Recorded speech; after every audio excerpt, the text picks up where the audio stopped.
101 to 150. Yu Hai and Madame Lu looked at each other, and both of them could see helplessness in the other's eyes. They were both the younger generation, so there was little they could do against the overbearing and shameless Madame Zhang.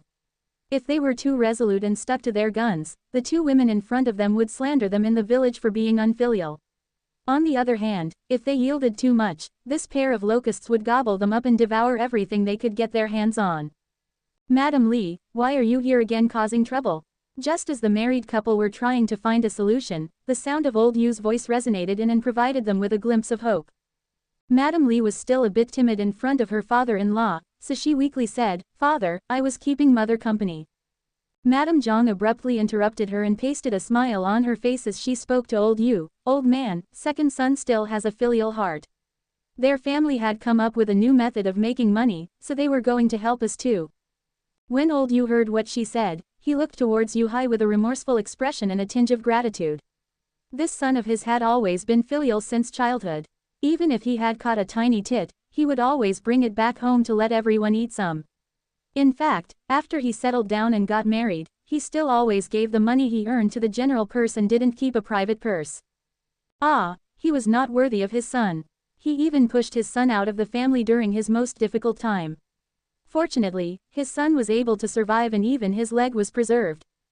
Old Yu switched his gaze to Madame Zhang and glared at her. "I already know about the method for making money. Aren't they just selling some appetizers to make a small sum of money every day? Stop trying to covet it. Second son's family is relying on this little bit of money to make it through." "What do you mean? It's not a little bit of money, they make around 20 to 30 copper coins a day.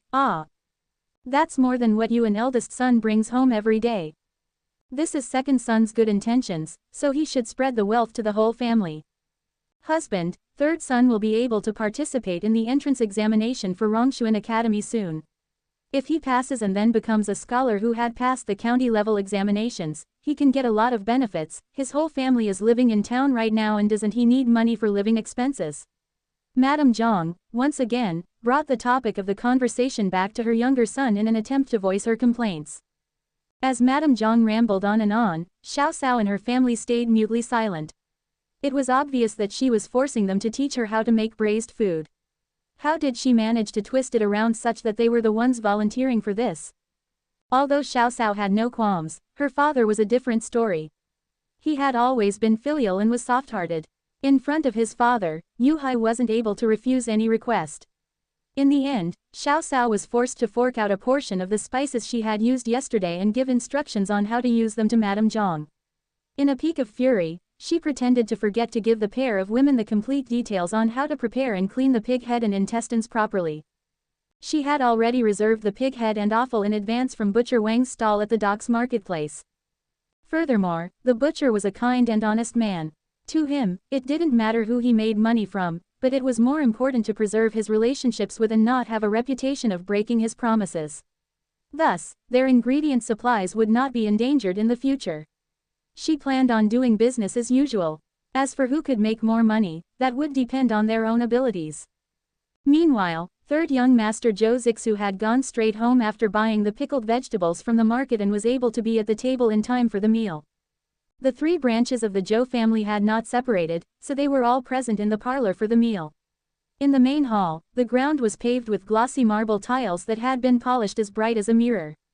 The beams of the roof were painted in bright colors, and gorgeous glass lanterns dangled from the ceiling. On the right side of the parlor was a display case made of red mahogany. On top of the case were a bunch of carefully arranged priceless objects, a blue and white porcelain vase made in the previous dynasty that was decorated with an image depicting Gui Gutsi coming down the mountain, a cloisonné enamel plum blossom vase, a long-necked vase made entirely of white jade with two round handles, and a variety of other delicate and well-preserved antique items. A decorative screen made of red sandalwood was on the left side.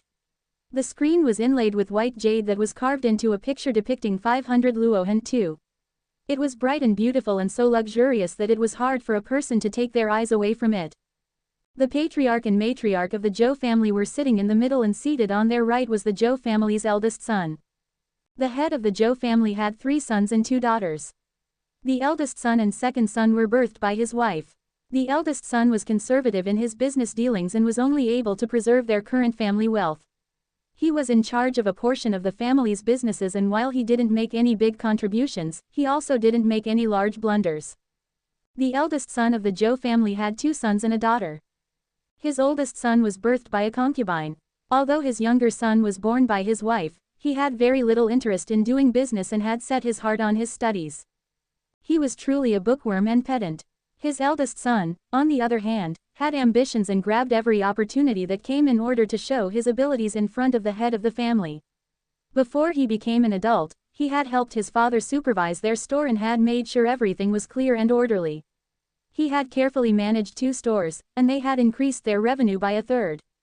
Furthermore, he completed the few tasks that the head of the family had given him perfectly, so the old man was quite pleased with this grandson. The second son of the head of the family had died at a young age, so the patriarch had his married eldest son take a young girl from a declining family as a secondary wife in order to keep his second son's lineage alive. Thus, third young Master Zhou was considered a part of the second branch's family.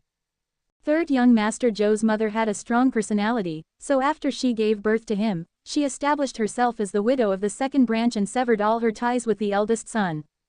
From then on, she lived alone in a small courtyard on the west side of the residence. Other than stepping out on the 1st and 15th days of each month to burn incense for the second son of the Zhou family, she spent the rest of the time in her residence. This was the reason why the head of the Zhou family regarded the mother and son pair with importance despite their awkward status within the family. The third son of the Zhou family was a person who only knew how to enjoy life but couldn't endure any hardships. The eldest son was always afraid of taking the slightest risk and had no courage. Thus, Patriarch Zhou had to take the reins back into his hands in his old age and become the primary driver of the Zhou family again. He had no hope left for his sons, so he silently observed his grandsons out of hope that he could pick a successor out of them who would bring more glory and honor to the Zhou family. Although Zhou Zifang, who was the son of the eldest son, had decent abilities, he was still born from a concubine. Since ancient times it was known that there was a difference between children born from the main wife versus a concubine. In addition, he had a somewhat irritable temper and was quick to take offense. Acting hastily out of greed could lead to the ruin of an entire family's fortune. Thus, as the patriarch observed from the side, he had to take a few points off of Zhou Zifang. As for the second branch's Zhou Zixu, he had displayed astonishing talents since he was small. However, despite his recent beautiful business victories, the boy was still too young. This really caused the patriarch to worry incessantly, causing his hair to turn white faster. Haha, I'm really quite lucky when it comes to food. Just got home in time to make mealtime. Third young Master Zhou, Zhou Zixu, held 2 jars of salted vegetables as he came in. When he saw everyone's attention on him, he smiled a self-deprecating smile as he paid his respects to his grandfather and grandmother. The head of the Zhou family coldly snorted and said, "Looks like you still know how to come home. Every day you're running off to who knows where. Ah, other than Junshou restaurant, you have never even touched the other businesses of the family. Oh right, you had talked about having a condiment factory before the end of last year. How is it going so far?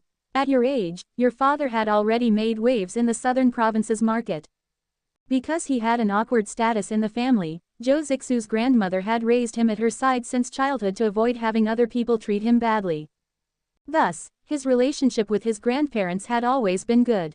This caused the other grandsons in the family to envy him. In fact, whenever the patriarch seemed displeased, the other grandsons kept quiet out of fear. Even eldest young Master Zhou had to consider his words for a bit before he would say anything. However, Zhou Zixu was all smiles as he replied, "Grandfather, don't we still have you managing the rest of the family's businesses? You're old but vigorous. Staying at home doing nothing is really quite dull. As for my factory, didn't you previously say that this is for me to practice? I'm still young, so it's important to take it a little at a time, especially for business. Is 13 still considered young? It's the right age for settling a marriage and getting engaged, ah. Second son's wife, you need to start considering his marriage prospects now. After he gets engaged, he's considered an adult and should start doing some proper business and stop running around outside, avoiding home." The Zhou family patriarch was very unsatisfied with him and wished he could just press on that youngster's head to transfer all of his knowledge of business matters to him. Madame Zhang, who was Zhou Zixu's mother, agreed sweet-temperedly. Zhou Zixu let out a smile that was half a grimace at his mother and said, "Grandfather, how do you know I'm not concerned about the family's businesses? I'm not running around without a purpose. After all, the last time I was at the docks, didn't I find a dish of pickled fish that tasted quite good, If he hadn't brought up this topic it would have been better, as the Zhou family patriarch frowned after hearing this and said, has the chef from Junshou restaurant figured out how to make this pickled fish yet? He even boasted that he's a famous chef, but he's no better than a little girl from the countryside. Grandfather, please calm down. It's not that the chef at Junshou restaurant was boosting his own reputation, but in terms of cooking, one false step makes a great difference. That pickled fish recipe was probably a secret recipe that was passed down from her ancestors, so it's unlikely it'd be easy to just figure it out. The eldest grandson, Zhou Zifang, cleverly interjected and explained. Zhou Zixu also agreed, that's right, that's right. Let's wait a little longer. If he really can't figure it out, then I'll just go to that little girl and buy the recipe from her. The Zhou family's matriarch loved her grandson dearly. She nodded her head in agreement and said, Zur is right. Also, let's not talk about business during the family meal. Start the meal. Zhou Zixu hurriedly patted the jugs of pickled vegetables in his hands as if they were some priceless treasure. He sidled over to his grandmother, made eye contact with her, and said, Grandmother loves grandson the most. Grandson also loves you very much. I know your appetite hasn't been very good lately, so I especially went to a pickled vegetable store and bought some appetizers in hope that they'll increase your appetite. Please try some. I personally carried them the entire way back home. When Matriarch Zhou saw her grandson's smiling face, she immediately felt better. As if he was still a child, she gently caressed his head, and said, My Zur is still so filial. Qinglian, go to the kitchen and take a portion of these pickled vegetables out. Let's have everyone here try some. Zhou Zixu's mother, Madame Zhang, glared lovingly at her son and said, Be careful of boasting too much in front of grandmother. In a moment, if it doesn't fit her tastes, what kind of situation do you think you'll be in? Zhou Zixu sat next to his mother and pulled on her arm like a spoiled child. He pouted and said, Mother, it doesn't matter if other people give me face or not, but you need to help your son. If it's not tasty, please still eat a little more. His grandmother pointed a finger at him and gently laughed, You little monkey, with such a filial heart, I will also give you some face and eat a couple more bites. A plate of sweet and crispy radishes and a plate of fragrant and spicy wine-marinated tofu came out. They were artfully arranged on a crystal plate with a light dressing of sesame oil on top. The tantalizing smell of sweetness and sour hit everyone, which increased all their appetites greatly. Matriarch Zhou's personal maidservant, Zitang, served her mistress a portion of the radishes and placed them into her congee bowl using ivory chopsticks. The combination of the sweet and crispy radishes with a hint of spiciness paired perfectly with the congee that had been slowly simmered with the best rice money could buy. The old lady's eyes lit up in pleasure as she enjoyed her food. How is it, Grandma? Does it meet your tastes? Out of all of the grandsons, only Zhou Zixu would ever intimately call the matriarch, Grandma. The rest of them all respectfully referred to her as, Grandmother. The Zhou family's matriarch carefully chewed and tasted the different flavors that came from the congee and pickled radishes. A bit of time passed before she finally met her grandson's eager eyes and slowly nodded her head, Not bad, not bad. How could I not believe in my grandson's tastes? One Gui Guzi was Sun Bin's famous general, master, and had agreed to come down the mountain to save him after the Qi country's envoy, Su Dai, asked him 3 times. 2. Arhat or Luohan, a term originating from Buddhism. In Chinese Buddhism, it is used to describe a practitioner who had a higher level of attainment or pre-enlightenment but has not become a bodhisattva, or a Buddha. As she talked, she dispensed with having her maidservant serve her. The old lady picked up her chopsticks to grab more crispy pickled radish and placed it in her bowl. Unconsciously, after consuming a whole bowl of nourishing and dense congee, she still wanted to eat more. She had her maidservant serve her up another bowl. She had a taste of all of the other dishes on the table. However, the one she ate the most of was still the sweet, crispy and tasty radishes. On the other hand, the patriarch of the family loved the wine-marinated beans the most. The old man liked to have a few drinks of alcohol every day. Since the wine-marinated beans had the slight fragrance of wine and a hint of spiciness, they provoked his taste buds and made him want to eat them continuously without stopping. As for the other members of the family, they all praised these 2 appetizers continuously. A satisfied expression crossed Zhou Zixu's face. Suddenly he remembered the words that the shabbily dressed little girl, who had more dazzling talents than any of those noble young ladies, had said. He spoke to his grandfather. "Grandfather, do you think these pickled vegetables are delicious?" Patriarch Joe picked up a small steamed roll and used his chopsticks to place some wine-marinated beans on top. He opened his mouth wide to take a bite and closed his eyes. "Not bad." "Grandfather, do you think the customers would like it if Junsho restaurant added a couple small plates of these pickled vegetables to the cold appetizer platters?"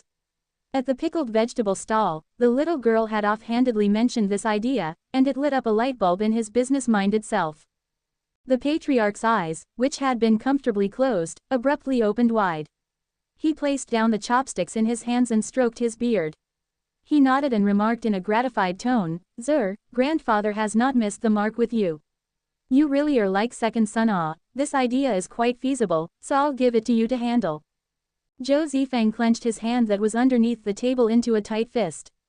Despite his fingernails digging into his flesh, he felt no pain as he did his best to keep a faint smile on his face. "Grandfather, younger brother Shu is truly a dark horse whose ideas amaze the world. Fortunately, all of the Zhou family members have the same blood in our veins." Within his heart, he secretly hated his younger brother. No matter how hard he tried, no matter how well he did business-wise, in his grandfather's heart, it wasn't enough for him to overcome his brothers who were born from the wives of the family. Although his grandfather had complimented him for his business acumen and talents, he was only ever given a few small-scale business ventures. Zhou Zixu was just a little brat who didn't know anything. However, with just a simple idea that anyone could have come up with, his grandfather had decided to give him a larger share of the business in disguise, setting him up to be the successor. How could he accept this? Within the Zhou family, the wealthiest family in Tanggu town, there were some people who were rejoicing and some people who worried. On the other hand, Xiao Sao continued on with her usual tasks, making braised food and selling braised food. The whole household bustled around busily working to fulfill their aspirations. After Madame Zhang made a fuss and came away with the recipe for the braised food, the next day she went to the market and bought a large pig head. She also made the butcher give her some pig intestines and tripe before she went home to prepare the food. Pig intestines and tripe were not only dirty but also smelly. Naturally, Madame Zhang didn't want to work with these ingredients herself. However, her daughter was also at home sewing her dowry and couldn't rough up her hands. Thus, the task naturally fell to Madame Li. Madame Li was a lazy person who only liked to eat and gossip, so how could she possibly be someone who could do the hard work? If her efforts would result in money going into her own pocket, that would be a different story. However, all of the family's income went straight into her mother-in-law's control. Thus, she really had no incentive to work hard. With one hand pinching her nose closed, Madame Li used water to wash out the nasty gunk that was inside the pig intestines. She then let the intestines soak a couple of times in clean water without scrubbing them. As for the pig head, she didn't even bother to remove all of the hair and fur or clean out the junk in the ears before she immediately placed it in a pot to boil.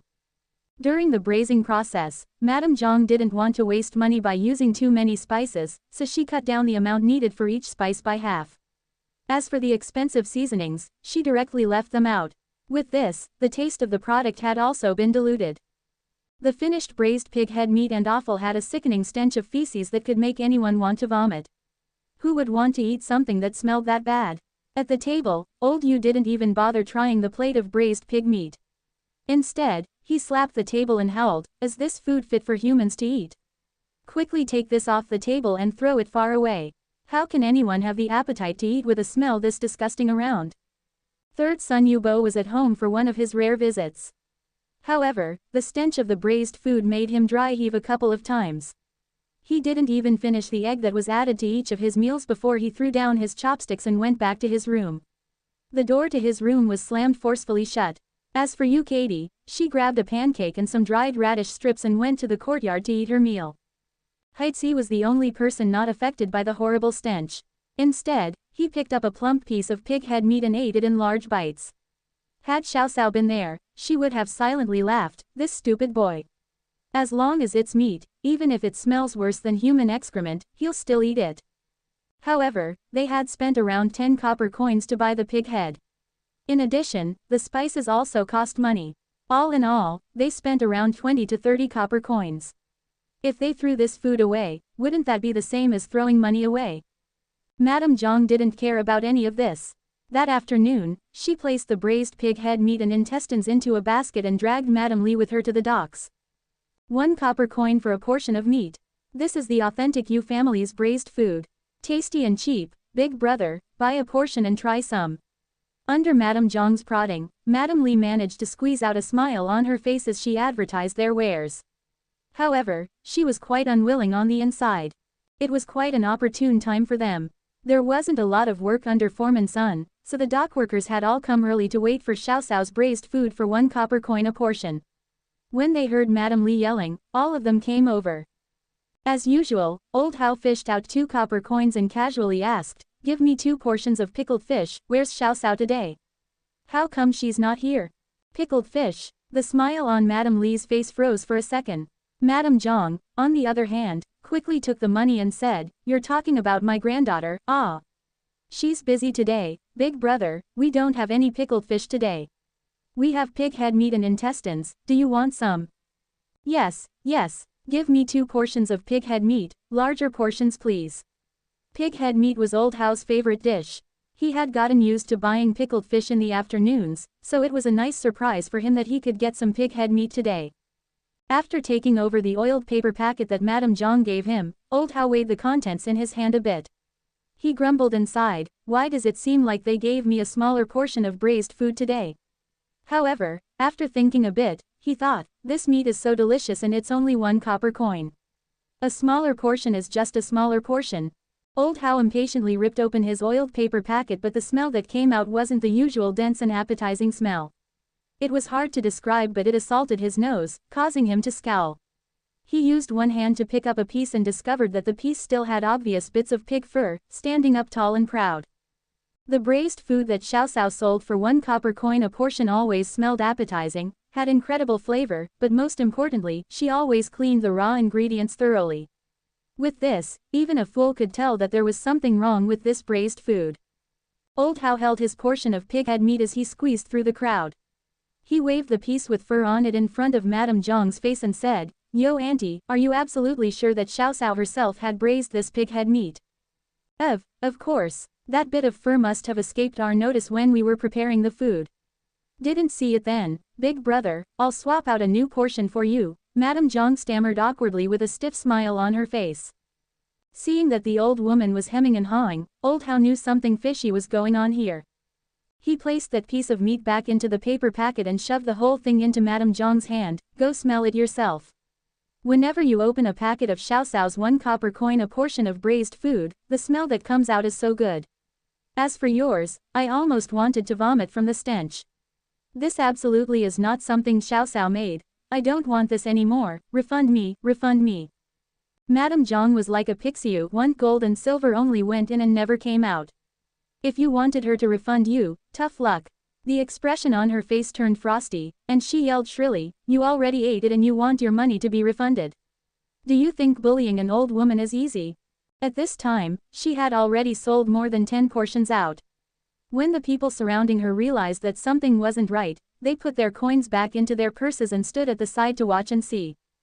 A few of the dock workers who had just bought the food hadn't opened up the paper pouches yet, and they hurriedly asked, "Auntie, I just got this and I haven't even opened the pouch yet. Can I return it now?" When Madame Zhang saw that their roaring business had slid to a halt by the complaints, she obviously had no desire to return any of the money in her hands. She pinched herself on her thigh and started screaming towards the sky, "Okay, I see how it is. You're all trying to bully a pair of old weak women. You don't want to pay money for your goods. The heavens witness all, are you guys not afraid of receiving retribution?" Madame Li joined in and hollered, "We are selling food. If you already got it in hand, who knows what you've done to it? If you return it, how are we supposed to sell it to other people? If the goods have already been transferred, we cannot refund the purchase." Old Hao pointed at the pig head meat in his hand in frustration, "The food you sell is inedible. Refunding the money is heaven's law and earth's principle." "What? Heaven's law and earth's principle? How is it not edible? If you eat it, will you die? Just eat some and see. If it really kills you, then we'll pay your funeral fees." Madame Zhang's shrewish side was out in full force. At any rate, she was an old woman, the workers here on the dock wouldn't dare to touch her. If they did, then they really would be in for it. Old Hao's eyes widened in fury. He clenched his fist into a death grip and advanced a step. "Old woman, how can you be so unreasonable? Not only that, You're even cursing other people to die. Ah, he wants to kill me. Everyone come see, a whole group of men are trying to bully us two weak women. Is there no one here who cares? Madame Zhang was frightened by the look of pure fury in his eyes, and she retreated 2 steps before she fell on the ground. She slapped her thighs as she cried and screamed. Old Hao and the other dockworkers didn't know whether they should laugh or cry at this situation. Did she have any leg to stand on after selling counterfeit goods? Grandmother, what's wrong? Who's trying to bully you? The sound of Xiao Xiao's voice could be heard from behind the crowd of people. The dock workers opened a small crack and let her in. With a basket slung over her arm, Xiao Xiao carefully walked towards where Madame Zhang was sitting. Madame Zhang wasn't thick-faced enough to allow the younger generation to see her in such a dismal state. She hastily got up, patted off the dirt from her body, and then righteously shouted, "Xiao Xiao, you came at the right time. Did you give us the wrong recipe on purpose because you didn't want us to steal your business? They're all saying that there's something wrong with the braised food and want to return it." Xiao Xiao glanced briefly at the faces behind Madame Zhang and had a basic understanding of what might have happened. She walked towards Old Hao, looked at the oiled paper pouch in his hand, and said, "Uncle Old Hao, can I take a look at the braised food in your hand?" Old Hao handed over the pouch that he had previously owned and complained, "Xiao Xiao, smell this. Is this something that humans are supposed to eat?" The smell that came out of the pouch assaulted Xiao Xiao's nose, and she couldn't help but frown. She inspected the pig head meat carefully and then turned to speak to Madame Zhang. "Grandmother, before you braise the pig head meat, you need to make sure you remove all of the fur and hair from the pig head. You also need to scrape and clean out all of the junk in its ears, and it's important to use a lot of force when scrubbing. Afterwards, you need to split the head open and take out its brains, then let it soak in some clean water and let the blood all come out. Then you need to let it soak in hot water for about half an hour. This is the only way to remove any odd odors from the pig head. Look at this pig head meat, there's still hair and fur on it. It's obvious that whoever was washing the pig head was skimping on the work." Madame Zhang stared fiercely at Madame Li, who looked down to avoid her eyes, and asked, "Why didn't you speak more clearly at the beginning? Did you do it on purpose?" Xiao Xiao was so angry that she became amused by them and said, "Grandmother, when you're in the food industry, you have to see things through other people's eyes. When you cook for yourself, don't you wash the ingredients first? It's especially important to do so when braising pig head. Do you really still need other people to tell you? Look at this large intestine. The feces inside haven't even been thoroughly cleaned yet. How are people supposed to eat this?" The docker, who had bought the braised large intestine, saw Xiao Xiao taking out a lump of black substance from a section of the large intestine. He instantly felt his stomach lurch and was glad that he hadn't started eating yet. Xiao Xiao continued, "Grandmother, based on the color of the braised food, there isn't enough flavorings in it. So, both the large intestine and pig head look deathly pale. Also, when braising food, you need to first boil in high heat, and then in low heat after half an hour. Each time, it needs to be cooked for a total of 1.5 hours, so that the meat and bone can be easily separated by hand. It's important to have a good grasp of the fire. If the fire is too big and it's cooked too long, the pig head will be overcooked, and the output will be reduced. If the fire is too small and the cooking time is too short, then the color, aroma, and taste of the product will be poor. It's evident that you didn't get a good grasp of the fire for your braised food." These were all things that Xiao Xiao had told them before. However, that lazy woman, Madame Li, didn't have the patience to wait beside the stove. She had put out the fire and went out to gossip before the braised food was ready. As for the seasonings, Madame Zhang's eyes darted around and appeared somewhat guilty. In order to save some money, she had reduced the required seasonings by half. "Oh, so this isn't the braised food made by Xiao Xiao. You deceived us by saying that it's the authentic 1 copper coin meat dish." He snorted and continued, "I'll take it as throwing 2 copper coins in the sea, but don't expect us to buy any of your 1 copper coin food again." Old Hao angrily threw the other packet of braised food from his hands next to Madame Zhang's feet, and then walked away furiously. Xiao Xiao hastily stopped him and said, "Uncle Hao, I'll apologize for my grandmother. Please take 2 servings of pickled fish as compensation. Xiaolian, give Uncle Hao 2 portions of pickled fish." Old Hao rubbed his hands together in embarrassment. He took 2 copper coins out from his pocket and said, "She is she and you are you. Take it as me buying these 2 pickled fish."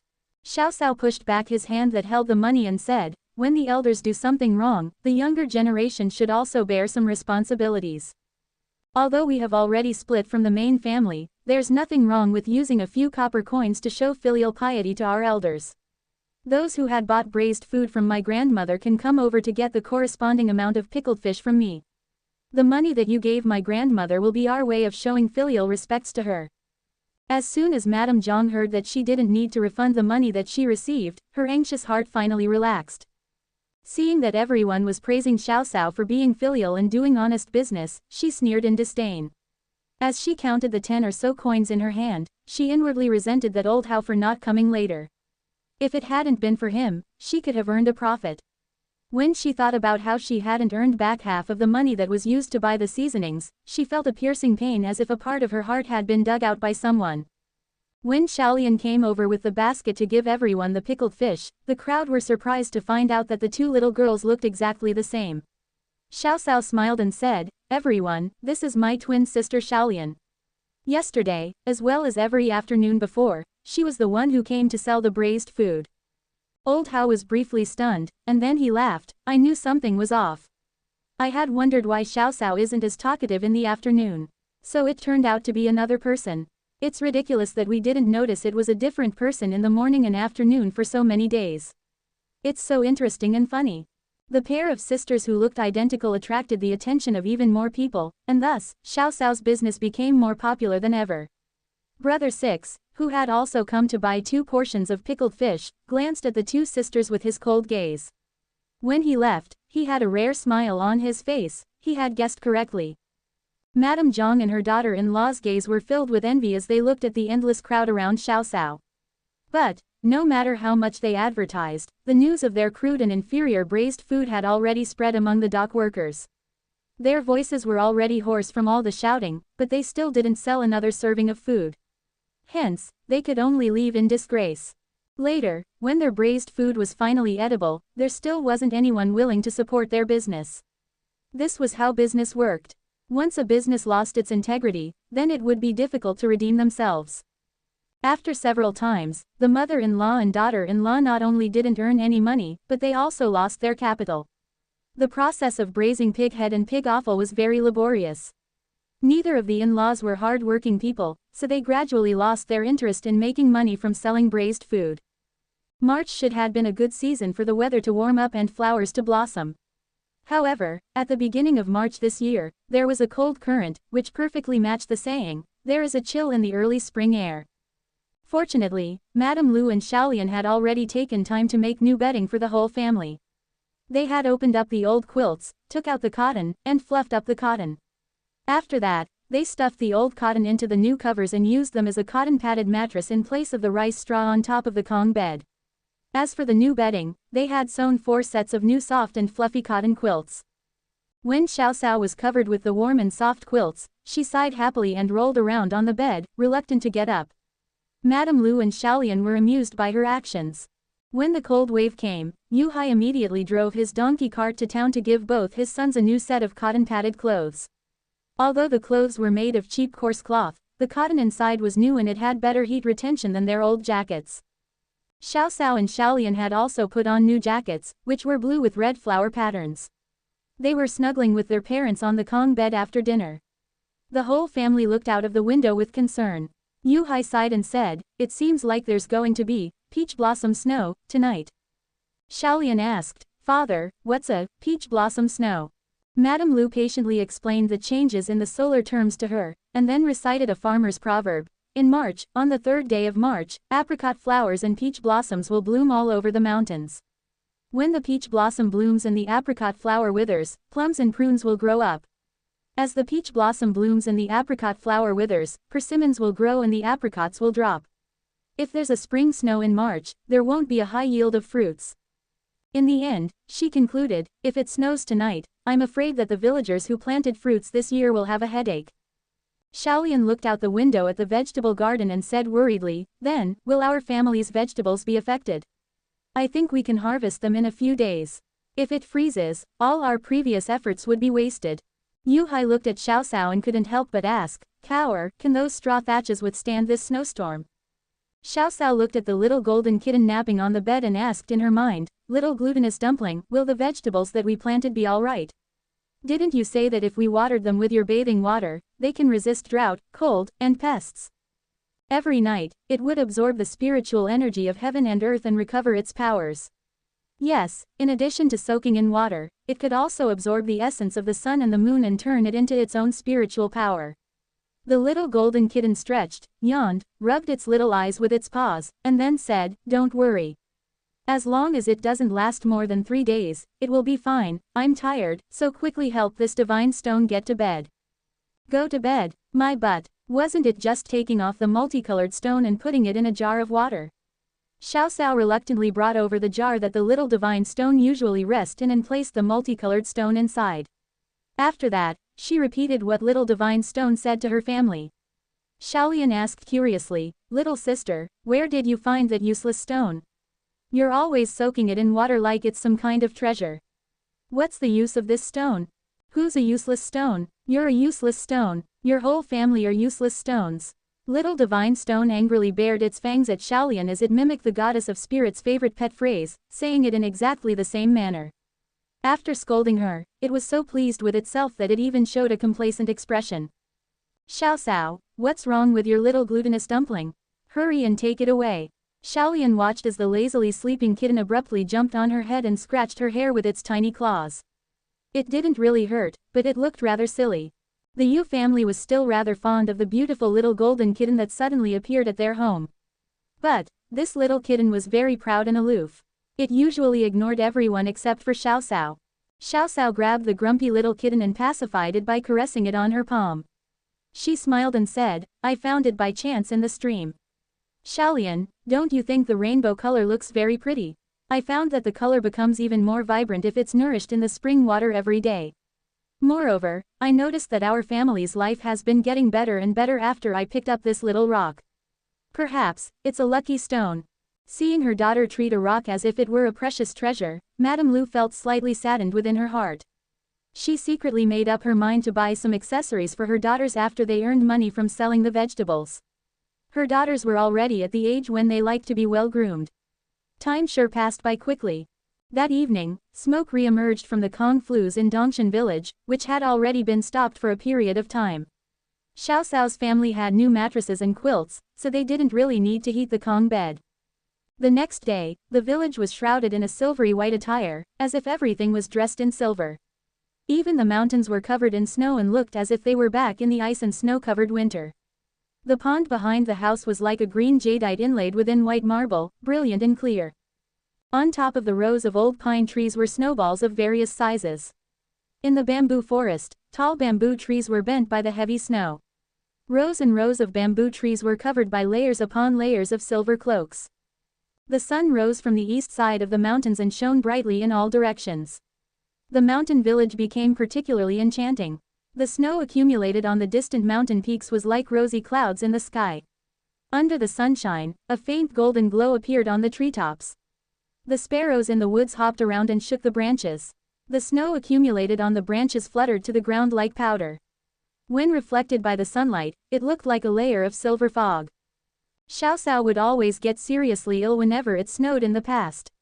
She had also fallen seriously sick before the new year. Author's note, it was fake. Thus, her family was worried about her health. They requested her to stay at home and had Yu Hai drive the donkey cart and take Xiaolian to the docks to sell braised food. After all, it was the spring season of March. After the warm sun rose, the snow began to melt under the sunlight. The sound of the snow crashing down could be heard and large clusters of accumulated snow fell from the bamboo trees. The bamboo tree straightened up its waist and shook its head as if it was saying, "You want to crush me? Don't even think about it." In the distance came the loud mooing of an old cattle, the quacking of ducks, and the laughter of people. Xiao Xiao and Madame Lu, who stayed at home, weren't idling around either. Taking advantage of the warm sunshine after the snow, they lifted up the straw thatches and shook off the snow on top. The smiles on mother-daughter's faces were even brighter than the sun as they looked at the green vegetables, which were bathing in the sunshine and unaffected by the spring snow. Madame Fang, who had come to visit with her daughter, was shocked by the greenery in front of her when she entered the courtyard. She felt as if she had entered spring ahead of time. Madame Fang chattered endlessly, "Your vegetables are growing so well. Younger sister Muyun, we also made straw thatches and tried to grow a vegetable garden according to the way you taught me. A few, sparse seedlings just sprouted, but they had wilted due to the heavy snow yesterday. I don't even know if they can survive. Madame Lu couldn't contain the joy on her face and said with a smile, Xiao Xiao's father just lets her do whatever she wants.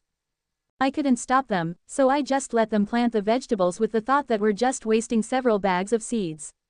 Unexpectedly, the vegetables that little lass planted actually sprouted. Your garden isn't growing very well, could it be that the soil isn't fertile enough?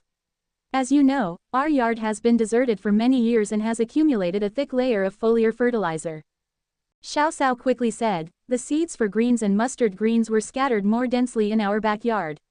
When it gets warmer in a couple days, Auntie Zhou can take some back to grow in your garden. Madame Fang's younger daughter, Zhou Shanhu, wasn't much older than her and had a lively personality. Every time she came, she would be envious of Xiao Xiao's family's greeneries. When she returned to her own home, she would water and fertilize her family's vegetable garden. She wanted the vegetables in her yard to grow faster so that she could eat them as soon as possible. When she woke up this morning, she had cried bitterly at the sight of pitiful state of the vegetables, which were all frozen. When Zhou Shanhu heard what Xiao Xiao said, she immediately grabbed Xiao Xiao's hand with a grin and asked, really? Are you really giving some to us? But, aren't you guys going to sell the vegetables in town? Xiao Xiao held her hand and walked towards the rear courtyard. As they walked, she said, Shanhu, you should also know that if the crops are planted too densely, their growth will also be affected. If you and older sister Linglong come take some away tomorrow, it will benefit our family too. We got 2 laborers for free.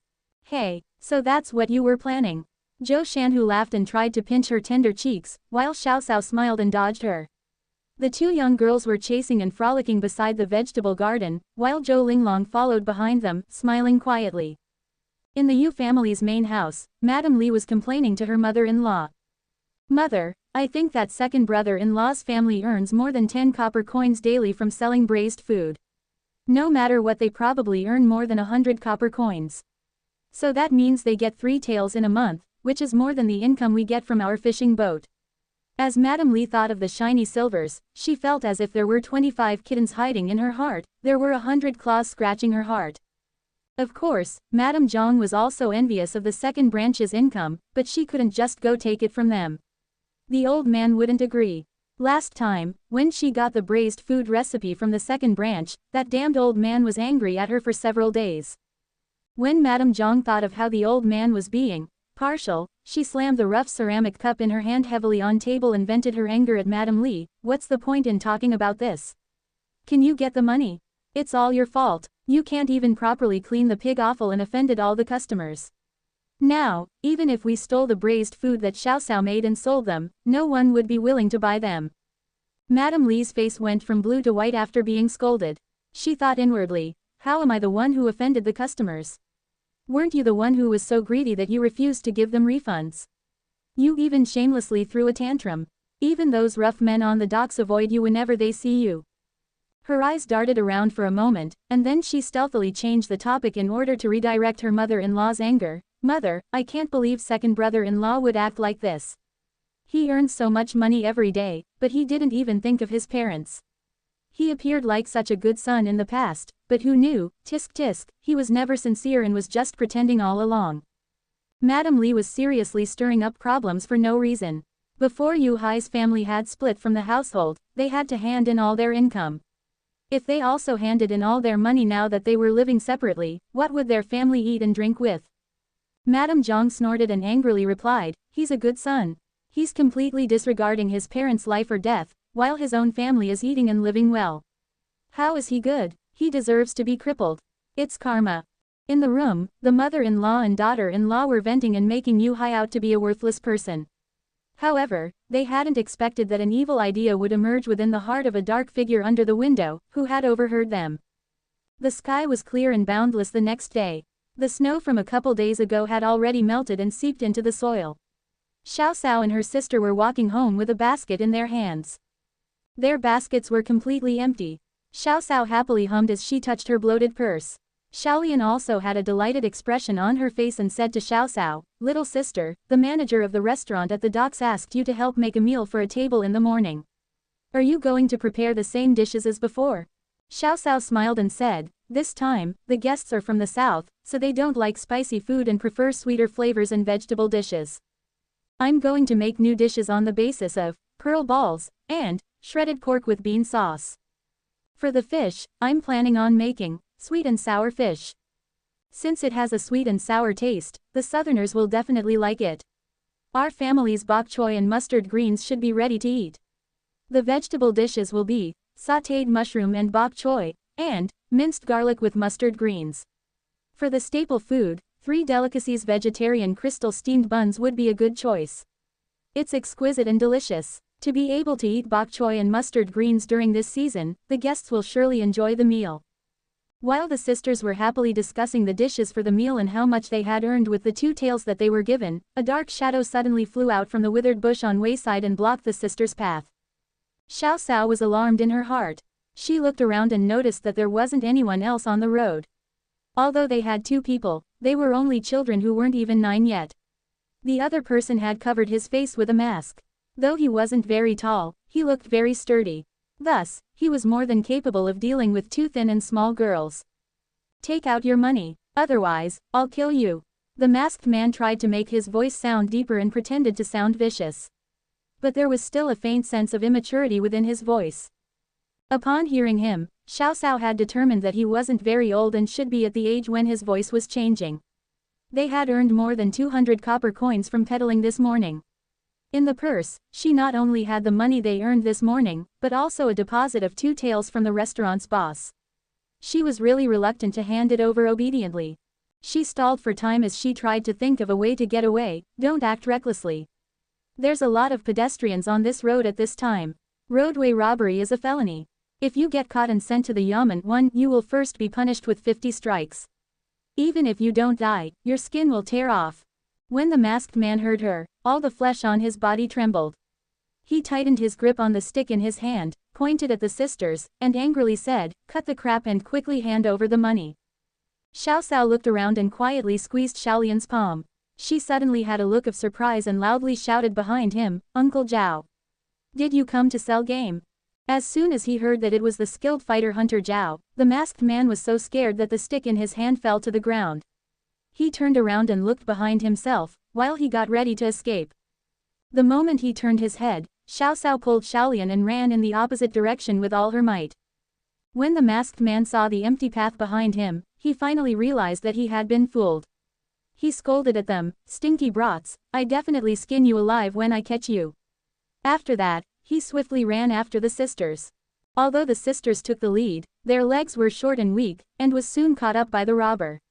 He furiously reached out his hands and pushed Xiao Xiao very far away. He said fiercely, "You dared to trick me. If I don't beat you up until you're crying for your parents, then I won't go by the surname of." He wasn't so foolish as to tell them his family name, and swiftly stopped himself before he exposed his own surname. He angrily sent a hard slap towards Xiao Xiao's direction. However, at this time, Xiaolian suddenly strode forward and blocked her younger sister.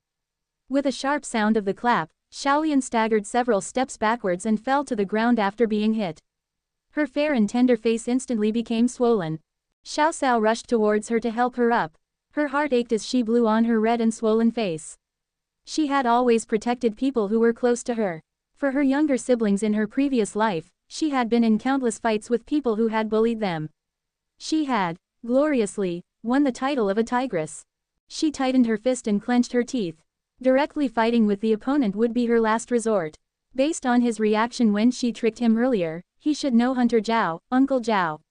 In addition, she had this lingering feeling that there was a sense of familiarity from the robber. She suspected that he was someone she knew and could possibly be someone from Dongshan village. "Yaon, stop guessing. There's no one else other than your eldest paternal cousin, who's lazy, gluttonous, and a good-for-nothing." The lazy voice of the little divine stone sounded in her ear as the little golden kitten on her shoulder stretched its back. "Yu Zhe, Yu Haitzi." Xiao Xiao looked at the other person's plump figure, who had a sharp rooster-like voice. He appeared to be tough on the outside, but was timid inwardly. It really was him. Little divine stone nonchalantly said, "Little girl, do you want me, this divine stone, to use my power and teach that fellow a lesson?"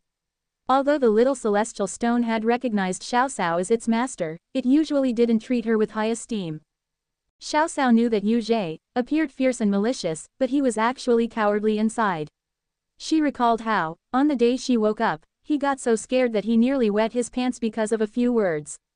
A plan was forming within her mind. Yu Haixi had secretly eavesdropped on his mother and grandmother's conversation. He found out that Xiao Cao went to the docks every day and earned over 100 copper coins. Since he was young, his stingy grandmother had always stealthily fed him delicious food behind younger siblings of the second branch's back, but she had never given him more than 2 copper coins for allowance. It wasn't even enough to buy a piece of candy from a peddler. 100 copper coins was like a fortune to him. He thought about all the things he could do if he had 100 copper coins. He would be able to buy 2 fragrant sesame pancakes stuffed with several pieces of beef and have a good meal in town. He could also buy a pearl hairpin for Xiaoshang, who liked to dress up, to make her happy. The next morning, he had heard that the 2 little girls, Xiao Cao and Xiaolian, were the ones going to the docks today, and thus an idea formed in his mind. He had originally thought that they were only 2 7- to 8-year-old girls, so he could get the money easily by just scaring them a little. But he hadn't expected that Xiao Cao would threaten him with the yamen and the punishment of being flogged. She also tried to run away after deceiving him. He couldn't help but feel infuriated. He picked up the wooden stick that was as thick as a person's wrist and prepared swiftly knock them out and run away after grabbing the money. He needed to act quickly lest someone really passed by at this time and wasted all his efforts. In the village, taking other children's things and bullying people were things that he had done ever since he was a young child. However, it was his first time committing a felony and robbing people on the road. With a twisted expression, he hardened his heart, lifted the wooden stick in his hand, and was about to ruthlessly strike Xiao Cao's head. Xiaolian screamed and disregarded the pain on her face as she rushed over to block the blow for her younger sister. Her younger sister had nearly died last summer after being pushed by their eldest aunt. She could never forget the scene of her sister's pale face being covered by the dark red blood. There was only one thought within her mind at the moment: she must never let her get hurt again. When Xiaolian hugged Xiao Cao with her own frail body to prevent her from being assaulted by the robber, Xiao Cao's heart was filled with a burst of emotion. In her previous life, no matter how much she suffered, she had to stand up straight and face it bravely. She must never fall down because she knew that she was the main pillar of her family and the one person that her younger siblings could depend on. After being resurrected, she had become the one who was being protected, which let her feel the warmth of a family again. Xiao Cao supported Xiaolian's shoulders and pointed at the robber, who had the stick raised up high but seemed as if he had been paralyzed by a spell. She said, "Don't be scared. He can't do anything." Why isn't he moving? Could it be that there's some deity helping us?" Xiaolian still had a lingering fear as she pulled her sister back a few steps and asked curiously. At this time, Yu Zhe was suffering from unprecedented fear and torment. As soon as he lifted the wooden stick, the sky suddenly darkened and fierce voice shouted, "How dare you, Yu Zhe! To rob others of their wealth in broad daylight! To bully the good and the weak!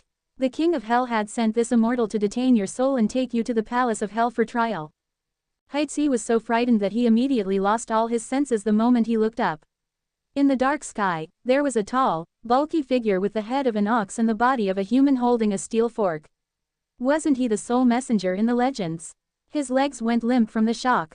He felt a warm sensation around his crotch and a stinky odor could be smelled. He was so scared that he had peed in his pants. When a dark and shiny iron chain wrapped around his neck, he immediately threw away the stick in his hand, knelt on his knees, and desperately kowtowed at Ox Head 1. He kept begging for mercy, "Please spare me, please have mercy on me. Since this was my first time committing such a crime, can you please spare me this one time?" Oxhead spoke again, "You are a thief committing a robbery.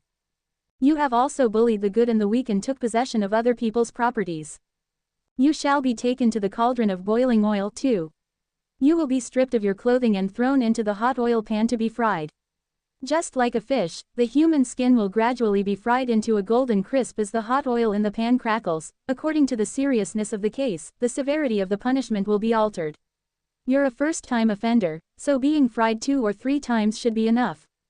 Alright, stop your nonsense and come with me." Haixi would shudder every time Oxhead said something. When Oxhead finished speaking, Haixi had also collapsed on the ground and was unable to get up. If Haixi had a choice, he would rather pass out immediately. But he was extremely clear-headed right now. At the same time, he was also afraid of fainting, and then be taken to the palace of hell in an unconscious state. He feared that he would be sentenced to the 18 levels of hell and suffer the torments of being fried and frozen. He was so frightened that he couldn't even speak. He just kept kowtowing and admitting his wrongdoings, while seeking a chance to mend his ways and start anew. A faint smile slowly appeared on the corner of Xiao Xiao's mouth, while Xiaolian, who was beside her, exclaimed in astonishment, "Little sister, is he possessed? What did he suddenly change his attitude and kowtow to us while begging for mercy?" Xiao Xiao smiled and said, "Maybe, he was suddenly enlightened by Buddha to reform as an evildoer and become a good person. Isn't there a saying, there's a thin line between good and evil? Let's go and let him be." Xiaolian picked up the basket that had fallen on the ground and asked in a slightly uncertain tone, "Little sister, why do I have this feeling that his voice sounds slightly familiar? He should be someone we know, right? Who cares if we know him or not? Let's quickly leave. If he suddenly changes his mind again, then we're done for." Xiao Xiao was afraid of arousing Xiaolian's suspicion, so she couldn't stay to appreciate Heizi's humiliation and urgently pulled her away. Heizi was still ceaselessly kowtowing to the air. His forehead was already bleeding, but he didn't dare to stop. Little Divine Stone saw that the sisters had gone far away, so it feigned a merciful appearance and said, "All right. A fault confessed is half redressed. For the sake of your good attitude, I'll give you another chance. Remember to do good deeds and don't commit sinful acts." Heizi kowtowed repeatedly to express his gratitude. "Yes, yes. This little one won't dare to have malicious intentions again. I will definitely do more good deeds. Definitely." Seeing that he had learned his lesson, Little Divine Stone dissolved its power and chased after its master with its short legs at lightning speed. Heizi only felt that the boundless darkness in front of him had dispersed and the soul messenger had already disappeared. After experiencing the calamity earlier, he had finally realized the importance of light. Lying on the ground, it took him half a day to recover the strength in his upper body. His cotton-padded clothing was already soaked in cold sweat, especially his trousers. It was filled with his urine. He couldn't help shivering a few times when a cold breeze blew. Heizi's head was wounded and bleeding, and he seemed as if he had been rolling around in the mud. So, when Madame Li saw his battered appearance after he returned home, her heart ached as she questioned repeatedly, "What happened? Heizi, who bullied you? Tell mother, I'll go settle the scores with them." Heizi was afraid that he would leak celestial secrets, an anger ox head and horse face, so he hastily came up with an excuse, "Mother, no one was bullying me. I accidentally fell down when I climbed up a tree to catch birds." "Mother, you should also be more amicable in the future, lest you get sentenced to the 18 levels of hell." "Damned brat, you dared to curse your mother. Are you looking for a beating?"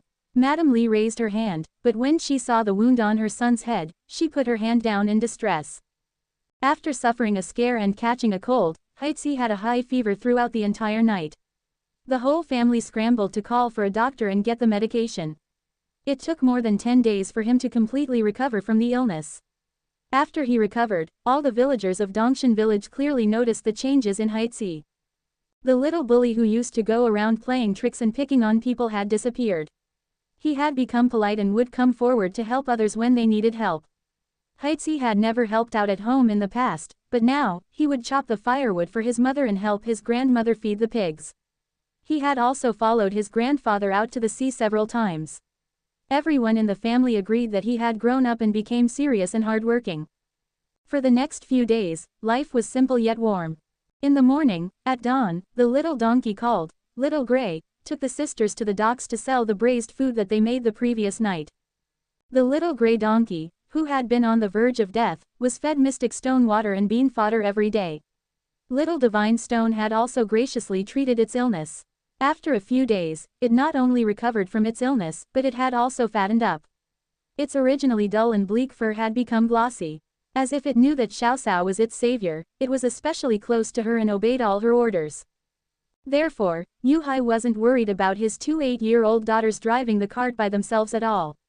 This was because they didn't even need to steer the cart when Xiao Xiao was around. As if it could understand the human language, the little donkey would run wherever it was being pointed to go. Yu Hai and Madame Lu were also busy yet full of life. Every day, Madame Lu would wake up early and prepare breakfast for her daughters. Now that the family had better living conditions, she would always make different kinds of food with refined rice and wheat flour for her children to eat. But she continued to eat coarse grain flour herself. When Xiao Xiao found out, she had talked to her mother several times about the matter. However, Madame Lu would just reply with a smile, "I'm already used to eating coarse grain flour, so if I suddenly eat wheat flour, my stomach wouldn't be used to it." After that, she would hide from Xiao Xiao whenever she ate, fearing that her daughter would feel bad for her. After their daughters left, she and her husband would prop up the straw thatches in the front and rear courtyards, so that the vibrant vegetables could bask in the warm spring sunshine. Next, the idle Madame Lu would sit down and sew clothes and shoes for her husband and children. The morning passed by swiftly just like this.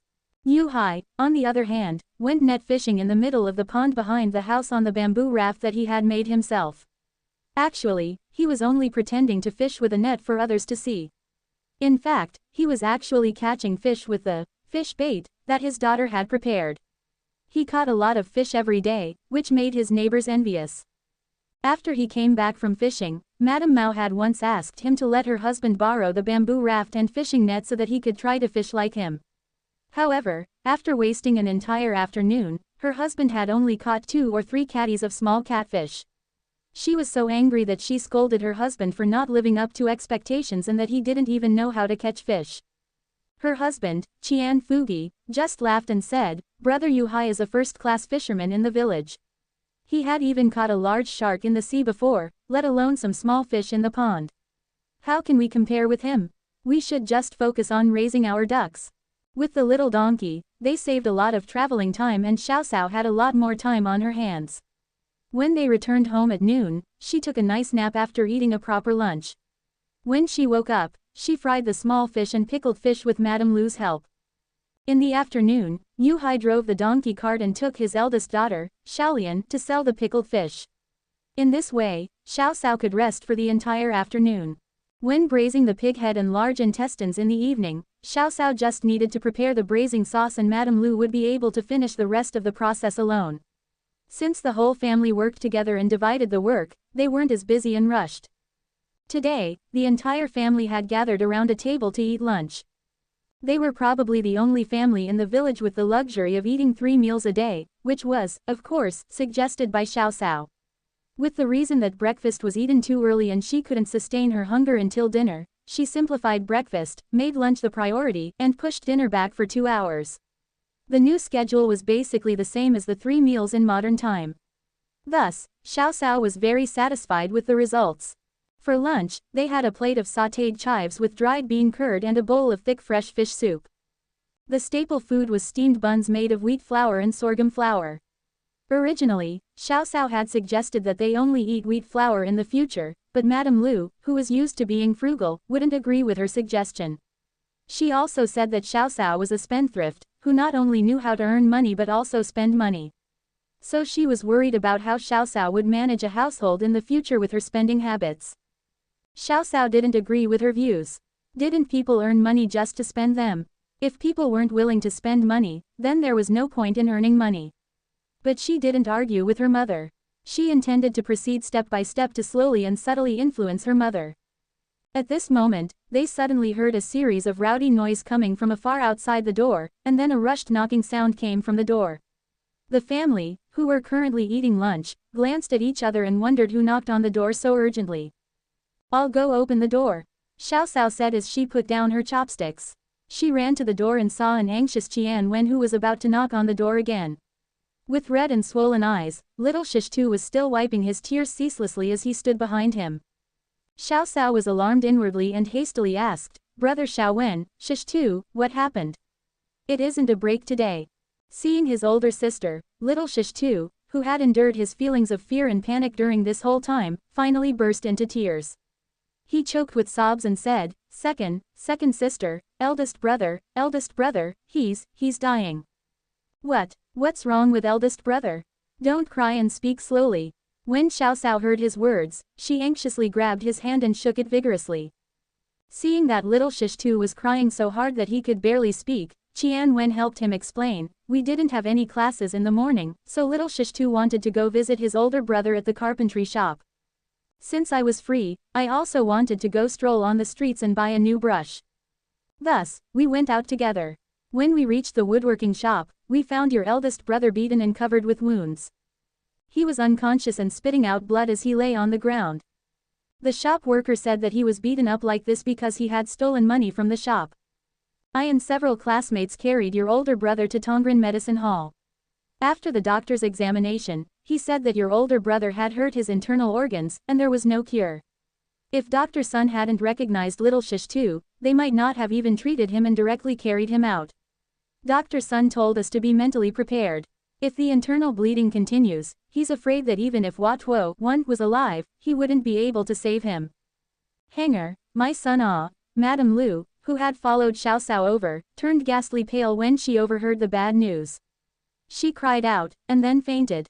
Yu Hai, who was beside her, promptly supported her and lightly pinched her philtrum.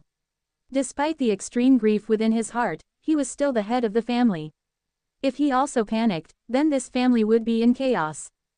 Xiao Cao tightly bit on her own lips, swiftly ran back into the house, and picked up the jar that the multicolored stone usually bathed in.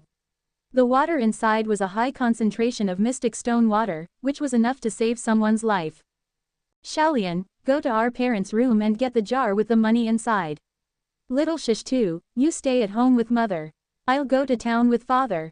At this time, Xiao Cao was the only clear-headed person here, other than Yu Hai.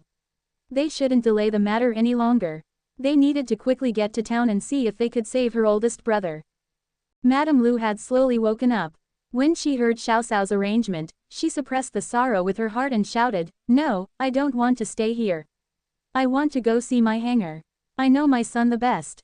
He would never steal other people's things. My son is innocent." Xiao Cao knew that her mother would never feel at ease if they didn't let her go. She thought about it and said, "Father, go and harness little Gray to the cart. I'll take the horse carriage with Qian Wen and send the money to the medical hall first so that they can give eldest brother medicine. You take mother and Xiaolian and follow after us." Qian Wen had rented this horse carriage in town. The horse wasn't really good, but it was young. As it galloped, the carriage jolted up and down, which made people feel as if their hearts were about to jump out. Xiao Cao sat in the dashing carriage with a blank expression. She tightly clutched the carriage with one hand to stabilize herself, while she tightly held the jar of mystic stone water with her other hand. The little golden kitten sat solemnly beside her as it tapped its slender tail with a steady beat. Qian Wen, who sat next to her, was curious about why she was still holding a jar at this time. But he didn't ask and just gently consoled her. "Xiao Cao, don't worry, Dr. Sun is a skilled doctor. When your father was injured, he also said that your father couldn't be cured at the beginning. Isn't he fine now? Your eldest brother will surely make it too." Xiao Cao's mind was filled with words that little divine stone had once said, "As long as he's still breathing, he can still be saved." At this time, she inwardly called out to all the gods and deities, and prayed piously that her eldest brother could hold out until she reached the medical hall. After being repeatedly urged by Xiao Cao, the coachman pushed the carriage to its full speed and arrived at town gates in less than an hour. However, this 1 hour was no different than an endless torment to Xiao Cao's family. Fortunately, there weren't many people on the streets at this time. The carriage directly took her to the entrance of Tongren Medicine Hall. After riding on the bumpy carriage for an hour, Xiao Cao's legs had gone weak and she nearly fell to the ground when she got off the carriage. Luckily, Qian Wen, who was getting off the carriage after her, pulled her up from behind. She tightened her hold on the jar and swiftly rushed into Tongren Medicine Hall. Just as the staff inside the medical hall wanted to stop her, he saw Qian Wen, who was dressed in the uniform of Rongshuan Academy. So he immediately changed his words and said, "The patient is in the rear hall. Dr. Sun and Dr. Zhang are currently in consultation." Xiao Cao didn't halt her steps at all and quickly entered the rear hall. She saw her eldest brother lying in the bed with a deathly pale face. His clothes were stained with blood, while his face and body were covered in bruises and wounds. She immediately choked up and burst into tears. She knew that it wasn't the time to feel sad, so she wiped her tears with her sleeve and asked to Dr. Sun, who was doing acupuncture on her older brother, "Dr. Sun, my eldest brother, how is he?" Dr. Sun remembered this strong and sensible little girl. He looked at her with pity and replied, "His fractured ribs had punctured the spleen and caused internal bleeding. I can only temporarily reduce the speed of his bleeding with this silver needle, but it will just treat the symptoms and not cure the root cause. If it continues like this, I'm afraid." Xiao Cao hastily interjected, if we can cease the bleeding, does that mean that my older brother's life will be out of danger?" Dr. Sun stroked his beard, and then nodded slowly. If we can effectively stop the bleeding right now and he could survive while I connect his ribs and then nourish him with medicinal soups that promotes blood circulation and dissipate blood stasis, I am 90% confident that he will wake up. But, he shook his head with a sigh because he knew that if he pulled out the silver needle, this young, vivid life would swiftly die in less than 15 minutes. Xiao Cao hastily pretended to be sad and threw herself next to the bed. She used her body to block the line of sight of the two doctors and laid her small hand, or more precisely, the multicolored stone on her wrist, on her oldest brother's chest. She earnestly pleaded in her heart, "Little glutinous dumpling, please take care of my eldest brother's injury. I'm begging you, please save him." The little golden kitten jumped on Yu Hang's bed and emitted a dazzling, golden light that others couldn't see. As if there was someone guiding it, the light slowly penetrated into Yu Hang's body. However, he feigned dissatisfaction and complained, "It's just my luck to have a master like you. My power, which I worked so hard to recover, is going to be depleted again. If I can't turn into my spiritual form this time, you must bring me fresh spring water every day as a reward." In less than half a quarter of an hour, the gold light that little divine stone emitted gradually dimmed, until it completely disappeared. On the other hand, Yu Hang's, who was breathing feebly and hanging on his last breath, breathing gradually improved and stabilized. "You must remember, you have to soak me in spring water." Spring water, little divine stone's voice became weaker and weaker, but it didn't forget to remind Xiao Cao of its own welfare before disappearing. Seeing Xiao Cao lying on the edge of the bed with her shoulders trembling, Qian Wen thought that she was suppressing her inner grief and crying silently. So, he squatted down next to her and comforted her with a soft voice, "Xiao Cao, heaven will protect and reward the good, so your older brother will definitely survive this. Don't cry anymore. Quickly go gather medicinal herbs and decoct the medicine." Xiao Cao knew that Yu Hang's life was out of danger for now, so she rubbed her red eyes hard, sniffed, and went to the front hall with her head lowered. When decocting the medicine, she specially used the mystic stone water and carefully boiled the medicine according to the doctor's instructions. Yu Hai and Madame Lu came in and saw the lonely and sad back of Xiao Cao, who had reddened eyes and her head hung low as she brewed the medication. Seeing this scene, their worries and fears surged in their hearts again. With a low cry, Madame Lu broke away from Yu Hai's support and rushed towards her son, who was covered in wounds and so thin that he only had bones on his body. She cried softly, "Hanger, my hanger, that goddamn bastard, how can he be so cruel and beat you into this state? It's all Mother's fault. I shouldn't have agreed to send you to be an apprentice in town. Mother regrets not listening to your younger sister. We should have taken you back earlier, it's all Mother's fault. Hanger, wake up, don't leave your mother." Yu Hai looked at the countless new and old wounds on his son's bony body. He had heard from the doctor that his ribs were broken, and his life was endangered due to internal injuries.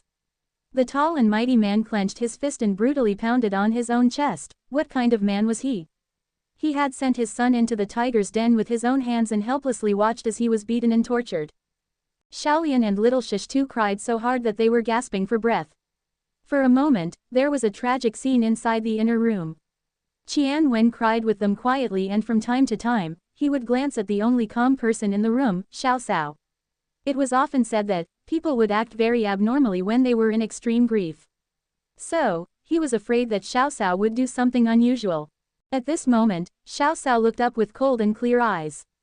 It was just a short moment of eye contact, but Qian Wen felt as if a basin of cold water in the depths of the cold winter had just been poured on him. He felt a chill piercing through his bones. While he was briefly stunned, Xiao Cao's calm yet slight cruel voice slowly spread in the room, "Father, Mother, stop being sad. I will definitely make that shopkeeper Zhang be disgraced and lose all his reputation. I'll make pay with his blood." People couldn't help but be convinced by this small and determined figure. No one took her vows as words of nonsense.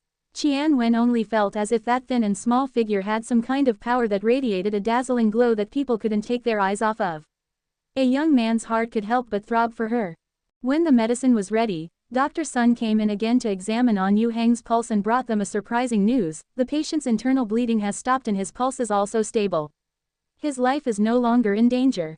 The melancholic feelings that filled the room earlier had been instantly swept away. Everyone's nervous hearts finally felt relieved. Madame Lu shed tears again, but it was tears of happiness this time. She personally fed her son the medicine, and despite the family's opposition, she insisted on staying by his side. Xiao Cao took Xiaolian and drove the donkey cart to the West Mountains. At the foot of the mountains, she fetched a good deal of spring water with a bamboo tube. On the way back, she soaked the multicolored stone in the spring water. A faint but cheerful voice sounded in her mind, "It's so comfortable, the spring water in the mountains are definitely more pure, so it can help this divine stone restore my power faster." Xiao Cao was pleasantly surprised. She had originally thought that the little divine stone had used up all its power and would fall into a slumber for 3 to 5 days like last time when it treated her father's leg. The little divine stone seemed to have read her thoughts and triumphantly said, "Little girl, aren't you underestimating this divine stone? Previously, I had just accepted a master and my power had just began to awaken. Thus, I exhausted all my power in order to save someone. But it's different now. This divine stone's power has been gradually improving. Earlier, my power was only temporarily depleted. If I soak in the spring water, I will be able to replenish the energy that was consumed in 4 to 6 hours." Little divine stone wasn't going to tell Xiao Cao that every time it exhausted its power to help her or the people around her, its energy and power would be enhanced.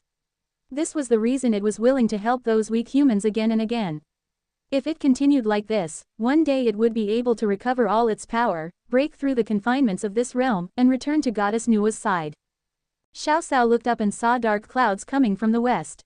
With concealed aggression and fury in her gaze, she sneered and whispered, "So 4 to 6 hours. Little glutinous dumpling, are you willing to help me out again? Let the rage of vengeance ignite." At dusk, thick, dark clouds weighed down on the sky, hiding the vast scarlet sky of the west. The sky appeared very heavy, as if it was going to fall down. The repressed heavens seemed like it was carrying a heavy baggage, while the indifferent wind rushed through the streets and lifted up patches of the withered leaves. The workers of the shops on both sides of the streets prepared to close up. On the street, the pedestrians walked against the cold wind and rushed to get home before the storm. The entrance of Zhangji's carpentry shop was surrounded by curious onlookers. In the middle of the crowd, on a donkey cart, lay a lifeless young man who had no trace of blood on his face. Next to the cart, the young man's family, with grief and indignation, stared fiercely at the shopkeeper, who stood in front of the woodworking shop.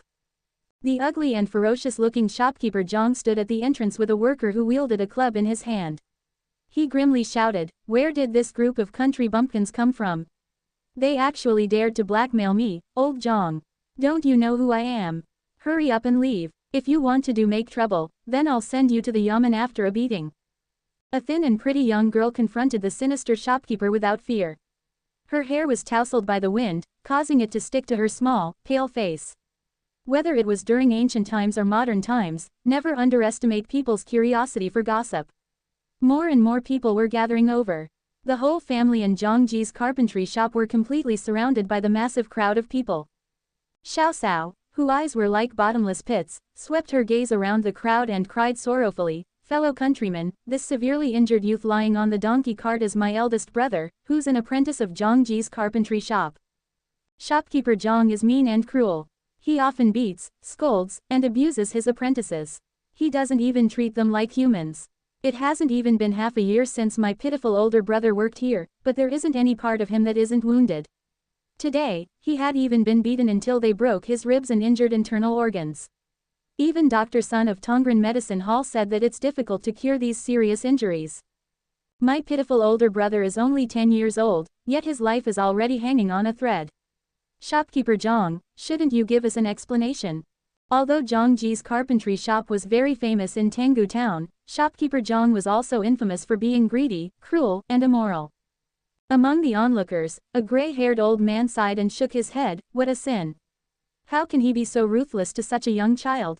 The worker of the store next to Zhangji's carpentry shop wasn't surprised and calmly said, "Shopkeeper Zhang of Zhangji's carpentry shop is violent and frequently gets angry at the staff in his shop. It's even worse for the shop's apprentices. They're provided with the worst meals, while they also have to do the hardest jobs.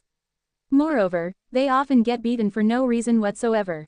As a result, very few of the people who come to the woodworking shop to be an apprentice have stayed a full month. I know that kid Yu Hang. He's very diligent and honest. Although he seems thin, he does nearly all the heavy and tiring transportation of timber without any complaint. Unexpectedly, he also couldn't escape the fate of being cruelly beaten. You guys should have known better. Why didn't you inquire about the place before sending your child there? Isn't that the same as sending your child into the pit of hell? Another store's shopkeeper added with a voice filled with pity and regret. What are you people talking about? Be careful with your words. To maliciously slander and defame me right in front of my face, do you think that I, Zhang Dongming, can be easily bullied? When shopkeeper Zhang was young, he was a well-known ruffian in town. There were more than one murders associated with him, but he was the younger brother-in-law of the official registrar, who the county magistrate placed great importance on. Every time he caused trouble, the problem could be smoothly settled, and thus he became more and more fearless. After being threatened by his fierce gaze, the people who whispered in the crowd immediately shut their mouths. Some of the more timid had even quietly withdrew from the circle for fear of being recognized by shopkeeper Zhang and that he would take revenge on them in the future. Madame Lu, who had gradually stopped crying, instantly burst into tears again when she heard his words. Standing next to the donkey cart, she gently touched her son's pallid face and cried, "My dear son. It's all mother's fault. At that time, I should have done my best to stop you from being sent here even if I ended up with the reputation of being unfilial. Every time I saw you, you would tell us that everything was fine. You told us that you were eating and sleeping well and that we didn't have to worry about you. Why are you so foolish? If you had told mother about your situation, I would have brought you home no matter what." Yu Hai's veins were popping out as he clenched his fists. He gritted his teeth and said, "Shopkeeper Zhang, I sent my son, who was alive and well, to your shop, but he ended up being on the verge of death. I want to know, what is the reason you would be so cruel to a 10-year-old child?" Zhang Dongming was a little afraid of Yu Hai's tall and strong physique. However, when he saw the weak woman and young children around him, and that there were many people with weapons beside him, his confidence immediately boosted up again. "That's right. I was the one who hit him, so what are you going to do about it?" Not only did he steal the head craftsman's food, but he also stole money from the shop. "I'm already considered soft-hearted for not beating that thief to death." "That's impossible. My eldest brother won't steal from others. You're wrongly accusing him." Little Shishtu clenched his small fist and swung it at shopkeeper Zhang with resentment. With his hands behind his back and a confident expression, Zhang Dongming ordered one of the workers behind him, "Go. Bring out the things that we found in Yu Hang's room." A moment later, the worker brought out a washed-out handkerchief, which contained several strings of copper coins. Each string had about 50 copper coins. Shopkeeper Zhang took the money and showed it to the crowd and sneered, "Have you looked clearly yet? There are 150 copper coins here. Everyone should know that apprentices don't receive a wage. But we have found so much money at the head of Yu Hang's bed. If he didn't steal it, then where did it come from? Also, the fellow who lived with him said that he often smelled food in the middle of the night. The head craftsman's meals had always been served by Yu Hang. So where did the food that he secretly ate at night come from? Well, isn't it very obvious now?" Seeing the evidence that shopkeeper Zhang presented, the onlookers immediately changed their stance and said, "That's unexpected. Yu Hang seems like such an honest child. I wouldn't have expected him to do such a thing. Don't judge a book by its cover. I can understand stealing the head craftsman's food since he's still a growing child and probably couldn't stand the hunger. But, to be so greedy as to steal the boss's money, that's unforgivable. If he got caught stealing, then there's nothing to say even if he was beaten to death." When Xiao Sao saw the people who had just cried injustice for them turn against the thieves, one after another, she couldn't help but straightened her back and shouted, "Shopkeeper Zhang, you're accusing my eldest brother of being a thief, but did you personally see it? Or did you personally catch him stealing money? Isn't it too arbitrary to judge my older brother as a thief just because you found a few copper coins in his room? Dear folks, can we also randomly accuse you of being thieves if we find some money in your pockets? No way. The money in my pocket is mine, which I worked hard to earn. How can it be stolen? That's right, that's right. It's also a crime to make false accusations." Xiao Cao's clear eyes swept across everyone's face and she spoke in a strong and imposing voice, "That's right. In the same way, my father and I were the ones who gave my eldest brother the money when we came to send or pick up my younger brother from town. I never expected that my older brother was reluctant to use even a single coin and saved up the money, and thus led to such a disaster." Zhang Dongming glanced at her disdainfully with his murky triangular eyes and said, "Little girl, you should also use your brain when lying. If your family has money, they wouldn't have sent their child over to be an apprentice. To say that you had provided him with dozens of copper coins each time, do you think that everyone is stupid? When faced with everyone's doubtful eyes, Xiao Xiao wasn't flustered and calmly said, "My family probably didn't have the ability to do so half a year ago. But now, although we're not operating a big business like shopkeeper Zhang, we do have a small business at the docks and are capable of earning 200 or 300 copper coins a day. Let me ask you, I feel sad to see my eldest brother not being able to eat well and wear warm clothes, so I sent him some food and money. Is anything wrong with that?" Suddenly, a voice came out of the crowd and shouted, "I recognize this little girl. She sells 1 copper coin meat dishes at the docks. When I was a porter at the docks, I had bought her family's braised food before. The braised food that Miss Xiao Xiao makes is delicious and they have excellent business. If you're too slow, they would be all sold out already." This voice had confirmed the authenticity of Xiao Xiao's words, so she continued, "Shopkeeper Zhang, the string of money in your hands were all personally strung together by me. I made the string with the different colored threads that my mother's leftover embroidery threads. I have sent money twice and given him food once, which is something that the workers in your shop should know about. Last time, when I came out to shop with my classmate and passed by Zhangji's carpentry shop, I left 20 copper coins for my eldest brother." Little Shishtu spoke up once again. "My little brother and I brought a total of 170 copper coins to our older brother. If there is an extra copper coin, then it'll be yours." Xiao Xiao was confident about the number of coins on the string. Her older brother was very frugal. If there wasn't anything important, then he wouldn't touch his money. Shopkeeper Zhang spread the string of coins on the palm of his hand. He silently counted the number of coins in his mind. Sure enough, there were 170 copper coins in total, not 1 coin more or less. Originally, he got drunk and didn't hold back his strength when beating Yu Hang. Yu Hang had fallen unconscious after spitting out blood from the beating. After Yu Hang had fallen unconscious, he had found this money after searching through Yu Hang's room. Today, Yu Hang's family came here to get an explanation from him, so he hurriedly took out the money as an excuse. The crowd surrounding them saw that shopkeeper Zhang's expression had slightly changed. The people who were closer to him could clearly see the thread that was used to keep the copper coins together were just as Xiao Xiao had said, a multicolored embroidery thread. The crowd's heart once again tilted towards Xiao Xiao's favor. But shopkeeper Zhang rudely and unreasonably replied, "Humph. You are just a group of poor country bumpkins. If you could, you would have split a copper coin in two. How would you be willing to give Yu Hang over 100 copper coins as an allowance? Little girl, your tongue will be pulled out in hell for lying. Shopkeeper Zhang, if you falsely accuse other people, you will be tortured after you die."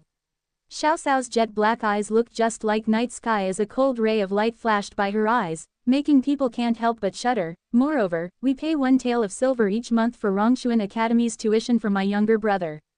Since we're able to afford that, why wouldn't we be willing to give Yu Hang a trifling 100 copper coins?" The crowd had just noticed the short little boy who was wearing Rongshuan Academy's primary class uniform. They couldn't help but feel admiration and respect towards the little boy. After all, Rongshuan Academy wasn't just open to anyone. They had all heard that inside Rongshuan Academy's doors, there are hidden dragons and crouching tigers. It was said that people from the big government officials, dukes, and marquises, residences were all trying to get into the school. When the grandson of the prefectural magistrate of the Jinwei prefecture passed the exam and entered the primary class, the prefectural magistrate had invited many people to dinner. Then wasn't this little boy a classmate of the magistrate's grandson? If he reported this to the prefectural magistrate, then it wouldn't be good for shopkeeper Zhang. Is Rongshuan Academy that great? Even if the crown prince breaks the law, he will bear the same crime and punishment as commoners. Does it mean that just because you're the family of a student from Rongshuan Academy, you can steal things? The shopkeeper tried to appear fierce. Ash was a coward at heart. He was trying to bluff his way out by making unreasonable excuses. "Shopkeeper Zhang, how can you prove that it was this little brother who had stolen the copper coins?" Within the crowd, a handsome young man wearing a white scholarly robe couldn't bear the injustice any longer, so he spoke out for them. If Xiao Xiao was in the mood to check the young man out, she would have recognized him as the grandson of the foodie headmaster, Yuan Yunxi. Shopkeeper Zhang's rat-like eyes looked around for a few moments before he looked at them and said, "But there is no one who can prove that it wasn't Yu Hang who had stolen these copper coins." Xiao Xiao raised an eyebrow and sneered at him. "Shopkeeper Zhang, if I can prove that he didn't steal these copper coins, what would you do?" That, shopkeeper Zhang frowned and hesitated. I have earned these copper coins by selling braised food, so there should be a small amount of oil on each of the copper coins. Can anyone bring me a basin of warm water? Yu Xiaoxiao didn't look at shopkeeper Zhang, her gaze was directed at the crowd. The crowd around them suddenly became silent. They all had some misgivings regarding shopkeeper Zhang, so they all avoided Xiaoxiao's gaze. Xiaoxiao felt an ice-cold burst of wind attack her heart. No matter what time period it was, there were always not enough people who had the courage to stand up and confront evil forces. Yuan Yunxi squeezed his way out of the crowd to a literary store not far from here. He pushed up his sleeves and filled a large basin with hot water. Yuan Yunxi squeezed through the crowd again with the basin of hot water and said, "Miss Xiaoxiao, the hot water is here." Yu Xiaoxiao gratefully looked at the handsome young man who had a warm heart. She sincerely thanked the young man and grabbed the string of copper coins from shopkeeper Zhang's hand. "I will throw these copper coins into the water. If grease appears, then it'll prove that I wasn't lying. It'll also prove that I have indeed given these copper coins to my brother." After she finished speaking, she broke the string that was holding the coins together and threw all the copper coins into the basin of warm water. Sure enough, rainbow-like grease appeared in the warm water. The crowd looked at shopkeeper Zhang with condemnation and disgust. Shopkeeper Zhang continued to retort, "Just because there's grease on the coins, it doesn't prove that those coins belong to you. Maybe these copper coins were given to me by a butcher. Every day, I would go buy meat and oil, so it's natural for those copper coins to be stained with grease. My assistant had seen Yu Heng wandering around the account room before. Am I right, Xiaoxing?" The person that shopkeeper Zhang addressed as Xiaoxing was the shop assistant that would help Xiaoxiao call Yu Heng out every time she visited. Originally, he was standing on the side, watching the scene. But when he was suddenly called out by the shopkeeper, he began to panic. After a burst of panic, under the shopkeeper's warning gaze, he said, "Yes, in the past, I've seen Yu Heng sneaking and wandering around the account room, he must be harboring some evil intentions."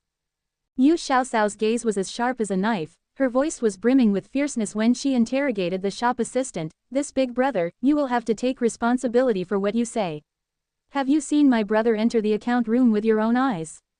Have you seen my brother steal money from the account room with your own eyes? Since you haven't, why are you so sure that my brother harbors evil intentions?"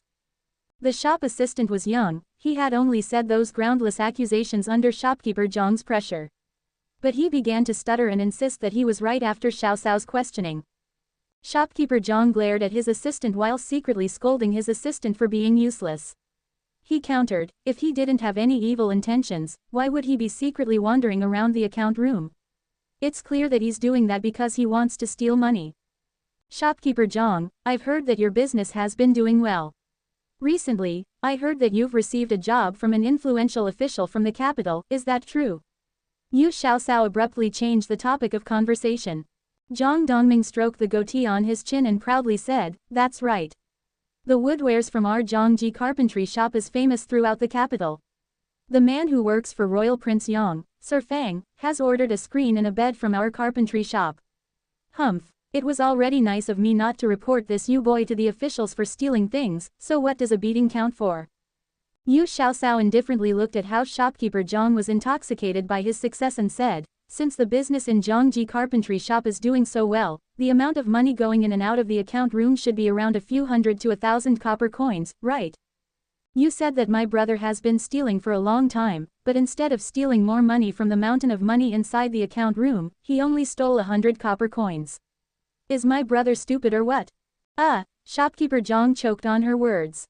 He looked around before he replied, "Your older brother is timid, so he's afraid that he'll be discovered if he steals too much.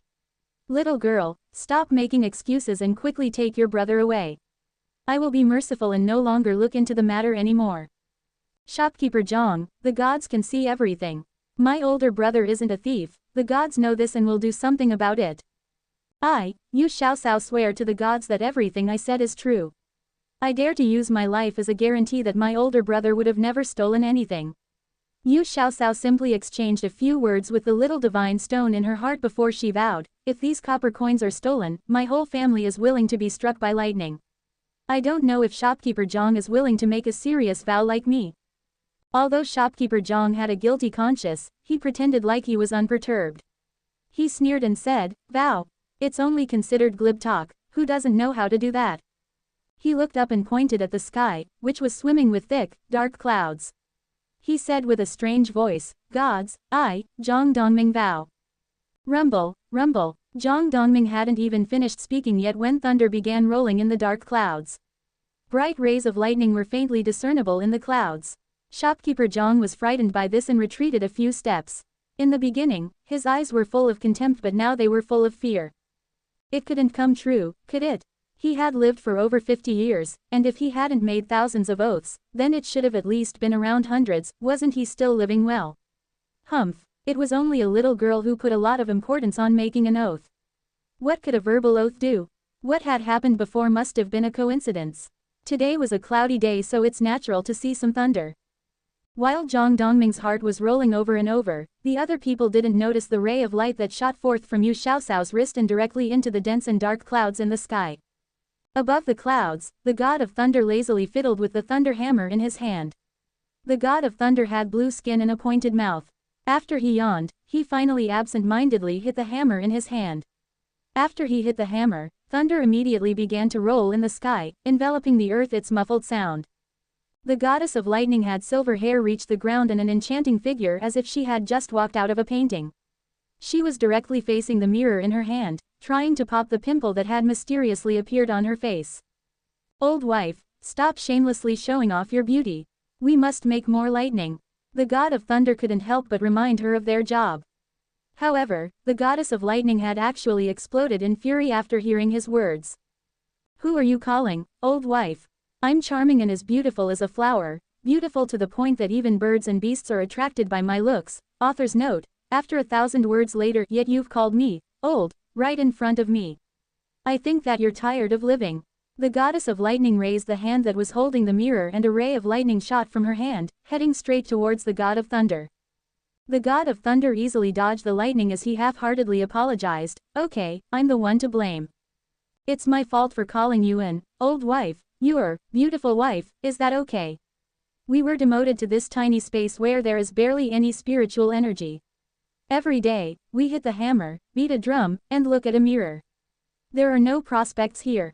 When will we be able to return to the 9th gate, where we can serve the goddess of spirits? I'm willing to give up being the god of thunder to serve as a doorman just to return." When the goddess of lightning heard what the god of thunder had said, she became extremely angry. She ruthlessly pinched him and hatefully said, "Wasn't this all because of you? You offended the silver wolf that the goddess of spirits doted the most on. Otherwise, why would we be exiled to this damned place? How would I know that the beautiful silver wolf is the goddess of spirits' beloved pet? The silver wolf is too narrow-minded. I merely burned a few strands of his hair, but he went as far as to complain to the goddess of spirits." The god of thunder felt very regretful, such that his intestines had turned green. At this time, a flash of golden light passed by, and a small golden cat which was the size of a child's fist, appeared in front of the god and goddess of thunder and lightning. "Which evildoer are you? Quickly reveal yourself." The god of thunder stood in front of the goddess of lightning and pointed the thunder hammer at the small golden cat in alarm. "Humph, little thunder, you have a lot of courage. You dared to address this divine stone as evildoer. Do you not want to return to spiritual space?" The small golden cat looked at him with disdain as it spoke. Spiritual space. The god of thunder and goddess of lightning looked at each other and saw a shocked expression on each other's faces. There was actually someone who knew of the spiritual space in this broken space. Could it be a patrolling envoy sent by the goddess of spirits? May I ask who you?" The goddess of lightning pushed aside the god of thunder and tried to squeeze out a smile on her face. She was afraid that her hope might become nothing. "Humph, as deities of the spiritual space, you actually don't know this Lord Divine Stone. To be so ignorant, it's no wonder you were punished and exiled to this shabby, little space.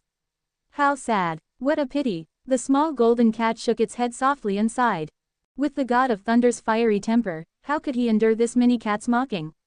He was about to flare up when the goddess of thunder quickly stopped her husband and gave him a look.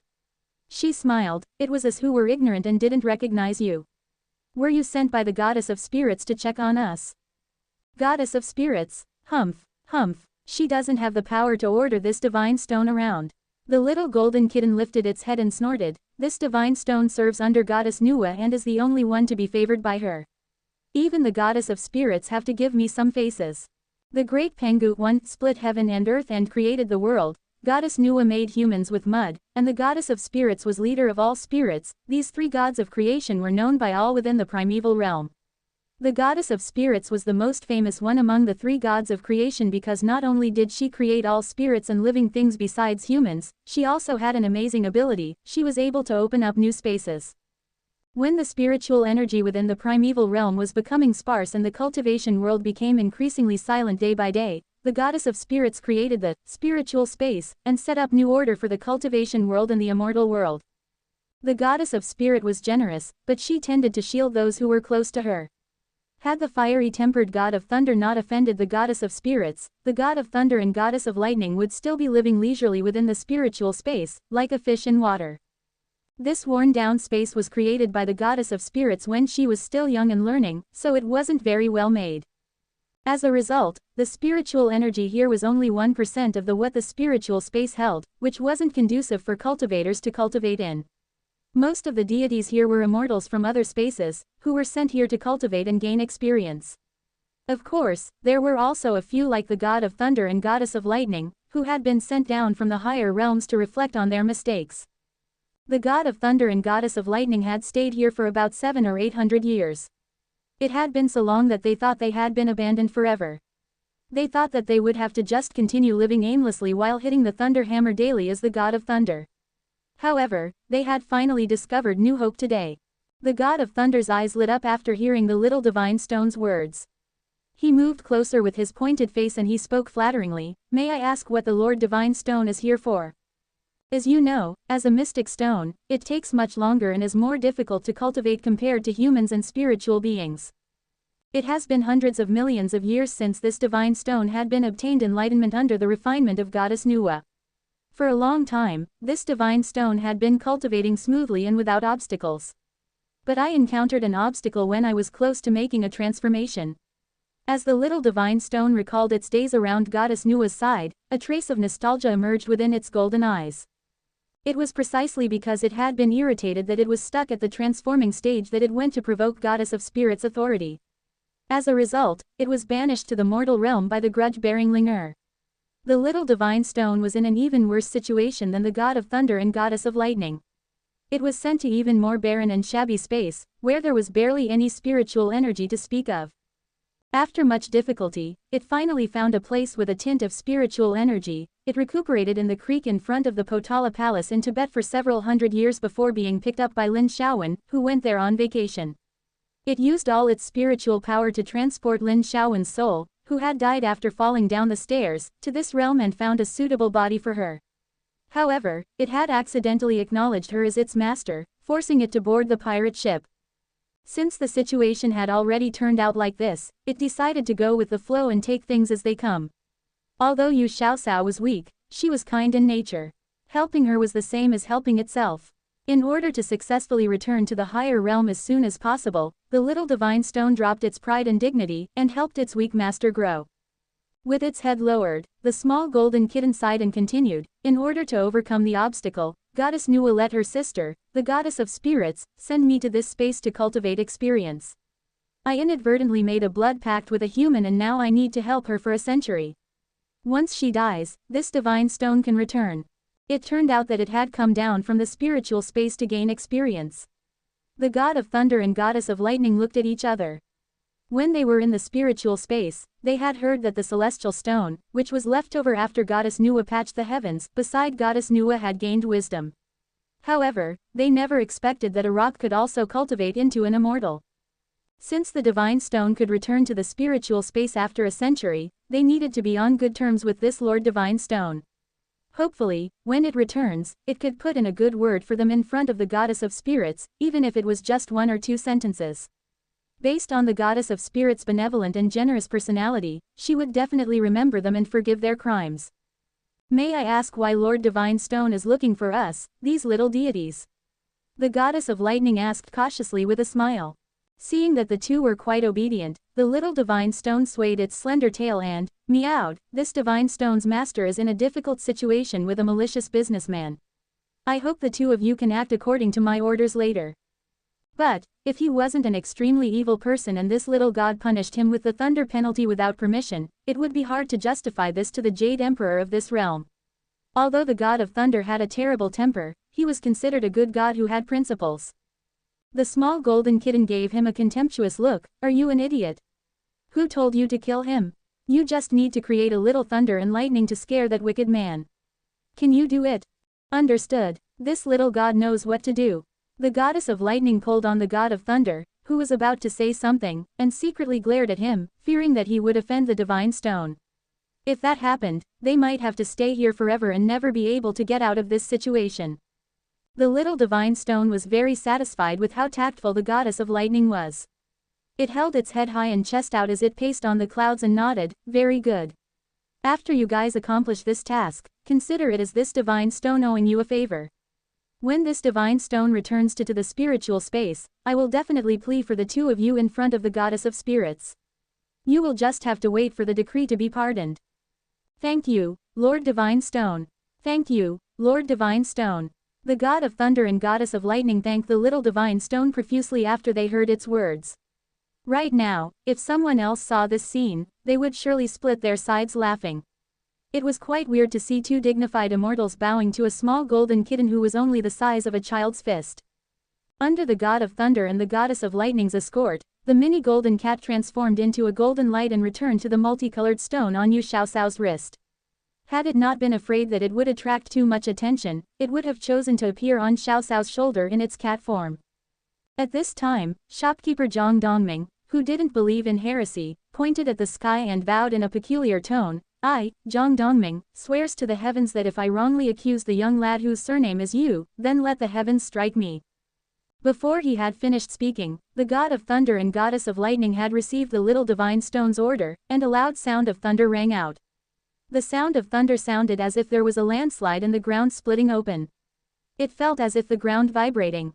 Shopkeeper Zhang was so scared that his legs went limp and he fell onto the ground.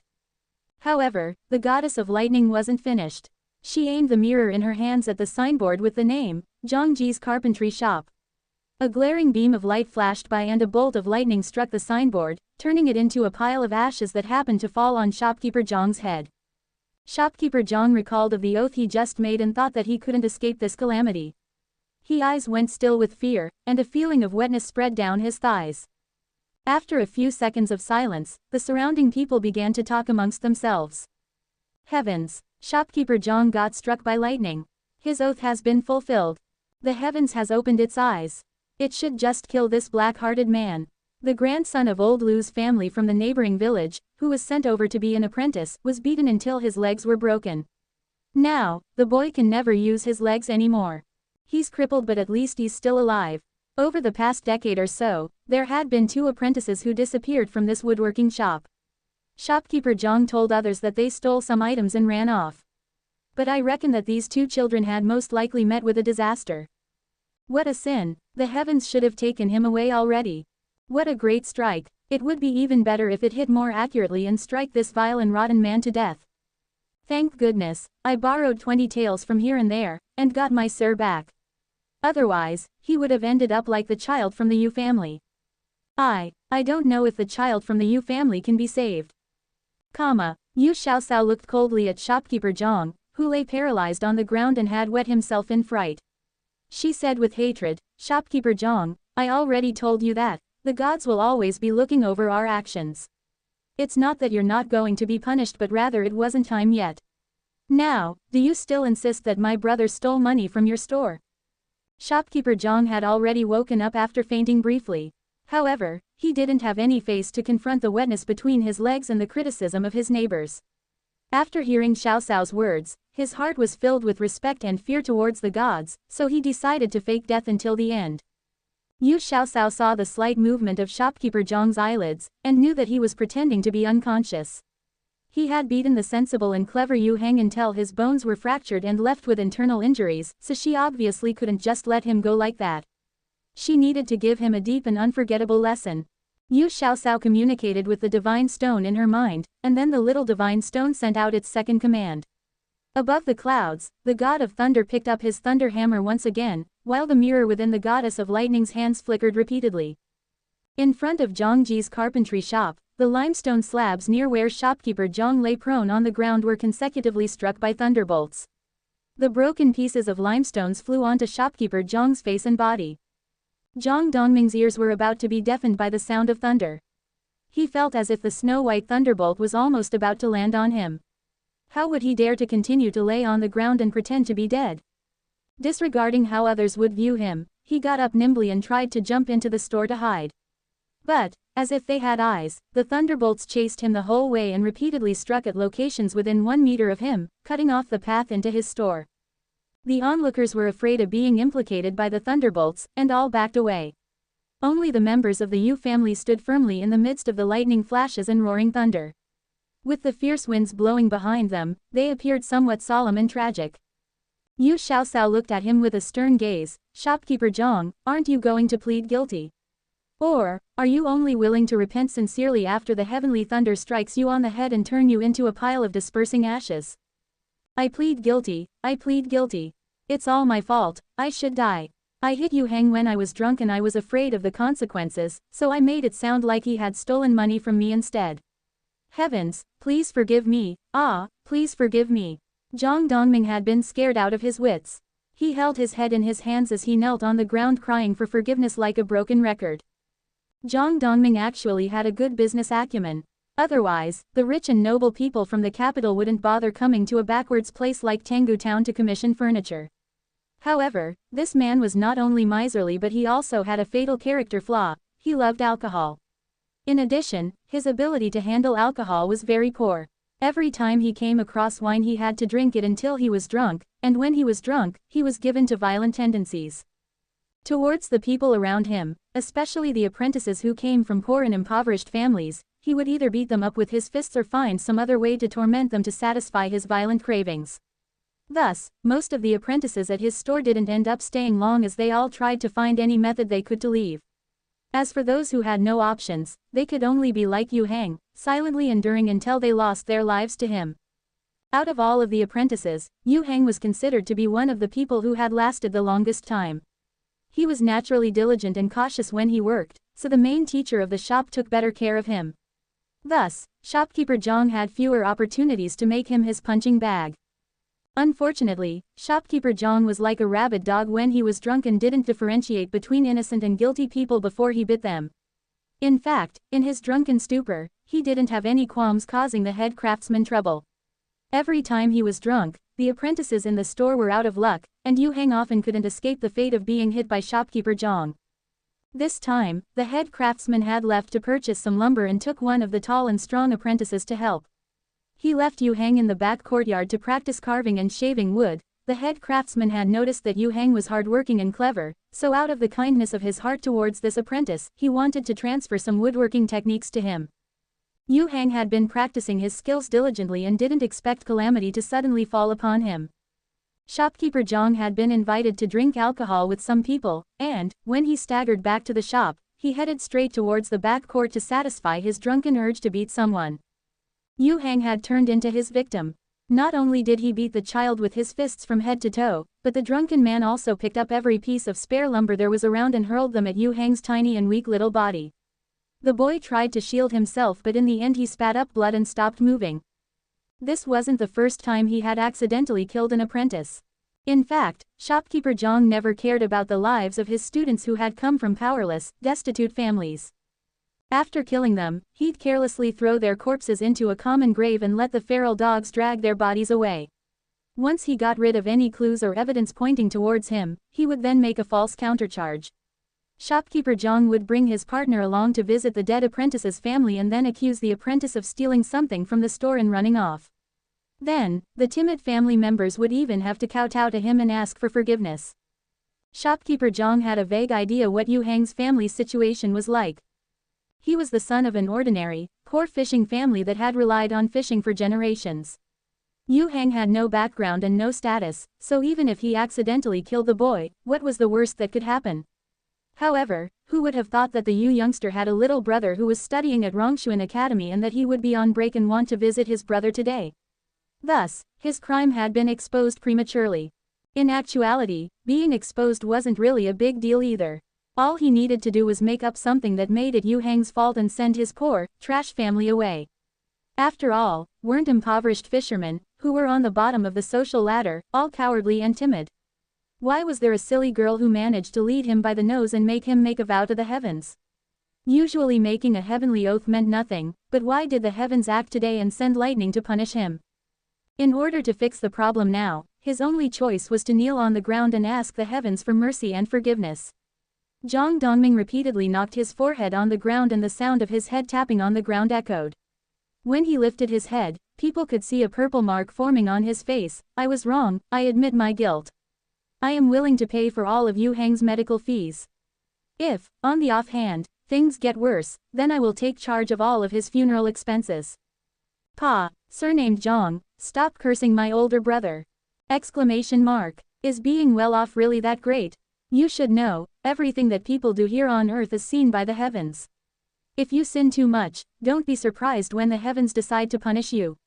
When the lightning had struck, Yu Xiaoxiao had been shielded behind her father. Now, without the slightest bit of fear on her face, she walked forward a step with the flash of lightning behind her. It made her seem as if she was a child sent by the heavens. Yu Yunxi had been standing for a long time in the midst of the crowd. He serenely watched the slightly built, fearless girl in the middle who had a cold expression on her face. A faint sense of respect for her rose in his heart along with another indescribable feeling. Although shopkeeper Zhang wanted to refute the little girl in front of him in his heart, he continued to kowtow to the heavens and admit his wrongs. As he apologized and repented, the dense lightning in the skies slowly dissipated and the thick, dark clouds in the sky gradually disappeared. After witnessing this phenomenon, the townspeople of Tenggu Town soon had a saying based on this event: if you do bad things you'll get punished by lightning. Yu Hang, who had been diagnosed as a hopeless case by the doctor from Tongren Medicine Hall, slowly opened his eyes after the black clouds scattered. With a very weak voice, he called out at Lu Muyun, who had been sobbing endlessly, "Mother." The people surrounding them all commented one after another, "The heavens have eyes. The gods have not only punished the evil person but also saved Yu Hang's life. Are you awake, Xiaoxia? What part of you feels uncomfortable?" Yu Hai softly asked his weak son as he supported his wife who was crying tears of joy. Yu Hang barely managed to squeeze out a placating smile on his supernaturally thin face and replied with great difficulty, "Father, Mother. I'm okay, I'm sorry for making you two worry. It's all my fault, it's all my fault. If I had made you come back earlier, then you wouldn't have encountered such a bad fate." Madame Lu had cried so hard that her eyes had swollen up until she almost couldn't open them. After the crazy rollercoaster events of the day, she felt physically and emotionally exhausted. Yu Xiaoxiao noticed that her older brother was struggling in an effort to sit up and hastily stopped him. "Older brother, you broke 3 of your ribs. Dr. Sun had just done his best to bandage you up, but you're absolutely not allowed to flail around. Mother, it's a good thing that older brother has woken up, so stop crying. Your body is not very healthy, so if you keep crying, it'll make older brother very worried for you. Older brother, let's go home. Father and Shishtu will protect you, so there will be no other bad people who can bully you." Little Shishtu's eyes had turned as red as a rabbit's eyes. He slightly sobbed as he tried to comfort Yu Hang. Yu Hang did his best to smile back at him. However, Yu Xiaoxiao had turned around to face shopkeeper Zhang, who was picking himself up from the ground. "Shopkeeper Zhang, we're going to take my older brother back home.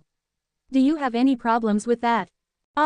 Usually, if the apprentice leaves the store before finishing their training, a penalty fee needs to be paid. Shopkeeper Zhang secretly shot a glance at the dark clouds near the horizon as he stood up with great effort. He barely managed to steady his weak legs as he patted himself on the chest. When third young Master Zhou heard the news, he had hurriedly rushed over from the docks. He dismounted from his horse when he got there and broke through the crowd.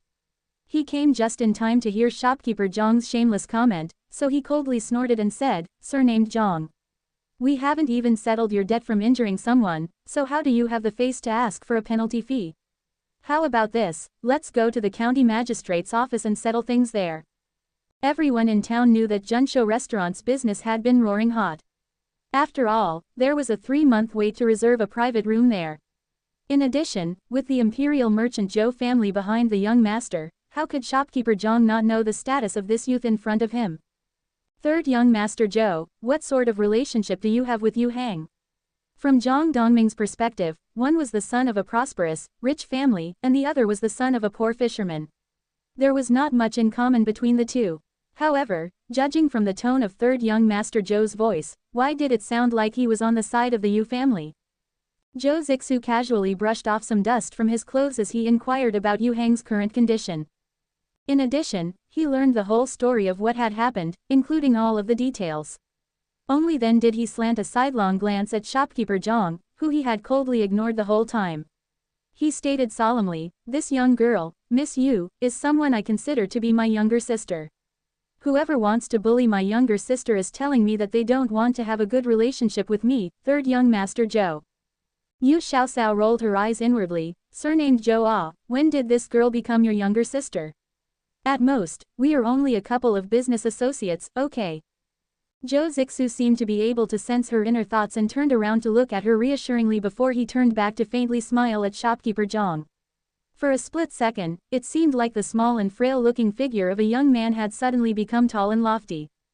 In order for shopkeeper Zhang to be able to conduct business as easily as a fish swimming in water, he naturally had a good sense of who he could offend and who he had treat carefully. Although third young Master Zhou was young in age, the patriarch of the Zhou family regarded him highly. It was obvious that this young man's future would be bright in the future. Furthermore, third young Master Zhou had a close relationship with the son of County Magistrate Wu, and he was in the wrong in this situation. If they really did bring this to the county magistrate's office, shopkeeper Zhang was afraid that the one who would lose would still be him. Zhang Dongming immediately showed off his acting skills by changing expressions to fit the situation. A large smile crossed his face as he said cloyingly, "I really didn't have the eyes to tell the difference between trash and treasure. Since third young Master Zhou is helping us settle our differences, this dumb one will return the apprenticeship contract back to the Yu family in consideration for third young Master Zhou's reputation." After seeing the extent of Yu Hang's injuries, third young Master Zhou was angered and aggrieved at how vicious shopkeeper Zhang was to the young boy. He cut off shopkeeper Zhang's flattery short and frostily replied, "Shopkeeper Zhang, there is no need to do this out of concern for my reputation. We can find out who is truly at fault at the magistrate's office. Simo, please go to the county magistrate's office to report a case. Tell them that the Zhangji carpentry shop's shopkeeper had seriously hurt someone while drunk." Wait a moment, wait a moment. Although it was a chilly spring day, shopkeeper Zhang suddenly felt cold sweat dripping down his bruised forehead. He immediately bowed deeply and repeatedly pleaded, "Young Master Zhou, tell me what needs to be done and this lowly one will immediately obey." Third young Master Zhou glanced back at the silent and taciturn Xiaosao and quietly asked, "Xiaosao, how do you want to handle this shopkeeper Zhang?" "Shopkeeper Zhang violently beat up my older brother and caused injuries serious enough that he almost died. In addition, he also caused severe psychological damage to him. We'll waive the psychological fees. As for the fees for medications, nursing, disability, and nutrition, he needs to pay for all of these to repent for his mistake. Furthermore, shopkeeper Zhang falsely accused my older brother of stealing from him and damaged his reputation. He must sincerely apologize to my brother in front of everyone here." Zhou Zixu watched as the tiny figure in front of him, with her hands clasped behind her back, pretended to have the demeanor of an adult. Everything she said had made sense, and it only made him feel that she was an adorable little girl. He couldn't help but soften his gaze towards her and reveal a warm and gentle smile on his face. "Did you hear all of that? Medication fees, nursing costs, all of it. Given our status as fellow townspeople, I'll cut a deal with you. Pay out 100 taels as a courtesy, okay? That won't be considered too expensive, right?" Third young Master Zhou was as gentle as a spring day towards his friends, but towards his enemies, he was as severe and ruthless as the cold winter day. Originally he had wanted to extort the man for around 300 to 500 taels, but he was afraid that Xiaosao and her family would then be slandered as blackmailers. So he modified his request to a more reasonable 100 taels as compensation for Yu Hang's injuries. Shopkeeper Zhang obviously couldn't say anything at this point. His heart dripped blood at the thought of the terms, but he still kept a smile on his face as he nodded furiously, "Not too much, not too much. Young Master Zhou's terms are very fair, very very fair." Third young Master Zhou took the banknote worth 100 taels from shopkeeper Zhang's hands and then turned to face Yu Hang, who was lying in the donkey cart. He hinted, "The compensation has been paid in full, so quickly apologize now. We still need to go back to the medicine hall to check on his condition again." Shopkeeper Zhang really didn't want to apologize to his poor and humble apprentice. However, if he didn't do it, it was likely that he'd be brought to the county magistrate's office. In that case, then he'd really lose his face and reputation. After considering the facts, he decided to assume an air of sincerity and figuratively pinched his nose as he apologized to Yu Hang. The family went to the carpentry shop to retrieve all of Yu Hang's clothing and other items, especially the 170 copper coins. The money was all a symbol of the family's love and concern for Yu Hang, so they absolutely couldn't let shopkeeper Zhang get his paws on it. Although the now awake Yu Hang resolutely refused to go, the family still dragged him to Tongren Medicine Hall to have Dr. Sun check his condition. On the way to the doctors, Yu Xiaoxiao also made the little divine stone use its spiritual power to heal her older brother, who was lying down on the donkey cart. When Dr. Sun palpated Yu Hang's pulse again, he was astonished at the boy's recovery ability. Did everyone from the Yu family have bodies that were different from the rest of humanity? He had diagnosed 3 of the members, and all of them had originally had death sentences. However, all 3 managed to survive beyond the odds. For example, Yu Xiaoxiao had been diagnosed with a weak constitution since birth and had been bedridden but was now skipping and running around like a completely different person. Yu Hai, on the other hand, had his leg completely savaged by a vicious bear, but he had managed to recover completely, except for a little limp. Then there was Yu Hang, who had gotten his internal organs damaged. If it was another person, he or she would have spat up blood and died within hours. However, he only took half a day to come out of his coma and could even talk normally. All of these miraculous situations were only seen in the Yu family.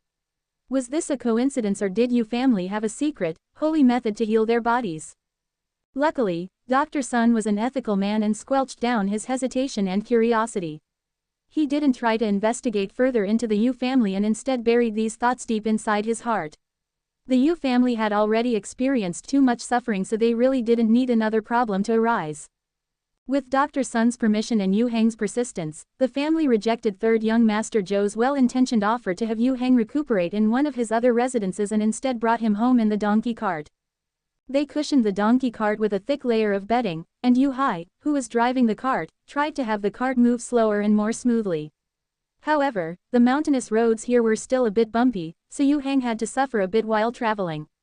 Luckily, Xiaoxiao was there to feed Yu Hang with some highly concentrated mystic stone water the whole way back and also had the little divine stone protecting his injuries. Thus, Yu Hang managed to survive the journey home. Little Shishtu had asked for a day off because he was still worried about his older brother. He grumbled when he saw his brother suffering. The only thing not good about our donkey cart is that the wheels are made out of wood and have no shock absorption. If we could get a set of rubber wheels, that would be much better. Rubber wheels? Are you talking about the wheels with the black rubber on the outside and you can blow air into them? Yu Xiaoxiao would have never thought that this world would already have rubber tires available for carts. Little Shishtu nodded furiously and continued, in town, the horse carriage that the Zhou family's patriarch and matriarch use has rubber wheels. When it's pulled, the carriage doesn't bump or jump at all. I heard that rubber wheels were something that our current emperor, Zhongwen Emperor, had discovered when he was young. When Zhongwen Emperor was still the imperial grandson, he had built a shipyard, organized a fleet of ships, and sailed the distant seas to the southern regions. He had discovered rubber trees there and used them to manufacture rubber wheels. After experimenting for more than half a year, he was finally able to make a rubber wheel that had the right amount of flexibility to be shock absorbent. It was said that he created these rubber wheels to make it easier for him to go out and travel. Rubber possibly had other uses, but no one was currently using it for anything else of importance. Yu Xiaoxiao raised an eyebrow at this information. This fellow transmigrator was probably an engineer in his past life, as he had not only built ships but also invented rubber wheels. If Zhongwen Emperor hadn't transmigrated into the imperial family, then he likely would have become a person primed to become the chancellor of the Ministry of Works. The sky had turned completely dark by the time they got back to Dongshan village, as they had to take multiple breaks on the road. In the distance, they could see a slim and stooped-over figure at the village entrance pacing anxiously to and fro. Only when they got closer were they finally able to recognize the person as Xiaoxiao's grandfather, Old Yu. How's Xiaoxia's condition and injuries? Why didn't you guys get back until now? Old Yu wasn't faking his concern over his grandson. When he heard the news, his first reaction was to ask for some money from his wife. As Yu Hai's father, he knew what kind of circumstances his son's family was under. His grandson's injuries were not light, so they likely needed a lot of money to heal him. But Madame Zhang was a pixie one. Any money that came into her purse was hers alone. Even if the heavenly emperor himself came over, he wouldn't be able to pry even half a copper coin from her paws. Old Yu naturally was unable to get any money, so he stayed at home, too ashamed to go into town, and waited in agony. When he saw Yu Hang's extreme pallor and closed eyes, old Yu staggered a bit as he thought his eldest grandson had encountered a disaster. Although Dashan had changed his surname to Yu after Madame Zhang had married again, Heitzi still didn't have the Yu family's blood flowing through him. In actuality, Yu Hang was the true eldest grandson of the Yu family. After Yu Hang was born, despite Madame Zhang watching them like a hawk, old Yu was always able to come up with a method to add some extra food for his eldest grandson. Other than going out to sea or mending fishing nets, old Yu mostly played with his eldest grandson. As for the rest of his grandchildren, he didn't place as much importance on them as he did on Yu Hang. When he saw his grandson with tightly closed eyes and no movement, tears immediately came to old Yu's eyes. "Father, Xiaosha's okay now. Don't feel sad, okay?" Yu Hai gently tucked the blankets around his son as he comforted his father. Yu Xiaoxiao didn't have a lot of ill will towards this grandfather of hers, so she supported his arm and quietly said, "Grandfather, my older brother has truly encountered a calamitous event this time. There's not a single part of his body that's not injured. 3 of his ribs were broken and his internal organs were severely damaged. Even Dr. Sun at Tongren Medicine Hall couldn't do much for him. Fortunately, my older brother was lucky and was able to keep his life with great difficulty. Grandfather, at that time we weren't in horrible circumstances, so how could we send my brother to that carpentry shop to become an apprentice without even asking about the situation there?" When old Yu heard that, he blamed himself continuously. "I'm such a useless grandfather. At that time, I thought that having Xiaosha learn a trade wasn't a bad thing and was convinced by Madame Zhang and Madame Li's persuasions, so I agreed. Who knew that the Zhangji carpentry shop was a den full of tigers and wolves? Ah! My poor eldest grandson almost." Yu Hai knew that his daughter was deliberately blackening the reputation of the old hag, Madame Zhang. However, when he saw how repentant and guilty his father looked, his heart immediately softened. "Gossip travels quickly in the village, let's go home and then talk." Old Yu's hand trembled as he fished out a string of copper coins and shoved them into his son's hands. His voice was choked with emotion as he said, "I won't go with you guys back to the old residence to avoid that old woman from coming over and making a disturbance again. Father is useless and doesn't have much. Take this money and use it to buy some chicken eggs to nourish Xiaosha's body." Yu Hai was astonished when he found out his father had also saved up a secret purse. However, he knew that his father's money didn't come to him easily, so how could he take it? The father and son pushed the money back and forth for a bit, but, in the end, Yu Hai was no match for the old man's persistence and finally took the money that was a symbol of a grandfather's good intentions. A burst of sorrow bloomed within Yu Hai's heart as he watched his father, who had become older with every passing day, walk away. Yu Xiaoxiao was afraid that her father would become soft-hearted again and hurriedly pulled on his hand and said, "Father, when our situation at home is better, we should bring grandfather over and treat him well to show our filial piety. Let's remember grandfather's good intentions from today. Let's go home now. Older brother's body is weak and shouldn't be subject to the chilly air." When the old residence got fixed, they only fixed the major parts of the central building and the 2 side rooms next to it. Ordinarily, Yu Hai and his wife lived in the central building and the children lived in the rooms on the side. In order to make it easier to take care of their seriously injured son, Yu Hai lifted his son onto their own Kong bed to sleep on. When Yu Hang was placed on the Kong bed, he opened up his faintly bruised eyes and, in the weak light, could see that he was in a room that was much more spacious and bright than their old west room at the new residence. He revealed a smile that came from his heart and it brightened up his wasted and pallid face. He was finally home. In the future, he would never have to live feeling scared and on the edge again, afraid that at any time someone would hit him. He looked at the concerned expressions on his parents and siblings' faces and slipped quickly into sleep again. In the midst of his heart, 4 words appeared before him: "Returning home feels good. Let's allow older brother to sleep for a bit. I'm going to simmer some congee. Older brother has become so thin that he doesn't even look human anymore. We need to let him carefully nourish his body for a bit." Yu Shaolin wiped away the tears at the corners of her eyes. Her heart was filled with worry, and she wholeheartedly wished she could magically restore her brother's body back to a healthy weight. Yu Xiaoxiao urged her mother, whose face was even more pale than her older brother's face, to lay down and rest a bit. She went out of the room with Xiaolian to make dinner together. Yu Hai was in the courtyard cleaning and preparing the pig head and offal they had bought earlier. Tonight, they still had to braise these cuts of meat for the next day. At the evening meal, the pig head and intestines were already stewing on the stove as the whole family surrounded the Kong bed. Madame Lu carefully and gently fed her eldest son some congee. When she saw her son eating the food eagerly, tears began to brim again in her eyes. "Mother, I'm okay now. Please don't worry anymore." Yu Hang sensibly lifted up his weak arms and helped Madame Lu to wipe the tears from the corners of her eyes.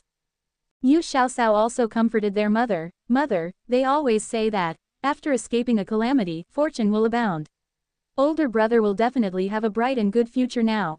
Stop crying. If you continue to cry, then our whole Kong bed will soon be underwater." Madame Lu didn't know whether she should laugh or cry as she gently slapped her daughter's arm and said, "You always say the darndest things. Cower is right though, good days are just ahead of us. In the future, we should never divide our family apart again." "Mother, judging from what you just said, in the future, Xiaolian and I will have to find husbands who will live as, Yu Xiaosao wanted to lighten up the atmosphere for her family, so she tried hard to amuse everyone. Xiaolian, who had already turned 9, blushed fiercely after hearing her sister's words. She spat at her and then quickly cleaned up the bowls and chopsticks, and fled into the kitchen to hide. Madame Lu pinched her daughter, who had slowly been filling out, on the cheek and rebuked her, "You're a girl, so you should be more gentle and refined. Why are you saying things like having a husband live with us?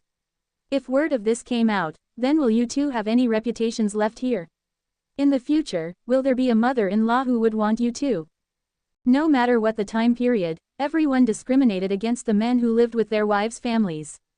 Who would be happy to have a perfectly good son marry a woman and live with her family as if he was a layabout? Xiaosao finally remembered that she was living in a time period where girls couldn't just say whatever they wanted, especially when it came in regards to marriage.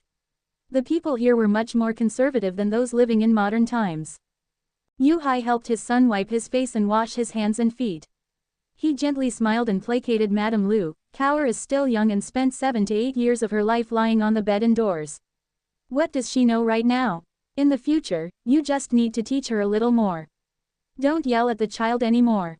Xiaosao quickly placed an innocent look at her face, as if she didn't know what she had said wrong. She also pouted slightly as if she was feeling wronged. The rest of the night passed quickly. The next morning, Xiaolian brought little Shishtu along on the donkey cart to sell braised food at the docks. After eating breakfast and chatting a bit with her older brother, she spoke to her parents. "I heard Dr. Sun say that eating snakehead fish can nourish the body, enrich the blood, dispel blood stasis, and improve the healing of the body. I also heard Brother Han say that there is apparently some snakehead fish living in the river just south of the mountain. I want to go over there and see if it's true." When Madame Lu heard they were going to the south side of the mountain, she immediately became worried. "Stop right there. In the future, none of you are allowed to go into the mountains." Ever since Yu Hai had his accident, Madame Lu had no longer regarded the mountain as an area people should go to. In the past, she had also heard the stories about vicious and ferocious creatures living deep in the mountains. However, after living with the Yu family for more than 10 years, Yu Hai had never encountered any of the vicious beasts when he was in the mountain. In fact, he rarely even saw a wild boar, let alone tigers, wolves or other dangerous animals. But after Yu Hai was ravaged by the bear, Madame Lu felt that the mountain and its thickets were truly a dangerous area. She had almost lost her husband once, so it was natural that she had lingering fears, right? Thus, whenever someone said they wanted to go in the mountain, she had to voice her fear and disapproval. When Xiaosao saw that her mother's expression had changed significantly, she quickly tried to placate her. "Mother, I'm not going into the mountain. I'm just going on the trail at the foot of the mountain to get to the south side. Although it's a longer detour, it's not going to be dangerous." "You're really not going into the mountain?" After seeing Xiaosao nod her head furiously, Madame Lu finally let out a sigh and said, "As long as you're not going into the mountain, it's fine.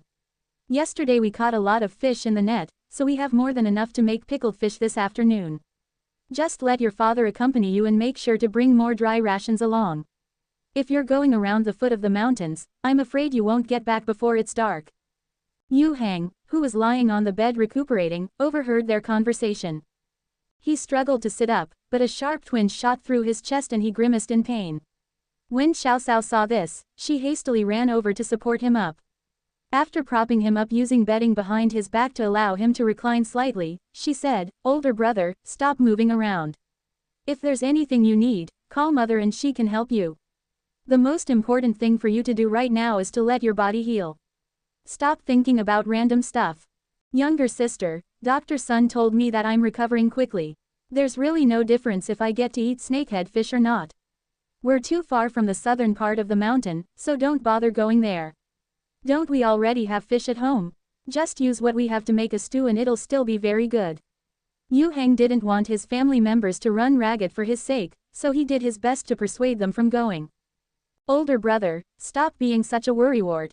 Here, drink some water and take a nap. Sleeping helps the body rest and recover a lot." Whenever Yu Xiaoxiao made up her mind to do anything, she could not be persuaded otherwise. There was no way that Yu Hang's attempt would sway her mind at all. She poured him a large cup of highly concentrated mystic stone essence infused water and fed it to him. The little divine stone had told her that a person wouldn't get into trouble if they drank too much mystic stone water. The only side effect was that it would make them sleep for a bit. See here, she even used its side effects as a makeshift sleeping pill. When the little divine stone found out they were going to the southern side of the mountain, it immediately became excited. It had already finished exploring the West Mountain and it hadn't had a chance to explore any farther areas. With a whoosh, it leapt onto Xiao Xiao's shoulders and enthusiastically rubbed its golden head against Xiao Xiao's cheek. "Bring me along, I want to go there and play too." Yu Hang was perplexed at the sight of the tiny, golden kitten. Although its size made it seem like it had just recently been born, its agile and strong movements implied otherwise. It's quite rare to see a kitten that's so pretty. Where did you get it from?" "Your younger sister found it in the thickets behind us. It's quite clever, so we decided to raise and have it keep Tiny company." Madame Lu was cleaning up the room as she watched Xiao Xiao and her husband's antics with amusement. Yu Xiao Xiao was in the middle of trying to convince her father to let her go to the southern side of the mountain on her own. There was a common saying, full recovery from a serious injury takes 100 days. Even though the little divine stone strengthened and healed her father's leg every day, he had still suffered from a violent injury. To get to the south side of the mountain, they needed to walk a very long distance. She really wasn't sure if her father could do it right now. But how could Yu Hai, who loved his daughter to death, feel okay in letting his daughter, who was only 8 to 9 years old, go by herself? Just as the two of them were mutually stuck in a deadlock, someone knocked on their main gate.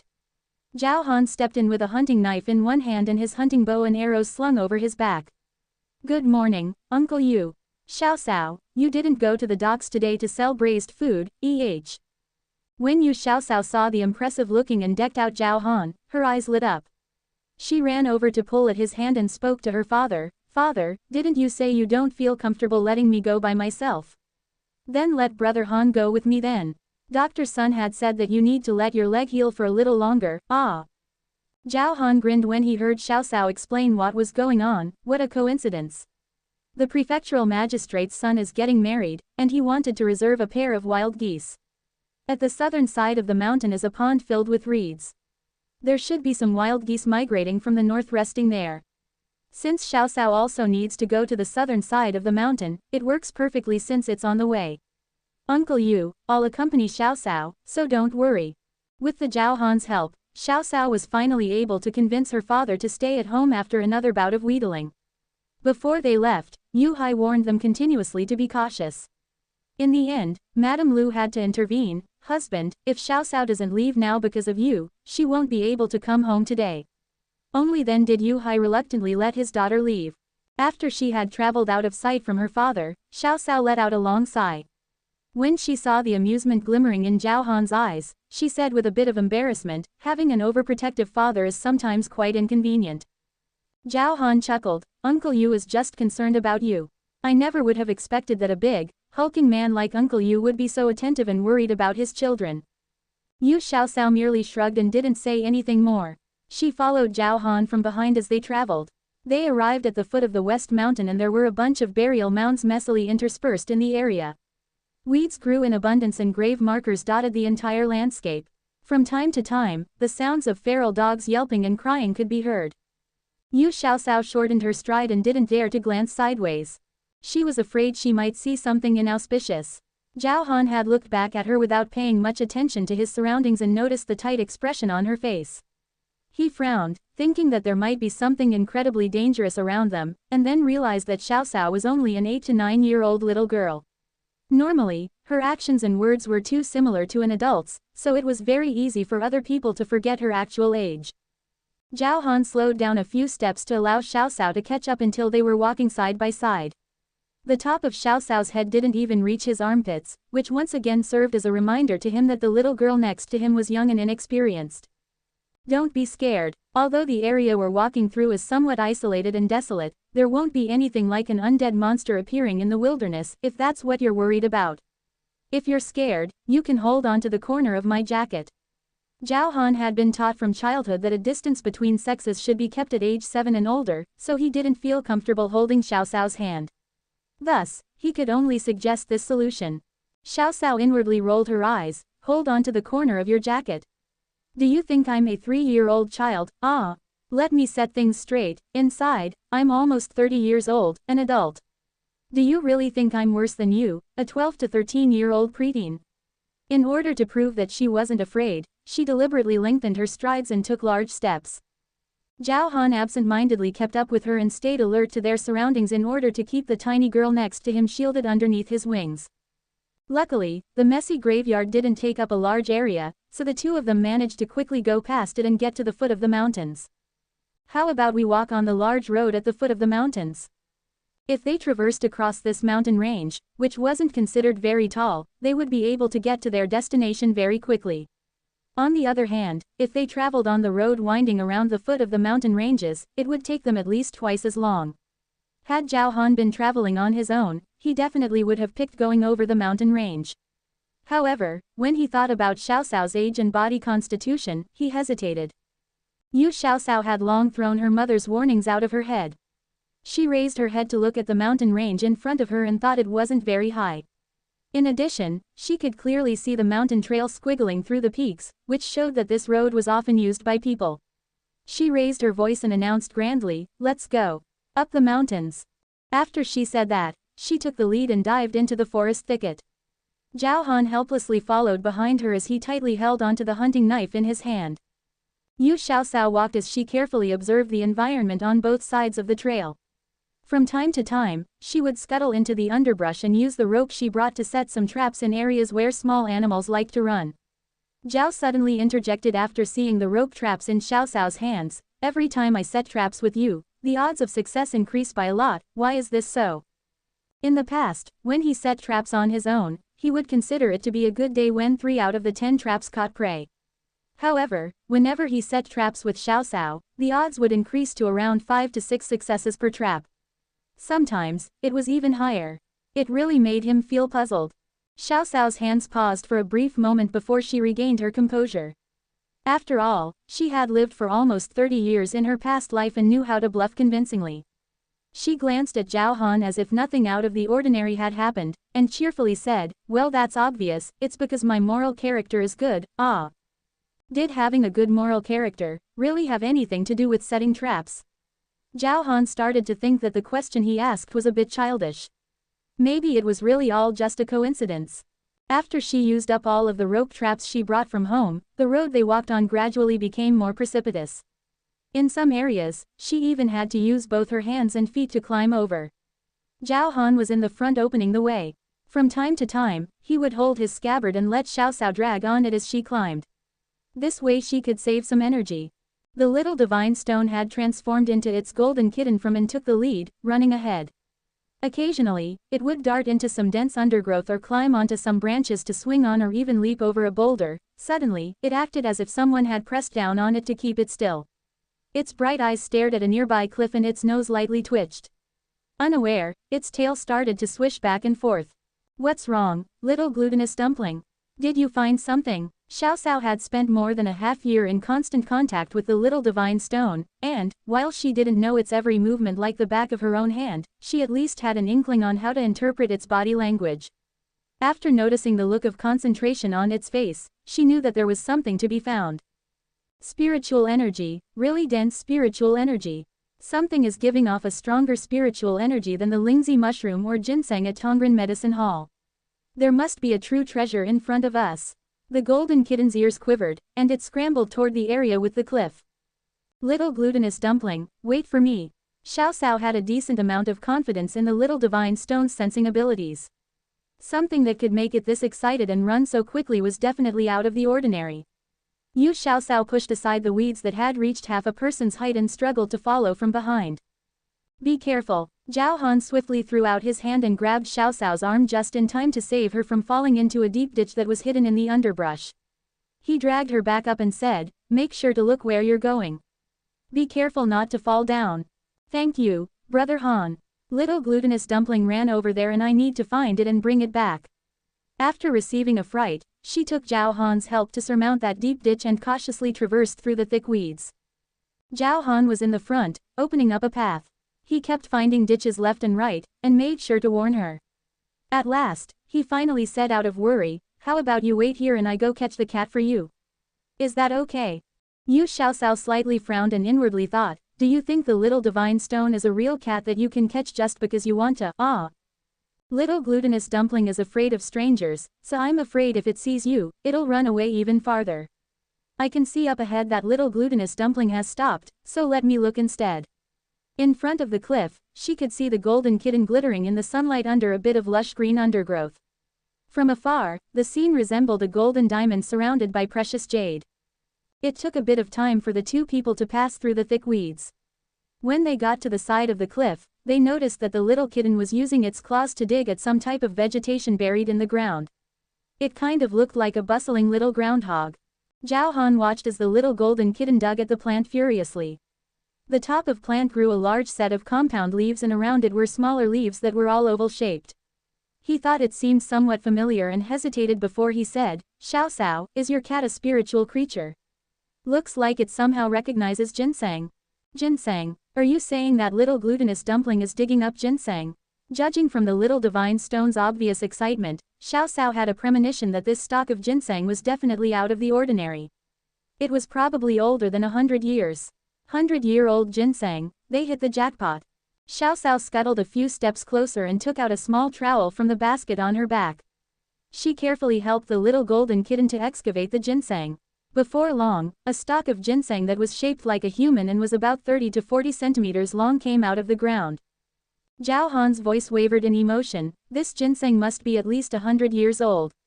Legend says that after cultivating for 100 years, a ginseng starts to have a human shape. 500 years, it'll have a face, and if it goes past 1,000 years, it'll become sentient. This ginseng is already human-shaped and we can faintly see that it has a face. Xiao Cao, this ginseng you dug up can be rated as the king of ginseng. The little golden kitten flung the dirt off its claws and then hopped into Xiao Cao's hands. It wrapped its paws around the ginseng and had a look of infatuation on its face, such a dense concentration of spiritual energy, ah. Let me absorb as much as I can. Be careful, Zhao Han quickly plucked the kitten out and into his own hands. He didn't let the cat go no matter how hard it struggled, this is a priceless treasure, don't let your cat damage it. Xiao Cao grinned in amusement when she saw the little divine stone, who had been caught by Zhao Han, baring its fangs at the youth in an attempt to threaten him. She gave it a placating look and spoke to it through her mind, don't be impatient, ah, the ginseng won't run away. When we get home we'll discuss it. This stinky human, if I didn't take into account that he has helped you before, I would have torn him to pieces by now. The little divine stone bared its fangs and claws, but in the eyes of outside observers, it just looked like false front. Zhao Han felt that the little animal was quite adorable and used his hand to rub its furry head. Due to a moment of carelessness, the little kitten, whose fur was being messed up, scratched him and left 2 lines of red on his hand. Little glutinous dumpling, you're not allowed to scratch people. Xiao Cao rushed over and rescued the little golden cat from Zhao Han's hands. After getting its independence back, the little divine stone agilely flipped over and jumped onto Xiao Cao's shoulder. All of its fur was raised up as it angrily howled a couple of times at Zhao Han. To Zhao Han's ears, its snarls sounded only like a tiny kitten, barely weaned from its mother's milk, throwing a spoiled temper tantrum.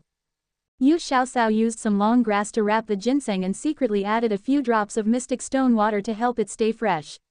This was a treasure and was worth a lot of money. She needed to keep it carefully preserved. Distances could be hard to judge. When she was looking at the mountain from afar, it didn't seem very tall. However, as she was climbing it, it was a different story.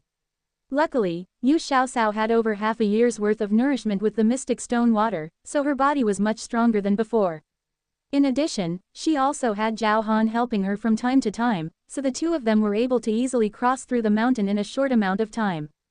Wow, is this the pond full of reeds that you were talking about? Yu Xiaoxiao was mesmerized by the beautiful scene in front of her. The tall and lofty mountain had hid a tranquil, dark green lake that delighted the eye. Reeds grew on the shoreline and surrounded the lake completely. Sunlight scattered through the reeds and reflected off the water that was so still that the reflection of the plants seemed to be a perfect inverted image. Clouds of water vapor rose from the surface of the lake and embraced the whole area in a misty wonder. Not far from the water was a tree that she couldn't identify. The branches of trees stretched out widely, and its trunk was tall and straight.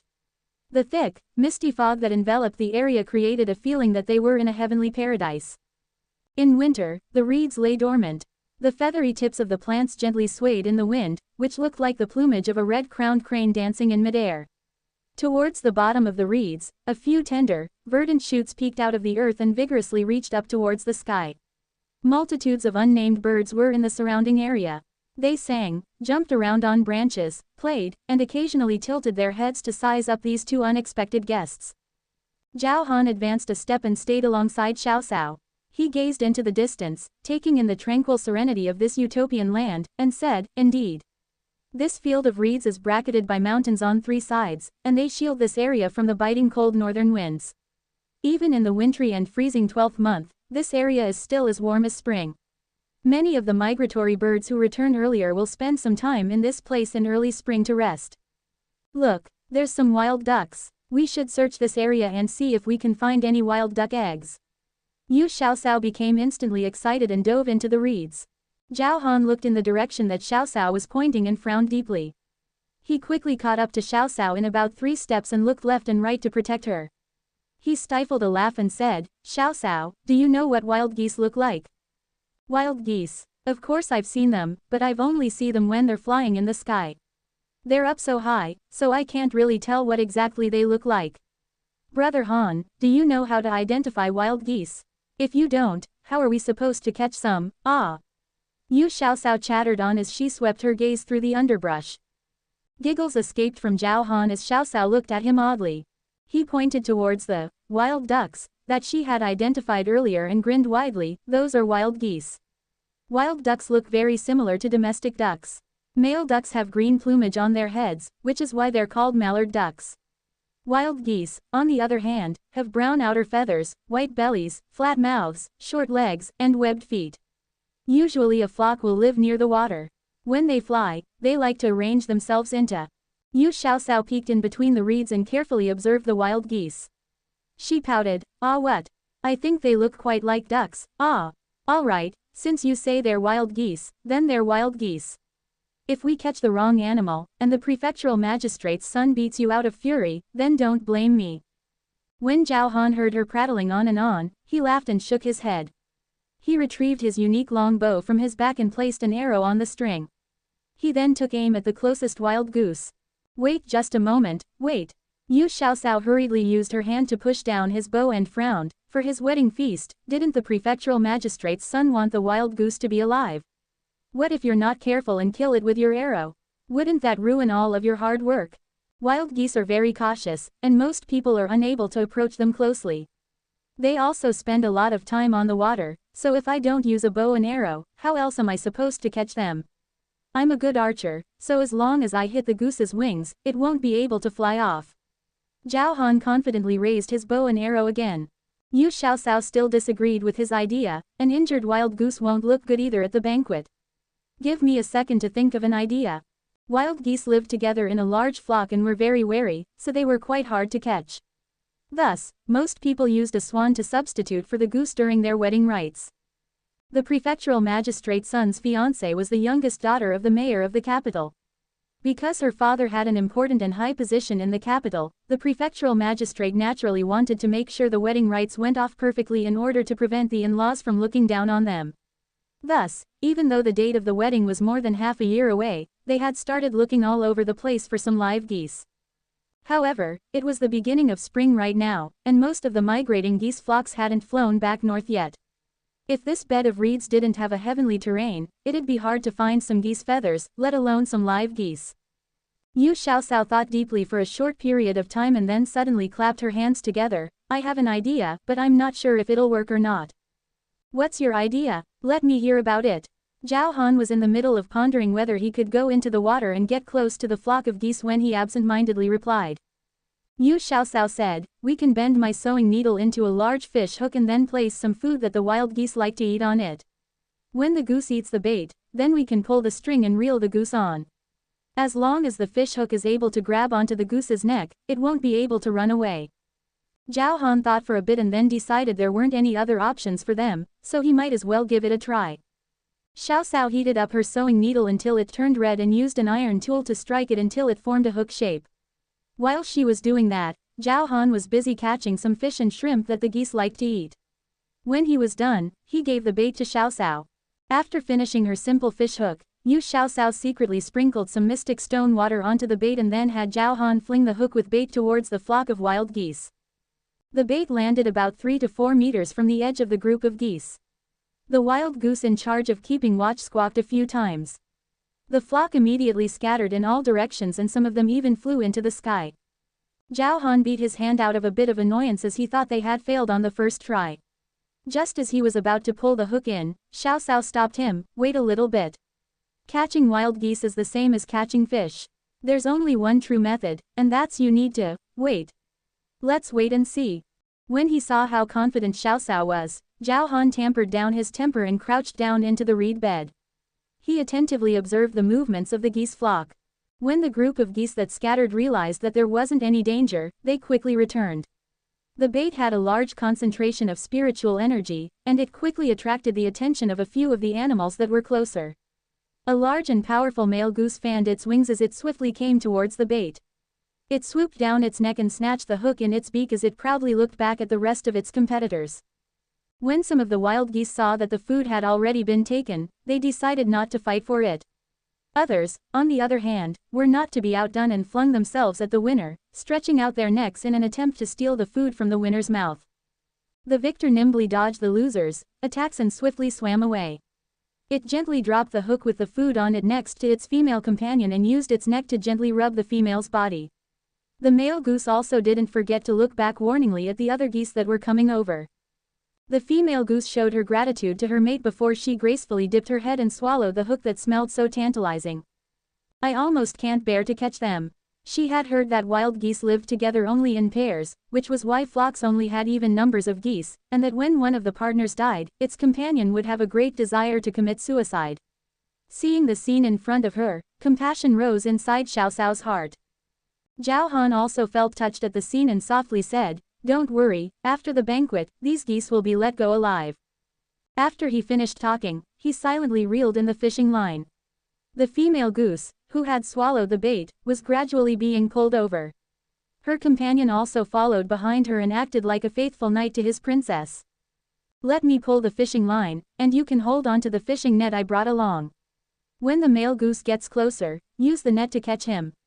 Yu Xiaoxiao explained as she secretly placed another bit of bait that had been doctored with the mystic stone water in the nearby water around them. The male goose apparently could sense the spiritual energy that the bait was emitting and swiftly swam closer to them. In a flash, it had entered Zhao Han's hunting radius. With Zhao Han's excellent hunting skills, the male goose naturally would have a hard time escaping. Furthermore, with the female goose also struggling, the two of them were caught like turtles in a jar.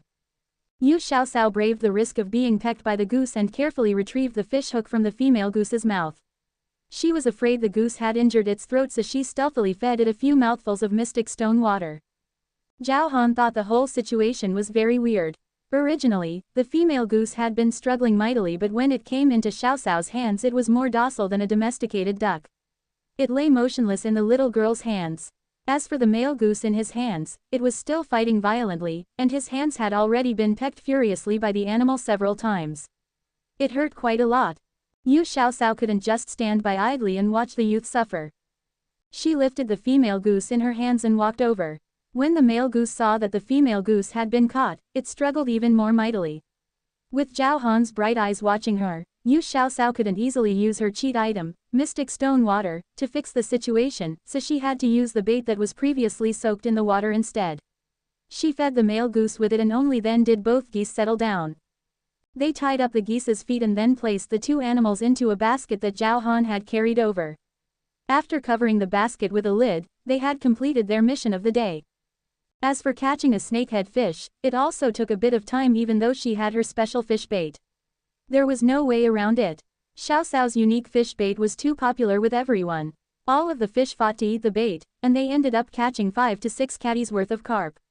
The smallest fish was about the size of the palm of one's hand, while the largest was around the size of a grass carp.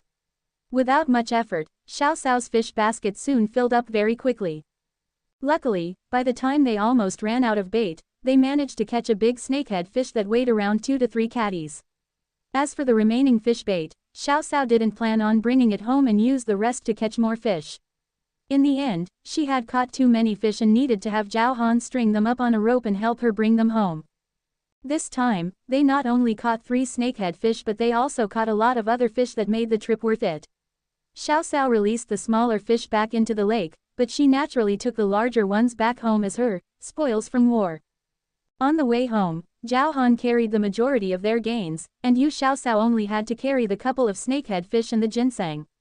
Despite having a lighter load, Xiaoxiao ended up expending a lot of energy to just barely cross that mountain range that looked deceivingly easy. By the time they got to the area where they had set their traps, the cotton lining of Xiaoxiao's jacket was already soaked with her sweat. Oh my gosh, I am exhausted. Xiaoxiao plopped heavily down on a rock at the side of the road and used the back of her hand to wipe the beads of sweat off her forehead.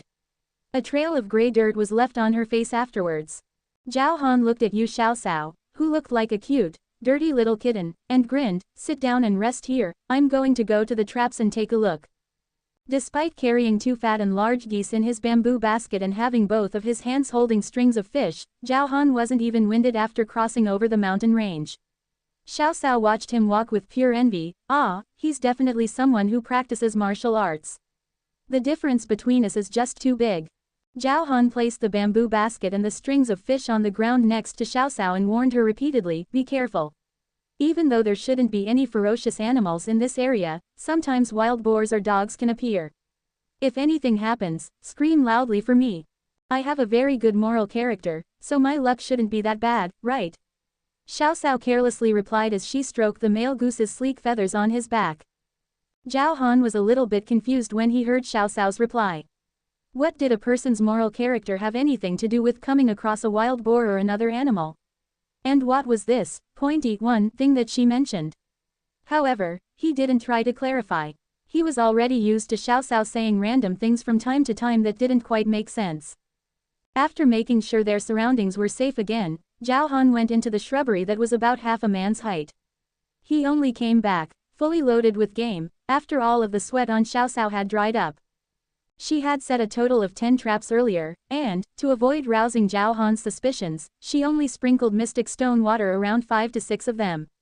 Naturally, all of the traps she used Mystic Stone Water on had game. Because she only used smaller traps this time around, the animals she caught were all on the smaller side, like hares, pheasants, and badgers. One of the hares she caught was actually pregnant too. Springtime was the season for animals to mate and reproduce. Thus, experienced hunters usually didn't choose to hunt in this season. One of the reasons was that the animals raising their children were much more fierce and violent. The more important reason was that there was no reason to kill the goose that laid the golden eggs, that is, they needed to give the animals on the mountain time to multiply and thrive. What should we do with this wild hare? Let it go. Hunters who went out into the woods during the springtime usually would let the pregnant creatures go. Thus, when Zhao Han saw the pregnant female hare hopping and skipping around, he couldn't help but ask what Xiaoxiao's plan was. Yu Xiaoxiao carefully picked up the obviously pregnant hare and used her right hand, which had the multicolored stone on it, to gently stroke the hare's soft and silky fur. Be careful, wild hares can also bite people when they get scared. Zhao Han couldn't help but remind her. One time when he was picking up a pregnant hare, the creature fought him vigorously and bit him hard. The resulting wound wasn't serious but it bled for a bit and hurt. Contrary to his expectations, the hare, which had been struggling frantically, calmed down and stayed in Xiao Xiao's hands as if it was a kitten that had just eaten its fill. It stopped moving and even closed its eyes, as if it really enjoyed Xiao Xiao's pets. Xiao Xiao, are you sure you're not the legendary forest spirit or something like that? How come all of the wild animals in these mountains seem to especially like you? Zhao Han was astounded at the change in the hare and couldn't help but make a little joke. There was a reason why he mentioned this. Last year, she had caught a small roe deer in her trap. When the creature saw her, it treated her as if she was its mother, and followed her blindly home. Inside the secret valley, there were a bunch of tiny white fish that were very hard to catch, but Xiao Xiao was able to catch a whole jar full of them without much effort. And then there was what happened today at the lake. When they were catching the geese, there were a lot of shrimp and tiny fish in the water, but the two birds seemed to have a special affinity for her bait. Xiao Xiao definitely had a secret. However, Zhao Han didn't plan on asking her about it. Everyone more or less had their own little secrets. After all, wasn't his own family an example of that? He had already thought of Xiao Xiao as a friend, as a younger sister no less, so he decided to honor her privacy. When Xiao Xiao heard his joke, she deliberately opened her mouth wide and pretended to look scary. She sinisterly said, "Looks like you've seen through my disguise, youngster. Guess that means I can't leave you here in this world anymore. Zhao Han, you need to die. Idiot, stop being so boring." The little divine stone had been laying in the basket, and absorbing the spiritual energy from the mountain ginseng. It rolled its eyes at Xiao Xiao's antics and changed its position. Then, it continued to hug the ginseng and cultivate. Zhao Han laughed in delight at Xiao Xiao's joke but then saw the little golden kitten moving around in the basket. He reminded Xiao Xiao out of worry, "Xiao Xiao, that mountain ginseng is quite valuable. Be careful to not have your cat ruin it." "Don't worry, little glutinous dumpling won't ruin it." That being said, without little glutinous dumpling, I wouldn't have been able to find this wild mountain ginseng. Since it likes the ginseng so much, then we should just let it hug it.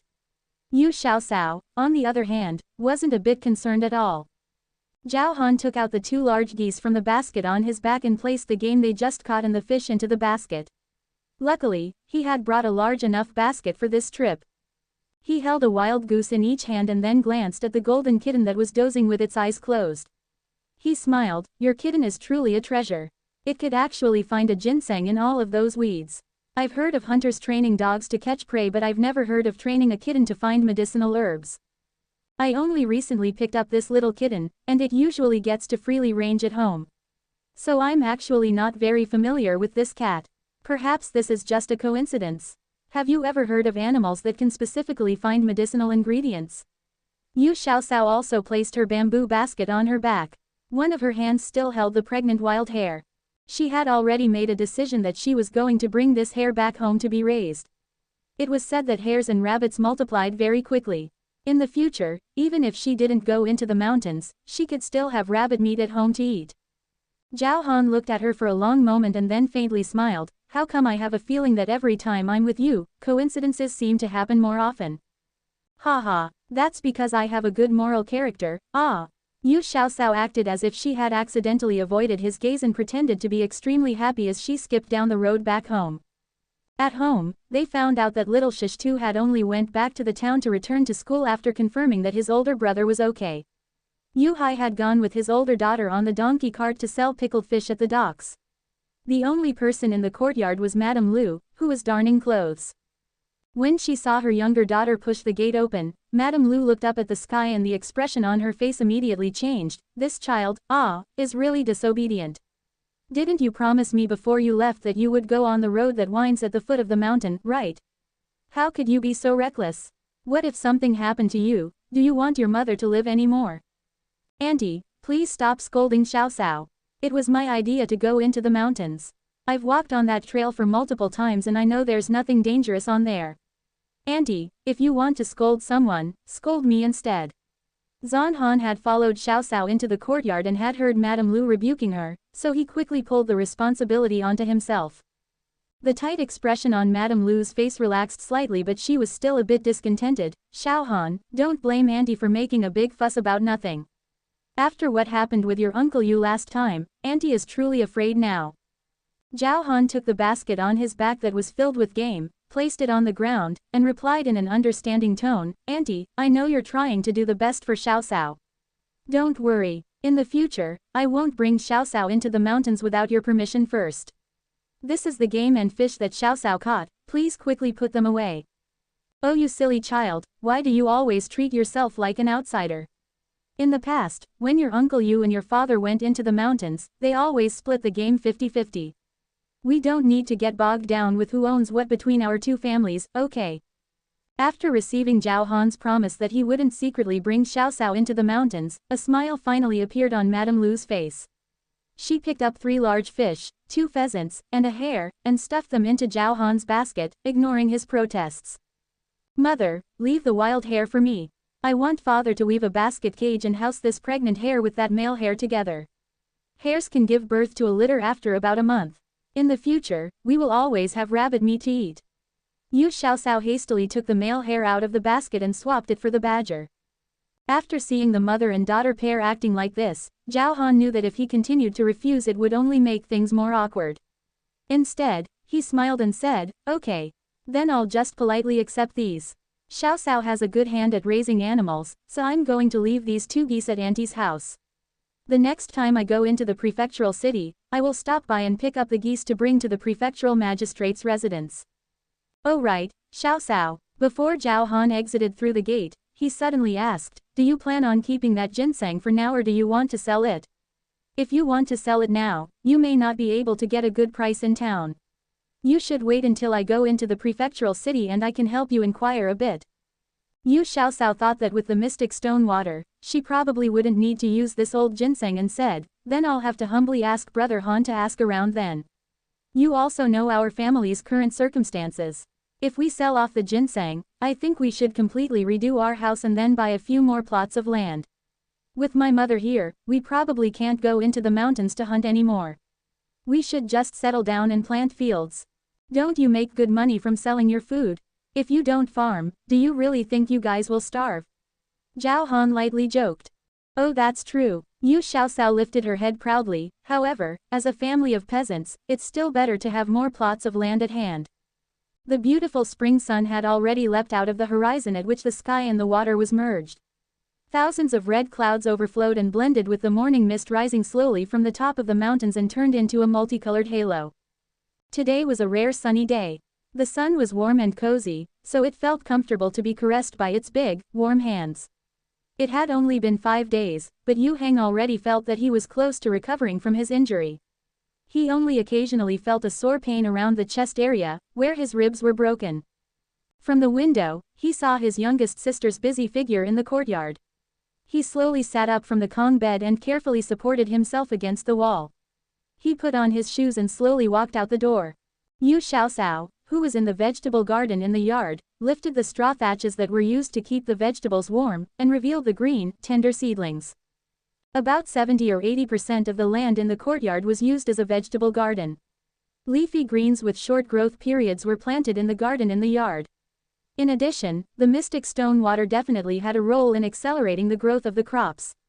Thus, in less than half a month, the greens, spinach, and leaf lettuce were all ready to be harvested. They appeared verdant and lush under the morning spring sun. "Older brother, you haven't recovered from your injuries yet. Why did you come out?" Yu Xiaoxiao was the first to notice the movement at the door of the main room. She hastily wiped her hands and ran over to help her older brother walk over the threshold. She found a place in the courtyard where the sun would shine on and brought over a recliner that her father had made in his spare time. After that, she laid a thick mattress on top before she allowed her older brother to lie down. Yu Heng watched as his youngest sister moved the chair and went into the room to find the mattress. She was bustling about like a happy little bee. He had an apologetic smile on his face as he said, "Little sister, you should go back to what you were doing. As your older brother, even though I can't help much, but I don't want to give you more trouble. Older brother, the most important thing for you to do right now is to recover from your injuries.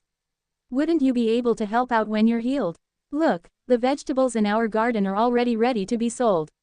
We also can't disregard our business at the docks. You must cooperate well with the recuperation process, so that you don't end up with a lingering illness." Yu Heng looked at the vibrant vegetables in the garden, and the distress in his heart seemed to be dispelled by the greenery. He sighed with a smile. Youngest sister, this method is really good. At this time, other people have just planted their seeds, but we can already start selling our vegetables. If we take them to town, those noble masters and madams will love them so much. In this era, there wasn't any advanced techniques like greenhouse farming. The high officials and noble lords in the capital, who had some hot spring resorts, were able to eat some fresh vegetables in the winter. However, there weren't any geothermal resources around areas like Tanggu town.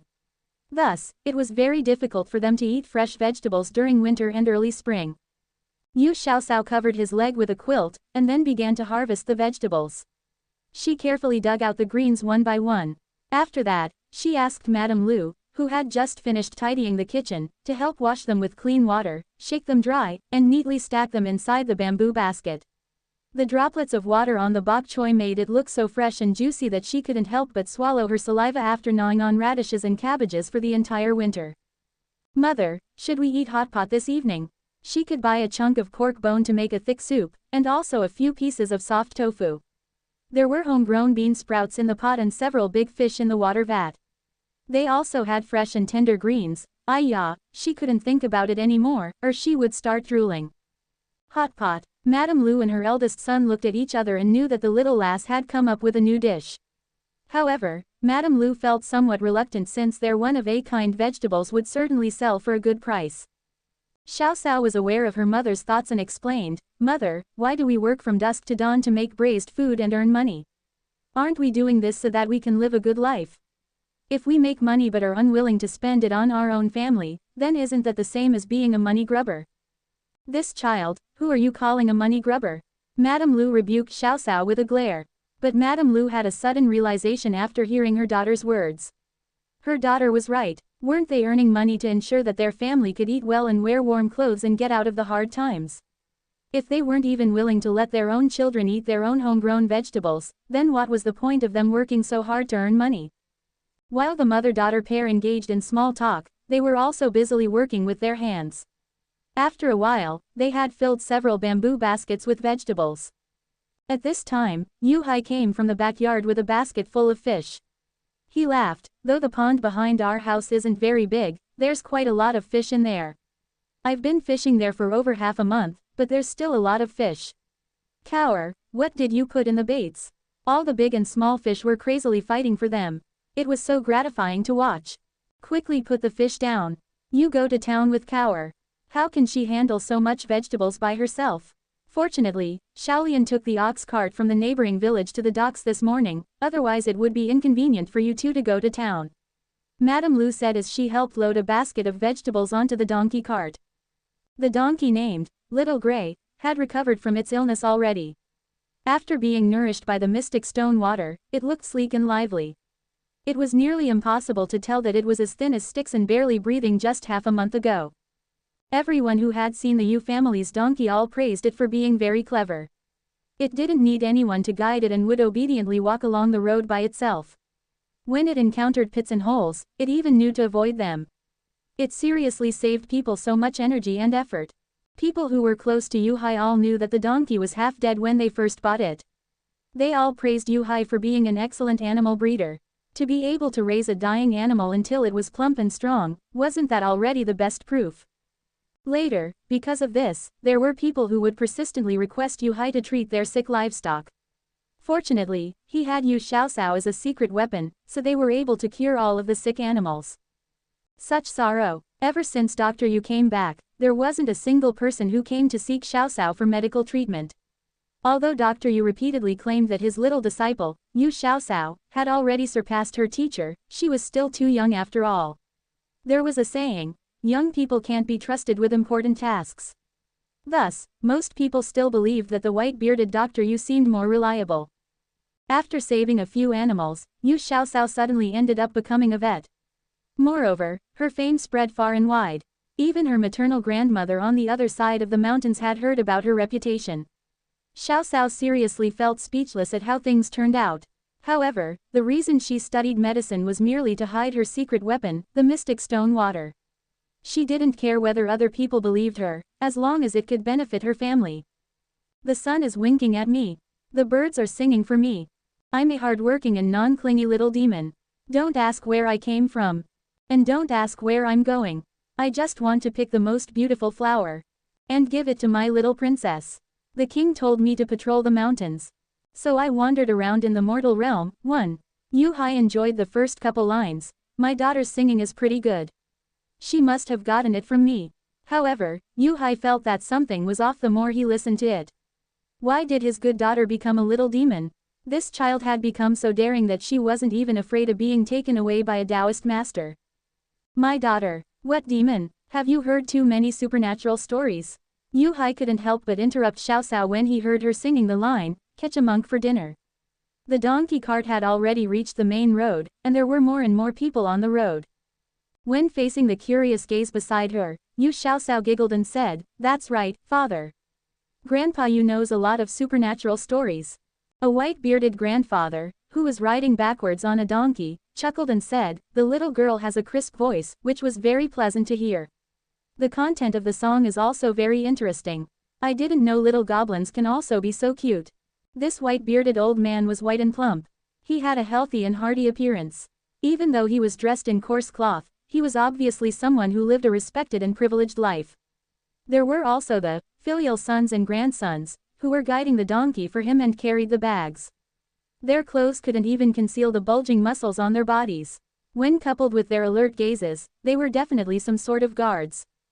However, Xiao Cao pretended to be pure and innocent, and said with a smile, "Old grandpa, are you riding a donkey backwards to imitate Zhongguoluo too?" "Oh, little girl, you have also heard the story the 8 immortals cross the sea 3. The white-bearded grandfather was obviously in a good mood. He laughed merrily and said, "Come and tell grandpa, who else do you know other than Zhongguoluo?" "I know a lot." Xiao Cao swung the willow twig, which already had some green buds on it, in her hand. She raised her little head up high in a proud manner and replied, "The stories of Lu Dongbin, Li Tieguai, He Xianggu, for I know all their stories." Xiao Cao remembered that the story of the 8 immortals originated from the Yuan dynasty's Zaju 5 called, "The 8 Immortals Cross the Sea." Thus, she wasn't afraid that this knowledge would expose her identity as a transmigrator. She continued to talk with the old man with a white beard. The old and young pair happily chatted the whole way to town, so they didn't feel that the trip to town was very far. When they arrived at the town gate, the childlike grandfather with a white beard bit on his little handkerchief and reluctantly said goodbye to Xiao Cao, who he had become friends with despite their huge age gap. Yu Hai didn't say much throughout the journey. After they parted with the group of people who were disguised as fathers and sons, he finally said, "Daughter, that old man with a white beard probably has an extraordinary background. If you encounter him again in the future, remember to pay attention to your words and be careful to not get into trouble." Xiao Cao obediently complied, "Father. You can rest assured, I have a sense of propriety." Yu Hai recalled that throughout the journey, his daughter was indeed much more attentive of her speech. He also thought about how his youngest daughter was especially sensible and clever, so he finally relaxed his anxious heart. As they were speaking, they had reached the biggest and busiest food market in town. The father-daughter pair chose a vacant space with a good flow of people and unloaded the donkey cart. The donkey cart was led to a specific resting area for livestock. There were also people there to specially take care of the animals. If they brought their own fodder, then they only needed to pay 1 copper coin for the service fee. Xiao Cao's family's donkey had already become picky eater after being fed by Xiao Cao for so long. No matter how good the fodder was, it wouldn't even glance at it if it didn't have any mystic stone water in it. Xiao Cao took the fodder she had prepared, which was definitely mixed with the important mystic stone water, from the cart. Little Gray's eyes lit up with a fervent glow. Instead of rushing to eat the fodder, it first rubbed its big head against Xiao Cao's hand. It looked at her with a gentle and reliant gaze, and then ate with relish after hearing her order. There was a burgundy-colored horse tied not too far from Little Gray. At this time, it was no longer interested in the fine fodder beans within its own trough. It craned its neck and tried to eat the coarse hay in front of the little donkey. But its range of activity was restricted by the reins. The feelings of not being able to eat something that it wanted to eat made it feel very grumpy. It could help but kick backwards as it raised its head and neighed ceaselessly. As soon as its owner came out of Pickled Vegetables' shop, he swiftly strode forward upon hearing the furious cry of his beloved horse. Seeing the scene, the handsome youth laughed and scolded, "Red Cloud, you're seriously acting so shamelessly.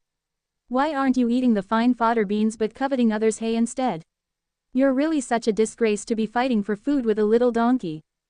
The burgundy horse seemed to have understood its owner's words and made several long augmentative sounds as it struggled hard to break free from its reins. The youth loosened the reins, and the little red horse immediately rushed towards the little donkey. It strongly pushed Little Gray aside and devoured the remaining fodder.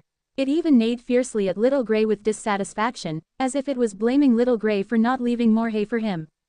Little Gray had a mild temperament and didn't make a scene despite being robbed of its food. It only stared at the burgundy horse with its big, gentle eyes. The burgundy horse seemed somewhat embarrassed and stopped making a fuss. It turned around, with its butt facing Little Gray, and chewed the hay in its mouth several times as if it was savoring the delicious taste of the fodder. This beast, you're seriously shameless.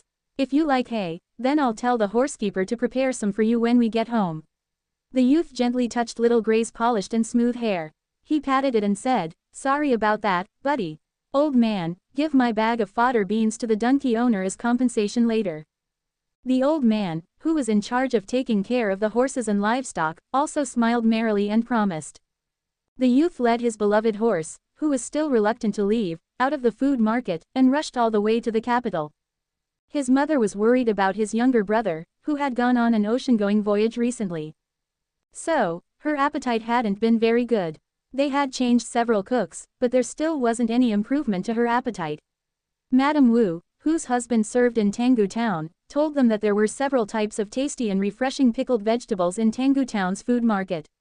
After his mother tried the tasty crispy pickled radish that Madame Wu sent over, she ate one more bowl of congee than before. After all, Madame Wu didn't bring a lot of pickled vegetables back to the capital. It was only enough for his mother to eat for 2 days. After finishing the pickled vegetables, his mother returned to the state of not having any appetite. As a dutiful son, he couldn't bear to see his mother get any thinner, so he took advantage of his break and rushed to Tanggu Town. After asking around, he finally found his mother's favorite crispy pickled radish. In order to ensure that this trip was not in vain, he even packed all the different kinds of pickled vegetables available in the shop. If his close friends found out that he, the dignified son of Prince Jing, had traveled busily between the capital and the small town of Tanggu within a day for the sake of a few crude pickled vegetables, they would definitely laugh their heads off. However, for the sake of his mother, he didn't mind letting them laugh a bit. Today, they had arrived just in time for the 5 major markets. Small businesses, vegetable vendors, peddlers, they were all gathered in this food market. As soon as Yu Xiaosao took out the fresh, green vegetables, they were surrounded by a group of people. Hey, there are actually fresh greens for sale during this time of the year. Look at this bok choy, it's so tender that water could come out of it. It looks so appetizing. This big brother, how much is this bok choy? The person who asked was a well-off matron, who wore a fine cotton jacket and silver hairpin in her hair. She looked as if she came from a family with good living conditions. On the way to town, the father-daughter pair had already decided on the price for the vegetables. Yu Hai chuckled and said, "The bok choy is 20 copper coins per catty and the spinach cost 15 coins a catty. It's 18 copper coins for the leaf lettuce, while the romaine lettuce cost 25 coins. Older sister, take a look. Which one do you want? Oh, your vegetables aren't cheap. It's almost as expensive as pork. The common folks won't be able to afford it." The matron's chubby face was crumpled up and she seemed very dissatisfied with the price. With a smile on her face, Yu Xiaosao sweetly replied, "Auntie, as the saying goes, the rarer something is, the greater its value. As you know, the heavy snowstorms this winter had been disastrous. There were also 2 more snowfalls in spring. What vegetables wouldn't freeze to death in that situation? So it's quite difficult for us to grow these vegetables." Although the onlookers were curious about how these fresh and juicy vegetables survived the early spring snowstorm, no one asked because they knew that only a fool would reveal their own secret money-making method. However, most of the people who came to the market were villagers from the surrounding villages. There were very few people who could afford vegetables that were about the same price as meat. The fat woman genuinely felt that the vegetables were expensive, but she still had the money to eat them once or twice. Moreover, her pregnant daughter-in-law would vomit whenever she ate and craved for some green vegetables. She also knew that none of the vegetable seeds had been planted yet at this time of the season, so there was no way she could find leafy greens. She had come out with the intention of trying out her luck to see if she might find them. If she couldn't find any, she was going to buy some garlic and grow garlic sprouts, which could also be considered a greenery. But she hadn't expected to be so lucky and find vegetables. Moreover, it seemed like they had all the different types of spring vegetables. Although it was expensive, for the sake of her unborn eldest grandson, she gritted her teeth. Buy. Under the envious gazes of the crowd, the fat matron put on a proud smile and pointed at the bok choy, spinach, and romaine lettuce with her chubby finger. As if she was afraid that others couldn't hear her, she raised her voice and said, "Little girl, this, and this. Give me half a caddy of each. If it's good, Auntie will come back to buy some more tomorrow." Okay. Yu Xiaoxiao swiftly weighed the vegetables that the woman wanted. She lifted them up high as she handed them to her and said, "Auntie, it's a total of exactly 30 copper coins." 30 copper coins, ah, that's enough to buy a caddy of cork. In the previous years, that small portion of greens would be the same price as 1.5 caddies of cork. Who would be willing to eat that? That's right, that's right. I originally wanted to buy some for my family to taste, but I didn't expect it to be that expensive. Forget it, I'll just bear with it. We just need to wait 1 or 2 more months and there should be vegetables for sale at that time. They're selling them to the rich people. 30 copper coins is enough to buy around 10 caddies of coarse grain. It was really cold this winter, so the price for grain has skyrocketed. It was already very fortunate that we didn't die of starvation. We don't have the spare money to eat such expensive food. There were a lot of onlookers, but very few bought anything. An hour had already passed, but Yu Hai and his daughter didn't get another customer besides the fat matron. Cower, did we set the price a little too high? It's also noon. If we can't sell them, the vegetables are about to wilt. At that time, it would be difficult to sell them for a good price. Yu Hai felt slightly worried as he looked at the vegetables in the basket. His youngest daughter had put in a lot of painstaking effort to grow these vegetables. She watered and weeded it every day by herself without needing other people's help. The temperature was low in early spring, so she covered the vegetable gardens with straw thatches in order to prevent them from dying from the cold. In the morning at dawn, she would lift the thatches up again. Every day, she wouldn't miss either of these 2 steps. In front of and behind the house, there would be vegetables planted in all the open spaces, which added up to about 4 or 5 mu. Cower and the other children never said they were tired. They were so sensible that his heart ached for them. His youngest daughter, in particular, personally took care of making braised food and planting crops. This little girl, whose height only reached up to his waist, had even more things to worry about than him, her father. If he had worked harder as the head of the family, they wouldn't have to let a 9-year-old girl shoulder the burdens of the family at such a young age. Yu Xiaoxiao didn't know that her father had thought about so much within his heart in such a short time, but she still confidently said, "Don't worry, father. There's a lot of rich people in Tenggu town. At this time, people might not even be able to buy our vegetables even if they have money." Her eyes swept across the crowd and saw a middle-aged man, who looked like a steward. She shouted loudly, "Hey, uncle, do you want to buy some fresh vegetables? We're the only one who sells them in the whole market." This man with a goatee was the steward for the second richest household in town after the Zhou family, the Yao household. Old Master Yao's 60th birthday banquet was in 2 days, which happened to be at the time when the new crops weren't ripe yet. It was easy to prepare the meat dishes, but the vegetable dishes were a more tricky matter to handle. As a result of the blizzard this winter, Old Master Yao didn't plan a big banquet and only invited a few close friends and family, who were all wealthy and respectable people. Thus, they could just serve radishes and cabbages, which were simple and humble, to these honorable guests. The steward was so stressed out by the planning of the banquet dishes that several strands of his hair had turned white. When faced with the approaching date of the birthday banquet, he not only mobilized the servants under him, but he also personally went out to find a solution. He had browsed through most of the food market, but he still couldn't find a solution to the problem. The steward scratched his head in distress. As the saying goes, heaven never seals off all the exits. He hadn't expected that there would be a light at the end of the tunnel, and a heavenly voice sounded in his ears. The steward followed the voice and looked over to see baskets of verdant vegetables.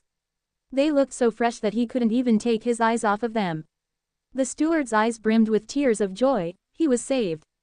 He immediately rushed towards Yu Hai and his daughter's stall. Without asking for the price, he pointed at the bamboo basket and said eagerly, "I want all of these." "Oh, isn't this Miss Yu?" A familiar voice interrupted Steward Yao's words. Yu Xiaosao looked over and saw that it was the apprentice of head chef Wang of Junshou restaurant.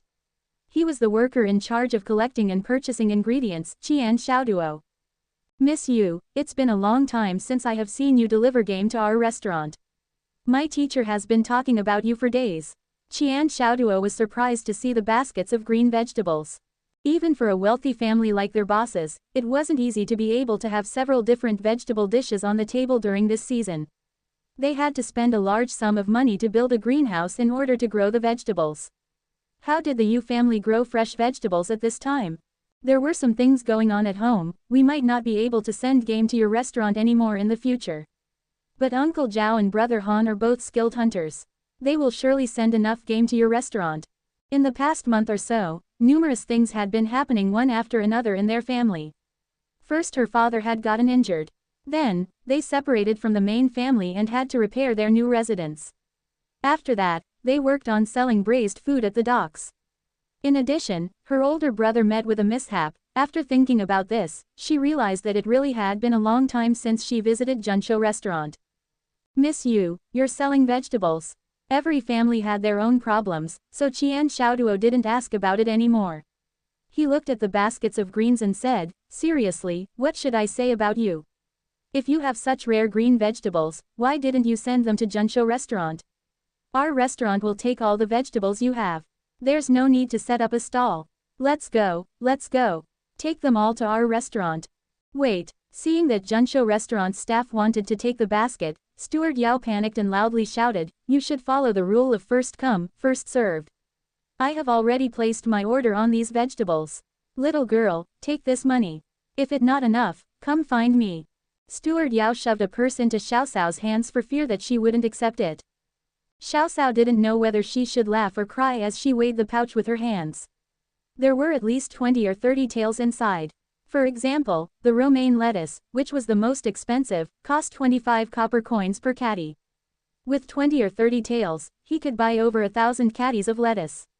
There were at most 400 to 500 catties of vegetables within their baskets. So how would it cost that much money?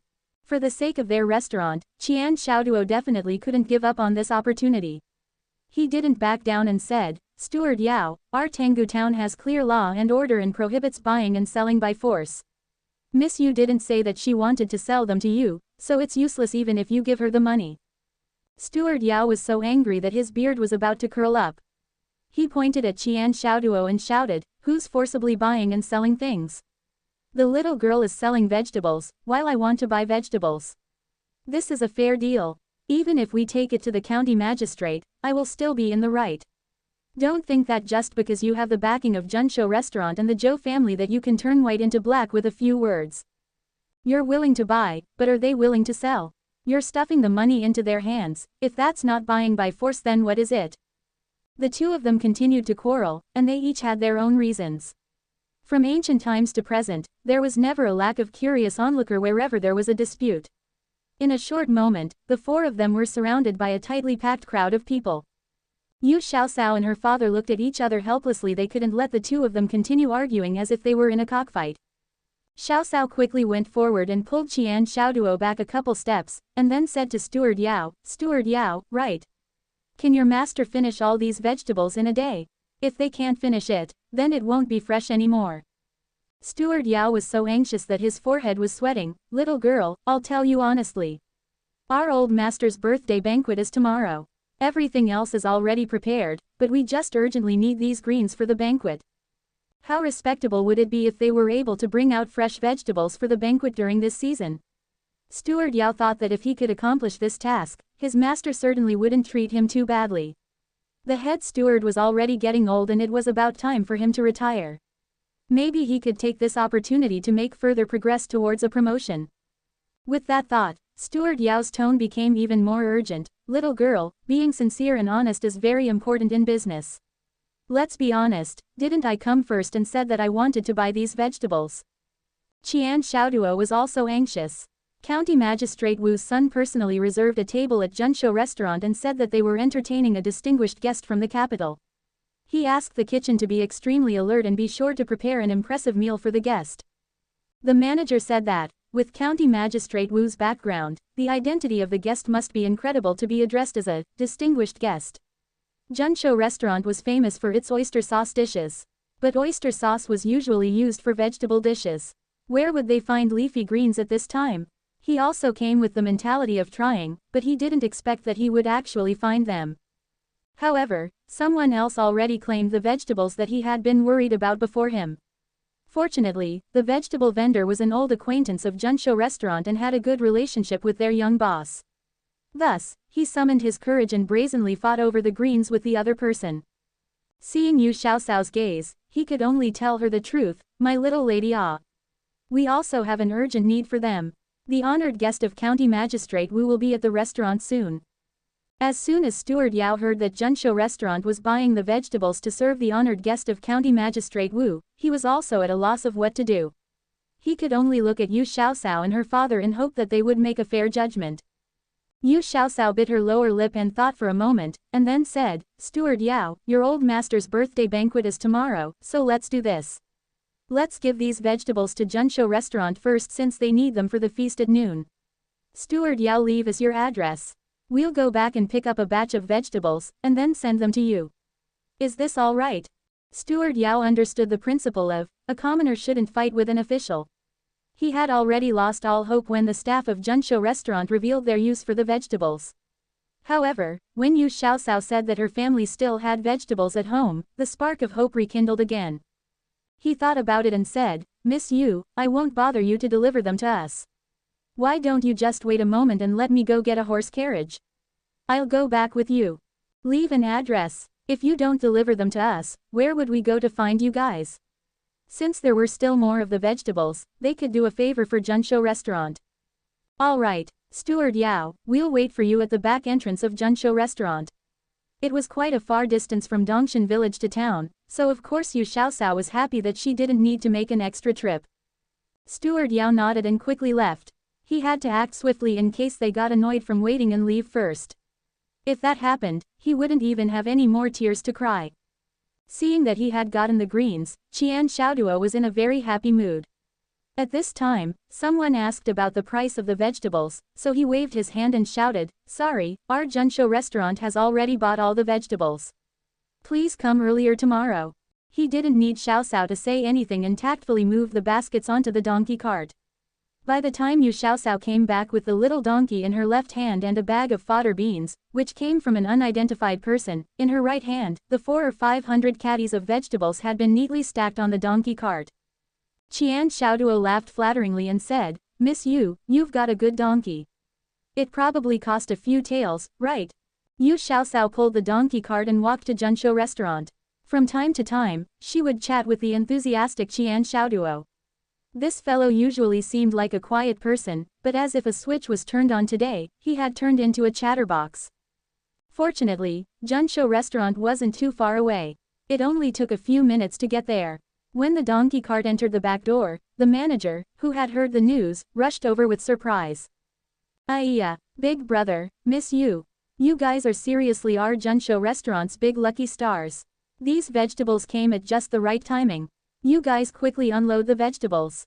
The manager's overly enthusiastic attitude felt too overwhelming. The manager smiled like a chrysanthemum flower as he watched the baskets and baskets of vegetables being moved into the kitchen. "Quickly come rest in third young master's private room. Xiaoduo, make a pot of our restaurant's best tea to let brother Yu and Miss Yu quench their thirst." Yu Hai felt very uncomfortable with the manager's keen attitude. He waved his hand and said, "No need, we still have to rush back. It's almost noon. You can't go back on an empty stomach.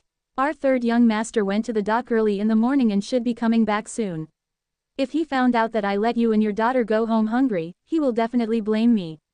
Go, have a taste of head chef Wang's new dish."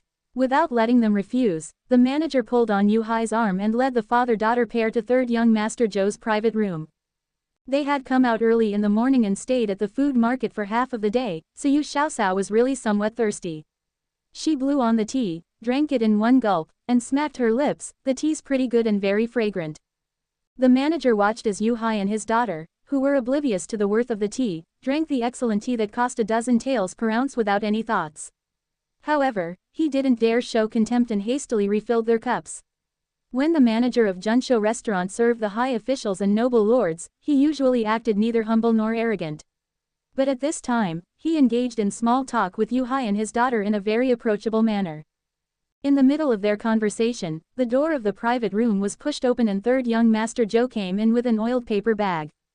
Fortunately, I came back just in time, or else I would have missed you guys again. Joe Zixu handed the oiled paper bag to the manager and continued, I have been busy with the factory after the new year. I thought that I could meet you at the docks, but it was always your twin sister selling the braised food. Oh right, how's your older brother's injuries? It's a crucial time for the factory right now, so I haven't had time to visit. Yu Xiaosao put down the cup in her hand and looked at the familiar oiled bag in the manager's hands. She replied, my older brother can get out of the bed already. Thank you for your concern, third young master. You're acting as if we're strangers. Zhou Zixu noticed that Yu Xiaosao was looking at the oiled paper bag that he brought back, so he smiled and said, your family's braised food is absolutely amazing. I've become addicted to it after trying a couple times. My favorites are the pig snout and pig ears. If you don't tell them, who would have thought that such delicious delicacies are made from ingredients that other people usually don't want? Yu Xiaosao said with a smile, if third young master likes to eat it, I can bring some for you the next time I come over. Sure, that's great, you don't know how hard it was for me to buy the braised food. It took so much effort for me to squeeze in there and grab a few portions. Now that I think about it, it's really not easy. Zhou Zixu made a perturbed expression and successfully amused Yu Xiaosao.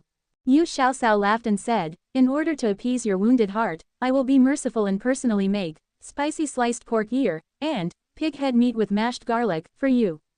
I guarantee that you will want to eat more after trying them. Sure, I couldn't ask for more. Zhou Zixu followed Yu Xiaosao to the kitchen. In order to entertain the esteemed guest from the capital, County Magistrate Wu had reserved the entire Junsho restaurant. Thus, the whole kitchen was busy prepping for the mysterious guest in the most luxurious private room. When head chef Wang, who had been promoted to executive chef, saw Yu Xiaosao coming in, he greeted her with a smile, Miss Yu, long time no see. I developed a new dish again. Taste it and give me some advice when you're free. Uncle Wang, you're a famous chef in Tanggu Town. I don't dare to show my slight skill in front of an expert.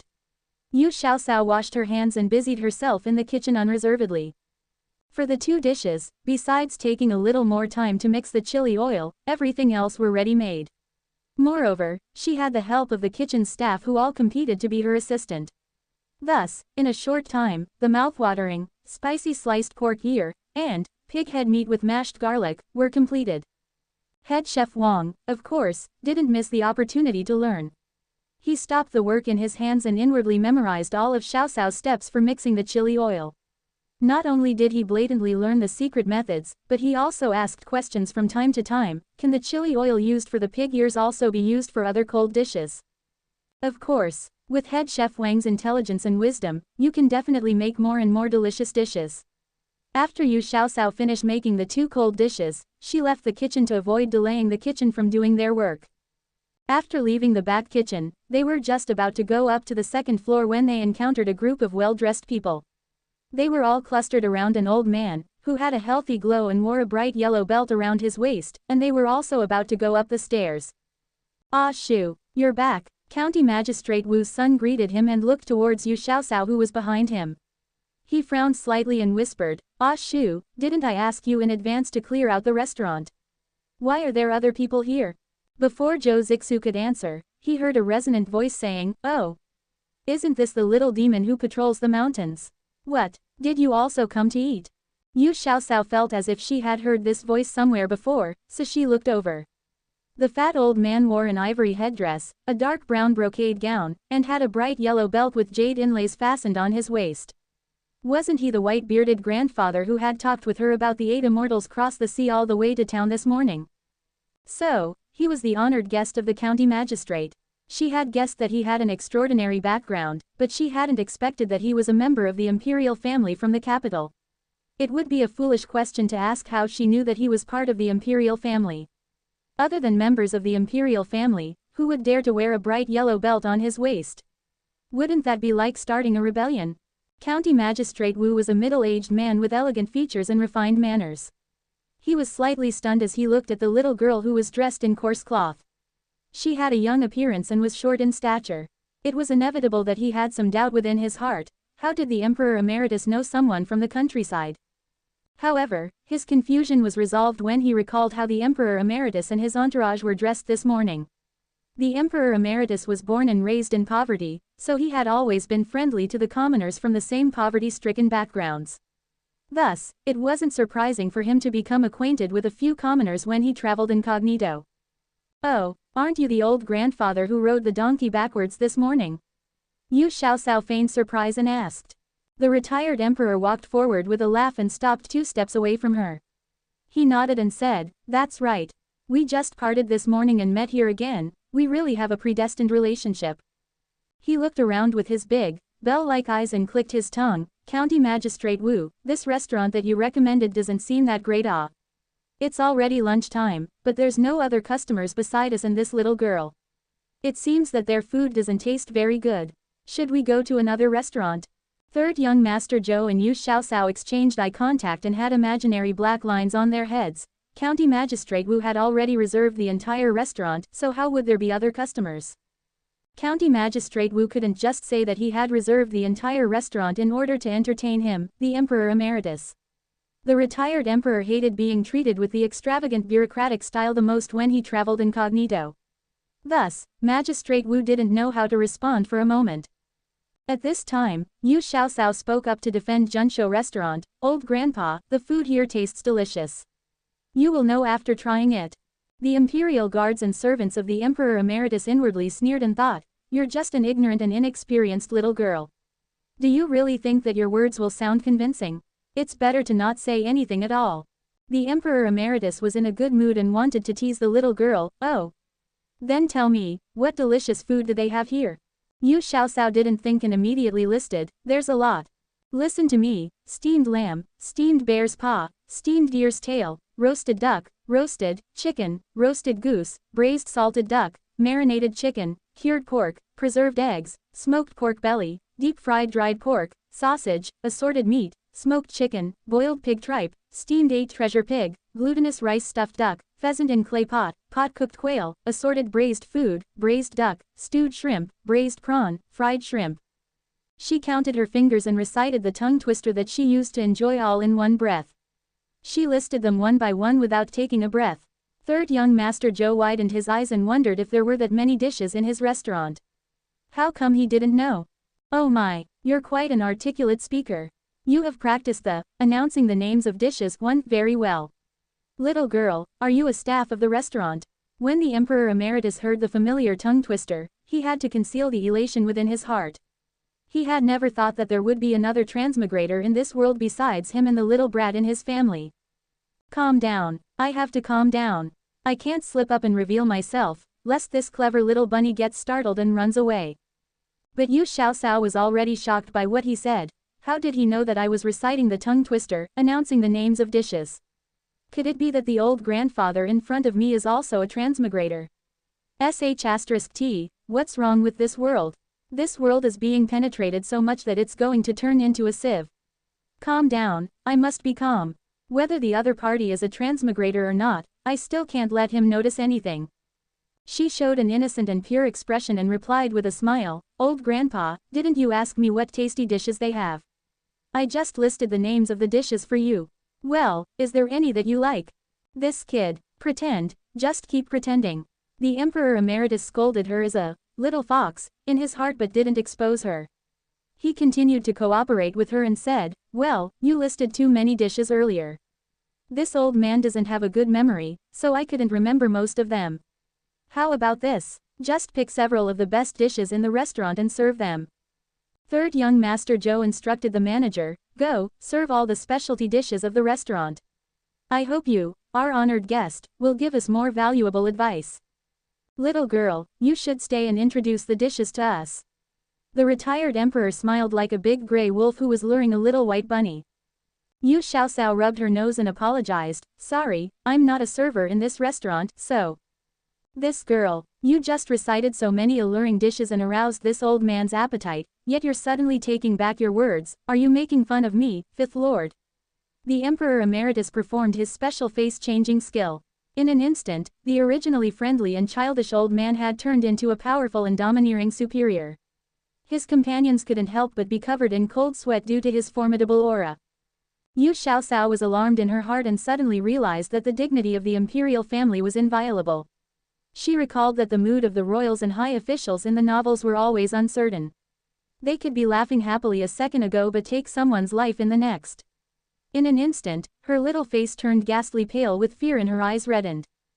Zhou Zixu, in the face of the esteemed guest's force, opened his mouth to plead for her. Fifth Lord, please take into consideration that Xiaoxiao is still a child and spare her. I'm willing to guarantee with my honor that Xiaoxiao has no intention of making fun of or being disrespectful to you. Haha, you're the third son of the Zhou family, right? You're quite a sentimental one and much better than that eldest uncle of yours. The Emperor Emeritus couldn't maintain his grim expression for more than 3 minutes and smiled broadly again. He softly said to Xiaoxiao, little fellow, you must have been terribly frightened, right? You must remember this lesson in the future. There are some people that you can't offend. Yu Xiaoxiao's anxious feelings suddenly relaxed and she couldn't help but feel sad. No matter if it was in ancient or modern times, a little commoner like her could never live free and happy life. There would be privileged classes everywhere. Seeing that the little lass had tears in her eyes, the Emperor Emeritus couldn't help but touch her head. His voice became even more gentle. You're crying. It seems like you're really still a child who gets easily frightened. Zhou Shaoxan too, serve the little girl a few good dishes and remember to put them on my bill. Stroking your hair, so don't be afraid anymore. County Magistrate Wu and his son were stunned by the Emperor Emeritus's ever-changing attitude. The Emperor Emeritus was usually smiling and very approachable, but once he showed his authority, even he, a county magistrate, nearly wet his pants, let alone a little girl. The little girl was already very brave for not crying on the spot from the fright. In the next moment, he saw the Emperor Emeritus turn back into a kind old man. He was caressing the little country girl's head and comforting her. If it weren't for the great disparity of their attire, they could almost be considered grandfather and granddaughter. Yu Xiaoxiao tried to force back her tears and forced a smile. Old grandpa, you were really scary just now. It's even worse than when my grandfather gets angry. I won't delay your meal anymore. Xiaoxiao shall leave now. As she spoke, she bent her knees slightly and took a few steps backwards. After that, she swiftly returned to the back courtyard as if she was being chased by a wolf. She finally breathed a sigh of relief. Oh my god, that was so scary. In the future, she should obediently stay at home and try her best to avoid interacting with influential officials. Zhou Zixu stayed to personally entertain the esteemed guest.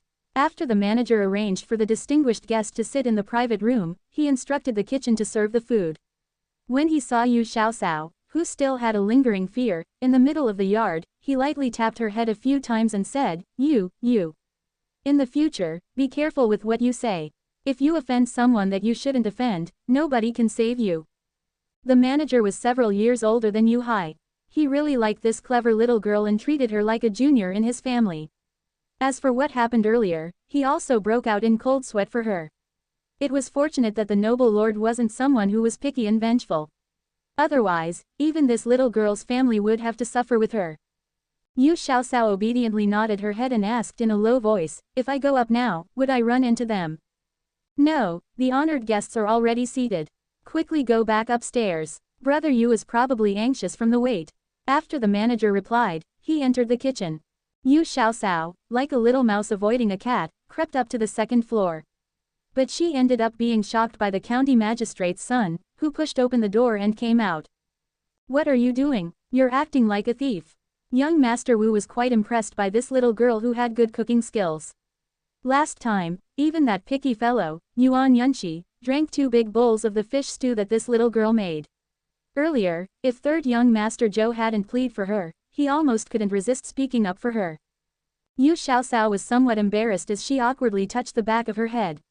She cautiously looked at the closed door behind young Master Wu. She placed her index finger in front of her mouth and made a silent gesture, and then she pointed at the private room that she was going to. After that, she waved at young Master Wu and continued to creep towards her destination. When she arrived at the door, she rapidly opened the door and went in, as if she was driven out by a burglar. Young Master Wu, who watched her series of movements, felt that the little girl was very interesting. She was a lot more interesting than those pretentious noble ladies. He shook his head with a smile on his face. All the staff of Junsho restaurant placed great importance to this banquet. Since they had made adequate preparations, the dishes were served very quickly. First came 8 appetizers: steamed chicken with chili sauce, cold boiled pork with garlic puree, soy braised duck tongue, pickled goose feet, spinach salad, sour and spicy black fungus, cold jellyfish, and shredded kelp in chili oil.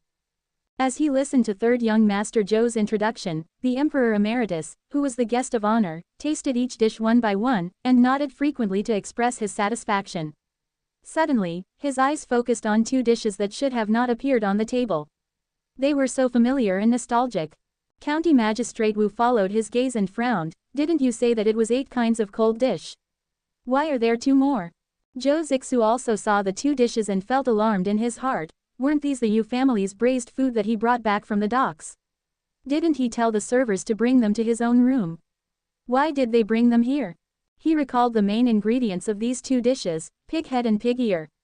Disregarding the people of rich, noble families, even ordinary folks didn't like to eat these stinky things. Yet they had served it to an esteemed guest from the capital. This was considered a great disrespect to their guest. If they weren't careful, they might lose their heads.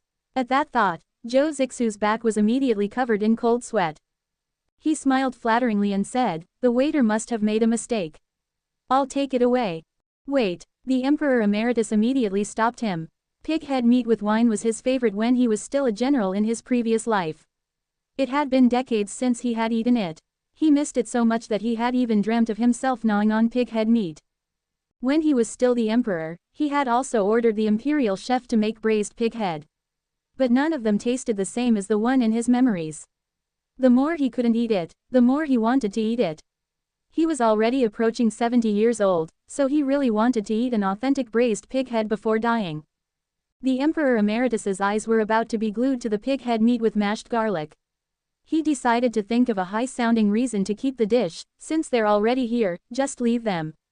Tell me, what are these 2 dishes called? Cold sweat seeped out of Third Young Master Zhou's forehead as he slightly stuttered and said, Fifth Lord, these 2 dishes aren't very suitable for this occasion." "Why don't? Why is this considered unsuitable? It looks pretty good. Let me try the taste." The Emperor Emeritus had long been eager to move his chopsticks.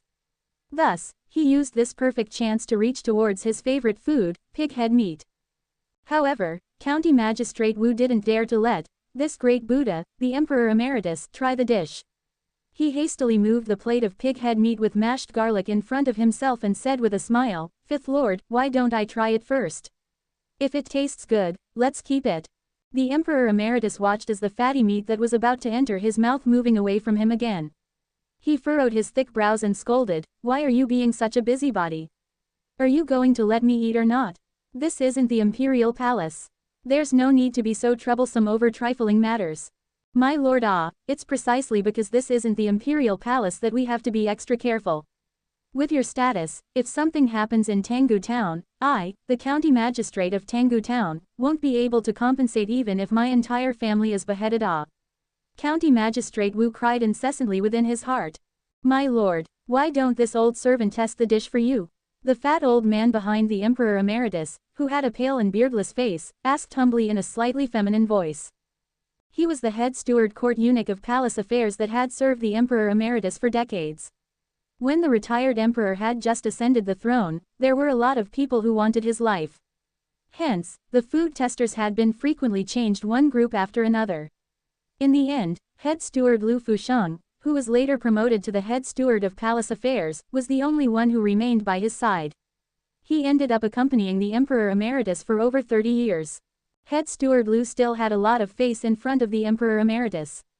Although the Emperor Emeritus's expression didn't look very good, he had acquiesced in his request. Head steward Lu picked up his chopsticks and swiftly got a piece of pig head meat and pig ear from each plate. He put them into his mouth one after another and chewed them carefully for a moment. The unique taste almost made him want a second bite. This was something that he had never tasted before in the 30 or so years that he had served the Emperor Emeritus. A moment later, the Emperor Emeritus impatiently picked up his chopsticks and said with slight anger, "See, didn't I say it was okay? You people are just being overly cautious." As he spoke, he had already grabbed a thick slice of pig head meat with his chopsticks. When he was about to put it into his mouth, he was interrupted again by third young master Zhou. I say Zhou Shaosan Zhou Shaosan. Are you going to let me, fifth lord, eat or not? If you don't give me a valid reason, see if I don't punish you. The Emperor Emeritus had almost flipped the table, but he took into account that his favorite pig head meat was on the table and suppressed his rage. Zhou Zixu was on the verge of tears, but he summoned up his courage and said, Fifth Lord, these two dishes are pig head meat and pig ears, they're not suitable to be eaten by someone of your status. Of course this old man knows that they're pig head meat and pig ears. They were this old man's favorite food in the past. The Emperor Emeritus suppressed his anger and did his best to convince him, Shaosan, there's no distinction between high and low status for food. The only thing that matters is whether it suits one's taste. Back in the days, when this old man was fighting for power, cough cough, when this lord fought alongside the Emperor Emeritus, I had even eaten grass and tree bark. Even a mouse tasted delicious to me at that time. So, what's wrong with pig head meat? Pig head meat is also meat. When natural disasters occur, you wouldn't be able to find meat to eat even if you want to. After a moment of reminiscing his bittersweet memories, the voice that kept interrupting him finally stopped. The Emperor Emeritus was finally able to taste his favorite pig head meat, please don't let him down. With this bite, it was so delicious that he almost cried. It was the taste that lingered in his mind and he had always dreamt of, the rich and fragrant glutinous taste just melted in his mouth. The oil and marinade exploded within his mouth at the same time, filled his mouth with a fragrant taste and made it impossible for him to stop eating. Good, good, good. The retired emperor praised that it was good 3 times, and then stuffed a piece of pig head meat that had a good ratio of fatty and lean meat into his mouth and carefully chewed it. He savored the taste for a long time, unwilling to swallow it. The meat is delicious and has a rich and aromatic flavor. It's fatty but not greasy. The person who made this is definitely an expert in braising food. The Emperor Emeritus ate half a plate in one breath, and then gradually slowed down to carefully savor the fragrance and crispiness of the shredded pig ears in chili oil. During this meal, he had one more bowl of rice than usual. The 2 dishes were mostly eaten by him. He barely ate any of the hot dishes that came afterwards, except for a few tasty and refreshing vegetable dishes. After the meal, the Emperor Emeritus rubbed his bloated tummy and still wanted more as he recalled the authentic taste of the braised pig head meat. I finally got to eat pig head meat that actually tasted authentic. Those imperial chefs all enjoyed an undeserved reputation. They only knew how to make fancy things, but for decades they still couldn't get the flavor that he wanted. Today, he had finally gotten his wish. What an unprecedented satisfaction. It was even better than when he conquered the country and ascended to the most supreme position. The pig head meat and cold shredded pig ear are both very good and suits my taste. Call out the chef who made these 2 dishes. I, Fifth Lord, want to reward him. The retired emperor was pondering about how to take the chef away. If necessary, he would show his identity. Even if he had to oppress others with his power, he still needed to get the chef. However, Zhou Zixu just stood there with an awkward expression on his face. County Magistrate Wu slightly wrinkled his brows and asked, Nephew, didn't you hear what Fifth Lord said? Hurry up and call the chef over for a reward. Fifth Lord, to tell you honestly, these 2 dishes weren't made by the chefs of Junshou restaurant. Zhou Zixu finally answered after careful consideration. How dare you? You actually dared to give Fifth Lord food from an unknown origin to eat. Do you know your crime? The leader of the Imperial Guards was astounded, and then he went forward angrily and shouted. The Emperor Emeritus, whose heart was filled with thoughts about how to take the chef away, was extremely disappointed by the news. He stopped the leader of the Imperial Guards from flying into a rage and solemnly asked, Shaosan, do you know who made these 2 dishes? Yes, Fifth Lord has also seen the person who made these dishes. Seeing that Fifth Lord was already showing an impatient expression, Zhou Zixu had no other choice but to reveal the truth. This lord has also seen before. The Emperor Emeritus creased his brows and then suddenly relaxed them again. It's the little girl just now, isn't it? Ha, little lass, seem like I just caught hold of your little secret. Yet you're still pretending. I knew it. Only our fellow folks from several hundred years later can make the most authentic taste of our hometown. However, since you don't want others to know your identity, this lord will be merciful and not expose you. But, I need to get some benefits. Fifth Lord is wise. Zhou Zixu felt slightly worried. He didn't know whether this was a blessing or disaster for Xiao Cao. He decided that if the Lord placed blame on her, he he would do his best to protect her to the end.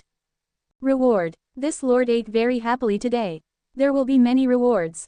The Emperor Emeritus couldn't wait to see that little girl. Should he confer to her the position of imperial chef and take her back to the capital? However, an 8 or 9-year-old little girl as an imperial chef might not be very convincing to the public.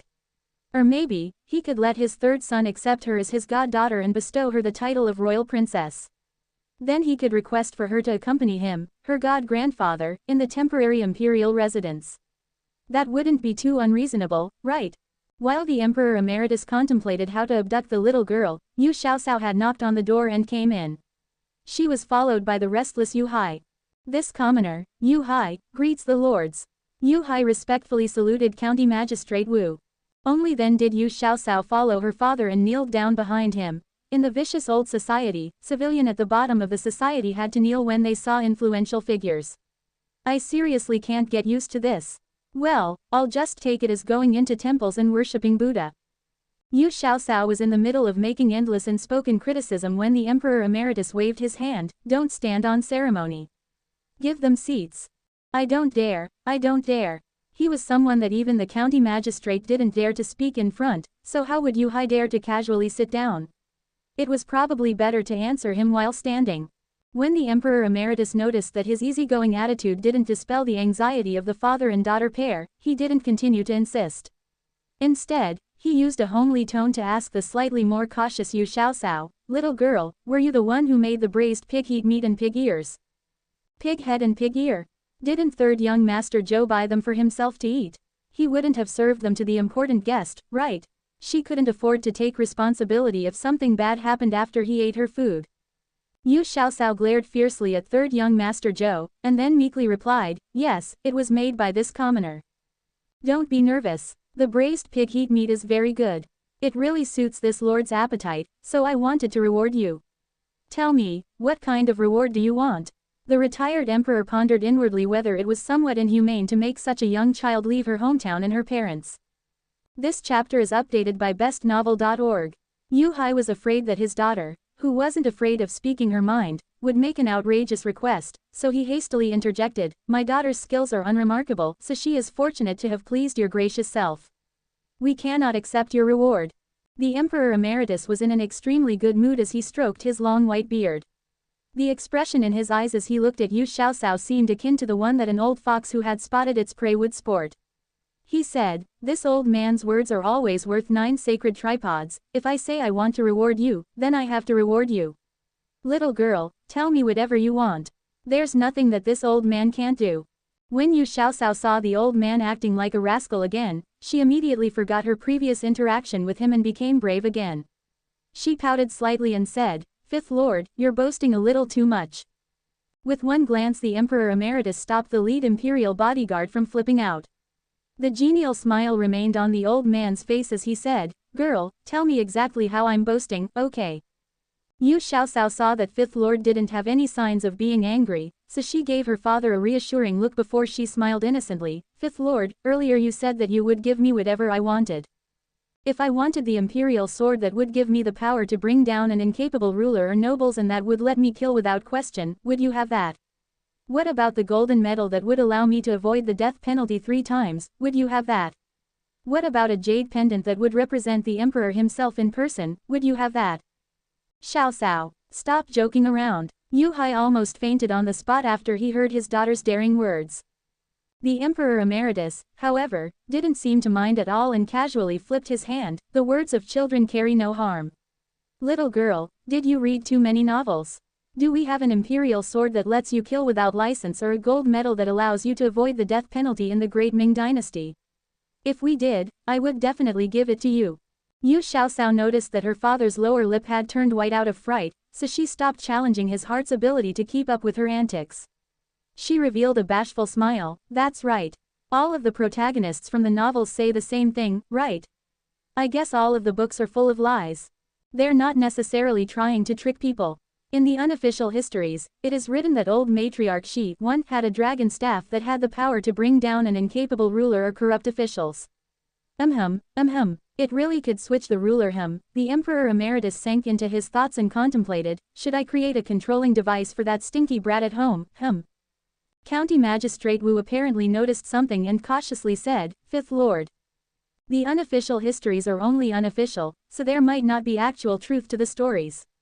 Then again, wasn't the reason why an official had the power to bring down an incapable ruler or corrupt officials because the emperor at the time of the Song dynasty knew his offspring's personalities too well? So he needed some officials to supervise and spur them on. The current emperor is wise, brilliant, and well-versed in all the arts. Is there a need to do more than is required?" The magistrate's flattery hit the spot. The emperor emeritus was quite pleased by his words. Although the stinky brat was a bit unwilling to take the throne at the time, as a ruler, he was much better than he ever was. All of the people said that he was the horseback emperor and was only fit for conquering the country. Although that stinky brat at home had his own mountain of problems, he was much better at keeping the country within his grasp than he was. Alright, there's no point in talking about these trivial matters. Little girl, do you actually want this reward or not? The Emperor Emeritus's eyes shifted as he reflected on that flavor and taste of the braised pig head meat again. Under the pointed stares of County Magistrate Wu and the lead Imperial bodyguard, Yu Xiaoxiao didn't dare to be flippant and obediently said, "Fifth Lord, whatever you want to reward me with is fine. I'm not picky." "Ha, glad to hear you're not picky." The Emperor Emeritus guffawed heartily and said, "Your personality suits this old man, how about, I take you as my adopted granddaughter?" "Absolutely cannot be done. Fifth Lord, think it over a bit first." County Magistrate Wu, the head steward, and lead Imperial bodyguard all spoke out to stop him at the same time.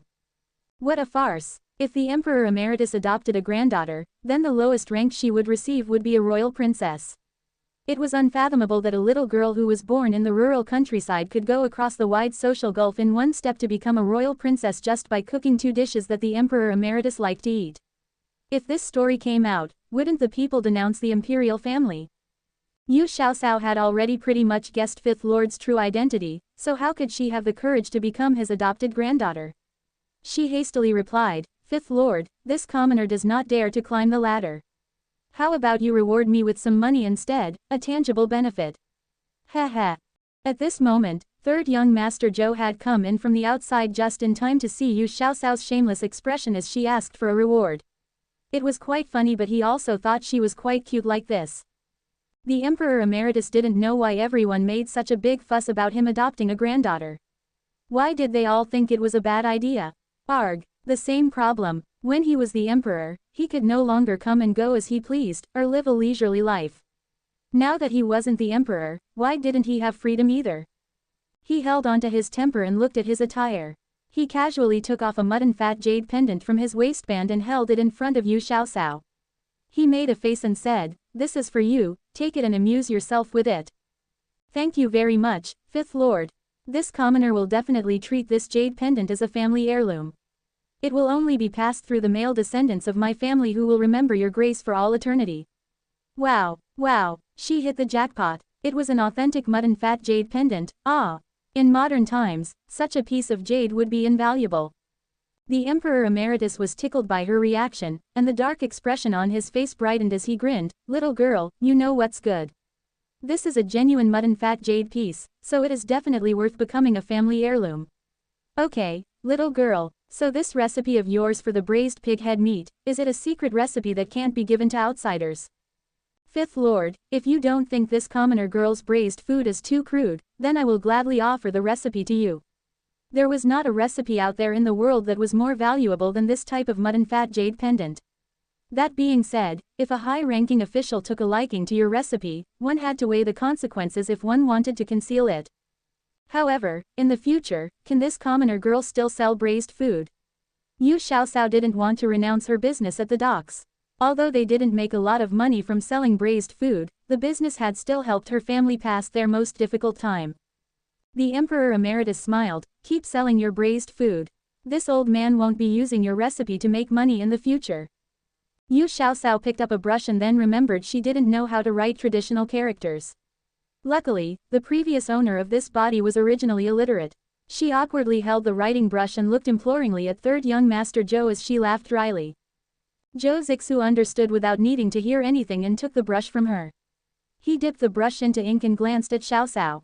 At once, Xiaoxiao told him the ingredients needed for braised pig head meat as well as the instructions. She made sure to dictate all of the details for him.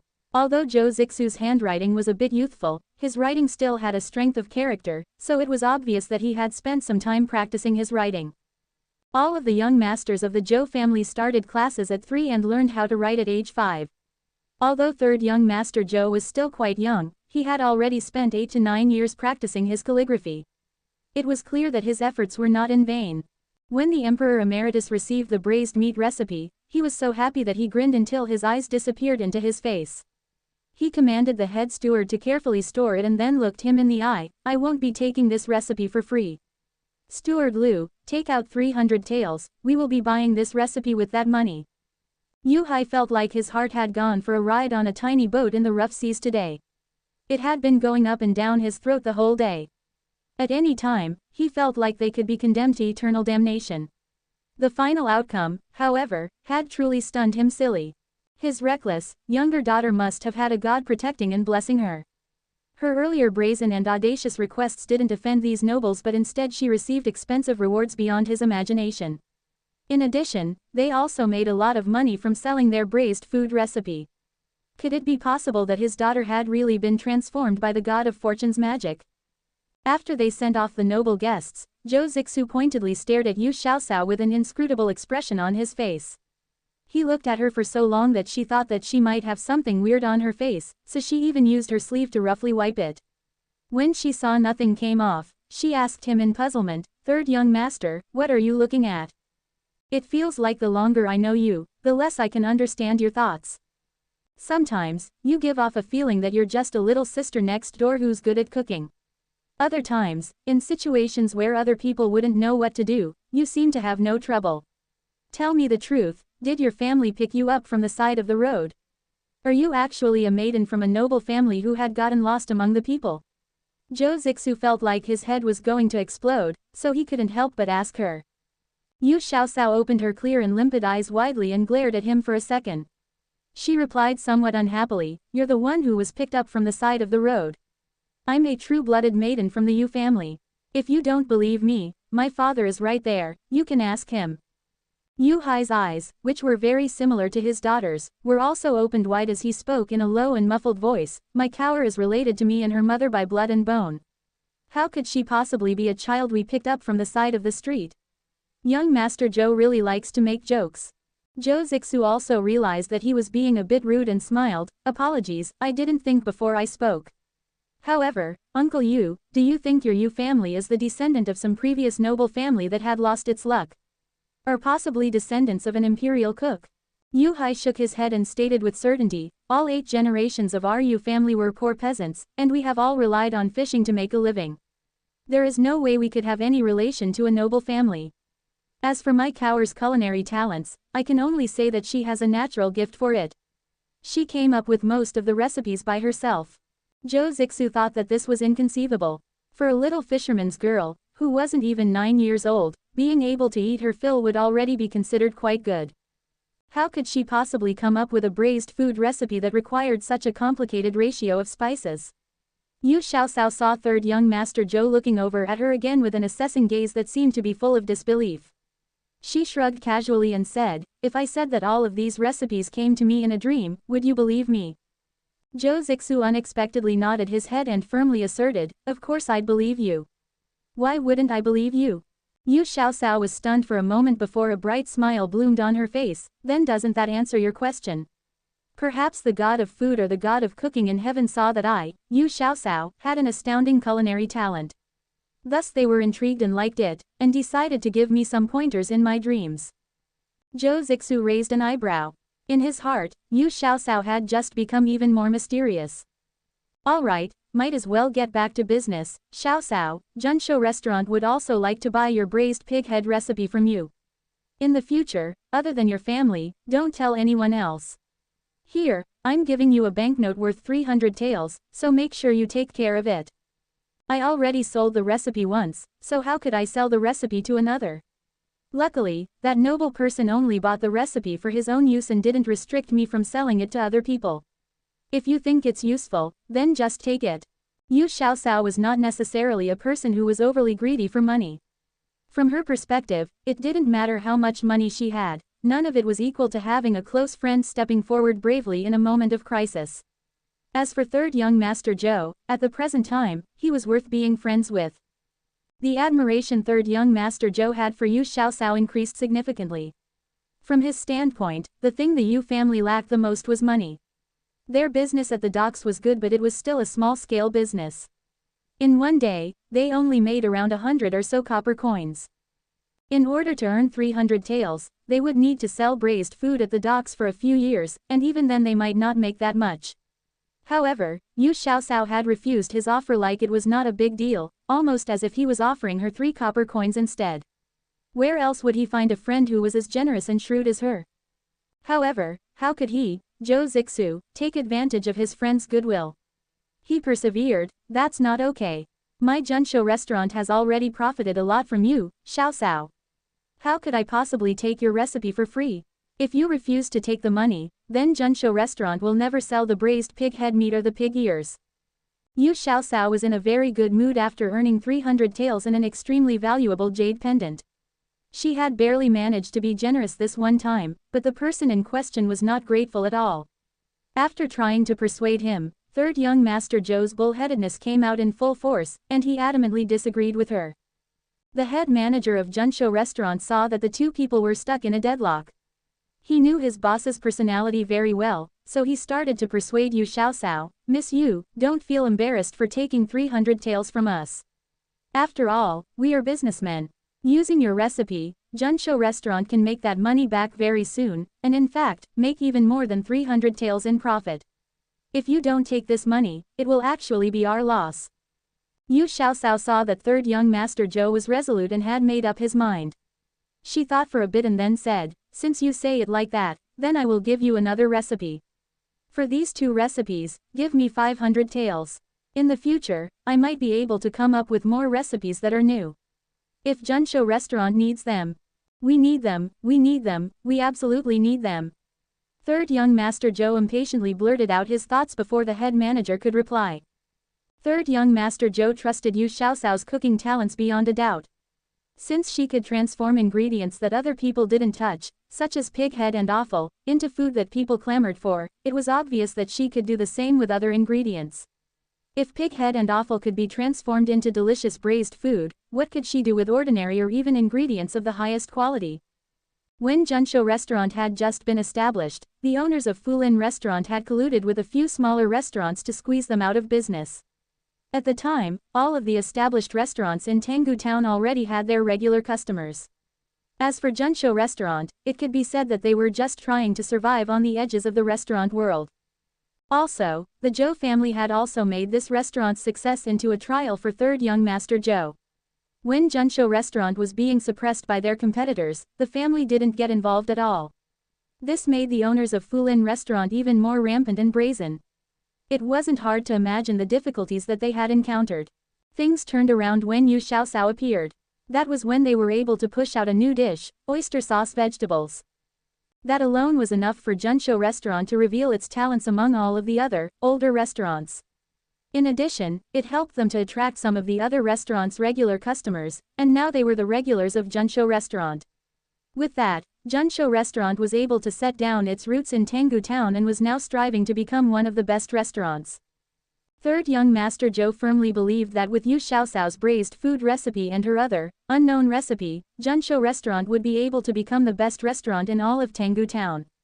The one that no other restaurant could surpass. In the future, who needed to care about Fulin restaurant or the others?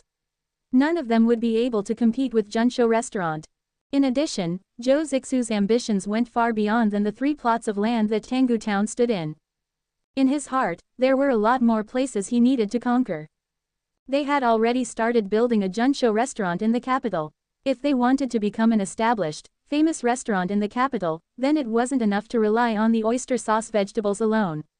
However, now that they had the 2 new recipes from Yu Xiaoxiao, he figured that they may have a better chance now. Therefore, he had to have a good relationship with this gifted chef, Yu Xiaoxiao, who had the talents that he could only seek but never get. Don't get too excited. Calm down, calm down. Yu Xiaoxiao looked at him with a bright smile on her face, which made Zhou Zixu feel like he was acting like a silly little boy. Furthermore, it gave him the feeling that the person in front of him wasn't merely a 9-year-old little girl. Yu Xiaoxiao stood on her tiptoes and patted his shoulder. Don't worry. With such a good relationship between the two of us, how could I not think of you when I come up with new recipes in the future? Quickly get some paper and a brush. After you finish writing down the recipe, I still have other things to do. After third young master Zhou finished preparing his brush and paper, Yu Xiaoxiao dictated out the ingredients and methods to make filial roast chicken. Zhou Zixu made sure to write every detail down and was concentrated at his task at hand. Afterwards, Yu Xiaoxiao grinned. This chicken will have a shiny outer skin, tender white meat, exquisite flavor, rich aroma, meat falling off the bones, and will taste rich without being greasy. If one chews on the bone, it'll have a delectable flavor. In addition, if you try to lift a leg off the cooked chicken when hot, all of the meat will fall off. In terms of pairing it with other food, both cold or hot dishes will complement it well. After hearing you introduce this dish, I can feel saliva pooling in my mouth. Zhou Zixu smacked his lips and then a flabbergasted expression surfaced on his face. Xiaoxiao, I didn't expect that you would be able to speak so eloquently about food. Hee hee, Yu Xiaoxiao dryly laughed and then said, I'm just spitting out what I've memorized before, that's all. I won't hide it from you anymore. I accidentally came across a fragment of a cookbook, and I learned a couple of recipes from it. Ah you talk a lot, but it's hard to tell what's true and what's false. It doesn't matter where you learned these recipes from, I only hope that Junshou restaurant will be your only business partner from now and in the future. Zhou Zixu had a winsome smile on his face, and it was obvious this 13 to 14-year-old youth had the potential to grow into a devastatingly handsome fellow in the future. Wrong. Yu Xiaoxiao smiled craftily. What you should say is that you, third young master Zhou, will only be my business partner, and no one else. Okay, I, Zhou Zixu, promise you that. Zhou Zixu solemnly vowed. Yu Xiaoxiao burst out laughing. The way you're talking makes it sound like you're trying to elope with someone. Cower. Yu Hai felt helpless in front of his youngest daughter. Was this something a little girl should be saying? When they got home, he really needed to have her mother teach her some manners. Alright, we can end our talk now. There's still someone outside waiting for us. Yu Xiaoxiao knew that she had inadvertently said something inappropriate, so she stuck out her tongue. If you have any troubles trying to make the braised food or roast chicken, feel free to find me. I guarantee that whoever I teach will be able to make it. Okay. Zhou Zixu nodded his head furiously. Oh right, third young master Zhou. You have a wide net of connections, can you keep in mind that I'm looking for some nice, fertile land around Tenggu town? If there's anyone who's selling any, let me know. Right now we don't lack money, so as long as the price is fair, and the total cost is less than 800 taels, we can definitely consider it. Since her father couldn't go into the mountains and also didn't have a boat to go out to sea, then they needed to buy a little more farmland. Even if her own family didn't use it for planting, they could still rent it to other people and get a decent income. Zhou Zixu muttered to himself for a bit and then said, do you think your family can handle having that much land after you buy it? The land around Tenggu town was of high quality with fertile soil. Usually a plot of land in this area would sell for 8 to 9 taels apiece. Winter was especially harsh this year and right now spring was still far away. Thus, it wasn't surprising that there were a lot of people willing to sell some land at prices below the usual.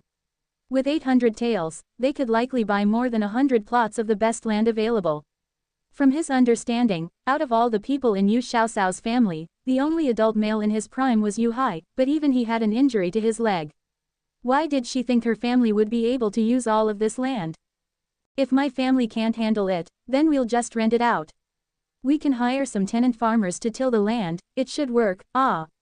When she thought that her family would soon become landowners, Xiaoxiao felt ecstatic inside. However, Zhou Zixu lightly shook his head and replied in disapproval, buying land to rent it out, how long would it take for you to make back your capital? Take my advice, it's not as good as buying a shop stall. Whether you decide to use it for your own business or to rent it out to someone else, it will give you a better return on your investment than buying farmland. Buy a store, but who in Tenggu town would sell the stalls that are in a good location? If the location isn't good, then we can't charge a good rent. Yu Xiaoxiao had also thought of buying a shop stall, but all of the good locations couldn't just be bought with money alone. Zhou Zixu drawled, who told you to buy a shop stall in Tenggu town? I have some definite information that the government plans on doing a big construction project at the docks to make them into the largest harbor in the north. Rumors say that because they're having trouble gathering enough funds that they will be selling some shop stalls in advance. Thus, it is likely that those empty stores will rise in value over time. You don't need me to say any more for you to understand. Yu Xiaoxiao's eyes immediately lit up when she heard what Zhou Zixu said. The government wanted to develop the docks. This was a once-in-a-lifetime chance bestowed by the heavens. The shop stalls sold in advance would definitely not be too expensive. After the harbor construction was finished, then those empty shop stalls would definitely skyrocket in value. What was the best way to make money in the 20th century? Speculating in real estate. If she could grab onto this chance, then one shop stall could definitely be resold for more than twice the buying price. Okay, then we'll buy store stalls. Yu Xiaoxiao was just about to close the deal when she was interrupted by her father, Cower. How about we go home and discuss this with your mother first? Oh, that was my fault, I got too excited and forgot to ask for your opinion, father. Father, do you prefer to buy farmland or the stalls? Yu Xiaoxiao suddenly realized that the true head of her family was right next to her. She had truly gotten too carried away to even neglect her own father's opinion. Yu Hai stayed silent for a moment before he replied, Cower, technically since you were the one who earned these 800 taels you should be the one making all of the decisions. However, you're still quite young, so as your father I just want to remind you a bit, this thing with the docks, do you think it's reliable? After all, this isn't a small sum of money, what if? It makes sense that you have a few misgivings, Uncle Yu. However, I'm best friends with County Magistrate Wu's son. County Magistrate Wu naturally has to help the imperial envoy from the capital to handle the construction of the harbor. The official documents have already gone to the magistrate's office. Thus, you should relax. I absolutely wouldn't let you guys invest your money into something that would fail. Zhou Zixu clearly had a lot of confidence in this idea and had thought things out thoroughly. Yu Xiaoxiao tried to persuade her father, Father, I think buying stalls at the docks is a good idea. With the largest harbor in the north here, in the future there will definitely be way more people around than Tanggu town has now. We absolutely will not lose money buying these stores. Right now, we're at the mercy of the weather when selling braised food, so it's quite tiring. If we had a store, then we could make our braised food business even larger. Who knows, maybe in a few years our braised food store could even become more famous than Third Young Master Zhou's Junsho restaurant. Uncle Yu, Xiaoxiao is right. Even if you don't use them to create a braised food store, with how large the new harbor will be, you can definitely earn at least 300 to 500 taels profit from flipping the store.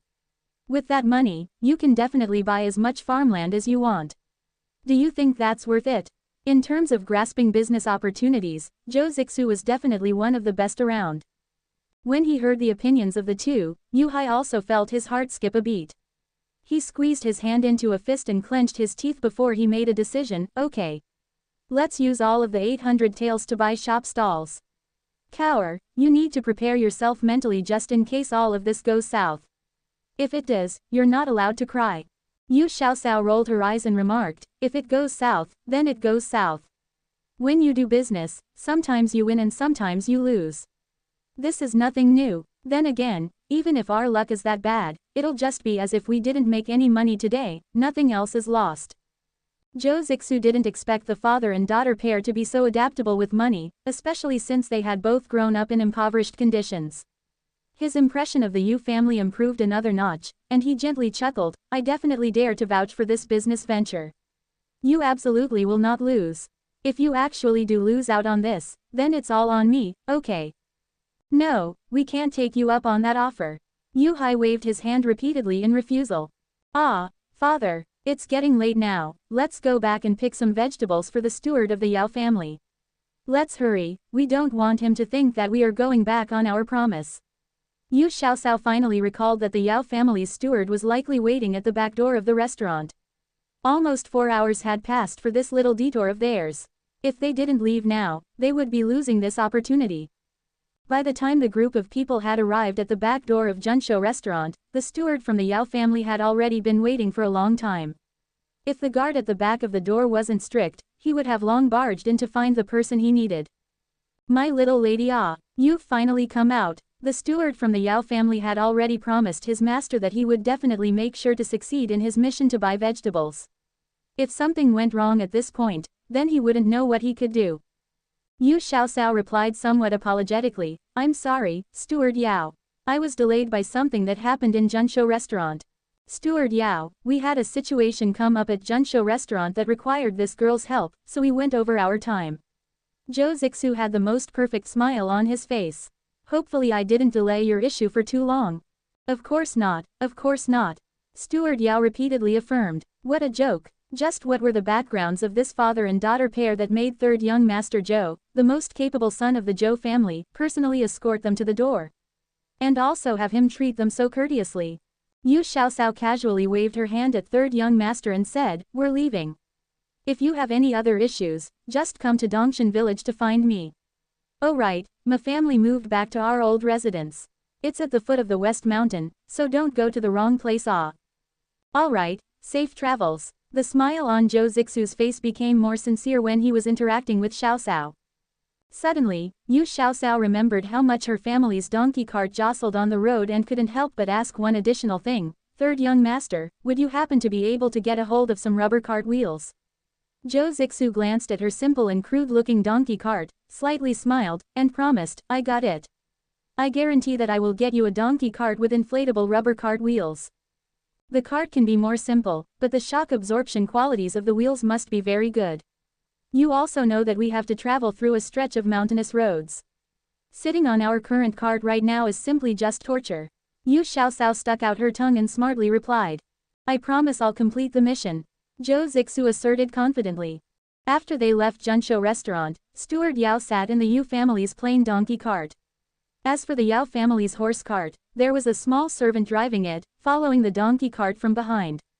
Steward Yao wanted to say something a few times, but instead looked at the father and daughter pair with a complicated look in his eyes. Steward Yao, if you have anything to say, just say it. Looking at you right now makes me feel uncomfortable, Yu Xiaoxiao said in an outspoken manner. Only then did Steward Yao open his mouth. Miss Yu, does your family have a special connection with the Zhou family? Why does third young master Zhou treat you guys so intimately? Although the Yao family was also considered to be one of the rich families in Tanggu town, but compared to the Zhou family, their information sources were much more lacking. One was a nouveau riche, while the other was a newly promoted imperial merchant. One hadn't held wealth for more than 3 generations, while the other was a famous tycoon in the previous dynasty. They were not at the same level. Even the eldest son of the Yao family couldn't say much in front of third young master Zhou. However, this Yu family father and daughter pair, who were both plainly dressed, were capable enough to have third young master Zhou treat them well. Steward Yao was also someone who was smart, so he naturally restrained his usual arrogant and high-handed manner. Nothing really, just helped third young master Zhou with some small matters before. Yu Xiaoxiao mildly replied and had no intention of clarifying the situation for him. But Steward Yao didn't believe her. Third young master Zhou was a business genius that was rarely seen. It was rumored that he had even more potential than his nominal father, the business genius blessed by the heavens, second master Zhou. Whoever could help him, and even have him treat them with respect, was obviously someone who had immense talents. Just as he was about to say something additional, the donkey cart was blocked by a group of people on the road. Steward Yao felt his anxiety skyrocket. If delays continued to happen, then he would not be able to get back to the residence before it got dark. Steward Yao jumped off the donkey cart and pulled aside one of the people watching the bustling scene in front of them. He inquired, what's going up in front? What's going on? Why, the bureau is handling a criminal case right now. The person who was pulled aside replied exhilaratingly. Yu Xiaoxiao stood on top of the donkey cart out of curiosity and stretched her neck towards the crowd to catch a peek. From her height looking down, she could see a few bailiffs using chains to shackle a middle-aged man. They then pushed and jostled him in the direction they wanted him to go. The surrounding crowd also followed them along. Yu Xiaoxiao asked inquisitively, Uncle, who did they catch? What sort of crime did he commit? The person standing next to them described the situation in excitement, his face full of astonishment. You guys haven't heard of it? The person who got caught is shopkeeper Zhang from Zhangji's carpentry shop. Hasn't he always bragged about having the nobility from the capital admiring his craftsmanship and buying his wares? Wasn't he so arrogant? Who would have thought that this time he got stuck in a situation that didn't give him glory and instead smacked into a lawsuit? When she heard that Zhangji's carpentry shop fell into trouble, Yu Xiaoxiao immediately felt her spirits rise. Uncle, stop holding back on us. Quickly tell us what's going on, okay? Don't be in such a rush. Let me recap the story slowly. A brilliant smile crossed the man's face. It was obvious he knew that he had come across a piece of juicy and exciting gossip. The Yaman said that Zhangji's carpentry shop used shoddy wood in their furniture. Apparently, the materials they used had been partially eaten by ants or termites. The noble from the capital didn't use the furniture they made for more than a few days before an accident occurred. I heard, that when the red sandalwood screen fell to the ground it almost injured the princess consort of Prince Jing. Isn't that right? An old man next to them, who also wanted to gossip, interjected, I heard that the princess consort has a weak constitution since she is always worrying about her son who is out at sea. After being scared by this event, her health has even gotten worse. Her condition only stabilized after the emperor sent several imperial doctors over to see her. Out of all of the imperial uncles, Prince Jing is the one closest to the emperor. Although he recently withdrew from court due to illness, he still has an intimate relationship with the emperor. Furthermore, his youngest son, Royal Prince Yong, is even more highly regarded by the emperor. You all know that, when the emperor was young, he liked to sail overseas. Thus, he constructed a shipyard to build ships that could travel far. Now that he's the emperor, he no longer can travel as much as he desires, so he must feel a bit dejected. However, Prince Yong is like the emperor and likes to sail overseas too. Now one could say that Prince Yong has inherited the emperor's ambitions and often travels in his stead to explore the world. The emperor also said that it is intolerable to close the country from the outside world, and it is best to remove the restriction against foreign, overseas trade. We need to use these new goods to strengthen our great Ming dynasty. The original topic of the criminal case of Zhangji's carpentry shop had already been lost by these two people. Now they had somehow gotten onto the topic of strengthening the country to be prosperous and mighty. After hearing about this, Yu Xiaoxiao was completely satisfied with the outcome. That cruel and ruthless shopkeeper Zhang had gotten his just desserts. Retribution had come. Truly, karma always happens for both good and evil deeds. If the consequences hadn't happened yet, then it would come in the future. Xiaoxiao played with the multicolored stone on her wrist and silently asked, Little glutinous dumpling, were you involved in this case? Her intuition told her that this event could not be separated from the little divine stone.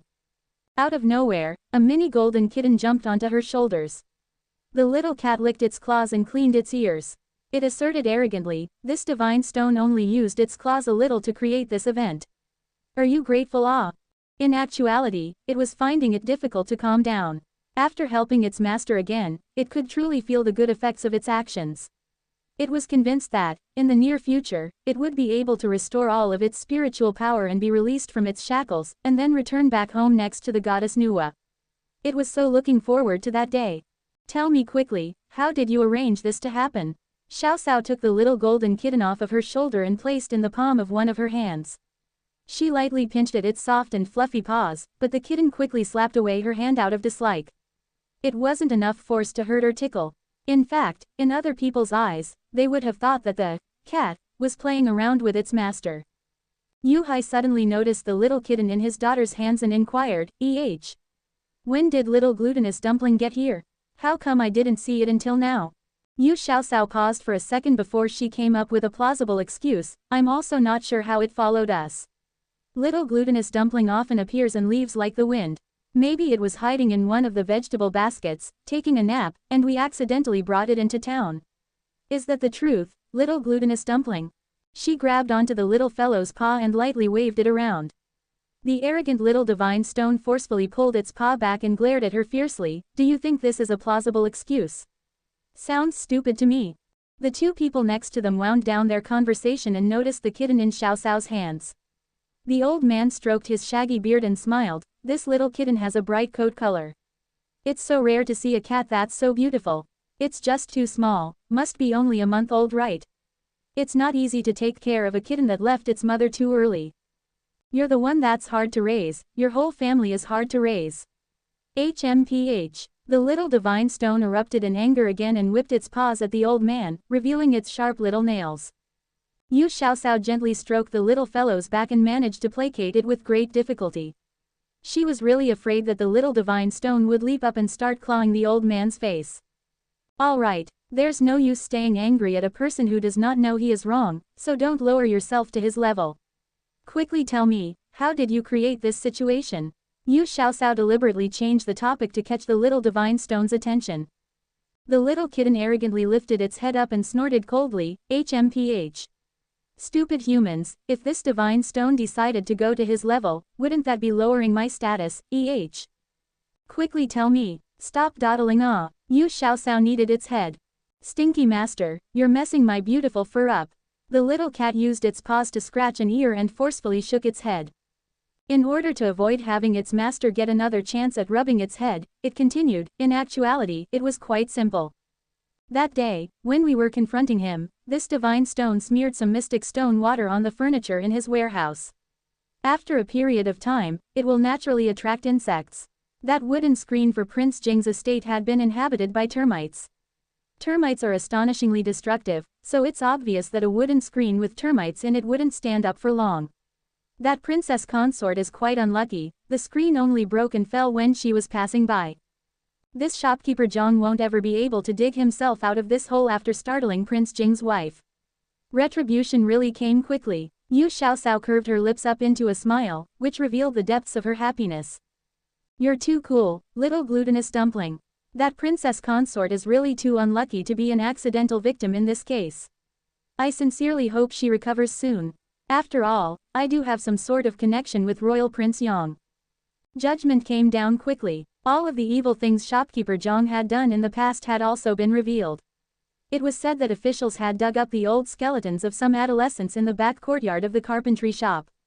All of the families of the apprentices who had been accused of stealing by shopkeeper Zhang had suddenly become the families of victims. They all wailed and howled for shopkeeper Zhang to pay in blood. Yu Hang had also been summoned by the officials and was accompanied by his family when he acted as a witness in court. All of the scars on his body as well as the testimony from Tongren Medical Hall's Dr. Sun became the ironclad evidence proving that shopkeeper Zhang cruelly mistreated his apprentices. After they returned back home from the Yamen, the whole Yu family felt as if they had narrowly escaped death.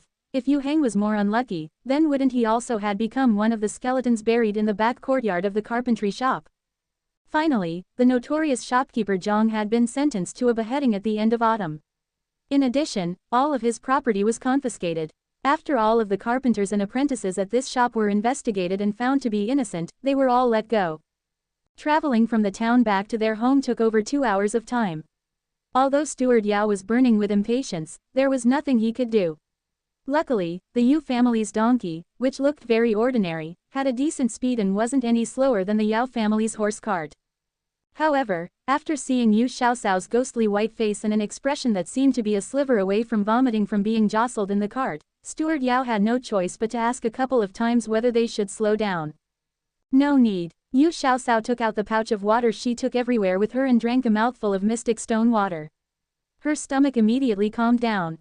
She continued softly, if we hadn't been delayed for so long at Junsho restaurant, then we would have reached home already. In fact, we might have loaded almost half of the cart by this point. If we're not any faster, then you will have to go back home in the dark. Seeing her uncomfortable expression, Steward Yao felt both touched and worried. Miss Yu, if your family frequently goes in and out of town, then you guys really need to get some better cartwheels. However, rubber cartwheels are not only quite expensive but also incomparably rare. It's not possible to get a set with only money. It's really that hard to get a set of rubber cartwheels. Yu Xiaoxiao had thought it was like her previous life, something that she could just buy some with money. That being said, rubber trees only thrive in the tropics. Tanggu town was in the northern part of the Great Ming dynasty. In ancient times, traveling and shipping goods was not that easy.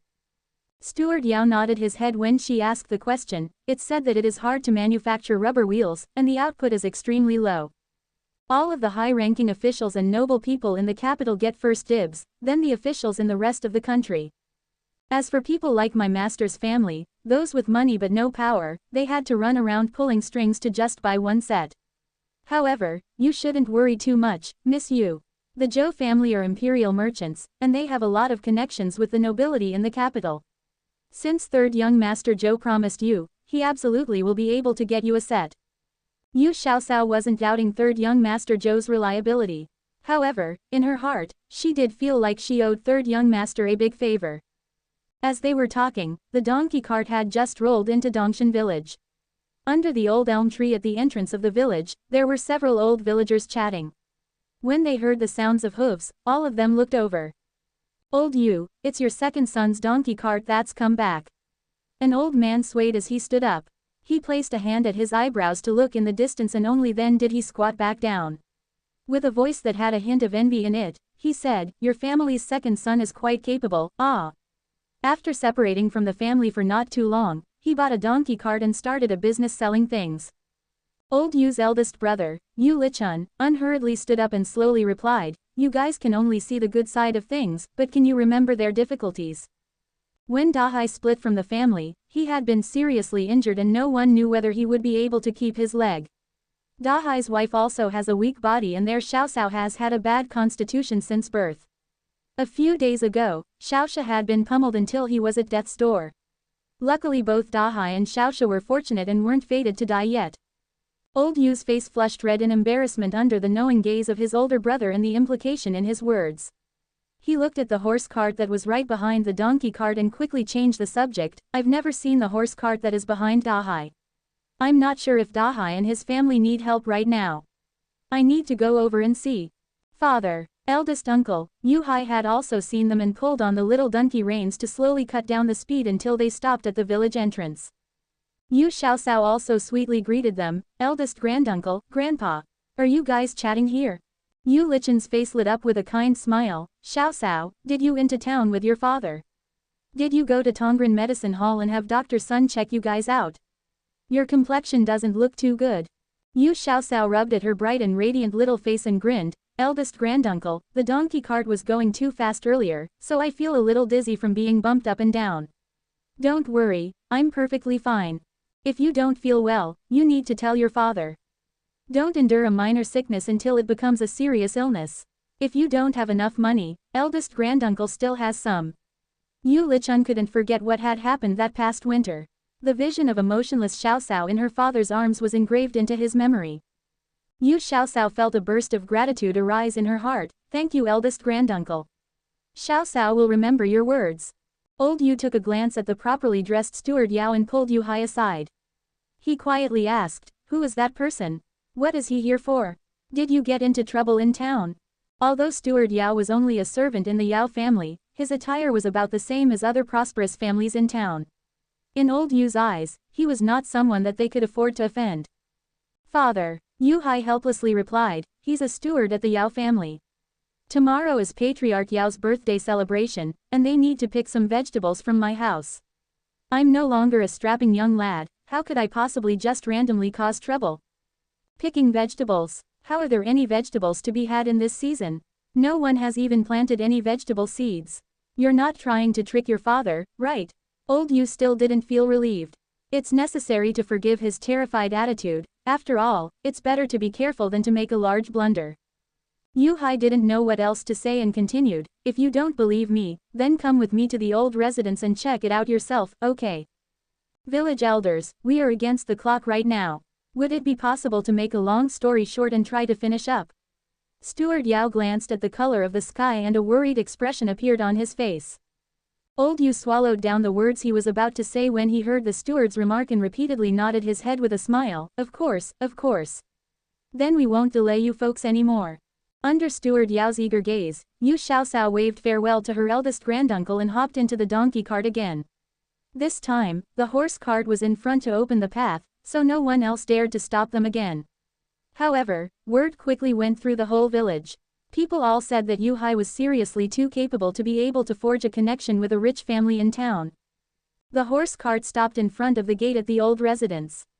Yu Hai opened the gate, lifted up the doorsill, and brought the donkey cart into the courtyard.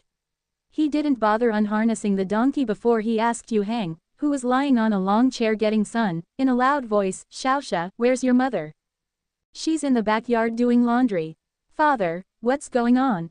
At this point, Yu Hang noticed steward Yao, who had come in behind his father. Out of caution, he somewhat wanted to stand up. When Yu Xiaoxiao saw this, she hurriedly said, "Older brother. Your bones are still too weak, don't move around recklessly.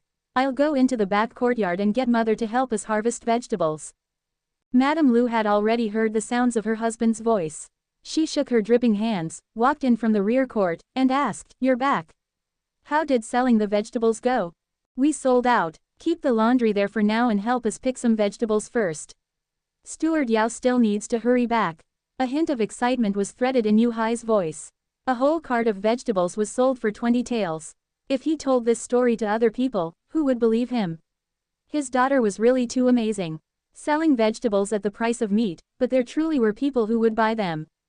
As soon as Steward Yao stepped into the courtyard, he was stunned by the sight of the lush, green vegetables surrounding him.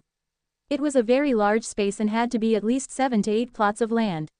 All of it was used to grow all different types of vegetables, and there was only a small strip of land left as a walkway for people. All of the vegetables were at their peak, and they revealed their lush vitality. Under the bright sun, the dark green leaves glistened and flickered. Every single leaf seemed to have a tiny life there, budding and throbbing. This Yu family was really a good hand at growing vegetables. Even if you didn't consider the current season, their output was absolutely the top of the top. Madame Lu noticed the stranger in their yard and politely greeted, "You must be tired, guest. Please sit down inside and drink some water to quench your thirst." When Steward Yao had gotten back from the food market, he had directly reported to his master and then immediately went to the stables to get the horse cart. He also had to anxiously wait at Junsho restaurant's back door for a long time and then rush over with the father and daughter pair from the Yu family to Dongshan village. Only now could he catch his breath. After he heard her suggestion, he immediately felt how dry and scratchy his throat was. However, he didn't enter the building and instead sat down on a large stone in front of the rooms. He smiled, "I don't need to enter your house, sitting here, where I can get some sun, is also quite comfortable." Madame Lu poured him a bowl of water that had been boiled. Steward Yao stood up to take it and politely thanked her. He didn't even notice how crude and simple the ceramic bowl was as he finished the water in the bowl in one big gulp. Perhaps he was too thirsty, but Steward Yao thought this bowl of plain water was even more refreshing than any tea he had before. He couldn't help but compliment it a bit. A golden kitten jumped off of Yu Xiaoxiao's shoulders and rolled its eyes at him. "What a naive fellow. This divine stone's bathing water is full of spiritual energy. Even if it's diluted a bit, it still can't be compared to ordinary water, so of course it tastes good." Yu Hang watched as his parents and youngest sister rolled up their sleeves and busied themselves in the vegetable field.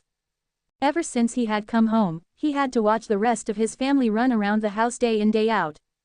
However, he couldn't help them at all. However, in his heart, he was clear about one thing. The most important thing he could do right now was to let his body recover fully. Afterwards, he would definitely help his family with their tasks. Regardless, he still felt impatient. Especially in times like now, he wished with all his heart that he could stand up and help them harvest the vegetables. As the little divine stone stepped by gracefully, it passed by Yu Hang. It seemed to sense Yu Hang's inner turmoil and stopped for a short period of time. It lightly leapt onto his knee and had an expression on its face as if it was conferring the boy a great favor. It let Yu Hang scratch it. The little divine stone inwardly thought, "Weak and puny human this divine stone is letting you scratch an itch, but this is your good fortune. Appreciate it." Yu Hai, his wife, and daughter Xiaoxiao were all bustling busily in the vegetable field. The little assistant that came along had also been ordered by Steward Yao to help. Although he didn't know how to harvest vegetables, he was able to help them put the food into baskets or other activities that didn't require much skill. Old Yu slowly walked into the old residence and was stunned at the sight of the courtyard full of green vegetables. The last time he came over, the whole courtyard was covered completely with mats made of rice straw and wheat stalks. At that time he didn't know what they were for and asked a few times but never got an answer. He never thought that under the grass mats were vegetable sprouts that were planted. It only took around 10 days of effort, yet the vegetables were already ready to be harvested. Old Yu first went to his eldest grandson and carefully asked him about his injuries and condition. After seeing his second son's family bustling without a break, he also rolled up his sleeves and entered the fields to help them. A bit of time passed and Xiaolian also came back from the docks. The Yu family's 1 copper coin per portion of braised food was famous at the docks. As soon as one of them got there, almost all of the food they brought would be sold out after half an hour. Their family's braised food was not only priced well but also delicious beyond imagination. Now, not only did all of the dock workers know about them but also the people living in the nearby villages. If one of them had a guest come over, they would especially go over to buy a couple portions. Using the Yu family's braised food to serve guests was a very welcoming thing to do.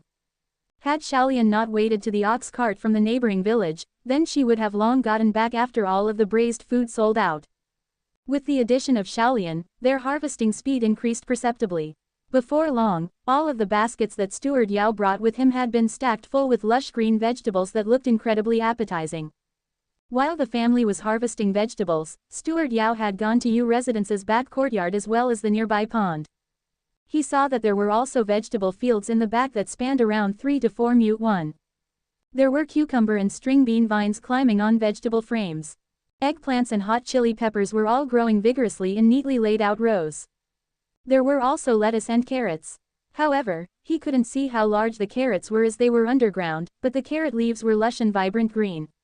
On the fence surrounding the 4 sides of the garden, there were hyacinth bean vines and Malabar spinach twisted around the wooden poles, which added a bluish-green color to the perimeter. Furthermore, there were still some other vegetables that he could not identify, but everywhere he looked was full of vegetables.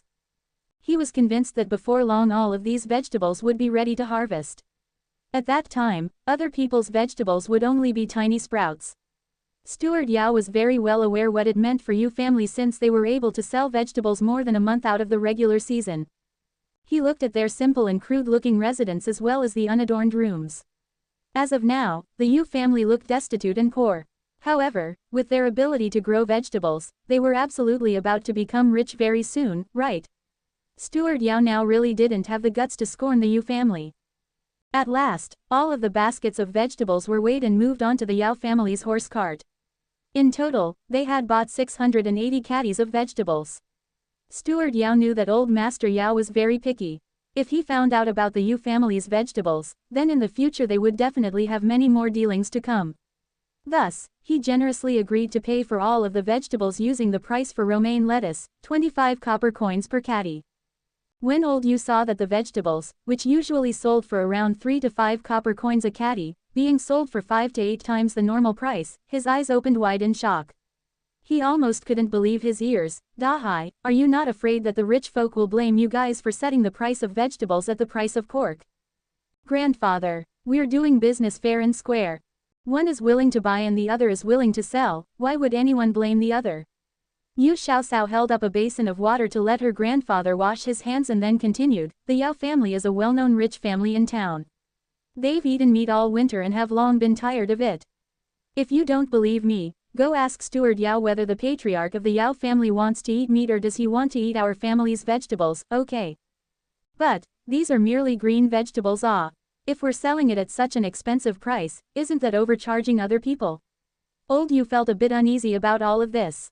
Steward Yao counted the money as he interjected, "Old sir, this is obviously an example of, the rarer a thing is, the greater its value.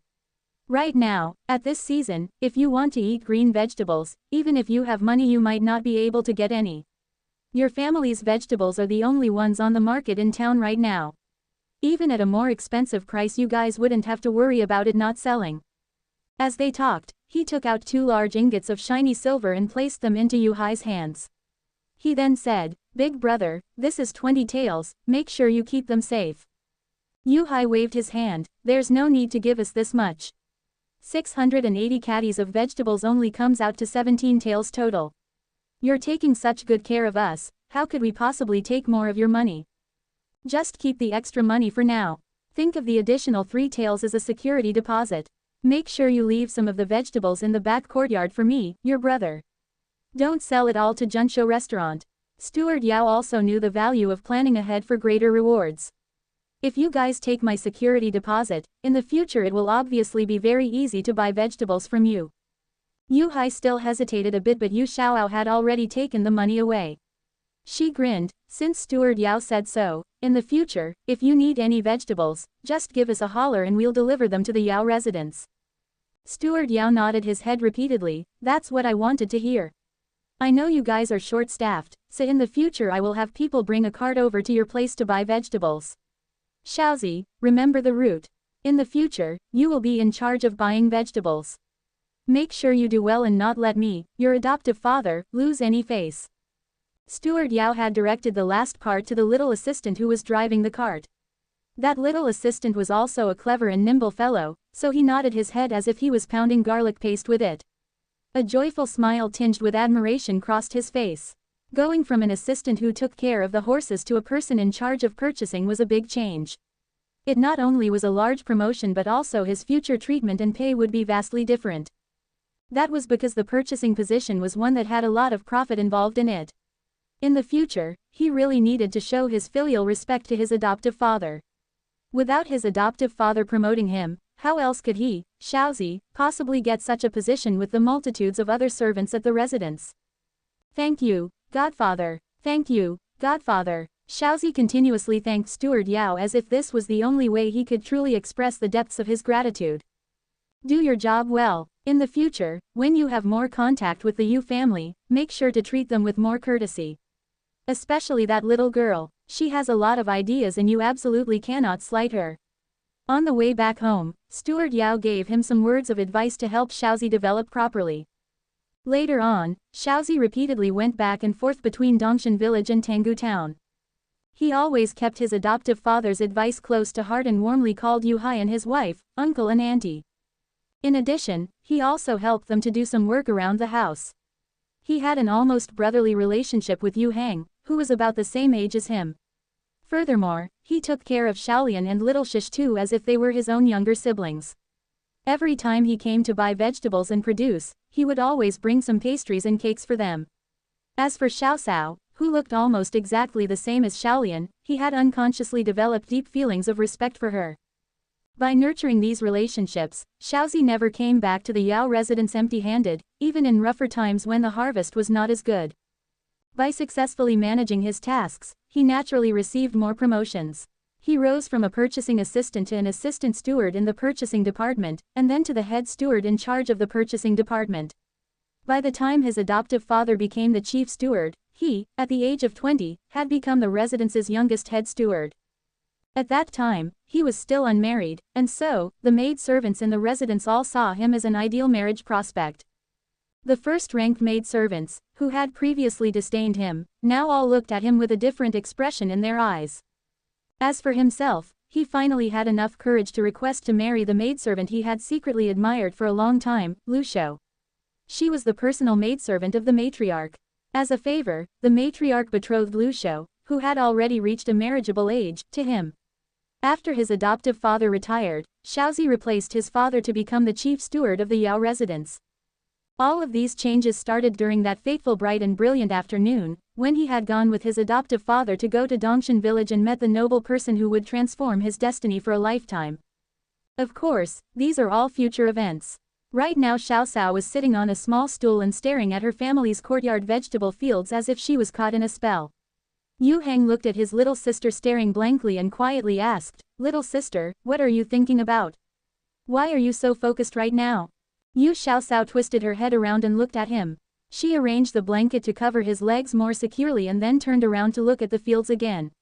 She exclaimed somewhat excitedly, "Older brother, have you noticed it too? We've gotten a decent harvest from our fields." What do you mean by decent?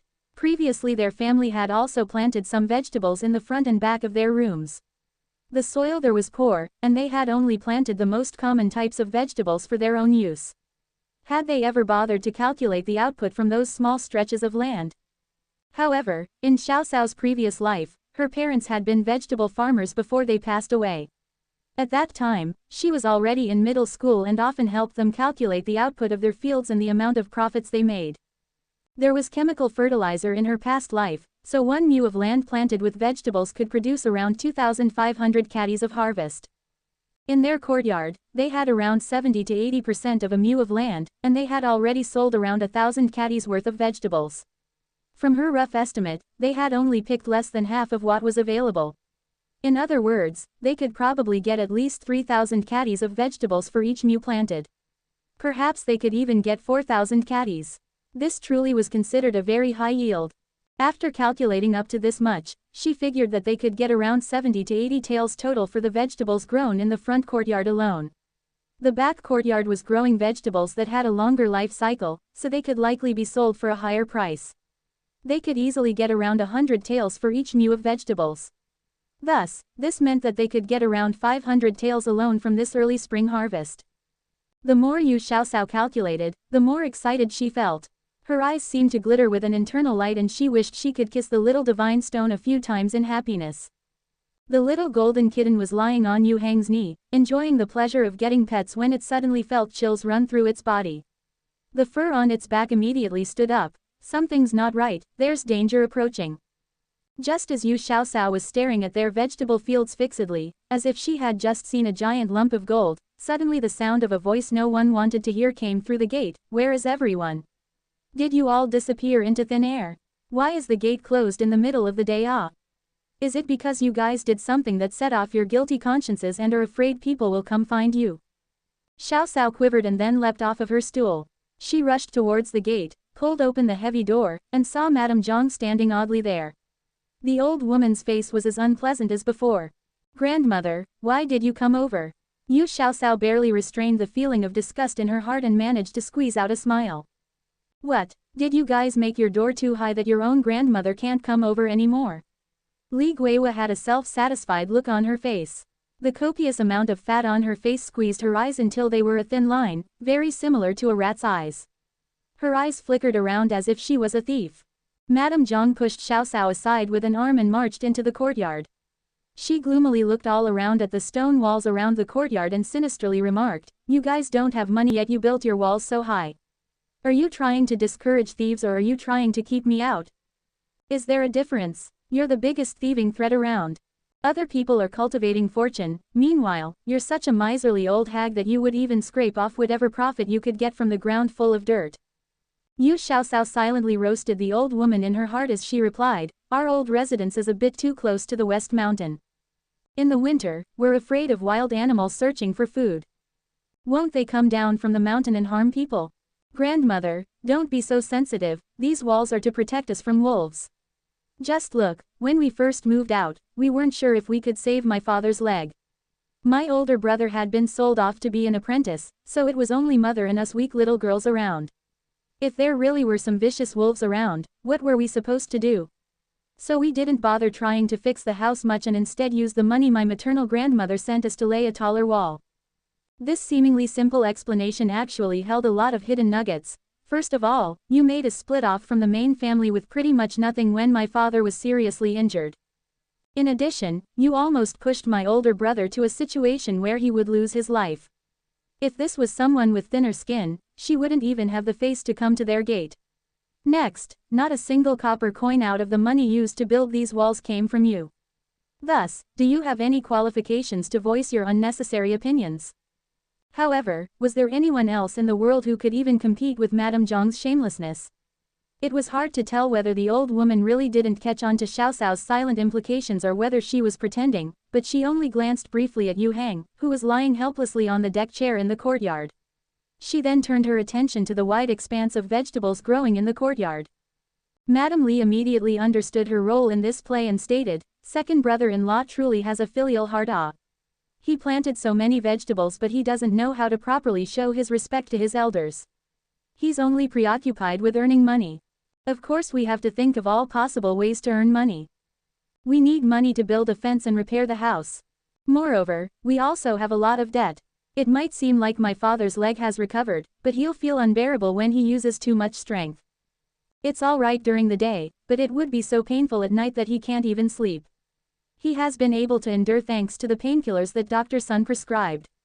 He can't be the main labor force in our family, and my older brother still owes dozens of taels of medical fees. If we don't think of more ways to earn money to repay the debt, will grandmother and eldest aunt help us pay off our debts?"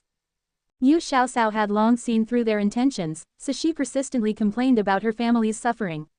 In the backyard, Xiaolian blocked her parents and refused to let the two kind and uncontentious people go out to be bullied. She also asked Qian Wu, who was tending the ducks by the pond, to go find her grandfather at the village entrance. Old Yu was the only one who could somewhat keep Madame Zhang in check. All right, what's the point in saying all this rubbish? Hurry up and gather the vegetables for your grandmother. Did you want the old lady to personally get them herself? You tactless person." Madame Li noticed that her mother-in-law's face was becoming more and more unsightly, so she hastily interjected. Yu Xiaoxiao didn't change her expression and kept a fake smile on her face. Eldest aunt is right. Grandmother, what vegetables do you want to eat? I'll go gather them for you. Let's do this. Give me a basket of each kind. Madame Zhang was also a good money maker. She could make out the values of the lush green vegetables just by looking at them. There were 4 or 5 different kinds of greens here.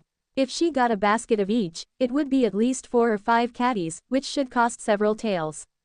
In the past, when Yu Hai was around and the family hadn't split, she hadn't noticed his importance. Without the skilled fisherman Yu Hai, not only did they catch less than half the amount of fish compared to last year, but there also wasn't much variety. Several regular customers gradually stopped ordering from the Yu family because they couldn't meet their needs. Now, Yu Dashan not only goes fishing in the sea with old Yu, but he also sells fish at the fish market with other fishermen. When business was bad, half of the fish would be left over. Their family had been eating fish for more than a week already. They used to be reluctant to eat it, but now they were sick of eating it. The weather was gradually warming up, so if they didn't eat the fish, it would go bad very quickly. Old Yu and his son were bringing back less and less money, so Madame Zhang's heart was becoming more and more anxious.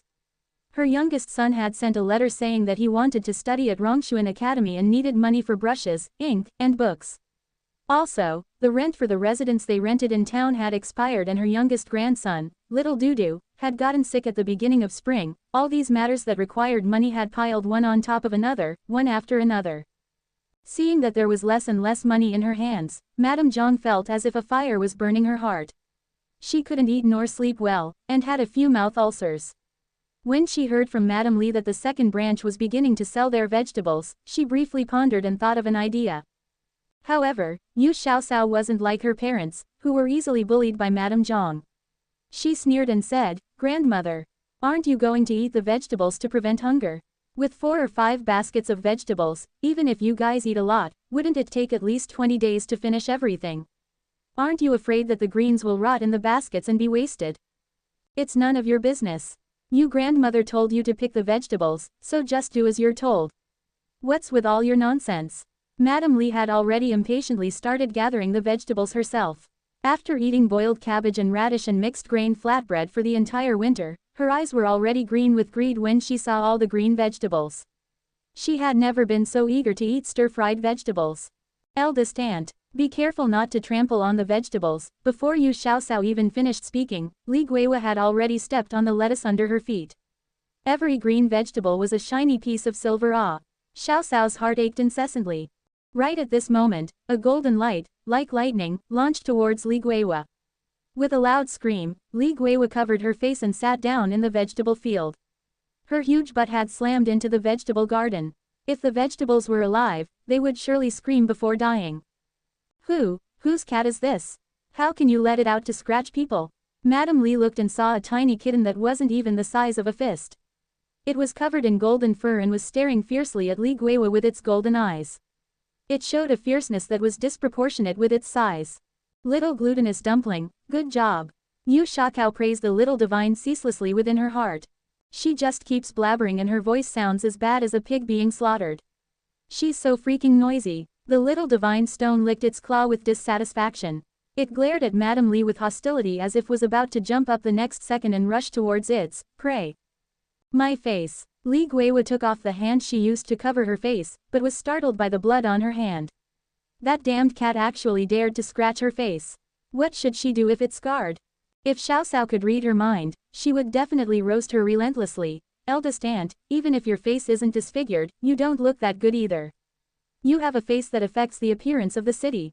Madame Zhang bent down to pick up a lump of dirt and was about to throw it at the little golden kitten, but noticed that the kitten had already turned its attention towards her. The little one exuded a terrifying force that made her feel as if she wasn't facing a little kitten but a majestic-looking giant tiger. Madame Zhang's legs began to tremble. She dropped the chuck of soil in her hand and stammered, "Wicked girl, is this your cat? Quickly take it away." Yu Xiaoxiao had helpless expression on her face and said, "Grandmother, I picked up this kitten from the mountain forest. It hasn't been long since I brought it home, so it hasn't been domesticated yet and is still very wild. It doesn't listen to anybody. Xiaolian and I have both been scratched by it, so I don't dare to provoke it." Madame Li, who was triggered by the blood on her hand, suddenly lunged at the little golden kitten like a crazy woman. As a result, all the vegetables around her suffered a tragic death. My vegetables! Yu Xiaoxiao cried pitifully. The little golden kitten seemed to have sensed its master's mood and hastily rushed to the part of the garden that had already been harvested. Its movement was light and nimble. Madame Li's fat figure suddenly plunged into the vegetable garden. Her big face landed first, and she was unable to immediately get up. After struggling for a long time, she finally sat up and noticed that her mouth was full of mud. She spat for a long time in order to get the mud out of her mouth. Useless thing, trying to compete with me, this divine stone. Humph, humph, anticipate having a nightmare tonight. Yu Xiaoxiao was the only one who could hear the little divine stone's grim voice. From a place that no one could see, a wisp of smoke-like spiritual power entered Madame Li's nostrils. But she was completely unaware of it. Mother, quickly help me catch that damned cat. I'm going to throw it into the fire pit and eat it after it's cooked. Madame Li refused to give up and was hell-bent on catching the kitten. Thus, Madame Li's plump, ball-like body could be seen jumping, fumbling, rolling, and crawling around the yard. It was a very comedic scene. By the time she was tired and gasping for her breath, she still didn't touch a single hair on the cat. During a rather chilly evening in early spring, Madame Li's entire body was covered in sweat. With the mix of sweat and mud on her face, she didn't even need to wear makeup to perform in a Chinese opera. She couldn't get up from sitting on the ground, so she smacked her leg and wailed, "Aren't you bullying me right now? I don't care. Your family's cat scratched and scarred my face, so your family must compensate me. Just pay me 5 taels. Who would compensate 5 taels to you? Your face isn't even worth 5 copper coins, yet you want 5 taels. Why don't you go rob someone?" This awesome response came from old Yu, who had quickly rushed over. He must be infuriated, otherwise, he wouldn't have made such a harsh remark to his daughter-in-law. Madame Li wasn't afraid of anything, except when her father-in-law pulled a long face. When she saw old Yu coming in, she immediately jumped up from the ground. Her agile movement didn't seem like something that a fatty like her could do. It was the cat that scratched you, so go get the money from the cat. You can't even handle a kitten that hasn't been weaned, yet you still have the face to ask others for money. Our old Yu's family doesn't extort money from others. If you want to cause trouble for second son's family, I'll go talk with Li Laoshuan about it. Madame Li's father, Li Laoshuan, was also a very capable man when he was younger. He had earned some properties, so the living conditions of the Li family was a lot better than the Yu family. Madame Li didn't dare to say another word. Although her father doted on her, he was also an old-fashioned and traditional man, who considered a married daughter to be the same as spilled water. He believed that she should listen to everything her in-laws say. If her father found out that she was extorting money from her younger brother-in-law's family, he would definitely disown her. She still needed to rely on her maternal family to support her, so she absolutely couldn't let her father know about this. Madame Zhang spoke up in her defense, "What's there to talk about? Guiwa just said that out of anger. Do you really think that she would take the second branch's money? Second son's family's cat scratched someone, but you won't even allow her to say something about it.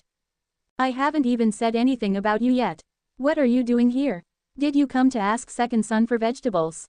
Are you really that shameless to ask?" Old Yu looked at Madame Zhang with eyes that were full of disappointment, anger and sadness.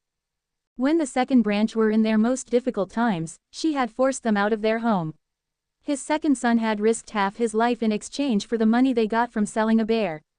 After they hid the 300 taels that his second son had risked his life for, he could hardly sleep at night and was full of torment in his heart. On the other hand, as if she had thrown away a huge stone that was on her body, Madame Zhang talked and acted in a much more relaxed manner. Why didn't she ever think about how second son was his flesh and blood?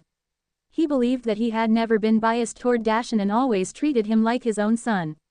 When they divided the family, they had even given the new ship that second son bought to their eldest son. Why couldn't she feel for others and treat his children as her own? Look at what happened. Look at what Madame Zhang did. She married his eldest daughter hundreds of kilometers away and sold her to a widower as his second wife. His eldest daughter must be completely disappointed in him. After being married for so many years, other than visiting second son several times, she was almost unwilling to see him, her father. His second son was a capable man, so he had thought that Madame Zhang would treat the second branch better for the sake of money.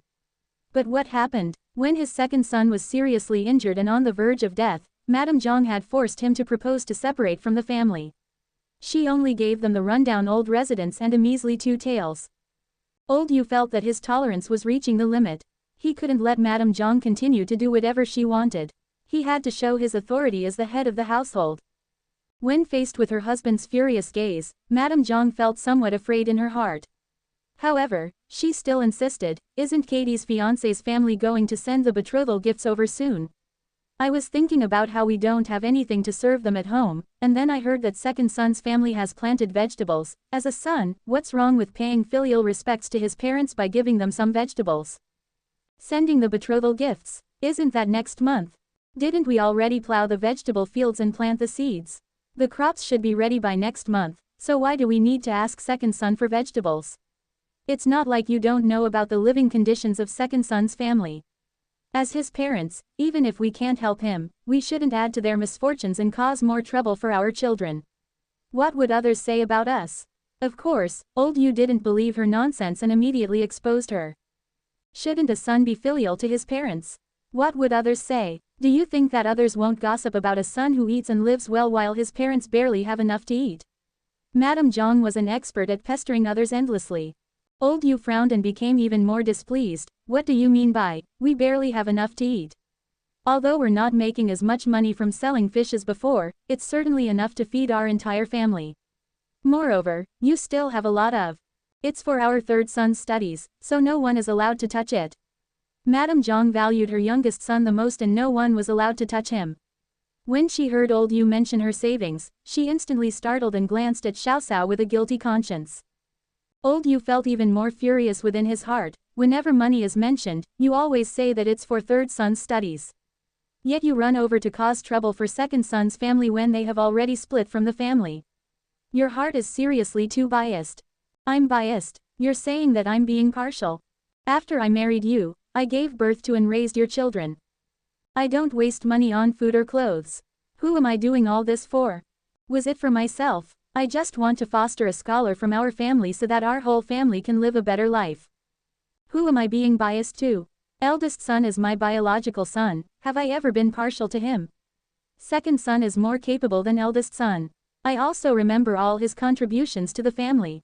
In the future, when third son passes the examination to become an official, wouldn't he, as his older brother, also be benefited?" Madame Zhang wiped her tears as she spoke, as if she was the one who had been wronged and taken advantage of. Old Yu's heart softened when he saw Madame Zhang's tears, but he still persisted. "That still isn't a valid reason to ask an older brother, who had separated from the family, to financially support his younger brother's studies. Stop crying here, or else you'll become a laughingstock. Quickly come home with me." Seeing that she wouldn't be able to take advantage of them today, Madame Zhang dawdled over to the entrance. Madame Li didn't even dare to lift up her head as she dejectedly followed behind her mother-in-law. Her father-in-law was really angry today. He didn't even give face to her mother-in-law, let alone her. Old Yu touched the head of Xiaoxiao, who was standing beside him and staring at him with wide eyes. After that, he looked at his son and daughter-in-law, who had only come out from the rear courtyard at this time. With a tired voice, he sighed, "The husband will have less trouble if his wife is virtuous. It was fortunate that I didn't listen to Madame Zhang's decision to have you marry her niece. I have a good daughter-in-law. You guys need to live a good life." After that, with his hands clasped behind his back and his body stooped down, he left with heavy footsteps. "Grandfather, I'll gather some vegetables for you to take back." Yu Xiaoxiao was more or less satisfied with her grandfather's performance today. It seemed like he wasn't a complete fool yet. Old Yu stopped in his tracks and turned his head to look at her. He slowly shook his head and said, "No need. Keep them to sell for money. This old residence needs to be renovated thoroughly so that it won't be crushed by the snow during winter." Yu Xiaoxiao signaled her father with her eyes. Yu Hai understood her meaning and quickly said, "Father, it's nothing much. This son of yours can still provide you with some vegetables to eat. Cower's mother, you go and help Cower gather a portion of each vegetables." He personally went forward to pull old Yu back to sit on the stone chair in the courtyard, and then poured a cup of water for his father to drink. After drinking the water brought by his son, old Yu felt much better both physically and mentally. His son still had him, his father, within his heart. Before he had finished a cup of water, Xiaoxiao and her mother had already swiftly gathered the vegetables and packed them in a basket. It appeared to be around 10 caddies of vegetables in the basket. Right now, in the Yu family, there were only the old Yu couple, the eldest son's family, and the unmarried youngest sister. Thus, it was enough for them to eat for several days. However, Madame Zhang wasn't satisfied and felt that Yu Hai's family had given them too little. While she scolded Da Hai's entire family within her heart, she took out most of the greens from the basket that old Yu brought back, and then sent them to her youngest son early in the morning on the next day. Madame Li, who had a terrible complexion after a night of nightmares, inwardly criticized Madame Zhang for her biasness. She grumbled her complaint to Yu Dashan for several days. As for Yu Xiaoxiao's family, who had earned over 860 taels today, they were currently discussing what to do with 60-something taels in front of them. The head of the family, Yu Hai, was the first to speak. He cleared his throat and solemnly said, "As I have just said, our cow's recipe was sold for 800 taels. We have already asked third young master Zhou to help us buy a storefront with the money. I reckon that the shops at the newly constructed court wouldn't be too expensive. We should be able to buy 4 spaces. At that time, you siblings will each have a shop, fair to all." Yu Hang, who was half lying on the Kong bed, hastily said, "Youngest sister was the one who earned the money to purchase the store. As her older brother, how can I take advantage of her? I'll leave my space to youngest sister." Yu Xiaoxiao glared at him with widened eyes and said unhappily, "Older brother, what you're saying isn't right. We're blood-related siblings, so why do we need to be so clear-cut about everything? People say that even real siblings should settle accounts without ambiguity. For example, it wouldn't make sense for father to buy land and a store for eldest uncle." Yu Hang insisted. Yu Xiaoxiao snorted and said, "We have already separated from the family now. We won't give them any less of the filial respect that we are obliged to, but we aren't paying for a single penny more than necessary. Older brother, when you get better, the business at the docks will be handed to you. In the future, when the new port is built, you would be able to expand the business at the docks and earn a lot of money. Would you disregard your younger siblings at that time? Of course not. It's our family's business, so of course the profits should be handed into the family account." Yu Hang immediately retorted. "Isn't that the same logic? The money that I'm earning right now is also handed into the family account to be managed. Even if it's not given to you guys now, when we grow up and split from the family in the future, we still need to divide it evenly." Yu Hang had never won when debating with Yu Xiaoxiao. Yu Hang frowned and wanted to decline again, but, "Youngest sister, you were the one who earned all the money Alright, let's stop talking about this. It's decided." Seeing that the siblings were each holding their own ground, Yu Hai spoke up to make the final decision, "Xiaoxia, you don't have to feel like you're taking advantage of your younger sister. In the future, your younger sisters will also need their brother's support." Little Shish too, who had returned at dusk last night for his break, put down the book in his hands and laughed, "Father, even if we don't have a store, older brother and I will still support our sisters. In the future, if that person mistreats second sister, I'll bring her home and take care of her for a lifetime." "You're only going to take care of your second sister. Do you not care about your eldest sister at all?" Xiaolian teased her younger brother with a smile. Little Shish too hadn't had a chance to correct himself before Xiaoxiao pinched both his cheeks, "You heartless little fellow. There's so many good things you can say, but instead you're cursing your second sister to be bullied in the future." Little Shish too's little face, which had just become more fleshy, was pulled out to 2 sides by his second sister, and then squashed together again in the middle. His small mouth was squeezed together until it looked like a pig's snout as he struggled to explain himself.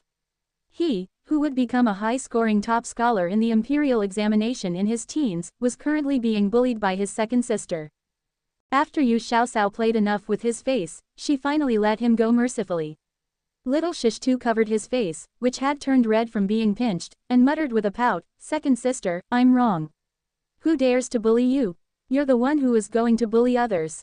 "Of course." Yu Xiaoxiao had a complacent expression, and then said, "It's decided then, everyone gets a store. It would be better if the shops are cheap and we can buy more. If we have more younger siblings in the future, we can also prepare some for them too." Lu Muyun, who was sitting on the edge of the Kong bed with a slight smile, heard her words and looked up. When she saw her youngest daughter's teasing gaze, her pale face immediately flushed. She chided, "This child. How mischievous. You even dare to tease your own parents." Yu Xiaoxiao grinned and replied, "Mother, I'm not joking. Last time when Dr. Sun checked on eldest brother, didn't he also take your pulse?" He said that your health is much better now. I heard that lingering illness from the postnatal confinement period needs to be healed during the confinement period. If you want to restore your body, you should give birth to a younger brother or sister as soon as possible. You don't need to do anything. Xiaolian and I will be responsible for taking care of the little baby. Yu Hai was eager to try when he heard that having another child could help his wife heal her body. He had never been someone who was good at hiding his emotions, so when Madame Lu saw his expression, her face became even more red. She quietly pinched Yu Hai's waist, but her husband caught her hand and held it firmly within his own hand. Little Shishtu looked at the 60-something shiny tails on the table. There was a genuine look of joy on his face as he said, "Second sister, you're truly capable. Sure enough, you're someone who have been enlightened by the deities." Yu Hai hastily interjected and reprimanded him, "Don't go out and talk nonsense.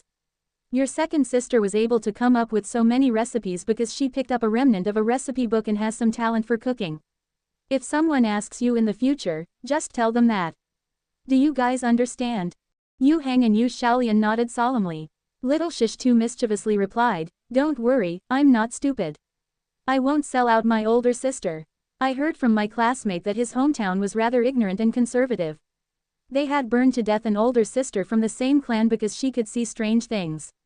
They said that she was a monster and an ominous person, who would bring disaster to the village. Madame Lu was so frightened that she immediately threw down the clothing that she was making. She held Xiao Cao tightly within her embrace and nervously said, 'My daughter isn't a monster.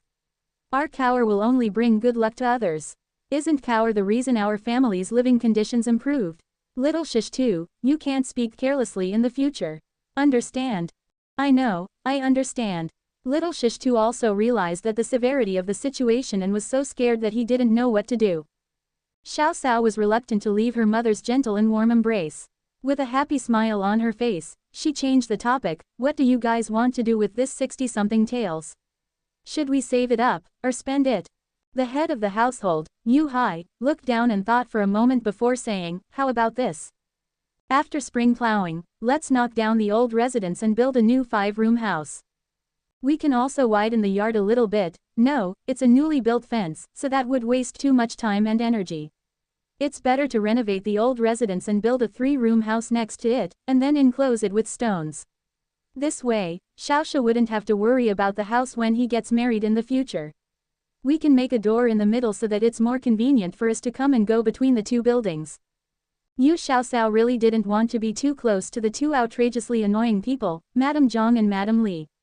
She made a different suggestion, 'Father, I think we might as well save more money and ask third young master to help us find a residence in town, and then buy some fields around town. Let's just settle down in town. In the future, little Shishtu will be studying for a long time in town, so it would also be more convenient for him to come home.' Madame Lu was somewhat interested upon hearing her words. Little Shishtu had only turned 6 after the new year, yet he already had to stay in town to study by himself. As his mother, it was inevitable that she would miss and be concerned about her son at all times.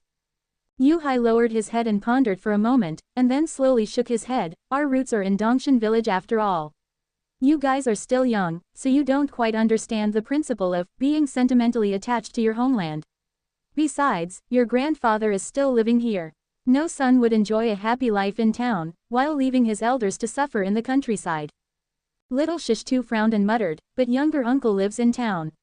He eats good rice and flour every day, and he also often eats meat. Little Dudu's attires are no different than the noble young masters in town. They even have a maidservant attending to him. He can live in town, so why can't we?'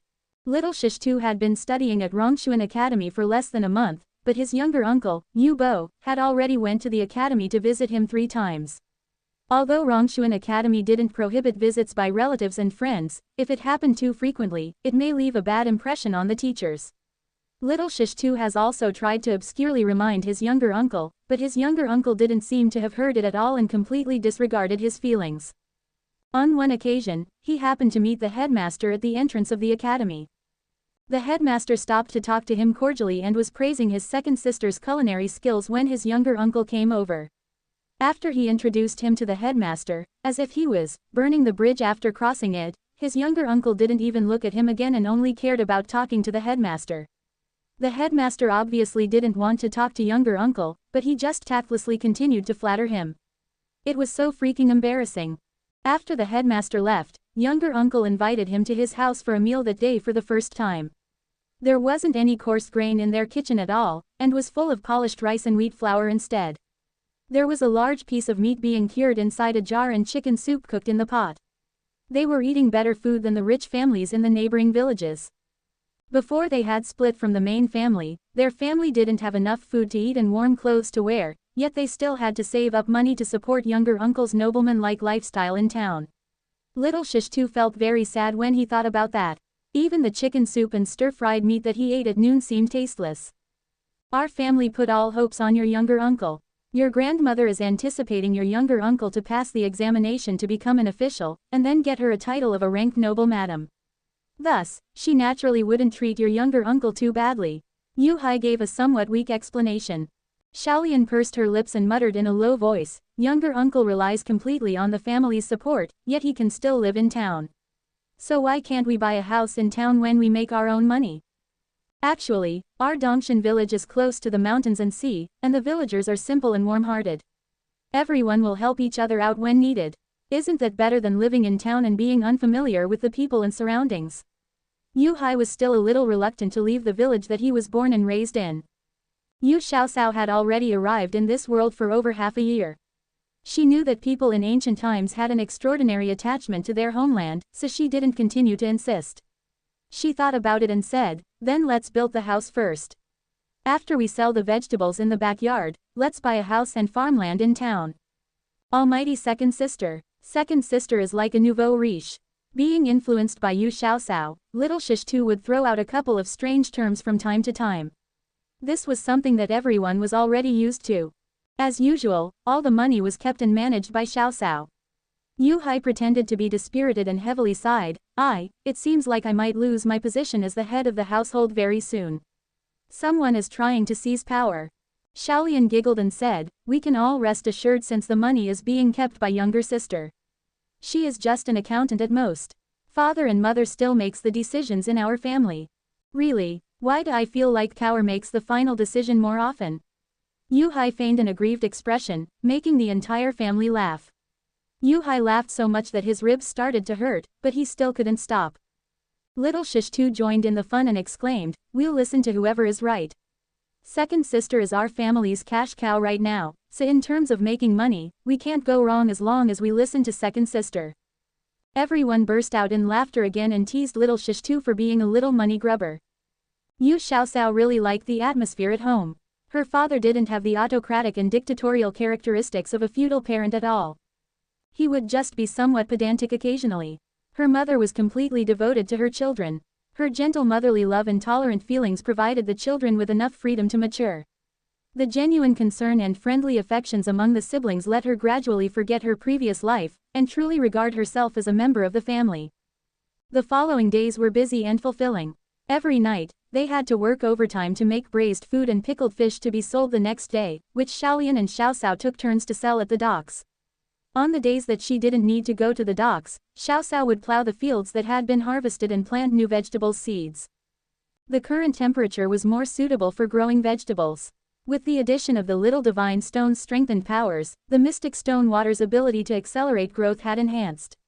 Hence, they could almost harvest a batch of vegetables every 10 days. In other words, when other people's vegetables were still small seedlings, the Yu family was already selling their second crop of vegetables. Along with the new batch of crops, the vegetables with slightly longer growth periods, which were planted in the 4 mu of land in the backyard, were also ready to be sold at the market. String beans, cucumbers, eggplants, and hyacinth beans, the Yao residents would almost come over daily to buy vegetables. Sure enough, the person responsible for purchasing the vegetables was Xiaozi, who was familiar with the Yu family. Last time, the Yao family had gotten the limelight during Old Master Yao's birthday banquet. Most of the guests were rich landlords in and around town. Which household had the financial resources to grow vegetables in a greenhouse? In Tanggu town, those who could eat green leafy vegetables could be counted with one hand.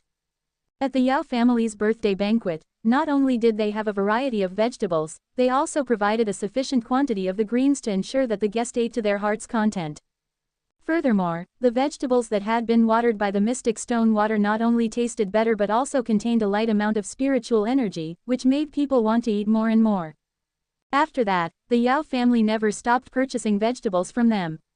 Although there was spiritual energy in the vegetables, it might be apparent when eaten only once or twice. However, if people continued to eat them for a long period of time, they would gradually realize the benefits of eating these vegetables. Old Master Yao was getting old now. He also went through a lot of hard work when he was young, and thus ended up with a lot of pain and illnesses.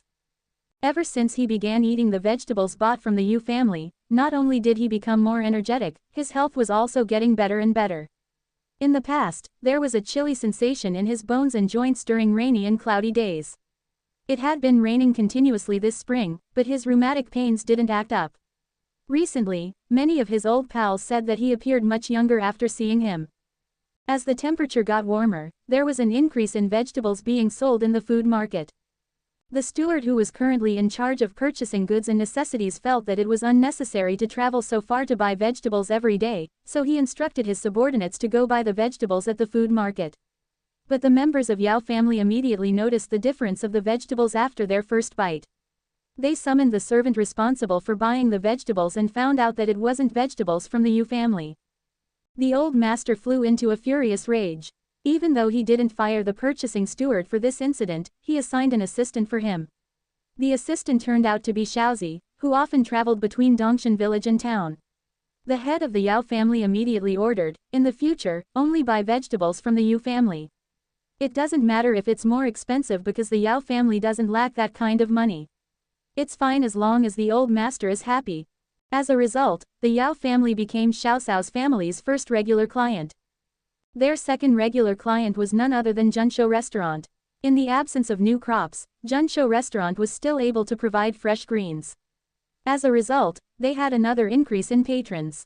Right now, Junshou Restaurant could be described as filled with guests every day, full house every day.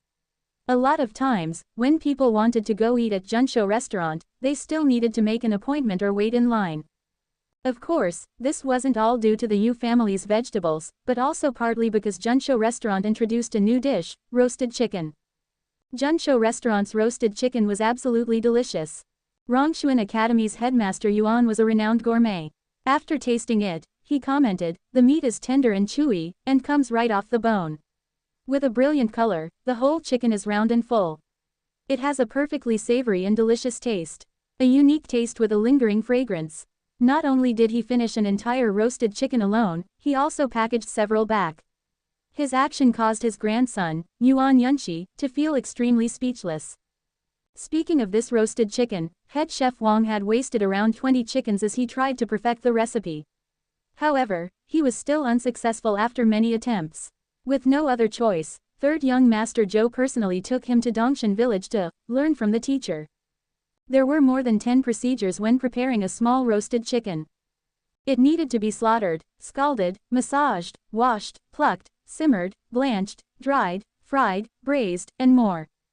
Each step needed to be carried out in strict accordance with the cooking instructions. The ingredients for the roasted chicken also needed to be meticulously prepared.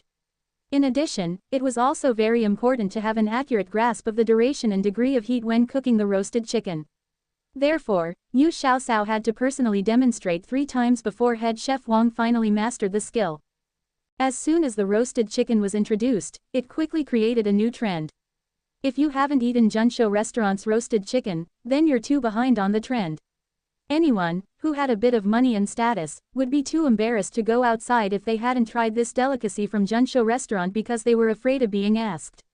The greetings from friends and neighbors become, "Have you tried Junshou Restaurant's roasted chicken? It tasted." Oftentimes, except for the ones reserved for the private rooms, Junshou Restaurant's roasted chickens would be immediately sold out right after they were taken out of the pot. It had actually reached the point when the demand exceeded the supply. The reservations for the roasted chickens had already reached next month. For a period of time, it created a situation in which it was difficult to even get a chicken. As a result, Junshou Restaurant's private room had also become very popular. This was because only the customers dining in the private rooms wouldn't have to line up to eat the authentic roasted chicken. With that said, was it even possible for Junshou Restaurant's business not to be flourishing?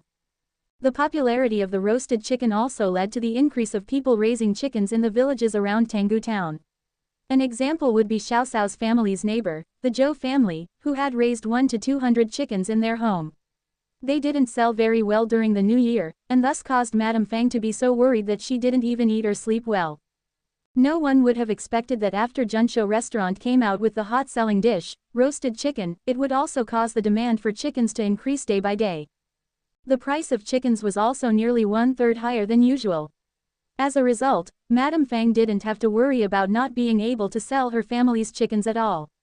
They had over 100 chicks hatched at the beginning of spring, and they were still going around to buy more chicks. She had heard from Shanhu that their family was planning on raising 400 to 500 chickens this year, which would all be supplied to Junshou restaurant. As for the connection between the Zhou family and Junshou restaurant, it was all thanks to the Yu family. Like the Yao family, Junshou restaurant also sent a carriage to transport the vegetables that they bought from the Yu family every day. Junshou restaurant would purchase a large quantity of vegetables and the Yu family was too busy, so Madame Fang would bring her 2 daughters over to help out. Junshou restaurant's purchasing staff, Qian Xiaoduo, mentioned that the restaurant's roasted chicken was selling very well.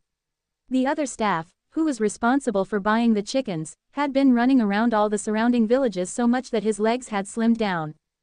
Yu Xiaoxiao took this opportunity and mentioned the Zhou family. Auntie Zhou's family raises hundreds of chickens. Older brother Xiaoduo, when you come to buy vegetables in the future, you can also get the chickens and bring them back with you. Did it really matter where they bought the chickens from?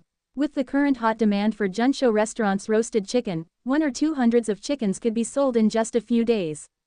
Qian Xiaoduo was certainly willing to do this favor for Xiaoxiao and immediately agreed. The next day, he brought some people over to bring back most of the Zhou family's chickens.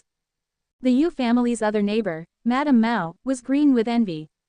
It was unknown how she found out that Xiaoxiao was the one who came up with the recipe for Junshou restaurant's roasted chicken, but one evening, she came to their house with 2 plump ducks and a basket of duck eggs. "Oh, brother Dahai, you know how to make this too." As soon as Madame Mao entered the courtyard, she saw Yu Hai weaving a bamboo basket under the faint light of a lantern. Yu Hai skillfully braided the bamboo strips together in a crisscross pattern. He looked up upon hearing the sound and saw Madame Mao. He stopped what he was doing and greeted her with a smile. "Oh, it's older sister-in-law Qian. Quickly come inside and sit down. Muyun, older sister-in-law Qian is here. Brother Dahai, is Xiaoxiao home?" Madame Mao looked into the main room and only saw Madame Lu, who came out after putting down the clothes she was sewing, and thus she asked. Yu Hai nodded and said, "Yes. She's in the east room. Older sister-in-law Qian, do you need Xiaoxiao for something? I'll go get her for you." "No need, no need. I'll go find her in the east room, our family raised these 2 ducks ourselves. Here, take them to eat." Madame Mao looked around, and then simply took the ducks and duck eggs into the Yu family's kitchen. Yu Hai raised his eyebrows in surprise. This Madame Mao has always been someone who would haggle over every penny, and no one should even think about getting a single penny out of her hands. But of course, she also rarely took advantage of others. Although she spoke rudely at times, she wasn't someone difficult to get along with. Why was she suddenly so generous today, to send gifts to my family? Madame Lu quickly went forward and declined. "Older sister-in-law Qian, it's not easy for you to raise these ducks at home. We can't accept them. Our family's ducks don't cost much money. You see, when your family moved in, our family was busy and didn't come over for the housewarming. We live close by and close neighbors are better than distant relatives. So, we'll be interacting and helping each other more in the future. Moreover, your family's Shishtu and our family's Qian Wen goes to the same school. They're as close as brothers. So, what's wrong with giving a few ducks to the children to eat?" Sure enough, Madame Mao was an excellent speaker, who spoke without even pausing as if she was pouring beans. Madame Lu picked up the ducks that Madame Mao put down, and then stuffed it back into her hands as she said, "Older sister-in-law. Your family isn't well off either. You should keep these ducks and duck eggs to sell." With the mention of selling ducks, Madame Mao's face was covered with a cloud of sorrows. She sighed heavily and said, "I'll speak honestly with younger sister-in-law.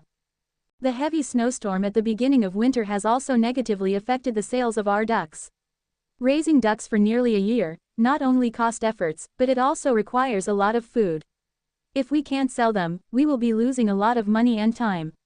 We still owe half a year of winter's tuition. Also, these duck eggs, the townsfolk think that the eggs taste fishy and don't like to eat them.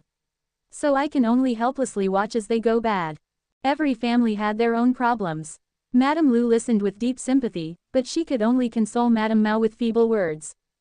Younger sister-in-law, I heard that Junsho restaurant got the recipe for the roasted chicken from your family. The head chef of Junsho restaurant had personally come to your house to learn it. Furthermore, you guys were the ones who recommended Zhou family's chickens to Junsho restaurant. Is that true? Madame Mao stared fixedly at Madame Lu, full of anticipation. Madame Lu glanced hesitantly at her husband. She didn't know what Madame Mao, who wouldn't do anything without benefits, meant by asking this question. Yu Hai walked over slowly and lowered his voice to say, I won't hide it from older sister-in-law.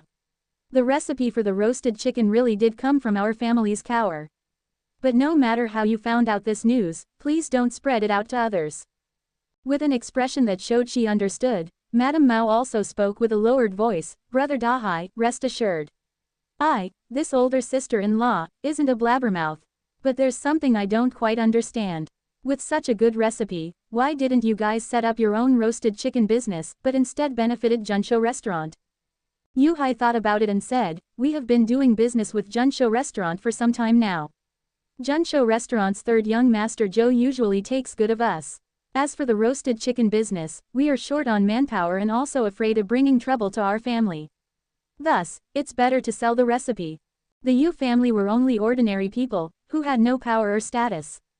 Based on the current popularity and excessive demand for the roasted chicken, had it been the Yu family selling the dish, it would have definitely attracted devious people who would want to obtain their recipe. At that time, not only would they not be able to keep the recipe, their entire family might be ruined if they encountered someone ruthless. Madame Mao had also straightened out her thoughts. She nodded thoughtfully, but a moment later, she couldn't resist asking, did you guys sell the recipe to Junsho restaurant for a good price? Don't be deceived by others. Of course, Yu Hai wouldn't be so foolish as to reveal his family's financial situation to others. He answered vaguely, the young boss of Junsho restaurant is an honest person, so he offered us a reasonable price. Madame Mao also realized that it was inappropriate to ask him this question, so she hastily apologized, just look at this mouth of mine. Why am I being so nosy? Oh right, Xiao Sao isn't asleep yet, is she? I need her help with something. Nope, Shishtu came home for break, so the siblings are learning how to read from him.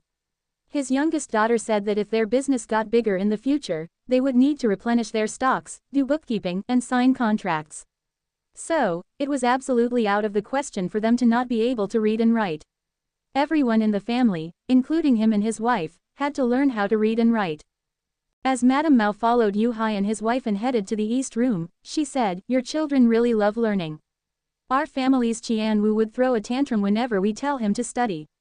I understand now that he's not suitable for studying. In the future, he won't even be able to enter an ordinary school in town, let alone Rongshuan Academy. Wuzi is still young, so he hasn't matured yet. It will be better later. Madame Lu pushed open the door of the east room as she comforted her. The children were currently using water to write on the table with their hands under the light of the oil lamp. Madame Lu chided them upon seeing this, didn't we buy paper and brushes for you guys to practice writing with? Why aren't you using them? Xiaolian lifted her head and smiled at her, don't we have to use money to buy the paper and brushes? We want to wait until we're better at writing before practicing on paper. Mother, when you gave birth to Xiao Sao, were you biased and gave all the good qualities to her? She was born to hurt our ego. What's wrong, cower, did you bully your older sister? With a bright smile on her face, Madame Lu glared at Xiao Sao and asked. Yu Xiao Sao pouted and had an aggrieved expression on her face, I didn't. Mother, you're falsely accusing me. Yu Hang was able to sit up now. He was holding a book and working hard to read the characters on it. Seeing this scene, he smiled and said, Mother, Xiaolian is blaming you for giving birth to such a smart younger sister, who simply remembers everything with one look. It makes us seem really stupid in comparison. Is it my fault that I'm smart? Yu Xiao Sao felt that she was being excluded. She blinked her big eyes and stared at her mother pitifully, requesting for comfort. Younger sister-in-law, your children have such a good relationship. Unlike my 3 children, the eldest is slightly better since he has matured after going to school. But Wuzi and his younger sister fight every day. It seriously gives me a headache. Madame Mao wanted to ask them for a favor, so she was very generous with her compliments. She was desperately giving out praises as if they were freebies. Hello, Auntie. Why did Auntie come over? Auntie, quickly come sit on the Kong bed. The kids all greeted her at the same time. You don't have to get up. Xiaoxia, it seems like your injury has gotten a lot better. Auntie brought over 2 ducks and a basket of duck eggs. They're good for nourishing your body. Madame Mao was quite skilled in conducting herself. With a warm smile on his face, Yu Hang replied in a well-behaved manner, "Thank you, Auntie. I have troubled you." Yu Hai turned to tell Xiao Sao, "Cower, your Auntie Qian is looking for you." "Auntie, what's the matter?" Yu Xiao Sao was somewhat puzzled. Did the sun rise from the west today? Madame Mao had actually sent their family a present. Moreover, it wasn't just some small gift. It was 2 ducks and a basket of duck eggs. She had really gone all out. So it turned out that no one ever visits a temple without a reason. Ah. Madame Mao looked at the other people in the room and seemed a little embarrassed to speak. Xiao Sao considerately got off the Kong bed and took her to the courtyard. She whispered, "Auntie, if there's something I can help you, you can tell me directly." Madame Mao told her about the poor sales of her ducks and how they didn't have enough money to pay for her eldest son's tuition after the new year. After that, she stammered, "Look, can you come up with a good dish that uses duck as the main ingredient? If not, using duck eggs would be fine too. It's best if it's a dish that Junsho restaurant will be interested in." In the darkness, Madame Mao's face was burning hot. She really didn't ask for favors very often, especially when the other party was a child who hadn't even reached the age of 10. Immediately, a series of dishes, such as salted duck, osmanthus duck, pippa duck, duck seasoned with soy sauce, and roasted duck, emerged with Yu Xiaosao's mind. It was easy to handle duck eggs too. They could be used to make delicacies like century eggs, tofu with century eggs, and congee with lean pork and century eggs. But she didn't immediately agree to her request. She only promised to try it out and made it clear that it may not necessarily succeed. Madame Mao breathed a sigh of relief and said, "Thank you very much. Even the famous chef of Junsho restaurant praised you for your great talent in cooking. So you will definitely be able to make a delicious duck dish. You can experiment with these 2 ducks first. If it's not enough, Auntie can bring more over. Xiao Sao, I'll leave this matter in your hands then. Auntie, with our family's relationship, there's no need to be so courteous. But, let's make things clear first. If it's successful, the recipe belongs to me. As for the sales of your family's ducks, I can help recommend them to Qian Xiaoduo." Yu Xiaosao made things clear beforehand. Madame Mao wasn't someone unreasonable, so she repeatedly nodded her head, "Yes, of course. It should be so. Auntie is already very grateful that you're willing to help me sell my family's ducks. Would I still be considered a human, if I were to covet the recipe that you came up with?" After sending away Madame Mao, who was expressing her gratitude over and over again, Yu Xiaosao entered the house. When faced with a room full of interrogating eyes, she honestly gave a brief explanation of the purpose of Madame Mao's visit. After hearing that, Madame Lu sighed and said, "As fellow villagers, even if they didn't bring gifts over, we would also help them out if they had encountered difficulties. But, Cower, can you really come up with a dish that uses duck as the main ingredient?" Yu Hai stopped her and said, "Muyun, don't give the child pressure. Our Cower isn't a short-sighted person.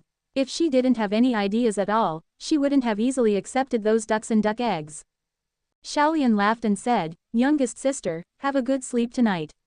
Perhaps someone will teach you how to prepare the ducks and duck eggs in your dreams." The whole family laughed and chatted together, and from time to time, a burst of cheerful and sweet laughter could be heard. In the end, the head of the family, Yu Hai, ordered, "Everyone, quickly go to bed. Spring plowing will begin tomorrow. Xiao Sao, take little Gray when you go to the wharf tomorrow morning. Your mother, Xiaolian, and I will go plow the 3 plots of sandy land." "Father, are we still planting sweet potatoes in the fields?" Yu Xiaosao asked casually. Yu Hai stroked her soft hair and replied in a gentle voice, "What else would we plant other than sweet potatoes? Other crops can't produce much on sandy soil."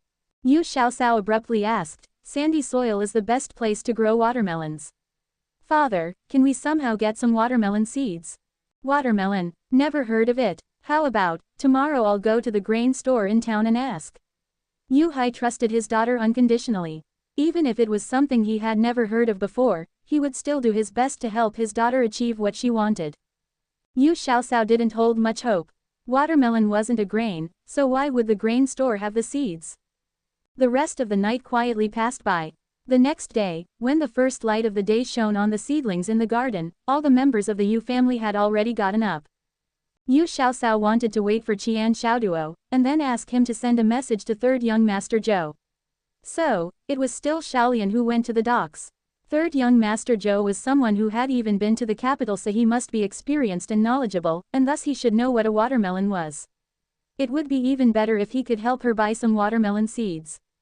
Yu Hai thought that it wasn't a good idea for no one to be home since there would be people coming to buy vegetables later, so he left his youngest daughter at home. Yu Hang, am I not a person? Shortly afterwards, Madame Fang came over with her two daughters. She entered the gates and asked, "Are you guys still harvesting the crops in the backyard today?" "Auntie Zhou, I feel so apologetic to see you coming over to help every day." Yu Xiaoxiao expressed her gratitude in a very polite manner. "Xiaoxiao, you're being too courteous. It's only right for neighbors to help each other out. If it hadn't been for you, we wouldn't have been able to sell our family's chickens. There are only a few hens and chicks at home now, so we don't have much work to do. Since we're so free, we might as well come over to see if there's anything we can help out with." Madame Fang was a very close friend of Madame Lu. So Xiaoxiao didn't know what to say anymore when she spoke in the manner of, "No need to treat one family as two." Zhou Linglong smiled quietly, picked up the bamboo basket in the yard, and went to the rear courtyard. The younger sister, Zhou Shanhu, joked, "Xiaoxiao, if you feel bad about it, you just need to send us a bowl whenever you make delicious food in the future." The little lass still remembered the delicious taste of the tofu and chicken blood soup that she ate last time. She felt that even her mother's best dish, stewed meat, wasn't as good as that dish, which was made of simple and crude ingredients. She was also a lurking little glutton. Just as they were speaking, Madame Mao also came. Her bright and clear voice could be heard even before she had entered the courtyard. "I'm not late, am I? Are you guys about to begin gathering the vegetables?" "Madame Mao, why are you here?" Madame Fang asked curiously. Madame Mao had never taken the initiative to help others. Was the sun rising from the west? Madame Mao rolled her eyes at her and said, "What? You're allowed to come help, but I'm not. We're all neighbors, so why can't I come over to help?" Madame Fang knew her speaking style, so she continued to speak in a gentle manner. "I didn't mean it that way. You have a lot of things to take care of at home, so Muyun wouldn't mind even if you don't come over." All right, hurry up and work." Madame Mao readily picked up a bamboo basket and followed the Zhou sisters to the backyard. Seeing the satisfying-looking vegetables, Madame Mao couldn't help but exclaim, "Xiaoxiao, your family really knows how to grow vegetables. Just look at those greens, how gratifying. Our family planted our fields around the same time as yours, and also used straw thatches to keep the crops warm, but it still doesn't look as good as your family's. Last time it was cold during late spring, we didn't manage to cover the fields with straw thatches, so a lot of the crops quickly froze to death. Many of the vegetables still haven't gotten better yet." "I know, right? Our family's vegetables also don't look as good as Muyun's family's. Muyun has always been good at tending the fields even before she got married." Madame Fang agreed with her as she continued to pluck cucumbers from their vines. The fresh and juicy cucumbers exuded an attractive scent that made them seem refreshing with just a look. Yu Xiaoxiao smiled faintly, squatted down, and then placed the eggplants she plucked into the basket. The air was good at the foot of the mountain, and the eggplants were clean and fresh. There was no need to wash them with water at all.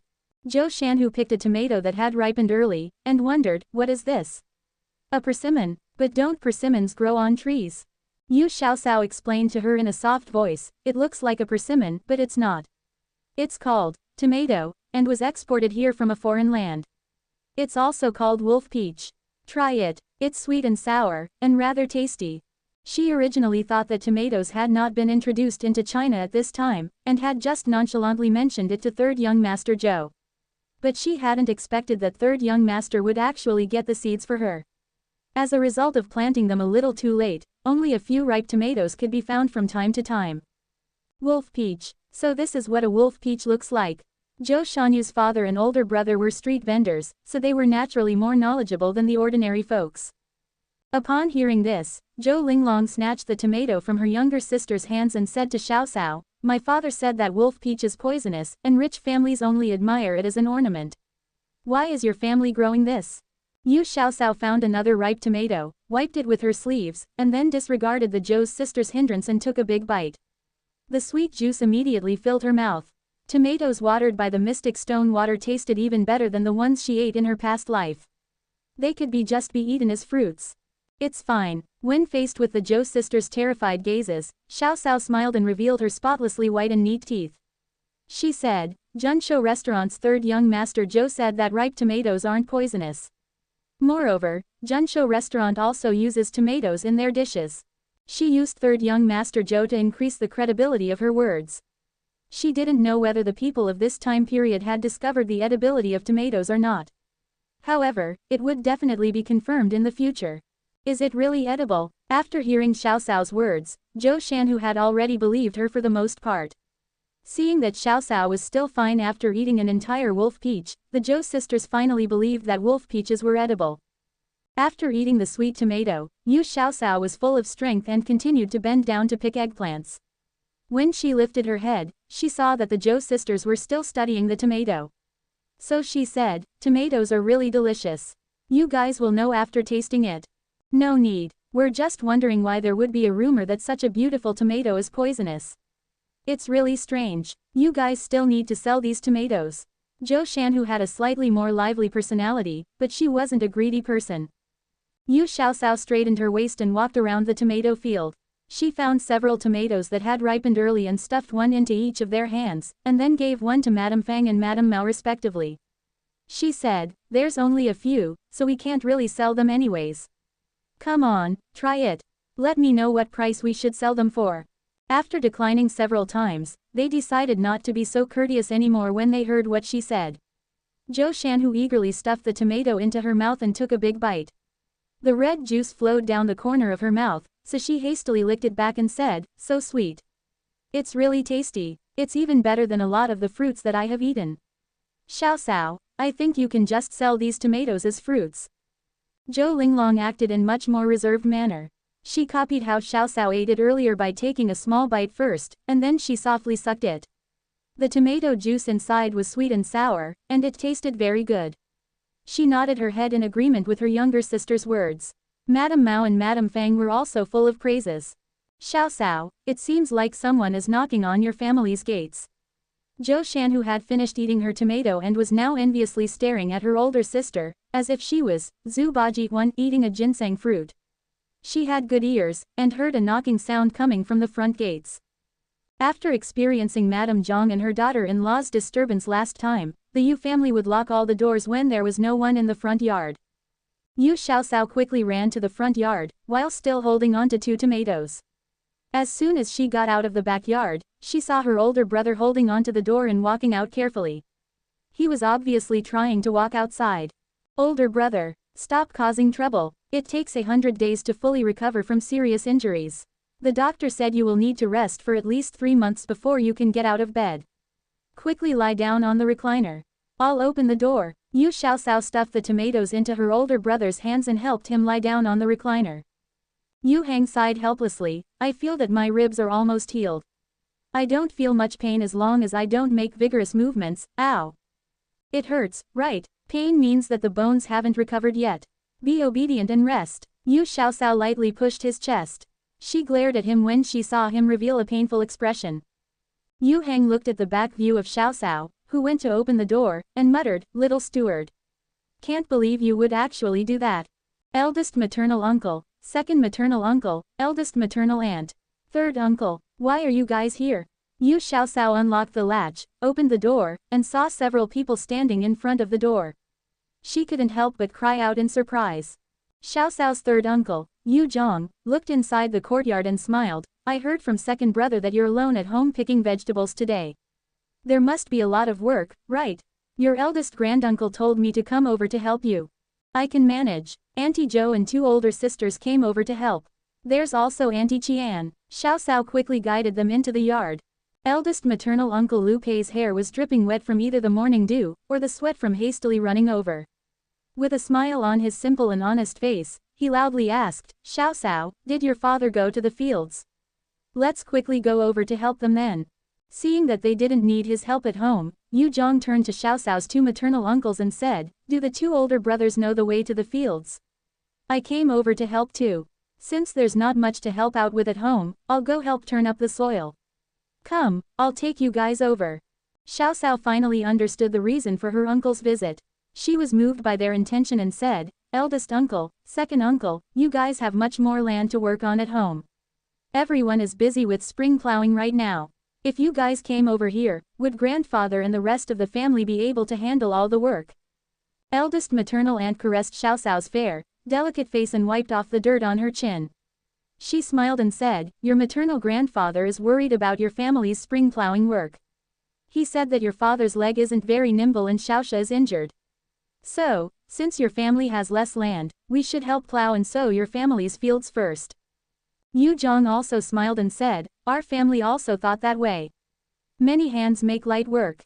With us here to help, it would take less than half a day to plow your family's 3 plots of land." "Oh, why is it so lively today?" Qian Xiaoduo drove the carriage and trotted over.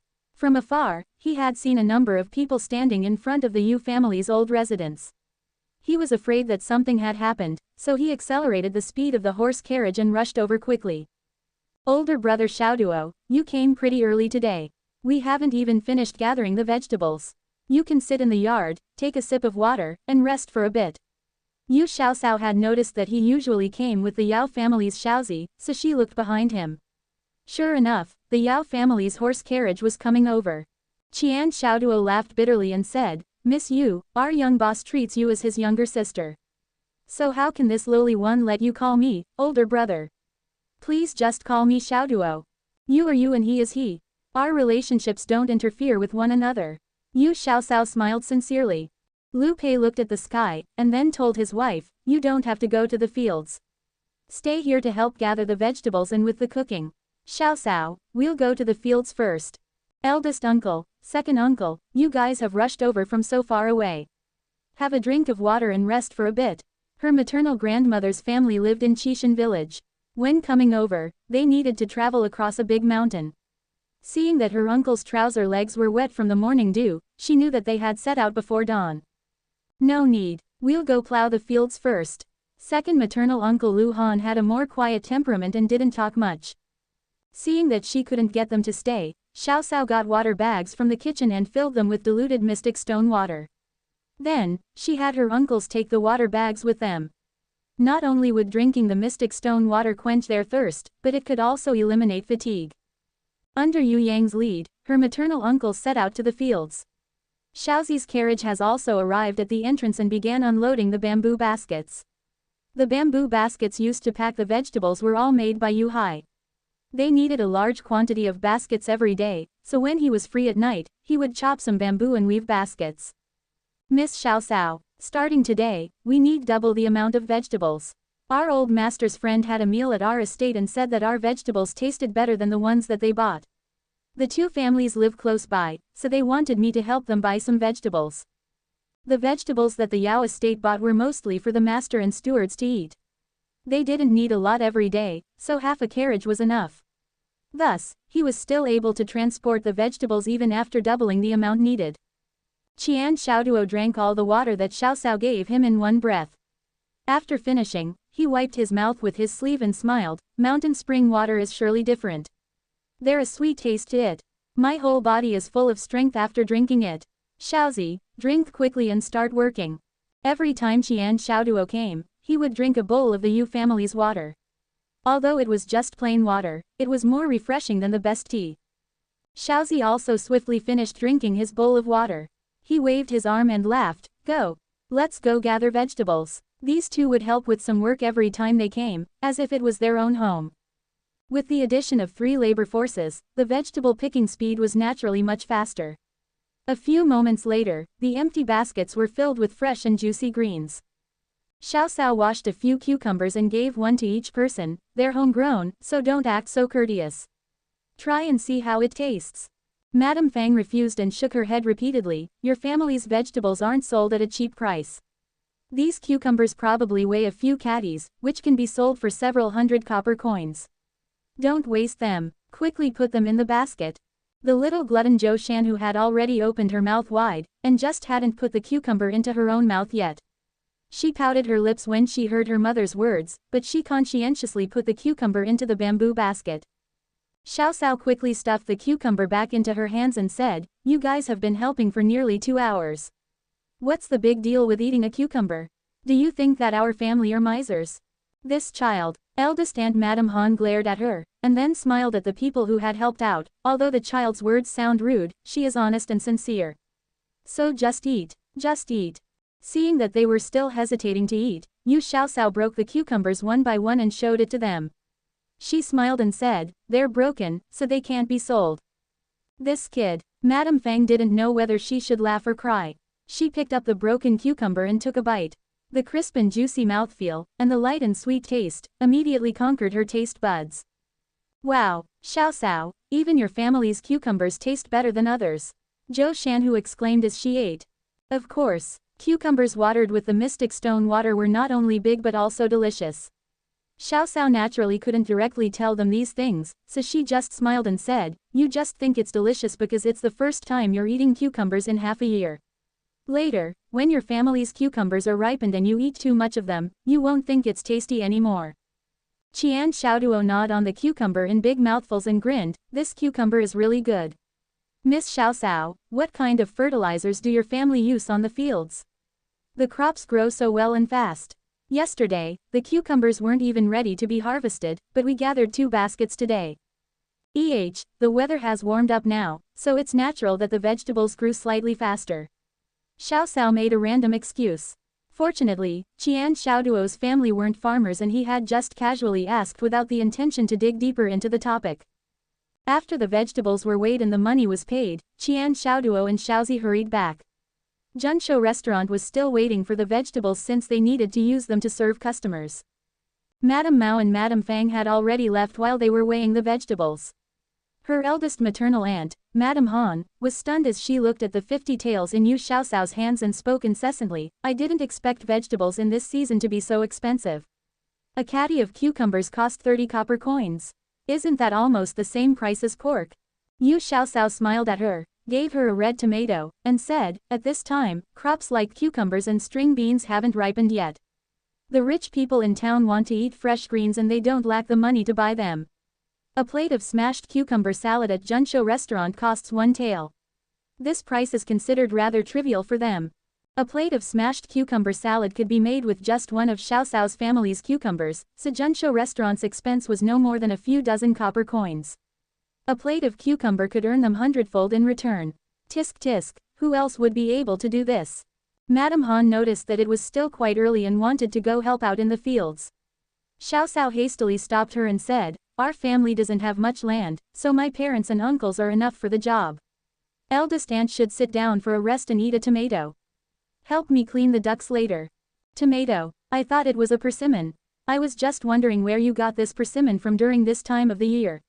Madame Han curiously examined the red tomato in her hands. "This is a tomato. We eat it less at this little place of ours. It is said that people in the capital and some of the bigger cities in the south eat it more often. Tomatoes can be prepared as a cold dish with just some sugar. It can also be stir-fried with eggs, stew soup." Yu Xiaoxiao motioned her eldest maternal aunt to try it. Madame Han noticed that not many tomatoes were harvested, only 4 or 5. So she smiled and said, "I'm not eating it. Let's cook it later so everyone can eat it together." Xiaoxiao wanted to say something else, but Madame Han had already stood up and walked to the entrance of the kitchen.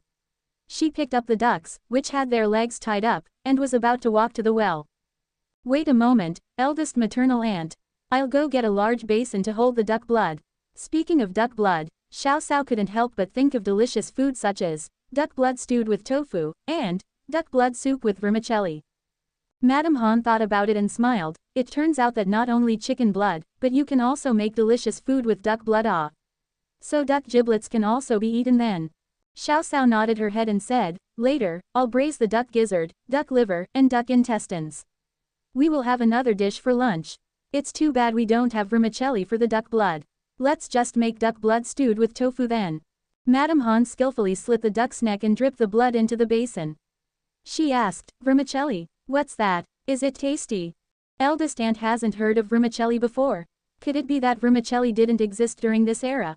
When did vermicelli appear in history? Xiao Cao, who hadn't graduated from middle school, couldn't help but be somewhat confused. Madame Han shook her head, threw the dead duck on the ground, and picked up the other duck. She asked, "I've never heard of vermicelli. Is it delicious when stewed with duck blood?" Vermicelli can be made with sweet potato flour or mung bean flour. It has a smooth, slippery texture and is very chewy. Xiao Cao's eyes lit up as a new money-making method brewed within her mind. After boiling the water and scalding the ducks, there was also the great task of plucking the duck feathers. Xiao Cao was responsible for cleaning the duck giblets, as well as braising the offals. She prepared to make salted ducks with the 2 ducks. But, due to time constraints, the curing period for one of the ducks had to be slightly shortened. With her culinary skills, it shouldn't affect the taste too much. First, Xiao Cao stir-fried salt, pepper, and anise star. Next, she drained the water and cured the ducks with the stir-fried salt for 2 hours. During this time, she also heated up the braising sauce, and then marinated the ducks with the old braising sauce for another 2 hours. The last steps were to cook them and wait for them to cool down. If there was enough time, the time for curing and marinating in old braising sauce should be doubled. Just as Xiao Cao, with the help of her eldest maternal aunt, was busily making the preparations, her eldest granduncle's little 8-year-old grandson ran through the door panting and shouted, "Xiao Cao. Second uncle said your maternal uncles didn't eat breakfast yet, so just make something simple to fill their stomachs first. They can have a more sumptuous meal in the evening." "You Zhou, how dare you call me, Xiao Cao? You should call me, older sister, understand?" Xiao Cao knocked on the kid's forehead. Yu Zhou was the son of her oldest uncle from her eldest granduncle's family. He had a strong and honest appearance, and looked rather cute. Yu Zhou made a silly face at her and said reluctantly, "Aren't you just a little over 2 months older than me? Look, you're not even as tall as me. It's so humiliating to call you, older sister. Even if I'm older than you by a day, you will still have to call me, older sister. Are you going to say it or not? If you don't, I'll go tell eldest granduncle." Xiao Cao teased him on purpose. With a bitter expression on his little face, the little fellow glared at Xiao Cao and shouted, "Tattletale." Xiao Cao estimated that the duck liver and intestine being braised in the pot should be about ready, so she went into the kitchen and cut out a piece. As if she was teasing a little puppy, she grinned and said, "Come on, call, older sister. If you call me, older sister, you can eat this piece of duck liver ah." As soon as Yu Zhou entered the door, he had smelled the scent of braised meat. He inhaled deeply and couldn't shift his eyes away from the piece of duck liver. He was about to drool as he asked, "Really? If I call you, older sister, this piece of braised meat will be mine?" Xiao Cao was inwardly laughing her head off. She had thought that this kid would have a strong backbone, but it seemed like he was also a little glutton. But, she couldn't really blame him. It was already very fortunate that the villagers usually had enough to eat. There really weren't many people who could eat meat dishes when it wasn't some special holiday. It was no wonder that Yu Zhou longed for meat. Of course, when did this older sister ever go back on my words? Xiao Cao stopped teasing him and looked at him sincerely. Yu Zhou had long heard of his second uncle's family's braised food. He also often followed his father to the docks, so he had first-hand experience of the popularity of the 1 copper coin braised dish. In fact, 1 copper coin wasn't very expensive, but his father was afraid that Xiao Cao and her sister would refuse to accept their money. Thus, they had never bought it before. He had pestered his father many times, but he had never succeeded. Usually, his father would strictly restrict him and his older brother from visiting second uncle's house because he was afraid that they would arrive while his second uncle's family was braising food. As a result, he wanted to have a taste of the braised food even in his dreams. The little fellow was usually a child with a strong backbone, but his heart was slightly wavering in front of delicious food. Wasn't it just calling her older sister? Xiao Cao is originally older than me, so there's nothing shameful about that. With that thought in mind, he blurted out, older sister Xiao Cao. Is this your family's 1 copper coin braised food? My father said your family doesn't have it easy, so it's best to save this to sell at the docks." Xiao Cao saw that he kept swallowing his saliva and his eyes were reluctant to leave the duck liver in her hands, yet he still tried to resist his desire for tasty food. She sighed with emotion inwardly. The kids in eldest granduncle's family are quite sensible ah. This duck liver was made for us to eat ourselves. Here, taste it for me. How is it? Yu Xiaoxiao took a step forward and wanted to stuff the small piece of duck liver into his mouth. The little fellow covered his mouth, retreated, and shook his head. Older sister Xiaoxiao, your family has guests today. It's better to leave them for the guests to eat. What a benevolent child. Eldest maternal aunt laughed and praised as she kneaded the dough to make flatbread. Yu Xiaoxiao said with a broad smile, all right. Don't retreat anymore, or else you will step on our family's vegetables. There's still a lot of duck liver and duck gizzard in the pot, so it's fine if you eat one. As she spoke, she grabbed Yu Zhou's arm and shoved the duck liver into his mouth. Yu Zhou had no choice but to eat the piece of duck liver. The duck liver, which was braised with a special braising sauce, was soft and fragrant. That mellow fragrance lingered on the tip of his tongue for a long time. It was so delicious that he could not help but tremble.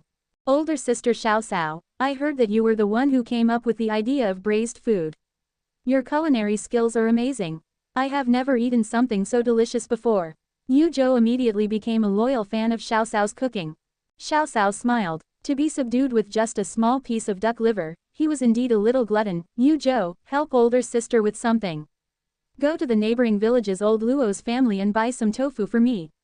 I'll treat you to something good later. I can help you go buy the tofu, but you don't have to treat me to a meal. Our family has already eaten breakfast. The little foodie Yu Zhou took the 2 copper coins Xiaoxiao handed to him and skipped out of the front door. Due to Xiaoxiao's insistence, the Yu family had changed their eating habits of eating 2 meals a day to eating 3 meals a day. She had already eaten breakfast, but she forgot that her maternal uncle still had the habit of eating 2 meals a day. It was almost 9 in the morning now, so it was time to eat their morning meal. It seemed like they had to save the salted duck for tonight. As a result, there would be more than enough time to salt the ducks, and it would also be more flavorful by then. For the morning meal, Yu Xiaoxiao prepared to make duck blood stewed with tofu, stir-fried mushrooms with greens, braised eggplant, and smashed cucumber salad. The staple food was flatbread made with half coarse grain and half wheat flour. There was also a pot of tomato and egg soup.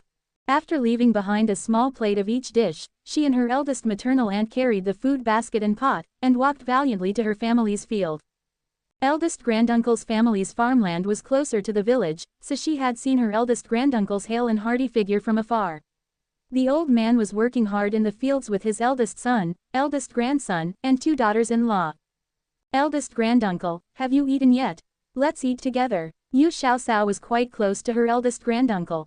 She felt that her eldest granduncle's family was very kind and compassionate. Yu Lichun straightened his waist, stuck the hoe in the ground, and looked over cheerfully. He said, we have eaten already.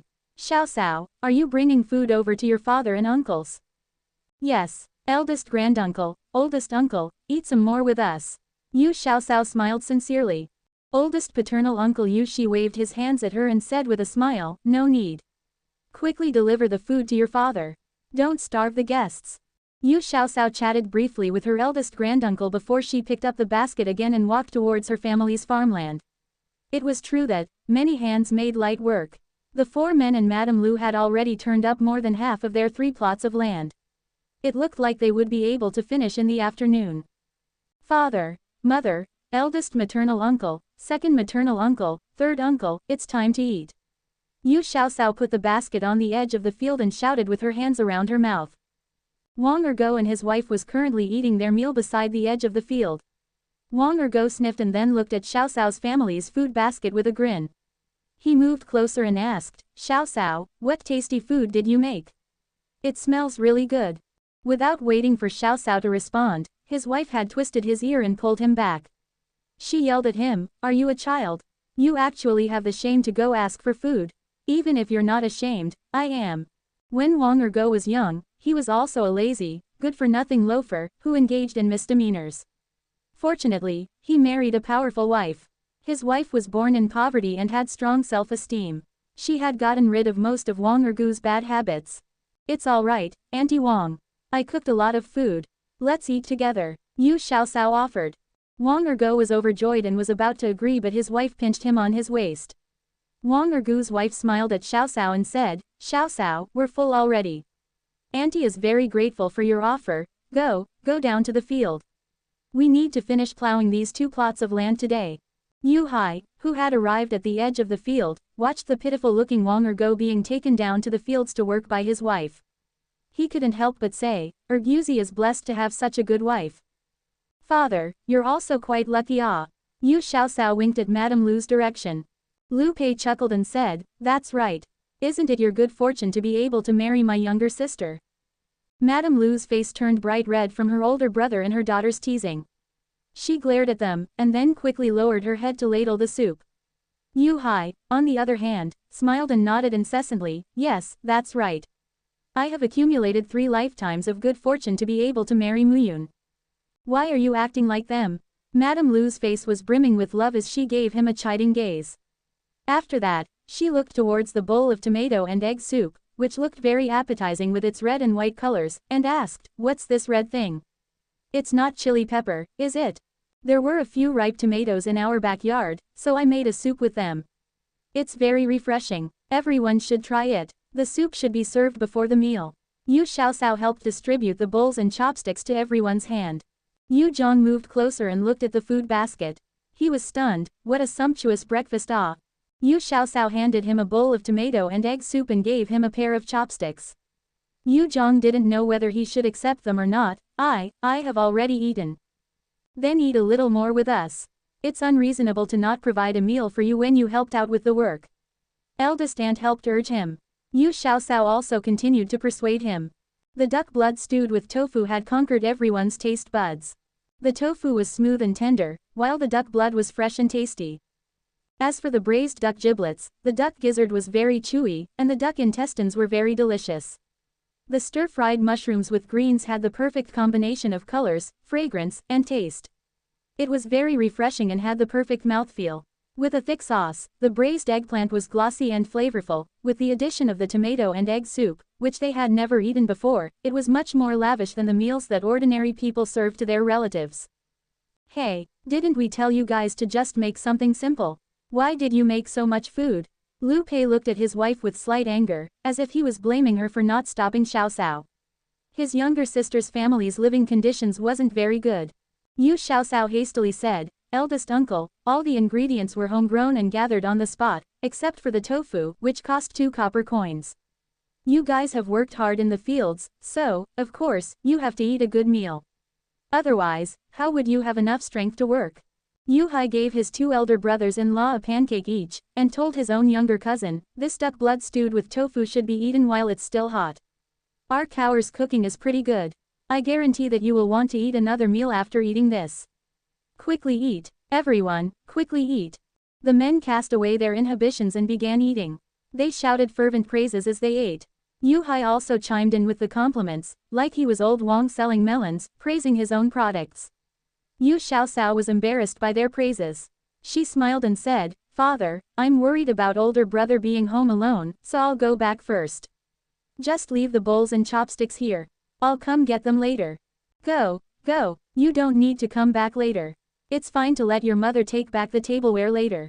We, as fully grown men, can finish it soon, Lu Pei said. He poured half a bowl of duck blood stewed with tofu and soaked the flatbread in the stew. Then, he proceeded to gulp down the soup with relish. Yu Hai also agreed with his eldest brother-in-law's words.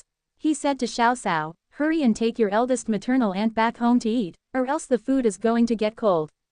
After she finished eating, Xiaoxiao put all her energy into making salted duck. The salted duck that she made was an improved version of the Nanjing salted duck's recipe. After all, she didn't have all the seasoning and spices she needed for the original recipe. However, she realized that she can improve the braised food's taste by using the mystic stone water to braise the food, making it much tastier than before. Looking at the time, the marinating and braising process should be completed. Xiaoxiao looked outside like a thief and she saw her eldest maternal aunt and Xiaolian, who had returned home from selling braised food. They were busy tending the vegetable field, so Xiaoxiao was at ease as she summoned the little divine stone. Why did you call this divine stone to come out? A ray of golden lightning rapidly entered the kitchen, and then a haughty voice emerged within Xiaoxiao's mind. Xiaoxiao bent over and carried the little fellow on the palm of her hand. She gently stroked its fur as she smiled flatteringly at it. The little divine stone felt very comfortable as it squinted its eyes and purred, tell me, what do you need this lord to help you with? Ever since the little divine stone heard the Emperor Emeritus, whose alias was Fifth Lord, call himself this Lord, it had also started to call itself that from time to time, feeling that it seemed rather chic.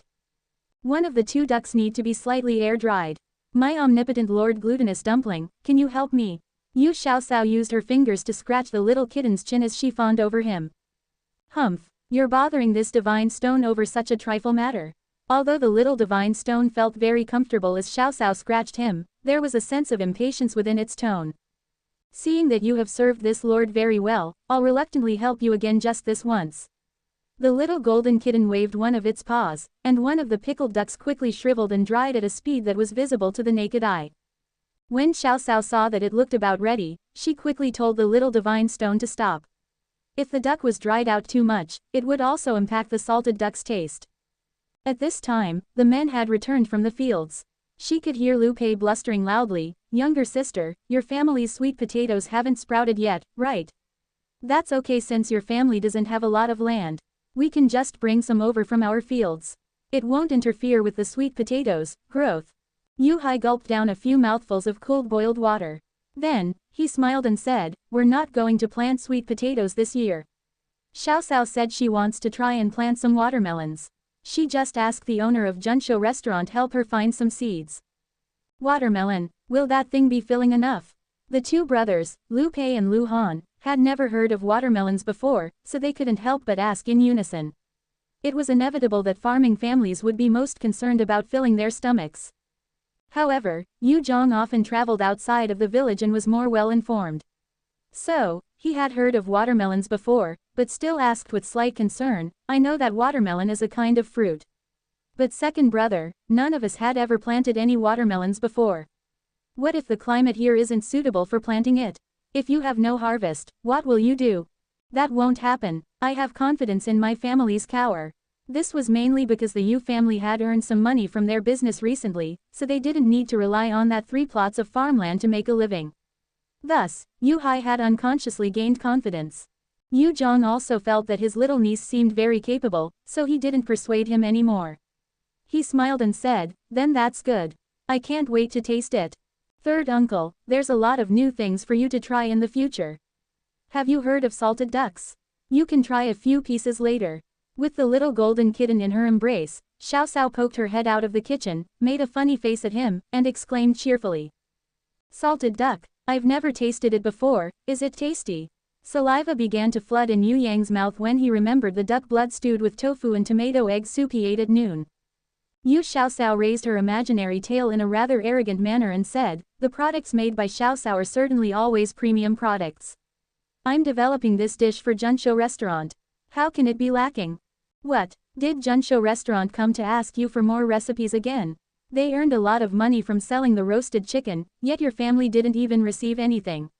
This time, you can't let them take advantage of you again. When you sell them the salted duck recipe, ask them to give you a portion of the sales." Yu Zhong was quite business-minded. Yu Xiaoxiao also felt that earning royalties was much more profitable than making them pay a buyout price. She lowered her head and pondered over the feasibility of this matter. However, Yu Hai didn't think that it was a good idea. After all, third young Master Zhou had taken good care of them, so how could they raise the price? At this time, Yu Xiaoxiao slowly nodded her head. Third uncle is right. In one day, Junsho restaurant can sell at least 30 to 50 salted ducks without a problem. If we earn a mace for each salted duck, then we can earn 3 to 5 taels in a day. We will be able to earn over 100 taels in a month and in a year. Wow. I feel like we've been selling my recipes for too cheap." Yu Hai hesitated for a moment before he said, "Isn't a mace too much?" However, Yu Zhong didn't think so. He widened his eyes and said, "Second brother, do you know how much a roasted chicken costs in Junsho restaurant? Even the smallest chicken there cost 5 taels of silver. 5 taels of silver. At most, a chicken would cost them a few dozens of copper coins. This means that they earn 100 folds of profits. I think that even a mace is still too little." As Yu Zhong thought about the sales and profits that Junsho restaurant earned each day, he felt injustice for his second brother. If he had been earning royalties from the sales, then his second brother would have become the richest man in Dongshan village. It was such a big loss. "Okay, go wash your hands. After finishing the evening meal, we still need to return home." The evening meal in this era was usually eaten around 4 p.m. Madame Han calculated that they would be able to return to the village by the time it got dark. Tomorrow, they still needed to cultivate their own land. For dinner, in addition to the large plate of salted duck, there was stir-fried green tomatoes, stir-fried chili pepper with duck eggs, string beans salad, and sautéed lettuce with oyster sauce. For soup, she made the light egg drop soup with Malabar spinach. The staple food was dried brown rice with sorghum. There was a large quantity of each dish. After all, the appetite of several adult men wouldn't be small. Younger sister, your family's Xiaoxiao is very capable. Even a skilled person who has been working in the kitchen for over 20 years can't be compared to her. People would drool just by smelling these dishes. Madame Han sighed as she looked at Xiaoxiao. If she had a daughter like Xiaoxiao, even if she didn't have a son, she would still be very happy. After Madame Han entered the Lu family, she had given birth to 3 daughters. Although her father-in-law and mother-in-law didn't say anything, it was Madame Han's sore spot. As she grew older, she gave up the hope of giving birth to a son. But when she saw other people with both a daughter and a son, her heart would feel like it had been stabbed by a needle, feeling a bone-piercing pain. Lu Pei understood his wife the most. When he saw her lonely eyes, he knew what she was thinking. He immediately changed the subject and said, let's eat, let's eat. Even if you're not hungry, just looking at Xiaoxiao's cooking will make you want to eat at least 2 bowls of it.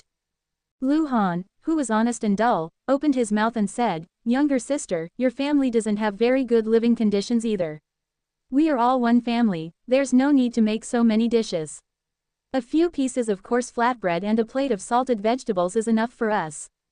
Don't make your life more difficult just to make a meal for us. Madame Lu felt touched as she looked at her older brothers with a gentle smile and softly said, older brother, you can rest assured. We won't be in a difficult position just by feeding you guys 1 or 2 times. The duck and the duck eggs were given to us by someone else. The green vegetables and whatnot are all harvested from the fields, so it doesn't cost much money.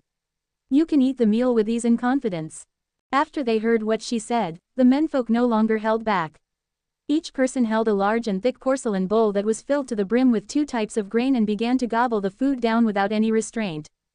The salted duck's white skin was both tender and plump, but not greasy at all. It was fragrant and tasted delicious. Everyone seated on the table praised Xiaoxiao's salted duck for being fragrant, very tender, and extremely delicious. Once again, Yu Zhong seriously reminded Xiaoxiao that this duck will definitely garner large sales, so she must ask Junshou restaurant to give her a portion of the sales. Yu Xiaoxiao nodded her head repeatedly as she promised him. She was pondering over whether she should personally go to town tomorrow to let third young Master Zhou have a taste of the salted duck and ask him about the watermelon seeds. The whole family was perfectly satisfied with the food. Not long after they finished eating, their maternal relatives said their goodbyes and returned home. They needed to climb over a few mountains to return home. Even those who were accustomed to walking the mountain road needed 2.5 hours to return home. By the time they got home, the sky would have been very dark already. Xiaoxiao cut the remaining dried salted duck in half, and asked Xiaolian give one of the halves to Madame Mao. She also instructed Xiaolian to tell Madame Mao that the dried salted duck would taste very good if she sliced it into thin pieces and then steamed it. The dried salted duck and the salted duck that they had just eaten tasted the same, but the process to make it was different. Xiaoxiao hung the leftover dried salted duck under the eaves. The temperature at night was still very cool right now, so the dried salted duck's flavor won't change even if she left it there for a night. Early the next morning, Yu Xiaoxiao woke up and told her parents that she was going to town. In the passing, she would also pick up little Shish too, who should be having another break from school again. Due to Xiaoxiao's apparent capability and maturity, Yu Hai and his wife had gradually stopped treating her as a child. If any matter arose in the family, they would always discuss it with their younger daughter. If they had differing opinions on a matter, they would also subconsciously ponder over their younger daughter's suggestion. Today, Yu Hai decided that he would go sell braised food at the docks alone and let Xiaolian accompany Xiaoxiao to town. Since the 2 sisters had each other as a companion, they weren't lonely on the road to town. Yu Xiaoxiao returned to her room and retrieved some money. After that, she took the remaining half of the dried salted duck and led the donkey cart out of the house with Xiaolian. Just as they left their house, they saw Madame Mao hurriedly rushing over. When she saw the two sisters and the donkey cart behind them, as well as the half of a portion of dried salted duck in Xiao Xiao's hand, Madame Mao immediately smiled from ear to ear. Even though she already knew the answer to the question, she still deliberately asked, Xiao Xiao, Xiaolian, where are you sisters going? Auntie Qian, we have some matters to attend to in town, Xiaolian politely replied. Madame Mao tried to restrain herself, but she still couldn't refrain herself from asking, Xiao Xiao, regarding the matter that Auntie asked you about. Auntie, how did the duck that I sent you yesterday taste? Xiao Xiao didn't answer her, instead, she asked her a question in response. Madame Mao smiled embarrassingly and said, it's neither the New Year nor a holiday, so who would be willing to eat such a good thing? I'm going to take it out to eat when there's a guest at home. Didn't Xiaolian say that it can be kept for a while? The weather's getting warmer day by day, so it's better not to put it out for too long. Today I'm giving this duck to third young Master Zhou to taste. If he thinks it's good, we will then talk about cooperating. Yu Xiaoxiao smiled faintly. That's good, that's good. Auntie's not going to delay you anymore. Go early and come back early, I'll wait for the good news. Madame Mao was surprised that Xiao Xiao was able to come up with a new recipe this quickly. She hoped that the owner of Junshou restaurant would be attracted to the recipe in Xiao Xiao's hands so that her family's slow-selling ducks could be sold at a good price. The sisters waved farewell to the Madame Mao. They hurried the little donkey towards the entrance of the village. Oh my, aren't you the twin sisters from Dahai's family? Where are you guys going? If you guys are going to town, can you take me along? A fake-sounding voice made the two sisters feel uncomfortable just by hearing it. Xiao Xiao looked closely at the person. It turned out to be Madame Xiang, who was usually very close to Madame Li. She was worthy of her surname, 1. Madame Xiang looked tough and she had a stocky build, she had a swarthy complexion and was very rude. She looked even worse than a blind bear. As the proverb goes, birds of a feather flock together. Madame Xiang was the same as Madame Li. She was lazy, greedy, and was a notorious gossip who talked behind other people's backs. For this reason, almost all the married women in the village have had conflicts with her before. Out of the whole Dongshan village, it was hard to find a second person who was willing to talk to her besides Madame Li. Xiao Xiao didn't want to bring her along. It wasn't only because of her character, but more importantly, because of her weight. She weighed over 200 pounds, and Xiao Xiao was afraid that she would tire out her little gray. However, they were from the same village. If she didn't bring her along, Xiao Xiao was afraid that this woman would badmouth her family around the whole village. Xiao Xiao forced herself to smile and said, Uncle Lu's wife, come on up. Madame Xiang agreed and climbed up from the back of the handcart, her movement almost made Little Gray snap. Little Gray turned around like a human and glanced behind it. It let out a few whinnies. It sounded like it was protesting. Is this the dying donkey that your family bought last time? Its fate is pretty good, it didn't die. However, it's still kind of skinny, so it can't do much work. She didn't think about the effect of her weight on the donkey. Instead, she blamed it on Xiao Xiao's donkey. She was an annoying woman. Xiaolian was always blunt with her words. How much money would it cost to buy a strong donkey? Auntie, if you lend us money, then our family will buy a new donkey. Madame Xiang choked on Xiaolian's words. After a while, she replied, if I had extra money, I would have bought one a long time ago. Even if I don't have the cart, I can ride it when I go back to my parental home. Xiao Xiao thought, with your size, don't even talk about a donkey, even if it was the strongest horse, it still wouldn't be able to carry your weight. Madame Xiang continued, besides, your family sells braised food and vegetables. You guys probably earned a decent amount of money. Everyone in this village knows that the Yu family's second son has connections with the rich families in town. Even if they just gave you a little money, it would be enough for you to eat and spend. Do you still need to ask my family for money to buy a donkey? Yu Xiaoxiao was too lazy to even bother with her. She pulled on Xiaolian clothes quietly, hinting at her to stop the conversation. However, Madame Xiang had no awareness at all, as she continued to talk. She said, Xiaolian, what are guys doing in town? Xiao Xiao replied faintly, nothing much. We're just buying the ingredients for the braised food. Madame Xiang continued, you guys must earn a lot from selling braised food, right? I heard from your older uncle's wife that you earn at least 100 copper coins in a day. Then don't you guys earn at least 3 to 4 taels of silver in a month? Oh my, even the head of the village may not be as wealthy as your family. The village head's oldest son followed people everywhere to do business and earn some money. The younger son was a scholar who had passed the county examinations and was highly valued by the previous county magistrate. He became the magistrate's secretary. The village head's family had about 100 mu of good farmland. They were considered a first-class family in the village. By comparing the Yu family with the village heads, Madame Xiang was roasting Xiaoxiao's family on fire. Yu Xiaoxiao frowned and said in an unhappy tone, "After subtracting the original cost it took for me to make the 1 copper coin per portion of braised food, how much money would be left over? It's not even enough for the household expenses. Right now, we're going to town to buy some seasoning and spices. The amount of money we need to buy these items is at least 1 to 2 taels of silver. 1 to 2 taels of seasoning would only last about a month before it's gone. Uncle Lu's wife, how much profit would we actually earn?" Madame Xiang's eyes whirled as she said, "You also need spices. Which spices do you need? Why don't you tell me?" Yu Xiaoxiao tilted her head and looked at her. She said directly, "It's an exclusive recipe. I apologize, but I can't tell you." Madame Xiang grumbled a few times and curled her mouth unhappily. She had longed for the Yu family's braised food recipe for a long time. Ever since she found out that Madame Zhang and her daughter-in-law got the recipe from Xiaoxiao, Madame Li had been tricked by Madame Xiang's words multiple times. Madame Li had always talked without thinking. Unfortunately, the recipe had been monopolized by Madame Zhang. Even if she couldn't have a business, she also wouldn't let other people take advantage of it. Also, Madame Zhang heard that the special recipe was already bought by Junshou restaurant. Although Madame Zhang appeared to be a tyrant at home, in actuality, she was timid and a coward. She was afraid that if she disclosed the recipe, the powerful Zhou family in Tanggu town will punish her. So, Madame Zhang burnt the recipe secretly, and therefore, Madame Xiang couldn't get anything out of her. Madame Xiang looked like she was the close relative of a bear, but she wasn't stupid at all. Instead, she was very shrewd.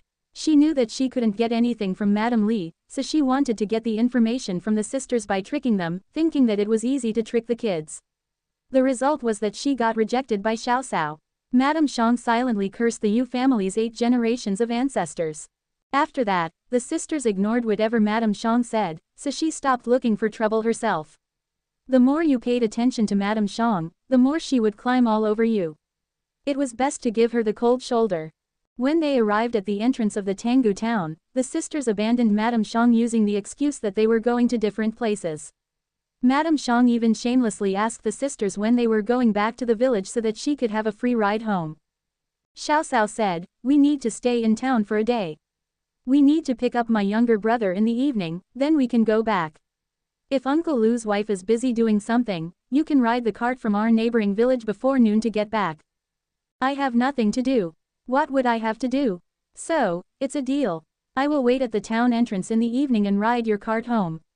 What a joke. It cost 1 copper coin to ride the cart from the neighboring village. With 1 copper coin, she could buy a big steam bun with it. Madame Xiang wasn't willing to spend it on riding a cart. The sisters first went to the food market and bought the ingredients for the braised food. Xiaoxiao went to many shops before she was able to gather all the spices she needed for the salted duck. Then, she bought 2 fat ducks from the food market. She carried the ducks in her hands as she quickly ran towards Junshou restaurant. "Miss Yu, how do you have time to come to the town today?" Junshou restaurant's manager's whole face was wreathed with happiness when he saw Yu Xiaoxiao. It seemed as if he saw the god of wealth. When he saw the ducks that Xiaoxiao was holding, a flash of golden light flashed in his eyes. He quickly rushed up to her to help her carry them. Yu Xiaoxiao was just about to say something when she was cut off by a familiar voice behind her. "Manager Zhou, are there any private rooms left?" The manager apologized hastily. "I'm sorry, Headmaster Yuan. All the private rooms were already reserved 2 days ago. Do you want me to help you make a reservation as soon as possible?" "No private rooms, it would be fine if I can buy a roasted chicken." "It should be no problem for you to give me a roasted chicken, right?" This guest was a real foodie, great scholar Yuan Xinian. The one next to him was a potential foodie, Yuan Yunxi. The manager appeared to be a little embarrassed. Only head chief Wang could make the roasted chicken authentically. However, he was busy from morning until night. Head chief Wang could only make 50 to 60 chickens in a day. Besides the chickens reserved for the private rooms, the other 30 chickens had already been reserved by other customers. But, as Rongshuan Academy's headmaster and a scholar in this era, he needed to give him some face. The manager hesitated and said, How about, you wait until the evening and I'll let old Wang work overtime to make you one. Although Yuan Xinian was a veteran foodie, he wasn't unreasonable. He replied regretfully, there's no need. Old Wang is busy every day, I will not add on to his burden. You help us reserve a roasted chicken as soon as possible. Also, reserve it with a private room, so I can have 2 roasted chickens. When will old Wang's apprentices finish their apprenticeship? Yuan Yunxi was disappointed but was already mentally prepared. Grandfather, I told you earlier. Junshou restaurant's private rooms needed to be reserved in advance. It's no use even if you come early the day of to make a reservation. Yuan Xinian raged, we have nothing to do today, so I just wanted to see if a blind cat can find a dead mouse. But it seems like it's hard to find a dead mouse. Hee hee. The headmaster turned around and he immediately caught sight of the 2 identical-looking girls. Huh, isn't this Yu Fan's older sister? Aren't you the little girl who cooks delicious food? Did my vision blur because I'm too hungry? Why are there 2 of Yu Fan's sister? Yuan Yunxi's steady face twitched. He reminded him, Grandfather, they are twin sisters. They just look alike. Oh, no wonder. The 2 of you are twins. I thought I got dizzy from starving myself. Yuan Xinian laughed as he stroked his mustache. Which one of you is the better cook? The stir-fried pork intestines from last time made me crave for more. Even old Wang doesn't hold a candle against the Yu girl. Headmaster Yuan, you overestimating me. I only specialize in making braised food. How can I compare with head chef Wang, who has been cooking for over a decade? Yu Xiaoxiao had a favorable impression of this foodie who was willing to fight for food, so when she talked to him, she couldn't help but smile. Yuan Xinian nodded with a smile on his face and said, you're neither impatient nor arrogant. You have the potential to become a skilled chef. If you become a chef at Junshou restaurant, I would come every day for every meal. Grandfather, is your salary enough for you to dine out every meal? Yuan Yunxi ridiculed from the side. If my salary isn't enough, don't we still have your father? Isn't it natural for a son to be filial to his father? He is the current prime minister. I don't believe that he can't support my living expenses. Yuan Xinian glared at him and snorted. Turning around, he saw the dried salted duck in Xiaoxiao's hand as she giggled. His eyes suddenly brightened as he asked, little girl, what are you holding in your hand? Is it an air-dried duck? The leftover meat in this era, such as chicken, duck, and fish meat, were all air-dried. The air-drying process was somewhat similar to the method used to dry the salted duck. This is salted duck, a new dish that I came up with. You can eat it after steaming it in the cauldron and pouring some of the braising sauce on top. The main purpose of Yu Xiaoxiao's visit was to promote salted duck, so she naturally wouldn't let go of this good chance. Salted duck, Xiaoxiao, you came up with a new recipe. Zhou Zixu, who looked weary, came in from outside with the county magistrate's son following behind him. Yu Xiaoxiao smiled and greeted him, third young master, where did you go so early in the morning? Zhou Zixu replied, where else? Of course, I just came back from the construction site at the wharf. It's a critical point for the construction for our factory right now. I have been personally supervising the site these past few days. Thanks for your hard work. Yu Xiaoxiao had a certain sense of respect for his young man, who would have been a middle school student in her previous life. Dragons gave birth to dragons, while Phoenix gave birth to phoenixes one. The son of a mouse was capable of digging holes, while the son of an imperial merchant would be a workaholic when doing business. Zhou Zixu grinned from ear to ear on his slightly childish face, if our factory can be completed earlier, all the hard work would be worth it. Do you know, Xiaoxiao? For just the oyster sauce alone we received over 200 orders. The production for the oyster sauce hasn't even started yet, but we already got orders for 5,000 jars. Many of the orders came from famous restaurants in the south. Young boss Zhou, your business is really thriving. Wonder if this old man has the luck to help Junshou restaurant taste the salted duck that little lass you brought over. Yuan Xinian, who had been staring at the half a portion of salted duck, saw that the two were chatting about business and asked somewhat impatiently. Yuan Yunxi covered his face. There was no one but his grandfather who would beg for food so righteously. At this moment, he desperately wished that he didn't know this old man who had no shame in front of food. Zhou Zixu was considered best friends with Yuan Yunxi, so he also had a pretty clear understanding of Grandpa Yuan's temperament. With a sincere expression on his face, he said, Grandpa Yuan, even if you're not here, this boy will invite you, an influential leader of the gourmet world, to come give us some pointers. In the future, we will definitely need to pass your test before Junsho restaurant introduces a new dish. Yuan Sinian was satisfied with third young master's words. He uninhibitedly sat down at a table in the main dining hall. He stroked his beard, squinted his eyes, and said, "Little girl, aren't you going to hurry up and serve the salted duck?" Zhou Zixu looked at the sky and noticed that it wasn't quite noon yet. They had just eaten breakfast not too long ago, so were they really going to eat lunch now? He could understand Grandpa Yuan's eagerness since he was also looking forward to tasting the salted duck.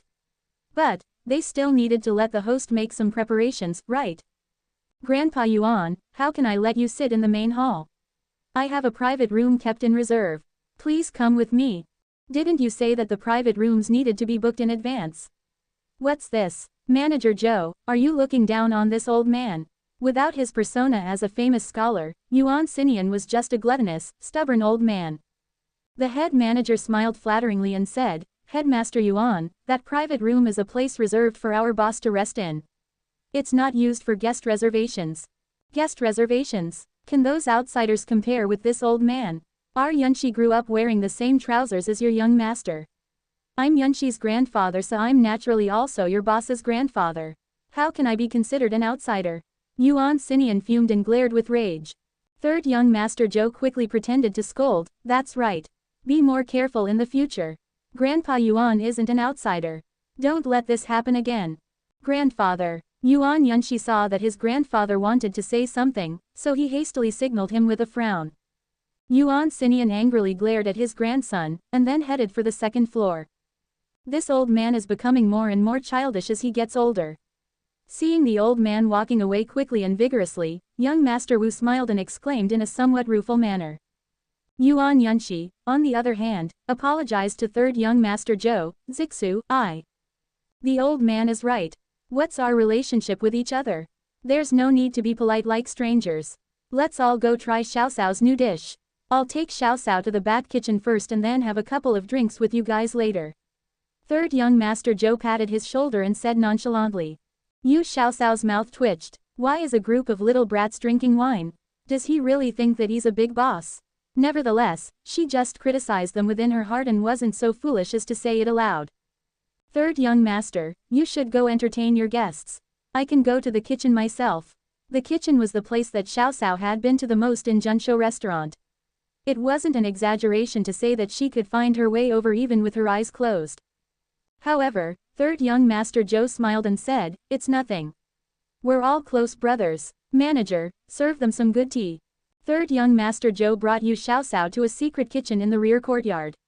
Other than head chef Wang and his trusted disciples, no one else was allowed to enter this kitchen. In other words, this was the most secret location within Junsho restaurant. Seeing that Xiaoxiao was still holding 2 ducks in her hands, Zhou Zixu knew that she intended to teach the method of making salted duck, so he led her here. When head chef Wang saw Xiaoxiao coming in, he acted in an intimate yet respectful manner as if he had seen his teacher. His direct disciple also looked at Xiaoxiao with bright eyes. He sighed with emotion within his heart. It's true that one shouldn't judge a person by their looks.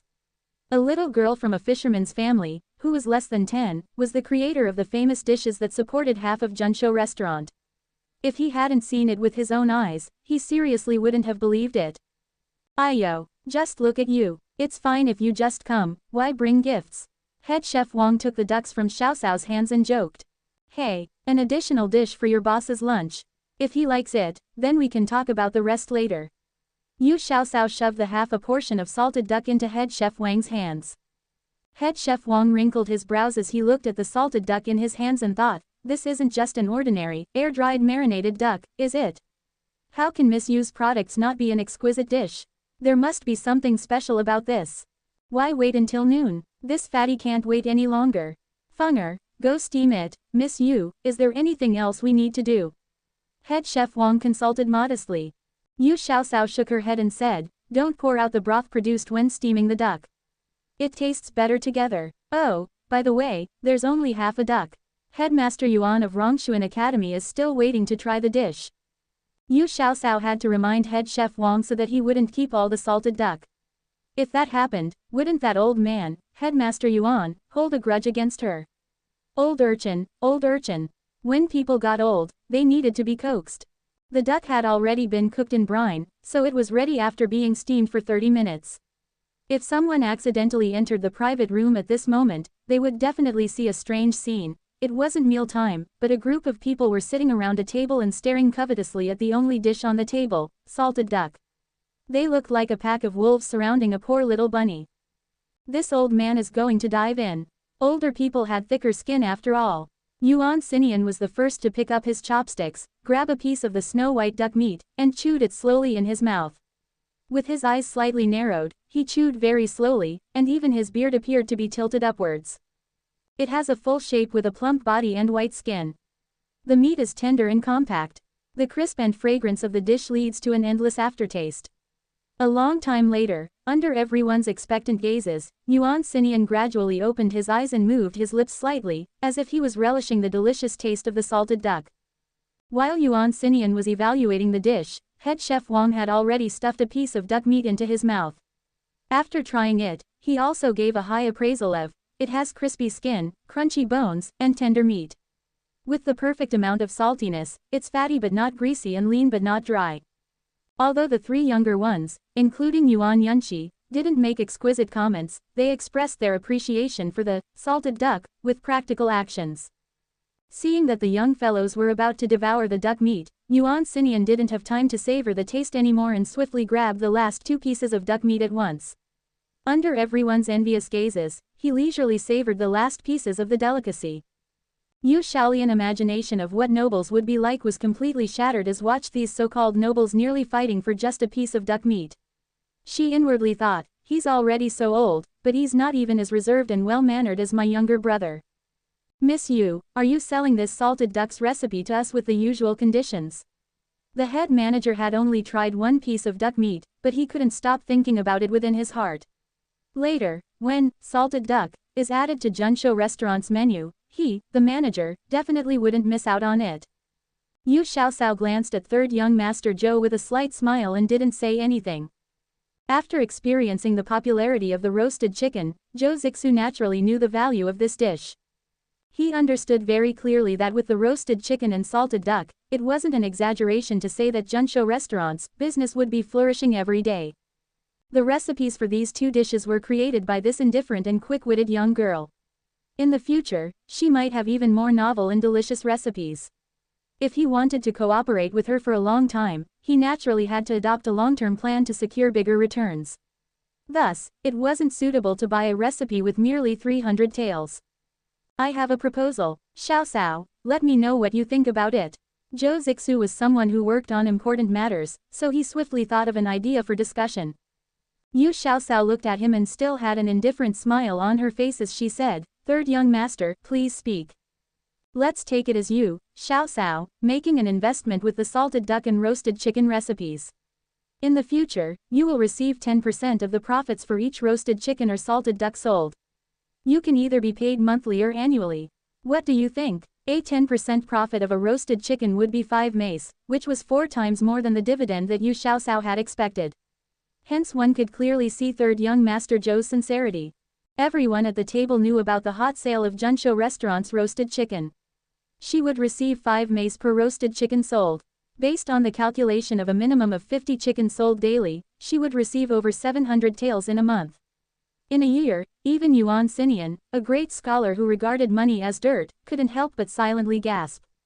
Yu Xiaoxiao wasn't an insatiably greedy person, so she shook her head with a smile. Third young master, you're being too courteous. I have already sold the recipe for the roasted chicken to you. It has nothing to do with me how much you earn.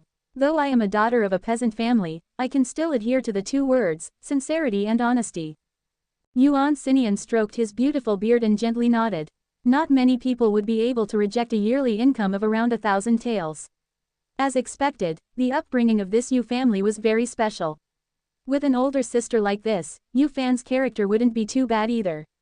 Yuan Xinian couldn't help but think about accepting this student as his last disciple. Although numerous students had attended Yuan Xinian's lectures since he established Rongshuan Academy, strictly speaking, he only had 3 formal disciples. Now, one was an elder official in court, and another was the chancellor of the Imperial Academy. One of them wasn't interested in politics, but he had become a great scholar who wasn't inferior to him. Those who were accepted by him to be his formal disciples would surely achieve a successful future. Yu Xiaoxiao didn't know that she had inadvertently paved the direct road to success for her younger brother. She just treated everyone around her, who she thought was worthwhile, with her most sincere attitude. As for the recipe of the salted duck, let's just do what third young master suggested. I'll accept dividends for a period of 10 years. After that, no matter how much Junshou restaurant earns, it will all belong to you guys. Yu Xiaoxiao concluded.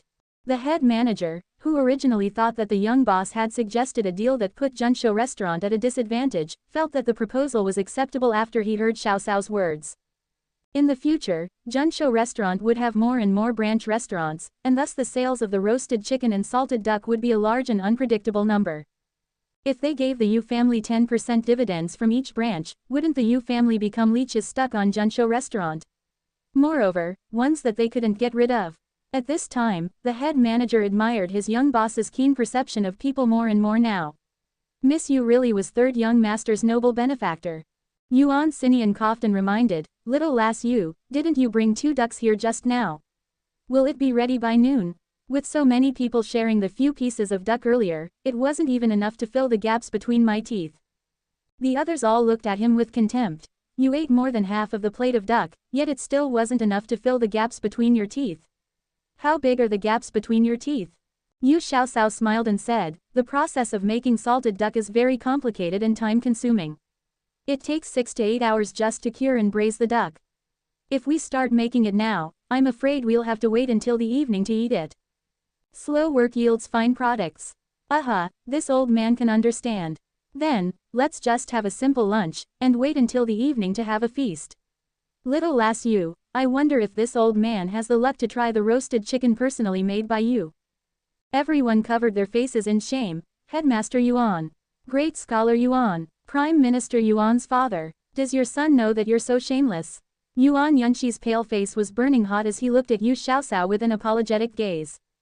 Yu Xiaoxiao felt that this side of Headmaster Yuan was quite cordial. She nodded with a smile, "Okay. I don't have anything to do today, so I'll help head chef Wang do some work in the kitchen while the salted duck is being cured. Third young master Zhou, remember to give me a salary. My hourly wage is very high." Seeing her mischievous smile, Zhou Zixu went along with her and said, "No problem. With great master Yu's culinary skills, no matter how high your hourly wage is, it will be worth it." The process of making the salted duck naturally didn't need to be explained in detail. Head chef Wang and his 2 most proud disciples, Yangfeng and Lu Bai, turned into the best students. With their eyes wide open and ears pricked up, they desperately wished that they could memorize every little detail of Xiaoxiao's actions and everything she said. Head chef Wang was afraid that he couldn't remember everything, so he got a charcoal pen and paper, and carefully recorded each step. During the salting and braising process, Yu Xiaoxiao helped make the roasted chicken while also not forgetting to give pointers to Yangfeng and Lu Bai, who were still apprentices. Her explanation was concise and vivid, which made it much easier to understand. At this time, many of the confusion that the 2 men had were quickly cleared up. Yangfeng and Lu Bai originally had a very hard time understanding how a little girl under 10 years old was able to make their teacher regard her with such high esteem. But, at this time, they were already admiring her from the bottom of their hearts. In terms of their actions and attitude, they were already treating her like she was their teacher. Under the guidance of Yu Xiaoxiao, the roasted chicken made by Yangfeng and Lu Bai, both in appearance and taste, had reached the standard of masters. In the future, they could make savory and delicious roasted chicken without anyone's guidance, which was one of the things that they had gained today. The process of making the salted duck was the best way to reflect the original flavor of the duck. The cooking method was simple and natural. They just needed to drain the grease and get rid of the fishy smell, while keeping the delicious meaty taste and tender texture. To put it bluntly, only the process of stir-frying salt and preparing the braising sauce was slightly more difficult. The most valuable thing was still the secret recipe for stir-fried salt and the braising sauce. As long as one could master them, it wouldn't be hard to make the salted duck. At dusk, after the repeated braising process was completed, Yu Xiaoxiao boiled the water in the pot, and put ginger, scallion, star anise, pepper, cardamom, and duck into the pot at the same time. When the water came to a boil, one needed to quickly control the heat and stir the pot. Despite her small stature, her little hands were like thousand hands Guanyin 1. She still seemed relaxed and comfortable as she flipped 7 or 8 ducks at the same time. In fact, it wasn't really a big deal for Xiao Xiao. In her past life, she had prepared over 20 ducks at the same time by herself without any problems, let alone a mere 7 or 8 ducks. After the 7 or 8 salted ducks that Yu Xiaoxiao was working on was ready and were in the natural cooling process, she examined the results of head chef Wang and his students' cooking. She noticed that the most talented was Lu Bai. It was his first time making salted duck, but he was skilled and at ease when preparing 2 ducks at the same time. In terms of appearance and taste, the salted ducks that he made didn't seem like they were made by a novice, who was making it for the first time. She reckoned that after practicing a few more times and becoming more familiar with the process, he could graduate from apprenticeship. Second was head chef Wang, who had been a veteran cook for decades after all. He still had some advantages during the process of making the salted duck. As for Yang Feng, he was relatively weaker in comparison. But he was more talented than Lu Bai in the preparation of roasted chicken. They could each be responsible for one dish and complement each other. She had to admit that head chef Wang was quite sharp-eyed when accepting students. "How is it? Is the salted duck ready yet?" Yuan Xinian and his grandson, who had followed the scent over, and young Master Wu, who also stayed at Junshou restaurant, looked covetously at the dozens of salted ducks lined up in a row. They couldn't help but secretly swallow their saliva. Yuan Xinian looked over all of the ducks and smiled while stroking his beard. "Let this old man guess which ones were made by little lass Yu, this one, and these." Did this old man guess correctly? Head chef Wang clasped his hands in admiration and said, "You have sharp eyes. Please tell us, how did you know? The ones that little lass Yu made has whiter skin, red meat, and looks more glossy. These two look the closest to the ones the little lass Yu made, but they're not as glossy. The color isn't as uniform on these two, which should be the result of not moving in a coordinated manner when stirring. As for the remaining two, hey, this old man will not comment on them. He was definitely worthy of being a well-known gourmet. He hadn't even tasted them yet, but he was already able to point out everyone's strengths and weaknesses based on the appearance on the ducks." Head chef Wang and his students felt a sense of enlightenment and sudden realization dawned upon them. They immediately memorized their own shortcomings and did their best to correct them in private. As for Yang Feng, he felt somewhat dejected and despondent. One shouldn't lose confidence in the things they do, or else they wouldn't be able to achieve anything. Yu Xiaoxiao hastily took out the roasted chicken that Yang Feng made and asked Yuan Xinian to critique it. After tasting it, Yuan Xinian spoke highly of it and praised, as expected of the creator of the roasted chicken. "Your skills are excellent." It turned out that he thought it was made by Yu Xiaoxiao. This was enough to show that Yang Feng's skill in making roasted chicken had far surpassed his teacher's. Yu Xiaoxiao looked at Yang Feng, who had regained his confidence, and giggled, "Headmaster, Yuan, you're wrong this time. I wasn't the one who made this roasted chicken. It was made by older brother Yang Feng. It seems like older brother Yang Feng has already excelled his own master.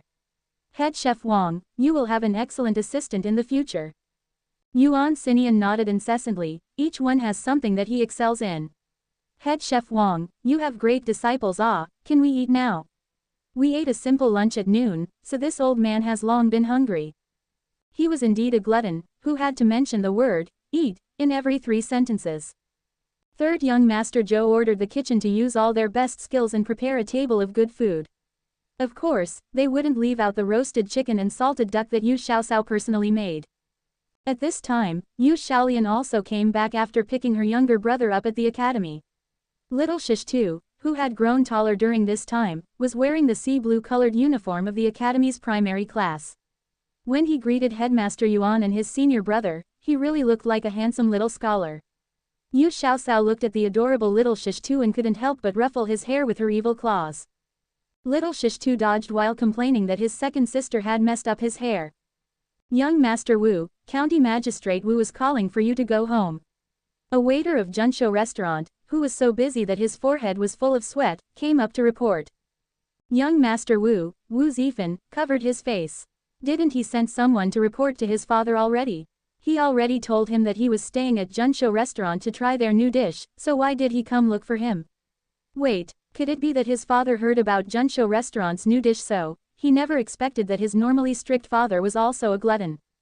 But when he looked at how Headmaster Yuan was staring covetously at the salted duck, he came to a realization: everyone who posed as a dignified gentleman on the outside were all actually gluttons inside. When County Magistrate Wu came in, he still assumed the manner of a stern father. After staring fiercely at his son, his eyes were attracted by the fragrant roasted chicken and alluring salted duck on the table. He, who usually acted in a rigorous manner, actually didn't greet Headmaster Yuan first this time. However, Headmaster Yuan was completely focused on the delicacies on the table, so he didn't even notice that there was an extra person in the private room. Seriously. Needless to say, the sumptuous meal on the table, especially the novel and delicious salted duck, received unanimous applause. The two foodies, County Magistrate Wu and Headmaster Yuan, shared the same interest in food and vied to increase interest for their favorite dishes by composing a poem for the dish. After dinner, Headmaster Yuan set his mind on the remaining salted ducks. He didn't know how to write the word courtesy at all and bluntly said, "Little lass you, I'm taking 2 of the salted ducks that you made later. Young lad of the Zhou family, get someone to pack them for me." When County Magistrate Wu heard this, he offhandedly asked about how many ducks little miss you made. After he got his answer, he looked at third young Master Zhou with a meaningful gaze. "Xiao Shua. You are close friends with my son, so isn't there something you should do?" With no other choice, third young Master Zhou could only let his heart bleed and give 4 of the remaining 7 ducks to the 2 of them. Yu Xiaoxiao looked all this with amusement and said nonchalantly, "Salted duck tastes the best around the Mid-Autumn Festival every year because the ducks were made during the season when osmanthus flowers were blooming. Thus, it is also called osmanthus duck." Yuan Xinian's eyes lit up and he said, "This name is good. It's much more elegant than salted duck. Let's just call it osmanthus duck. Around the Mid-Autumn Festival this year, this old man will come try little lass Yu's cooking again. It's settled then." Yu Xiaoxiao didn't know whether to laugh or cry. Headmaster Yuan, who promised you? She could only blame herself for being so talkative and ended up incurring a debt. When the 3 siblings came out of Junshou restaurant, the sun was already setting in the west. Third young Master Zhou was somewhat worried and said, "It's pretty late already. You guys still need to go through a mountain road on your way back to Dongshan village. It's better to stay a night in town and go back tomorrow." Yu Xiaoxiao flatly refused him. If her doting old father didn't see his children coming home tonight, he would be terribly worried. One of the bad things in ancient times was that communication was inconvenient. If there was a phone, they could just make a call, and everything would be settled. Seeing that she had already decided to leave, Zhou Zixu quickly fetched his beloved horse from the stables and insisted on sending them home. In his eyes, the eldest of the 3 siblings wasn't even 10 yet. If they encountered any mishaps on the way, there wouldn't be anyone to help the 3 children. He was worried. However, he also didn't consider the fact that he was only 13 or 14 years old as well. What would he be able to help them with? But his concern was quite heartwarming. Yu Xiaoxiao declined several times, but she couldn't defeat third young Master Zhou's determination. Thus, a donkey cart accompanied by a little red horse rushed into the distance under the boundless red sky. The silhouette looked very harmonious, as if it was a freehand landscape painting. Little Gray's constitution had been transformed by the mystic stone water. It was very healthy now and its speed wasn't inferior to the little red horse that third young master was mounted on. If Xiaoxiao wasn't about to vomit due to the jolting of the cart, Little Gray would have gone even faster. Seeing that Xiaoxiao seemed to feel unwell, third young Master Zhou said with a slight sense of concern, "I already reserved the rubber wheels for you, and it is estimated to be done by next month. At that time, you won't feel as uncomfortable when traveling long distances anymore." "Thanks a lot, third young master." Yu Xiaoxiao's small face was ghastly pale and her lips seemed to have lost all the colors it originally had. Despite feeling so uncomfortable, she was concerned about the watermelon seeds. "Third young master, last time I asked Brother Xiaoduo to send you a message about helping me get some watermelon seeds. Are there any updates?" Zhou Zixu nodded slowly and said, "I saw it in a gardening store in the prefectural city last time, so I have already sent someone to go buy some. So don't worry, when have I ever procrastinated on your matters? When the seeds arrive, I'll have Xiaoduo bring them to you." At this time, the sky had already darkened, and the cart had also entered rugged mountain road. On both sides of the curved road were tall trees and shrubs that were as tall as a person, from which came faint crowing of night birds. In the quiet and dark mountain forest, it sounded especially forlorn and bitter, and made one's hair stand up on end. The Yu family's old residence was at the foot of the West Mountains, so they had heard the crying of all kinds of birds. Thus, they weren't really scared. However, it was different for third young Master Joe. When had he ever gone to the mountain forest at night? He was obviously nervous about the crowing and cooing of the night birds. Don't be scared, it's just the cry of an owl. Owls are useful birds that can catch field mice. Yu Shaolian suppressed her laughter and comforted third young Master Joe, while secretly laughing at him for being so timid in her heart. Zhou Zixu somewhat regretted not bringing a handy weapon with him. Had he brought along his bow and arrows, which he practiced with every day, he wouldn't be afraid. He looked at the dark shadows of trees surrounding him and felt somewhat scared as he asked, "In this mountain, will there be wolves?" Wolves? Probably. But, ferocious animals usually hide deep within the mountains, unless it's a year of disaster and they can't find food. They only come down to harm the villagers when they can't find food in the mountains. There's a lot of pedestrians on this road every day, so there probably wouldn't be a pack of wolves or anything appearing randomly. Yu Xiaosao comforted him. After all, he was just a 13 or 14-year-old child. Moreover, he was a young master who was used to being pampered and living a leisurely life. Hence, it wasn't disgraceful to be scared. In front, what's that bright glow? I heard that wolves' eyes glow at night. Could it be? Zhou Zixu secretly swallowed his saliva and his hands, which were holding the reins, was sweating slightly. He looked around to see if he could find a club or something that could be used to protect the three siblings with. Little Shishtu giggled and said, "Older brother Joe, have you ever seen a wolf with one eye glowing? Wouldn't that be a one-eyed wolf then? Moreover, wolves' eyes are bluish-green at night. The light in front is a pale yellow color, so it's obviously someone walking at night with a lantern." That's strange. Who would walk on the road with a lantern this late at night? Yu Xiaosao muttered to herself. As the donkey cart steadily progressed, the pale yellow light got closer and closer. The person carrying the lantern seemed to have heard the clattering of the horse's hooves and the rumbling of the cart, and called out with slight hesitation, "Is it Xiaosao?" "Father." "Second sister." It's father's voice. Little Shishtu paused for a moment, and then cried out cheerfully. "Father. It's us." As if she had found a pillar of support, Shaolian shouted loudly towards the light. The donkey cart swiftly arrived at the location of the light and they saw Yu Hai holding a white paper lantern. He stood at the side of the road and breathed a long sigh of relief, as if he got rid of something that was weighing on his mind. "Father, why did you come?" Yu Xiaosao moved over and waited for Yu Hai to get on the cart before asking. Yu Hai glared at the three siblings and scolded, "Why did I come? Look at what time it is. The moon is already hanging up high on the treetops, yet you guys still aren't home. Can your mother and I not be anxious? I reckon you guys were having too much fun in town and forgot to come home." Zhou Zixu hastily explained for the siblings, "Uncle Yu, it was my fault. Shakoao was teaching head chef Wang and his students how to make osmanthus duck. It took quite a lot of time, so they ended up coming back late. If you need someone to take responsibility, then I should be the one to blame." Yu Hai was completely focused on the three siblings since he was afraid that something had happened to them, and thus he had just noticed that third young Master Joe was escorting the siblings back. He quickly expressed his gratitude, "We have troubled third young master. It's already quite late, so you should go back quickly." Zhou Zixu looked at the pitch-dark road and agreed, but for a long time, he was reluctant to turn around.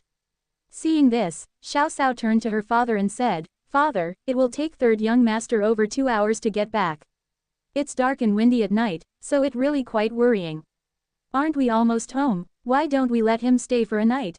It will also be closer if he goes directly to the docks from our house tomorrow morning." Seeing that third young Master Joe wasn't much older than his eldest son, Yu Hai really did feel somewhat worried to see a half-grown child going back by himself. Thus, he said to third young master, "Third young master, if you don't mind, you can stay over at our house for a night. What do you think?" "Many thanks to Uncle Yu. I'll be troubling you guys then." Zhou Zixu smiled gratefully at Xiaosao. Little sister Xiaosao was indeed a very considerate person. Her suggestion was exactly what he had hoped for.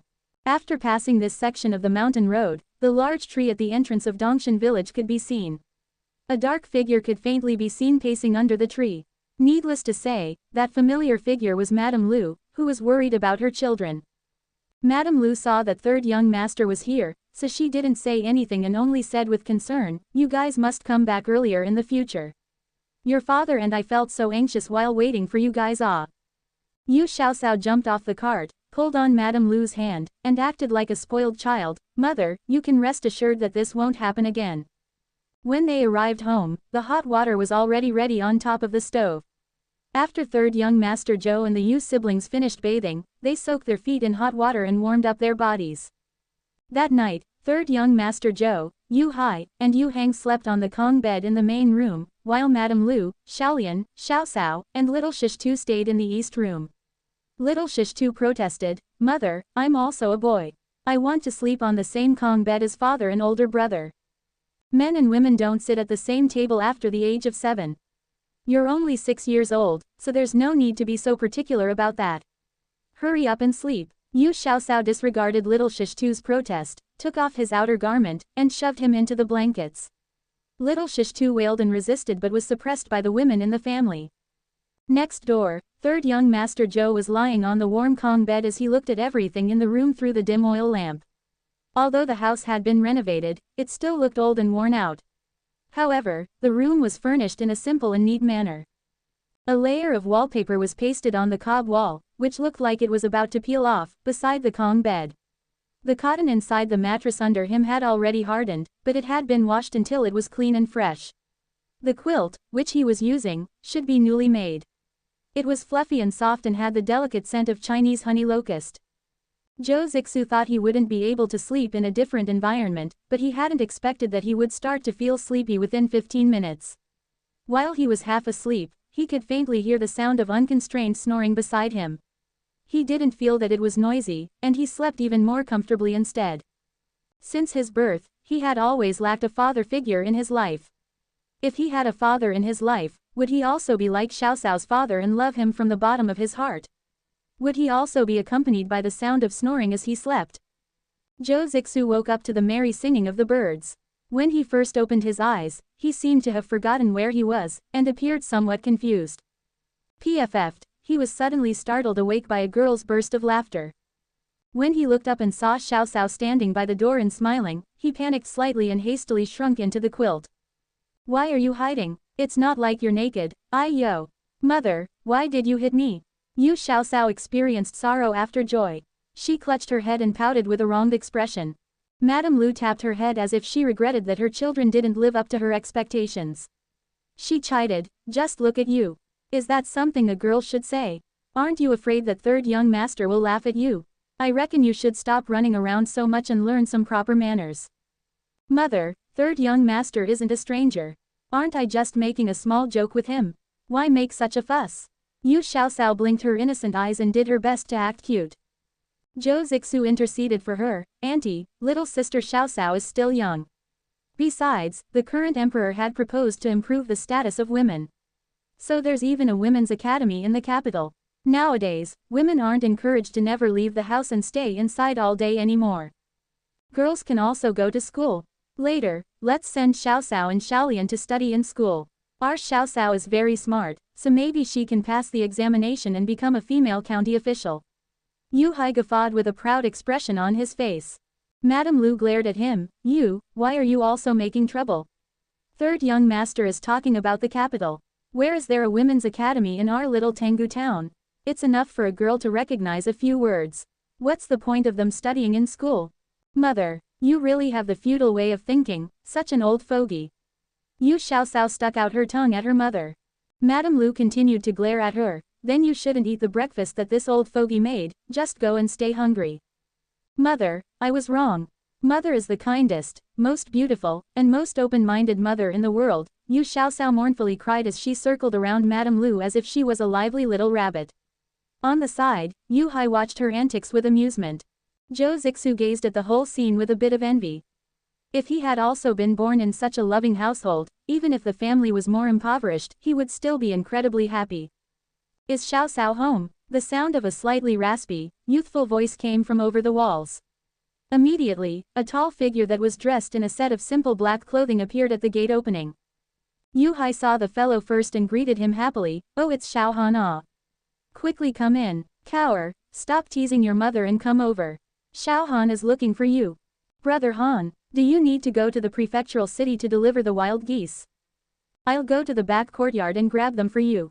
There was still some time before the deadline for the prefectural magistrate's request for his son.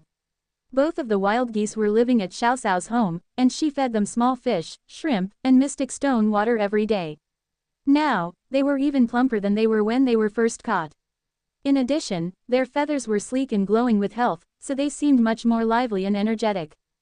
Zhao Han greeted Yu Hai and his wife and then smiled at Xiao Xiao. Don't rush about right now.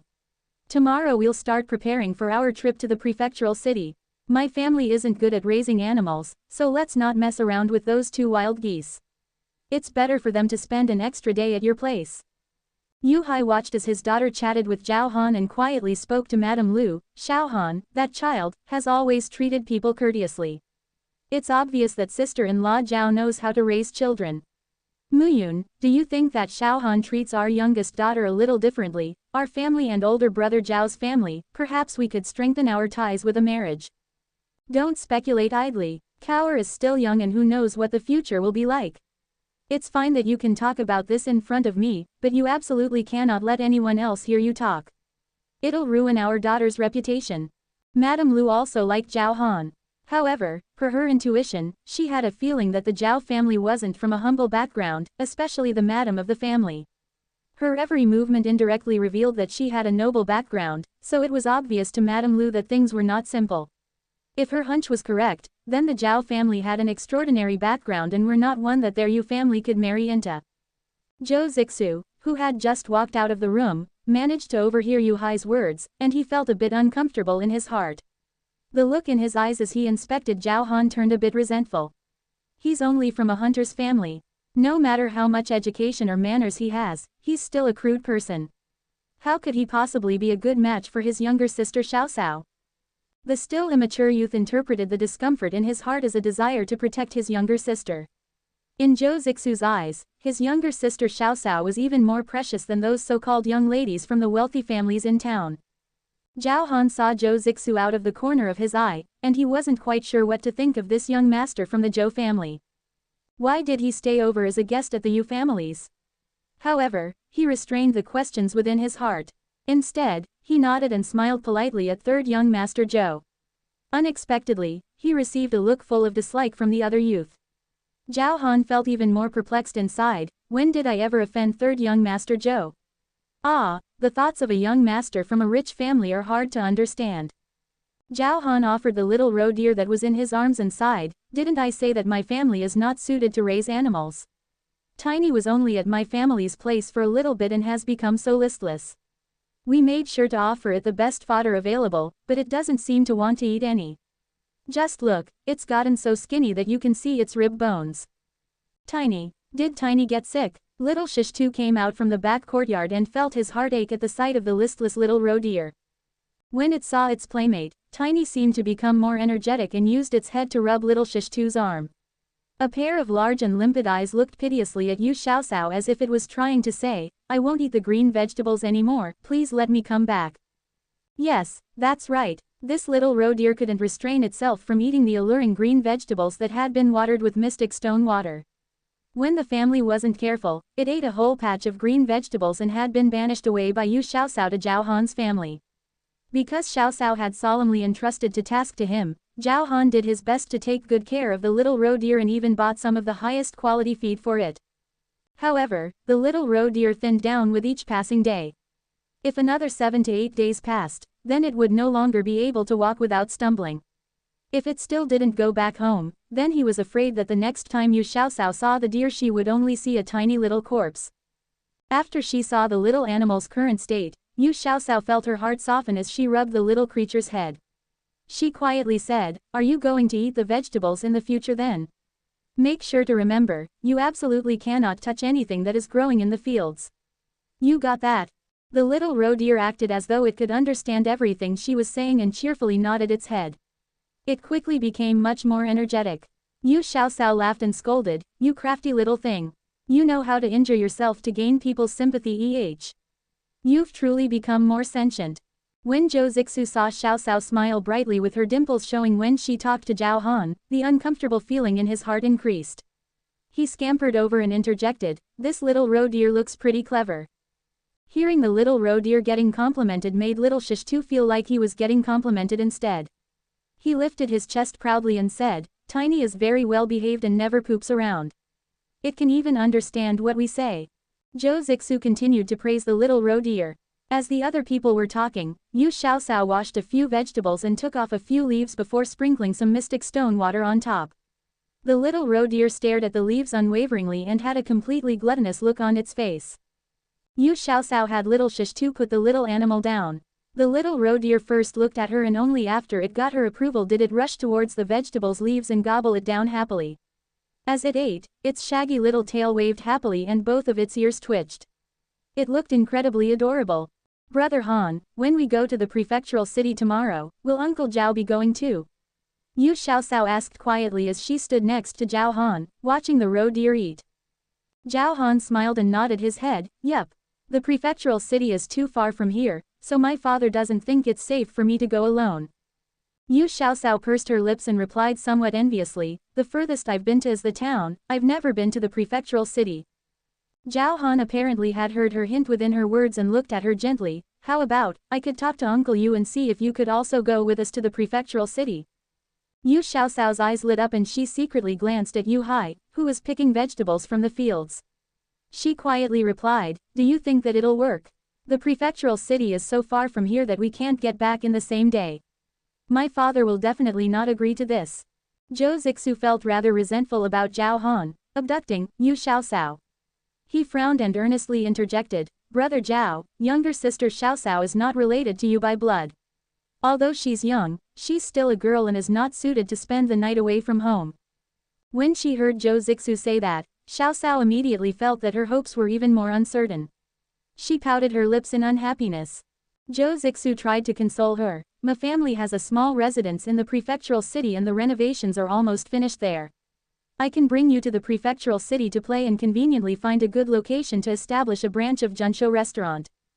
A smile stayed on Zhao Han's face but the expression in his eyes as he looked at Zhou Zixu had cooled down perceptibly. Please excuse my question, but if Xiaoxiao isn't suited to go to the prefectural city with us, then why is it okay to go there with you? You may have a residence in the city but it's not Xiaoxiao's family's home. If she stayed there, wouldn't that be the same thing as spending a night away from home? Xiaoxiao is like my younger sister, she's not an outsider. Zhou Zixu refused to be cowed. PFF'd, how come I have never heard of Uncle Yu having an additional son? Zhao Han rebutted fiercely. How absurd. Zhou Zixu angrily replied, you're the one that's being completely unreasonable. Zhao Han's words held a lot of anger. Yu Xiaoxiao watched as the two boys continued to fight and felt that it was quite amusing. She couldn't help but let out a peal of laughter. The two youths each looked at her. She waved a hand and managed to stifle her giggles. You guys continue, just ignore me over here. Zhou Zixu and Zhao Han silently looked each other in the eye. For whose benefit were they arguing for? When Yu Xiaoxiao noticed that the two youths were finally able to calm down, she made her final plea, Father, I want to go to the prefectural city tomorrow with Uncle Zhao and Brother Han. Maybe I'll think of a new way to make money along the way. Yu Hai heard her plea but before he could answer, Madame Lu butted in to express her thoughts, is the town not enough for you that you have to go to the prefectural city? It takes several days by foot to get there. It's already quite tiring for your Uncle Zhao and you want him to help take care of you, a little girl. I absolutely refuse to give you permission. Yu Hai had a look of, there's nothing I can do, on his face. He said, your mother is right. Our family is not so poor that we have no options. We don't need to send you, a small girl, to the prefectural city to find work. Relax a bit, you still have your father here. In an effort to pull them out of poverty, a little girl who hadn't reached the age of 10 had to make braised food, sell her recipes, and even figure out a method to cause vegetables to grow faster. She was so busy that she was getting stretched out like a rubber band. He was really afraid that she might snap under all of the pressure. Now, their family could sell braised food and vegetables to have a stable income and some savings. They were even on the verge of buying a few shops, so they were no longer considered poor. Thus, they really needed to let his daughter rest a bit. But father, I really want to go to the prefectural city to become more experienced and knowledgeable. Yu Xiaoxiao did her best to use every trick in her book to act like a spoiled child. She knew her father was particularly vulnerable to these methods. Sure enough, Yu Hai's heart softened. He secretly approached his wife and quietly said, Muyun, Dr. Sun himself had said that our Xiaoxiao is not a person with an ordinary destiny. She's only 9 years old yet she has earned almost 2,000 taels. In the future, she will definitely be even more prosperous. As her parents, even though we may not be able to help much, we absolutely cannot pull her down. What do you mean by she won't have an ordinary destiny? Don't forget that Xiaoxiao is a girl and will need to marry someone in the future. If she was a boy, then I, as her mother, would absolutely support her. Madame Lu still believed in the old traditional values such as, a woman's virtue is to have no talent. She felt that girls should spend more time at home doing needlework, managing the house and such, but there was no point in spending too much time out in the public. When Zhou Zixu saw that Xiaoxiao was about to cry, he immediately forgot his previous position and hurriedly interceded, Auntie, your beliefs are a little too outdated. It's no longer considered shameful for women to go out of the house and do business. For example, Zhang Xiniang herself established the store, Exquisite Garments, that is famous and known to everyone in the capital. Even the noblewomen in the capital have a difficult time getting her to make them a piece of clothing that was personally designed and sewn by her. In fact, all of the emperor's imperial consorts want her to enter the palace to create clothing for them. I believe that Xiaoxiao's future accomplishments will absolutely not be inferior to Zhang Xiniang's. She can only be better. Yu Xiaoxiao taught Junshou restaurant how to cook tomatoes in a few ways. By doing so, she had managed to attract many unexpected customers to the restaurant. The rarer something is, the greater its value. Naturally, the Yu family's tomatoes were sold at a very expensive price, almost at the level of some extremely rare fruits. The Yu family's small patch of tomatoes helped them earn quite a bit of wealth. Although it was now the regular season for produce to hit the market, the Yu family's vegetables excelled not only in taste but also in freshness compared to the other offerings. Consequently, even though the Yu family's produce was slightly more expensive than other people's, the Yao family and Junshou restaurant still solely bought from them. Of course, now that it was in season, the vegetables were much cheaper than they were at the start of spring. The days of selling vegetables at a price higher than pork were gone for now. As the first rays of the morning sun illuminated the top of the west mountain, the birds still in their nests started to chirp and sing. Yu Xiaoxiao crawled consciously out of bed to wash her face. Little Shishtu huddled within the blankets and watched her enviously. If there's anything you want, older sister will buy it for you in the prefectural city. Yu Xiaoxiao told little Shishtu in a sisterly tone. Little Shishtu thought for a bit and then shook his head. There's nothing I want, no need to spend money on snacks or toys. If there are any cheap stationery items, like brushes and paper, buy some of those for me. I feel like my calligraphy, compared to the other students in my dorm, is less elegant. The students who share a room with you are either from scholarly or wealthy families. For the most part, they likely started learning and practicing at the age of 3. How old were you when you got to hold a brush? It's not shameful for you to be a little behind them. Yu Xiaoxiao believed that having a competitive spirit wasn't a bad thing but having an obsession with getting first place wasn't good either. Little Shishtu flipped over in the bed and remarked cheerfully, I'm not comparing myself to other people. The teacher also said that having elegant handwriting will be very helpful for me when I take the exams in the future. I already started later than other people, so I really need to work hard to catch up vigorously. If stationery items are cheaper in the prefectural city compared to town, then please take this opportunity to get more so I have some spares in case. You don't need to spend the family's fund, I have more than enough pocket money to cover the cost. Ever since little Shishtu had gone into town to study, Xiaoxiao had never stopped giving him pocket money. Every week he received at least 30 to 50 copper coins as pocket money. However, the little fellow was thrifty and hated to spend it. Instead, he saved it up to buy brushes, ink, and paper. However, his second sister was too thoughtful and he was never short of those items. Thus, his little purse had over several hundred copper coins in it now. Yu Xiaoxiao walked over, pinched his small face, and grinned, keep the few coins you have in your purse and use it to buy some snacks. You don't need to worry about getting stationery. After all, you have second sister Ah. Your second sister has money now and, in the future, will have even more. Just focus on studying and you don't need to think about the rest. After the osmanthus duck at Junshou restaurant became famous, the Yu family had at least 1,000 taels of income every year. Not only could they afford to send one child to school, but if they also wanted to send every child at home to school, it wouldn't be too expensive for them. Being wealthy and prosperous was truly the way to live. Uncle Yu, where's Xiao Xiao? Can we set out now? The sound of Zhao Han's voice reached both siblings' ears. Little Shishtu gently laughed. Second sister, stop touching my face. Don't make Brother Han get anxious from waiting too long. I'm coming, I'm coming. Xiao Xiao hurriedly grabbed her small cloth bundle that she had packed the day before and rushed quickly out of the room. Madame Lu was in the middle of giving the dried rations to her husband when she saw Xiao Xiao still wearing the clothes she had on yesterday. She frowned. Didn't I make you a new set of clothing? Quickly change into it. This set is pretty good. Don't need to change. Xiao Xiao looked at the clothing on her body. Although it was crafted from rough homespun, it didn't have any dirt or patches on it. What's the point in changing? Yu Hai chuckled. Your mother told you to change clothing, so you should go change. Wearing new clothing when you head out on a trip will give you good luck. Yu Xiaoxiao wanted to argue more, but she was pushed by her mother back into the room. Madame Lu took out a brand new, embroidered, cotton-lined coat and bottom from a chest made of rattan. The short jacket was pale blue in color with flowers embroidered at the collar and waist. It was paired with a deep blue pair of culottes that reached the ankles. Although it was technically a pair of culottes, it didn't look any different from a regular skirt. However, it really did have pant legs, and this type of clothing would make it easier for a person to ride a horse or walk long distances. Although the clothes were made out of cotton cloth, the cloth was of better quality and weave. After washing and starching, it held its shape very well and made the wearer look quite stylish.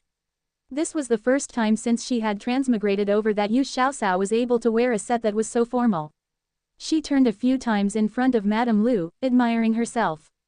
Her two hands went to frame her face as she beamed a smile. Mother, am I pretty? All right, stop showing off your looks.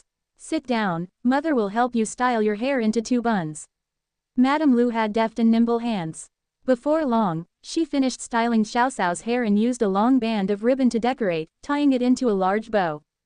With the waist of her short jacket emphasizing her slender and delicate waist, 2 hair buns, a tender and pale snow-white face, and a pair of large, limpid dark eyes, Xiaoxiao looked incredibly adorable. When Zhao Han, who was in the midst of harnessing up the little donkey with a horse saddle, saw the dressed-up Yu Xiaoxiao, he almost didn't recognize her. He looked closely at her for a bit before he joked, "Oh. Where did this beautiful girl from a humble family come from? Looks so cute and adorable." Yu Xiaoxiao opened her eyes wide and put both hands on her hips. She lightly said, "Brother Han, are you trying to flirt with me?" Zhao Han's face immediately turned bright red, and he couldn't meet her gaze. I was sincerely trying to compliment you. Madame Lu hit Xiaoxiao on the back and soothed Zhao Han, "Don't pay any attention to this little girl. She likes to say weird things from time to time. I really don't know what to do with her. Everyone should quickly head out now, otherwise you might not make it to the prefectural city before it gets dark." Xiaoxiao's back hurt quite a bit from the hit, so she pouted and muttered under her breath, "If you hadn't told me to change clothes, then we would almost be at the town right now. I was only teasing Brother Han a little, but you hit me so hard. Am I really your biological daughter? We picked you up from a sweet potato patch." Madame Lu scolded huffily. After escorting her daughter and husband to the gate and helping her husband support Xiaoxiao onto Little Gray's back, she repeatedly reminded them, "You two don't have great equestrian skills. Ride a bit slower and be careful on the road." The saddle on Little Gray's back was the one that Zhao Han used when he was a kid, so it fit perfectly on the little donkey back. Fortunately, when Madame Lu was sewing the new clothes, Xiaoxiao had her change the skirt into culottes. This made it easy for her to sit astride on the saddle. The legs of the culottes were wide and spacious, so it looked like 2 sides of a skirt arranged around the saddle. The fabric swayed along with the donkey steps. At the beginning, Xiaoxiao felt a bit nervous riding on the donkey back. The father and son from the Zhao family deliberately went at a slower pace to match the Yu family's comfort level. Gradually, Xiaoxiao got the hang of it and no longer sat stiffly in the saddle. The little donkey felt its master relax, and its steps became much more cheerful and at ease. After consuming lots of mystic stone water, Little Gray's intelligence was not any less than the 2 fine steeds from the Zhao family. It didn't need Xiaoxiao's commands at all and had a fast and steady gait. It was even faster than Yu Hai's steed, and ended up at the front of the group. Xiaoxiao didn't feel like she was being jolted on this ride, even though they were still on the same rugged and craggy mountain roads. It was much more comfortable than sitting on the donkey cart. It sparked a thought for Xiaoxiao. Next time I go into town, maybe I should just ride on the donkey. Before long, Yu Hai's equestrian skills also improved, and the speed of the group gradually increased. The Zhao father and son pair were amazed that the Yu family's donkey, no matter what the speed or distance, was able to keep up with the 3 horses. Because the little donkey was more capable than they expected, the 4 of them arrived at the prefectural city 2 hours earlier than they had predicted. The prefectural city was a city and thus was livelier and larger compared to Tanggu town. Its streets were wide and smooth, with shops bordering both sides. The sun was slowly setting towards the horizon, and its lingering glow illuminated green-tiled roofs, red-colored walls, and the spaces between buildings. There was a 3-story building crafted from red bricks with a green-tiled roof, a shop sign fluttering high in the wind, and the sounds of horse carriages surrounded them. All of this showed that the prefectural city was prosperous and flourishing. Yu Xiaosao held the reins of the little donkey as stood on the road, watching the stream of people around her bustling busily.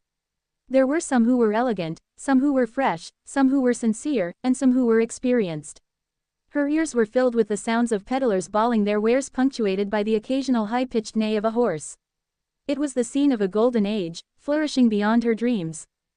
Zhao Bufan had previously visited the prefectural city, so he was already used to the sight of all of the people. He softly consulted the Yu father and daughter pair for their opinions. Brother Dahai, should we find a place to lodge first, or should we walk around first?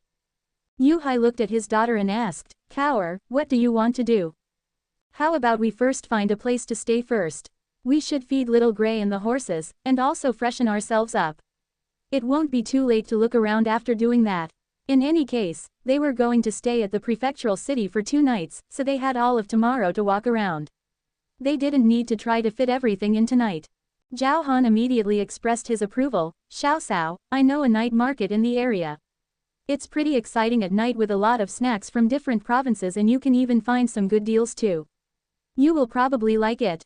Okay, we'll go stroll around the night market tonight and eat some snacks.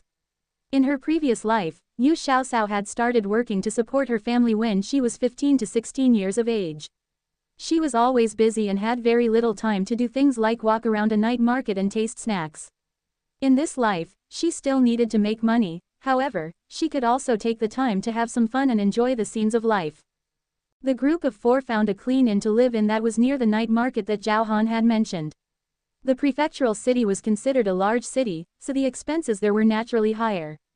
Although this small inn was located at a relatively remote area, it cost 150 copper coins a night.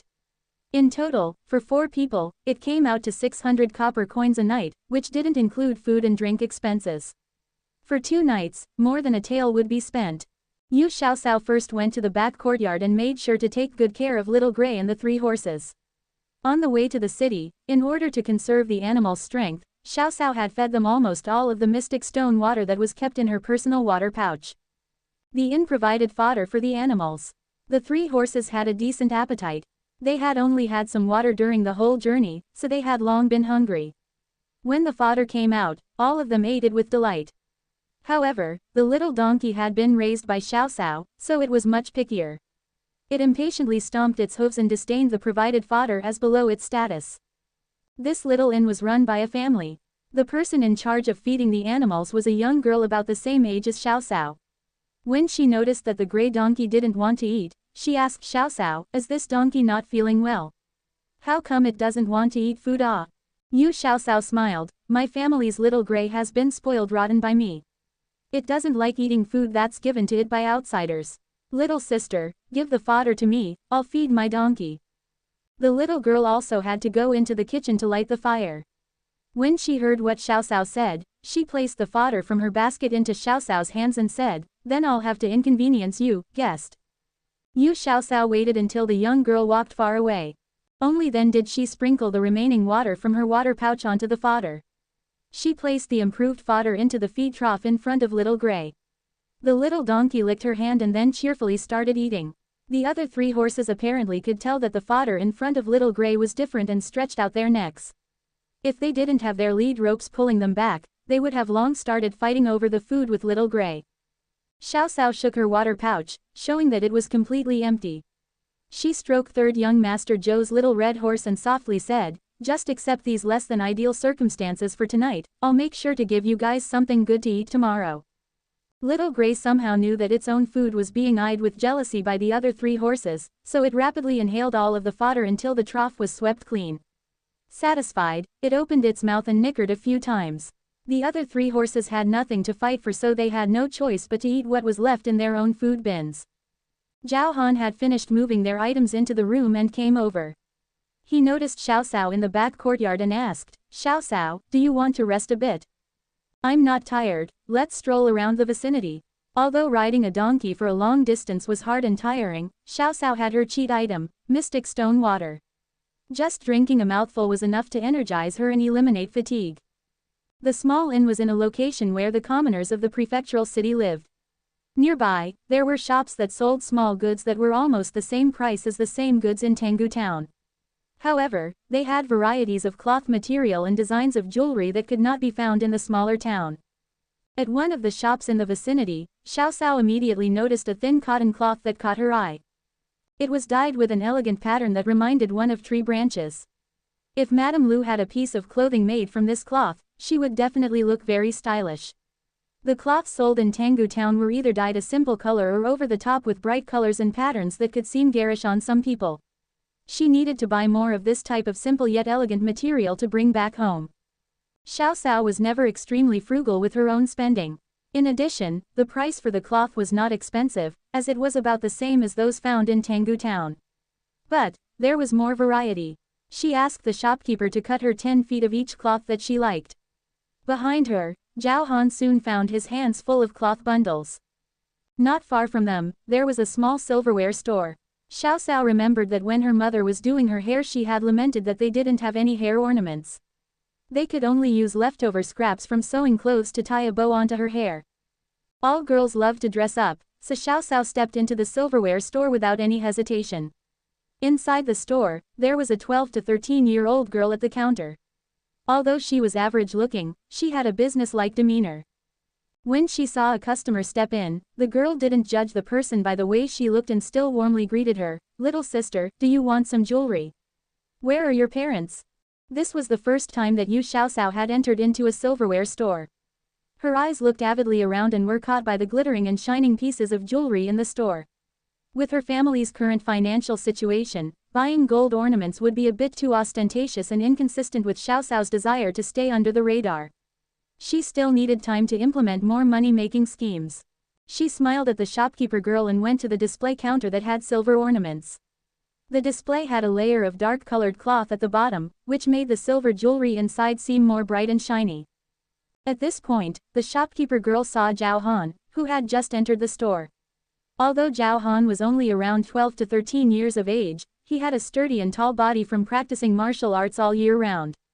In the young girl's eyes, Zhao Han had become Xiaoxiao's older brother who was taking his younger sister around shopping. The two of them were only wearing clothes made of the most ordinary type of cotton cloth, but the workmanship was very fine, especially the set on Xiaoxiao. It emphasized Xiaoxiao's fine and slim figure, making her look like a slender and elegant flower. She really had the air of a beautiful girl born from a humble family. The girl attentively recommended Xiaoxiao some pieces of jewelry in the case. "Little sister, this is a pair of earrings shaped like lilacs. The design is quite lively and really suits girls around your age. Do you want to try?" She picked up the pair of silver lilac earrings and gestured towards Xiaoxiao's ears. Only then did she notice that the little girl's ears had not been pierced yet, so she smiled apologetically at Xiaoxiao. She placed the silver earrings down and picked up a set of jewelry decorated with pearls. Xiaoxiao noticed that the pair of lilac earrings had fine workmanship. The tiny lilac flowers seemed vivid and lifelike and glimmered gently in the last rays of the setting sun. Because she had a weak constitution since she was young, Madame Lu wasn't willing to pierce her ears. However, Xiaolian had pierced ears. This pair of lilac earrings really fit Xiaoxiao's tastes, and she asked the girl about the price. They were only 20 copper coins, so she immediately bought them. Following that, she picked out a pair of twining silver bracelets for Madame Lu as well as a Yulan magnolia, one hairpin made of silver. She had heard Xiaolian mention that their mother had originally had a Yulan magnolia hairpin just like this one that was brought over as her dowry. However, when Xiaoxiao had fallen ill as a child, they had sold it to get the money to pay for her medicine. This silver hairpin should help soothe Madame Lu's previous regrets. Naturally, Xiao Xiao didn't forget to buy things for herself and picked up a pair of pearl and coral bracelets. She also chose a similar style for Xiaolian, just with different colored pearls. Finally, she also bought a few headbands that were embroidered with gold thread. She wanted to gift these to the sisters of the Zhou family as well as Qian Wu's younger sister. Picking out items here and there had unexpectedly racked up a bill of 6 taels. The young shopkeeper girl was a bit worried that this pair of siblings didn't bring enough money with them. After all, the clothes they were wearing were not the type that the children from rich families would wear. What sort of ordinary family would give their children 5 to 6 taels of money for buying jewelry?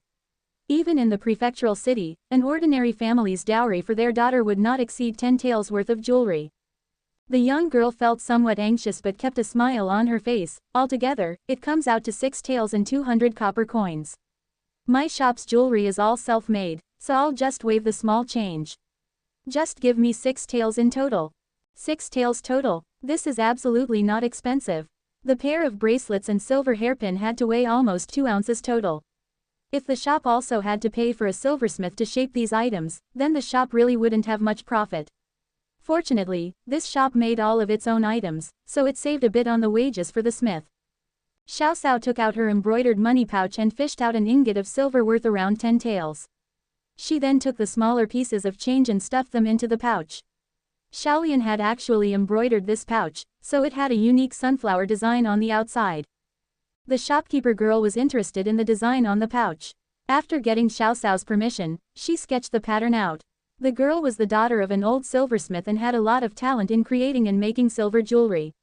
The jewelry she made were not only delicately pretty but also had a lot of liveliness. The sunflower embroidered on this tiny pouch inspired her limitlessly. Not long in the future, sunflower-inspired jewelry would become very popular for a period of time in the prefectural city. This tiny silver crafts shop also gradually became more famous. Thus, the jewelry that this little girl made would also become more liked by masses. The sky had already become dark. After they left the jewelry store, Xiao Xiao felt bad having Zhao Han carrying all of these packages around while accompanying her to the night market. So, they went back to the inn and put the newly bought items away. Yu Hai was afraid that it wasn't safe for the 2 children to wander around at night, so he also came out with them. The night market that Zhao Han recommended was really quite lively. It was brightly lit and multitudes of people swarmed around. Shops and stalls lined both sides of the street and each booth had 2 lanterns hanging on the awning. Occasionally, the flame within the lanterns would flicker a bit and made the lighting in the area take on a dreamlike splendor. The night market not only had people selling all sorts of trinkets and gadgets, but also many stalls of snacks that ranged from the northern to southern provinces. There were sticky rice cakes, wontons, stuffed glutinous rice balls, flaky pastries, rice noodles. The 3 of them ate snacks down the whole street until all of their bellies were about to burst.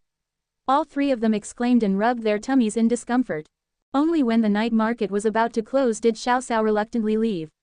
She commented wistfully, although the food here has an authentic flavor, I believe I could make food that is 100 times tastier if I lived nearby. What sort of ideas do you have? Tell us. If it's feasible, we can also sell them at the docks. Zhao Han had also tried Xiao Xiao's food and believed in her culinary talents completely. Xiao Xiao smiled somewhat reminiscently, I want to create skewer hotpot. Anything can be put on bamboo skewers, such as meat, vegetables, eggs, seafood. I also want to simmer a pot of spicy and savory soup to go with it. That being said, I'm starting to feel hungry again. Yu Hai looked at his daughter, who seemed to have stars whirling around in her eyes, gently patted her head, and chuckled. There are already people at the docks measuring up the area. Before long, they will start doing construction. Third young master had said that in the future the docks will become the largest port in the north.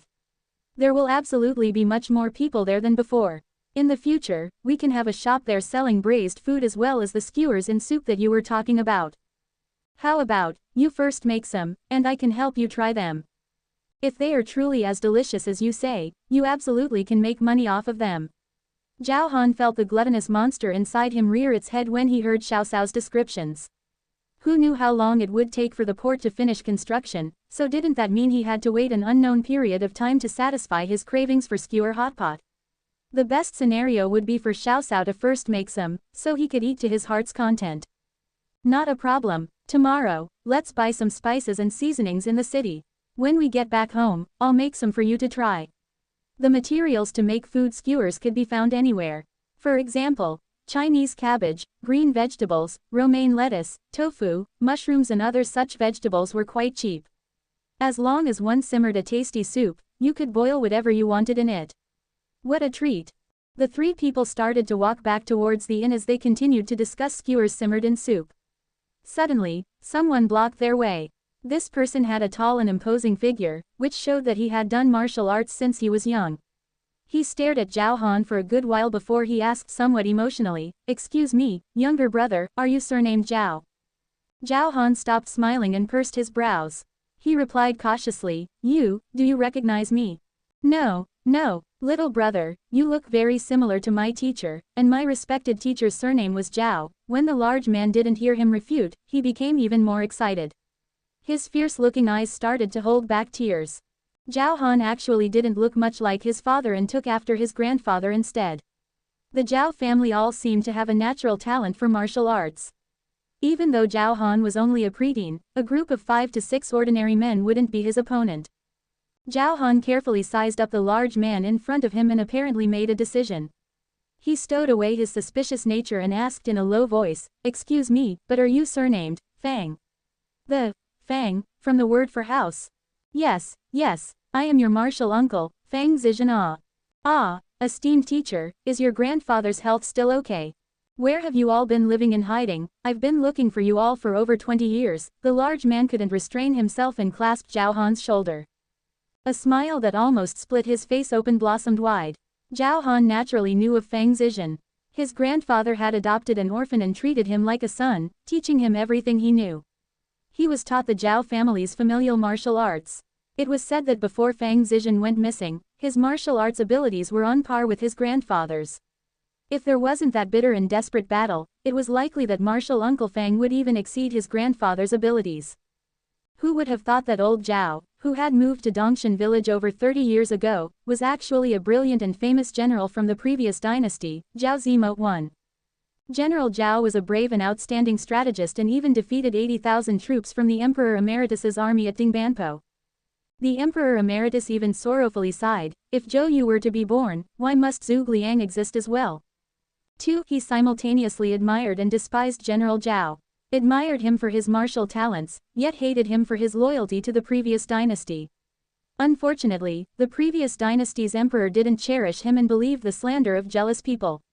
He placed General Zhao Zimo and his archenemy, Lu Ming, together in command. During the next fight, in order to eliminate Zhao Zimo, Lu Ming deliberately procrastinated and delayed by preventing reinforcements from arriving on time.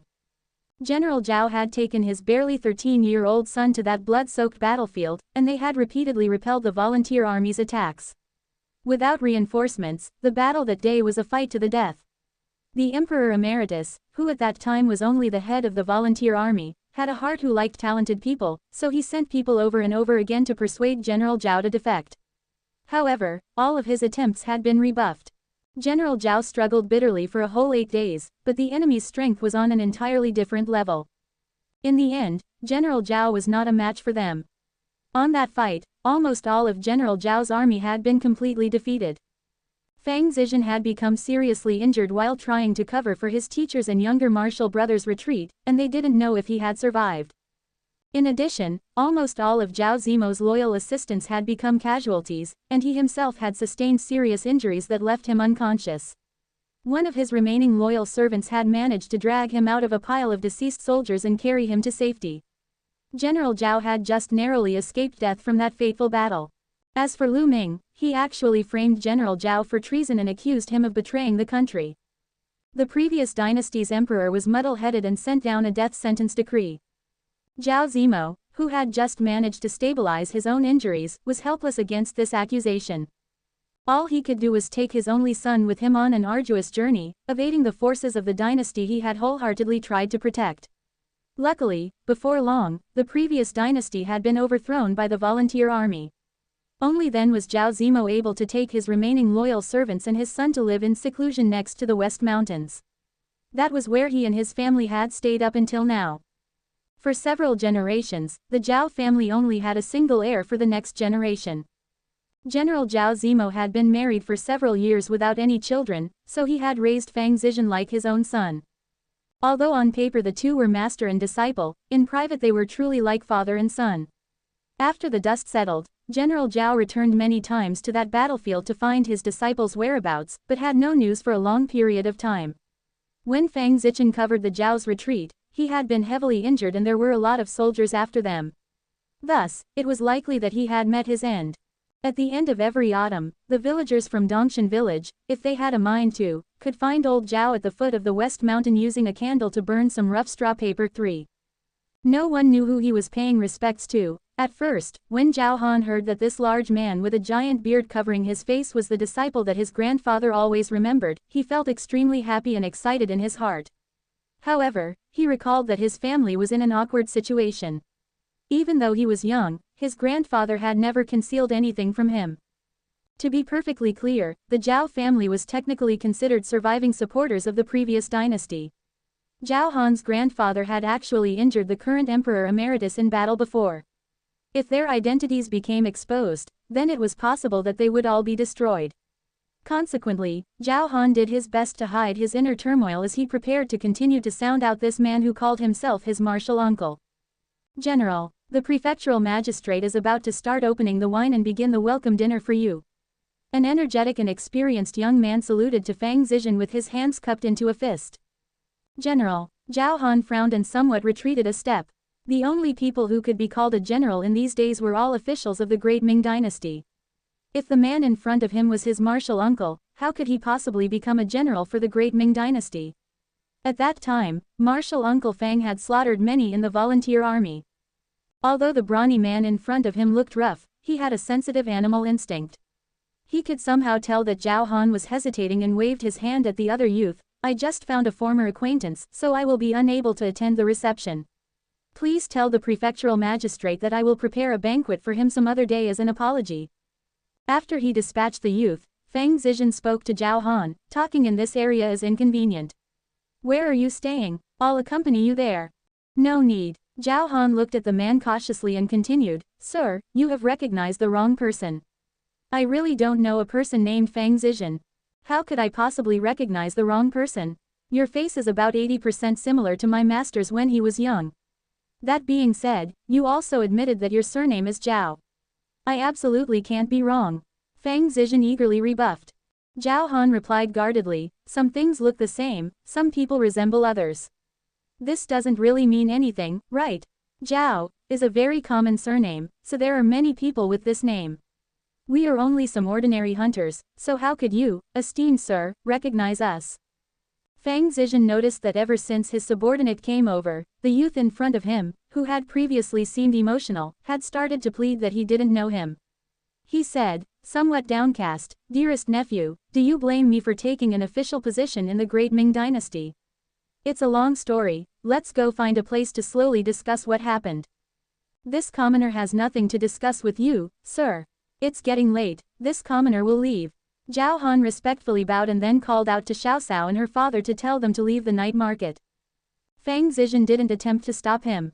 Instead, he sadly followed from behind like a golden retriever who had been reprimanded by its master.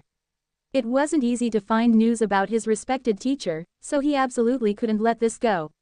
He had already decided that when he found his esteemed master, if his master blamed him and even refused to recognize him, he would retire from his position and wait upon his master for the rest of his life. Zhao Han had noticed the large man following them shamelessly. However, no matter what he said, the older guy wouldn't listen and persisted on tailing them. He felt quite helpless inside, but he didn't want the man to know where they were dwelling. So he walked around the city in circles. After Zhao Bufan finished his own errands, he waited at the inn for a long time. When he didn't see his son and Yu family's father and daughter come back, he went out to look for them out of worry. Coincidentally, he bumped into Zhao Han and the others walking around in circles. It's so late right now and the shops have already closed. Why are you bringing brother Yu and Xiao Cao around right now? If you want to walk around a bit, don't you still have all of tomorrow to do so? Zhao Bufan discovered that his son wasn't going in the direction of the inn, which was why he was asking his son with some reproach. Xiao Fan, he heard a voice that quavered from behind Zhao Han. Zhao Han only felt a gust of wind go by him. The large and burly man bolted toward his father at an astonishing speed and gave his father a giant bear hug. Zhao Bufan cautiously stood still when the figure that resembled a large black bear dashed over. However, when heard the voice that seemed both familiar yet strange, he set down his fists and endured that incredibly tight hug from the giant. Martial Brother Zizhen, you really are Martial Brother Zizhen. Zhao Bufan couldn't help but cry out in joyful astonishment. When Fang Zizhen had sacrificed himself during that battle, the 14-year-old Zhao Bufan, who already had gained experience on the battlefield, was right next to him. He saw firsthand how his martial brother, who was covered entirely in blood from head to toe, shielded his father and him from a group of almost 20 soldiers from the volunteer army. The sound of his martial brother's hoarse voice shouting, "Run away," had been deeply embedded in his heart. Even now, he could remember it as clear as day.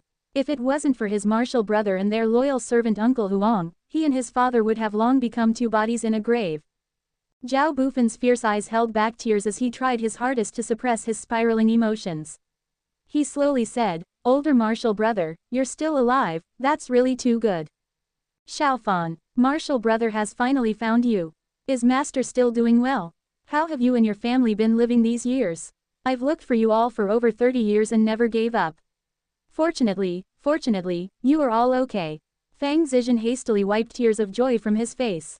His mouth was spread open in a large grin, showing a set of spotlessly white teeth. Zhao Bufan laughed, "Martial Brother Zizhen, if father could see you now, he would already be scolding you for not concealing your emotions. Everything is showing right on your face. Heh, I haven't heard master yell at me for over 30 years and I quite miss it. I only forgot my manners in front of you, that's all. At court, everyone knows that I, Fang Zizhen, is a stone-faced general. In front of others, I never expose my feelings." Fang Zizhen had a simple and honest laugh that didn't have even a hint of the stone-faced general persona. His subordinates behind him gaped at the sight. Is this still their general? It wouldn't be an imposter, right? General, martial brother has a position at court. Zhao Bufan, unlike his son, was not full of suspicion. He had a good understanding of his martial brother's personality. His martial brother absolutely would not allow them to receive any harm. Even if it had been 30 years since they last met, he was still confident in his assessment, his martial brother would not have changed. Fang Zizhen's expression looked somewhat unnatural. That day, after master and you left, I was taken prisoner shortly thereafter. At the time, the head of the volunteer army was the current Emperor Emeritus. Once he found out I was master's disciple, he didn't punish me heavily as a prisoner and even treated my injuries. Not long after, the previous dynasty had been overthrown, and the Emperor Emeritus took the supreme throne. Fang Zizhen then paused for a second before he continued, "At first, I wasn't planning on taking a position.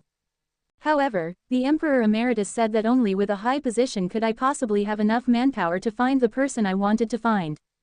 At the start of the new dynasty, I followed the Emperor Emeritus everywhere to suppress the rebellions and battle the enemies surrounding us. During those times, I looked for master and you everywhere I went. Unfortunately, by the time the country was at peace, there was still no news about you guys. I resigned from all of my positions except the general position in order to have more time to find you guys all these years. The heavens do not let down those who persevere. I finally found you at Jinwei Prefectural City." As they talked, the whole group arrived at the inn they were staying at. Fang Zizhen saw that the place was simple and crude. He frowned slightly. "Younger martial brother, I have a small residence at the prefectural city, you should spend the night at my place. I have a lot of things that I need to talk to you about." Zhao Bufan knew that he felt that the conditions at the inn weren't good and smiled, "Let's not bother you, we need to leave early in the morning the day after tomorrow. Xiaofan, we haven't seen each other for 30 years, so it's not surprising you feel a little weird with me. However, at the time, master was always campaigning all the time, so I basically raised you. How can you treat your martial brother like an outsider now? Who would have thought that such a big, hulking man with a burly beard and sideburns could have such a sensitive heart?" Zhao Bufan didn't know whether he should laugh or cry at this point. "Older martial brother, I'm not treating you like an outsider. I just feel like moving all of our stuff around in the middle of the night is quite a chore. After we finish our errands tomorrow, you can come with us and then leave with us the following day at the break of dawn. Come to Dongshan Village." "Dongshan Village? Master and you were at Dongshan Village for all of these years?" Fang Zizhen was very interested in how his master and martial brother had lived for all of those years. Zhao Bufan nodded, that's right. We live on the west side of Dongshan village at the foot of the mountain. The villagers are simple and honest. They live off the fruits of the sea and mountainous forests. With our skills, even in years of disaster, we won't ever go hungry. That being said, at the time, the previous dynasty had a death sentence on us. If we were ever found, the West Mountain is also a very good hiding place. The previous dynasty's emperor was a stupid dog. Master was loyal and devoted to him, yet he ended up getting chased by that man's soldiers. Serves him right for getting killed by his trusted aides. That is true karmic retribution within one's lifetime. Fang Zizhen seethed angrily. If the previous dynasty's emperor hadn't believed the slander, then his master would not have had to endure so much hardship, and he wouldn't have been out of contact with him for so long. Zhao Bufan smiled, these are all old events, it's best not to mention it. Older martial brother, it's getting late. You should go and rest first, we can meet up again tomorrow. It's been so long since I've talked to you and I have so many things to discuss. I won't leave tonight. Li, go check if there are any rooms open and reserve one for me. Tonight I want to talk to my younger martial brother by the candlelight. Fang Zizhen felt as if he was in a dream and was afraid that if he left, he would wake up. At this moment, Yu Xiaoxiao and her father had already returned to their own room and were talking quietly. Father, I never would have thought that Brother Han was the descendant of a general. Yu Xiaoxiao had extracted the most important piece from Fang Zizhen's words. Grandpa Zhao was a high-ranking general and was given a death sentence by the previous dynasty's emperor after getting slandered. Yu Hai slowly nodded his head. I had found out a while ago that older brother Zhao's family's marital skills were exceptional. Now that I know he's from a general's family, it all makes sense now. Father, Grandpa Zhao's adopted son is a general of the current dynasty. Do you think Grandpa Zhao and Uncle Zhao will become generals now? Yu Xiaoxiao's eyes lit up. Brother Han was about to become a son of a general, so cool. Yu Hai, on the other hand, was not so optimistic. However, Uncle Zhao was a general of the previous dynasty, and he even faced off against the Emperor Emeritus before. No matter how magnanimous the Emperor Emeritus is, it's impossible that he would give him a position. That being said, our current emperor is not like the Emperor Emeritus, who rewarded those with military talents only. Yu Xiaoxiao also thought that her conjecture was little past the realms of possibility and laughed, that's true. Earlier I was thinking that if Brother Han and his family were awarded a position at court, then they would definitely have to leave Dongshan village. In the future, I wouldn't have the chance to go hunting with him in the mountains. I even felt a little sad. But now it's okay, I don't have to worry anymore. Yu Hai suddenly thought of something and guffawed, you want to go up into the mountains to go hunting. I've been told it's forbidden for me, let alone you, right? With your mother watching us, the two of us shouldn't even think about running into the mountains. Yu Xiaoxiao complained half jokingly and half seriously, why is mother so afraid? It's like being afraid of a rope for 10 years after being bitten by a snake. The areas around the West Mountains don't have any vicious creatures, why is she being so strict with you and me? Yu Hai sighed heavily, your mother was truly frightened to death after my accident. In any case, we don't rely on hunting anymore to make money. Cower, fortunately we have you. Otherwise, I don't know how our family would have survived until spring without all of us dying of hunger. Xiaoxiao laid down and snuggled into the blankets. She rubbed her tired eyes and mumbled, Father, we're all one family, why are you saying such polite words? In the future, our family will continue to get better and better. The silvery moonlight shone through the windows and illuminated Xiaoxiao's fair and peaceful face. Her long eyelashes left a shadow on her cheeks. Yu Hai quietly looked at his daughter's face, which seemed to become more delicate with each passing day. He could still remember when she was first born. She was as skinny as a monkey then and cried pitifully without a lot of energy. His heart simultaneously felt sorrowful yet joyful that his youngest daughter had overcome the bitter part of life to enjoy the sweet part. The two of them slept until Zhao Han's knock on the door woke them up. Yu Xiaoxiao rubbed her eyes and managed to dress herself while still half asleep. Zhao Han said with a bit of embarrassment, did I startle you two awake? I'm really sorry about that. Brother Han, why are we waking up so early? Yu Xiaoxiao used a hand to cover her mouth as she yawned greatly. Zhao Han twitched his lips and replied, it's my martial uncle's fault. Last night he talked with my father until the middle of the night. This morning, he knocked on the door to come in before the sun got up. If I had known earlier, I would have had my martial uncle and my father sleep in one room, then I could have slept in my martial uncle's room. Your martial uncle and your father haven't seen each other for more than 30 years, so it's natural that they have a lot of things to say to each other. How about we deliver the geese today, so we don't disturb Uncle Zhao and your martial uncle while they're reminiscing? Yu Xiaoxiao carefully dipped the toothbrush she had bought yesterday into some salt and attentively brushed her teeth. After she transmigrated over, she found out that her family used willow twigs to brush their teeth. She had believed that toothbrushes hadn't been invented in this time period.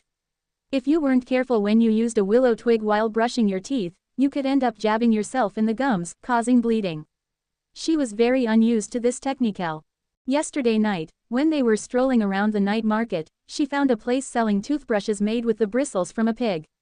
After scalding the bristles with some hot water, it was actually pretty easy to use as a toothbrush. She also bought some teeth cleaning salt from the same booth, and she was told that the people living the prefectural city all use this type of salt to brush their teeth.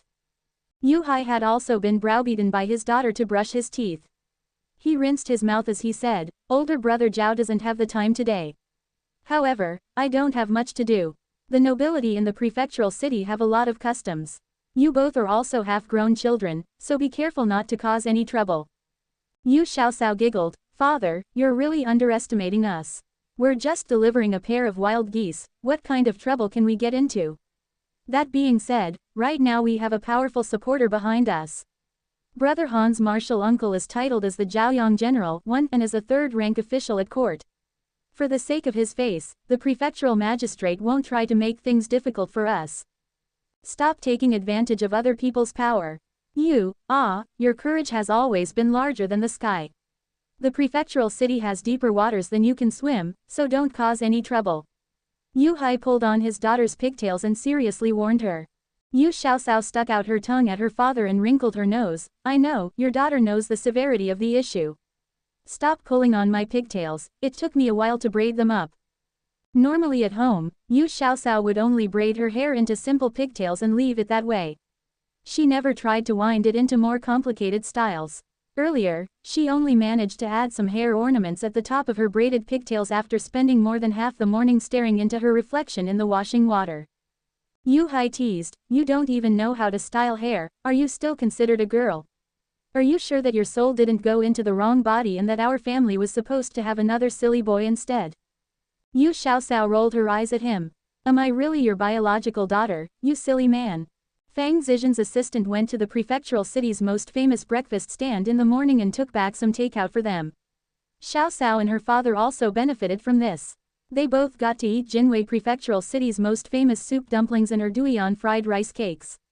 Xiaoxiao felt extremely satisfied afterwards. This trip was worth it in her mind as she had gotten try a lot of snacks that were hard to find in Tanggu town. When he found out that Zhao Han needed to go to the prefectural magistrate's residence to deliver the wild geese, Fang Zizhen instructed his subordinate, Li Li, to go with them. With someone with them, it was easier to finish the errand. The prefectural magistrate had recognized Li Li as an attendant of the Zhaoyang General, so he personally received them.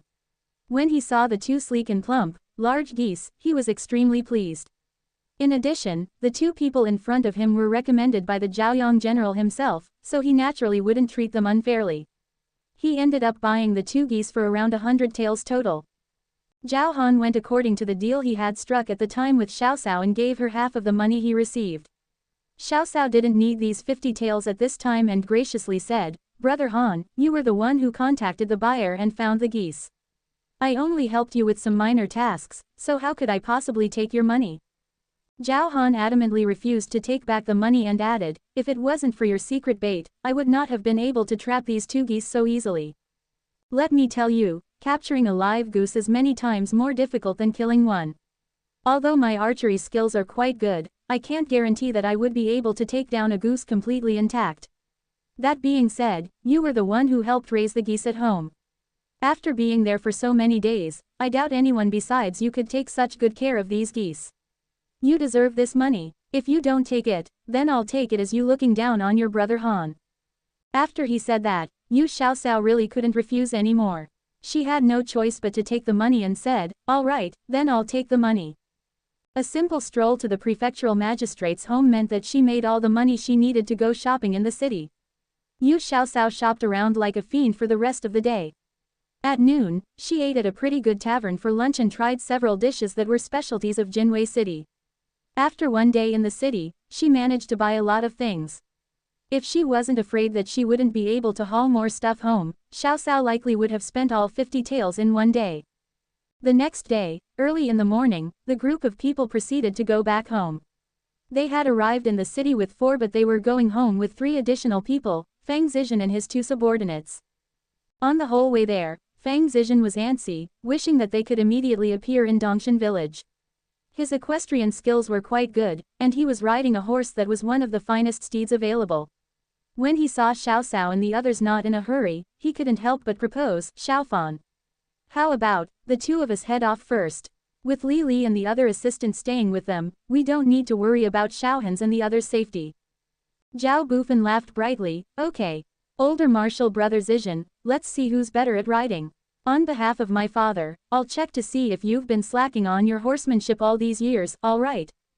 Fang Zizhen felt like he was back in the past, with a 10-year-old little Bufan. The youth loved to compete horsemanship skills with him and would even snivel when he lost. "Haha, okay, Xiaofan, your martial brother is not going to go easy on you ah. If you lose, you're not allowed to cry." Fang Zizhen laughed in a teasing manner. Zhao Bufan felt his old face flush red and caught sight of his son sniggering at him. He spoke to his martial brother, "No need to bring back old events of the past. People often say, a soldier can change a lot in 3 days, enough to change your perspective. Almost 30 years have passed and your younger martial brother has never slacked on his archery and horsemanship skills. With master around, even if you wanted to slack you wouldn't be able to. A strict teacher will have brilliant students. I firmly believe, Xiaofan, that you will be able to astonish me with your skills. Let's go." Fang Zizhen made sure to leave him some face and didn't bring up all of his awkward childhood incidents of the past. The 2 of them bolted off, leaving dust in their trail.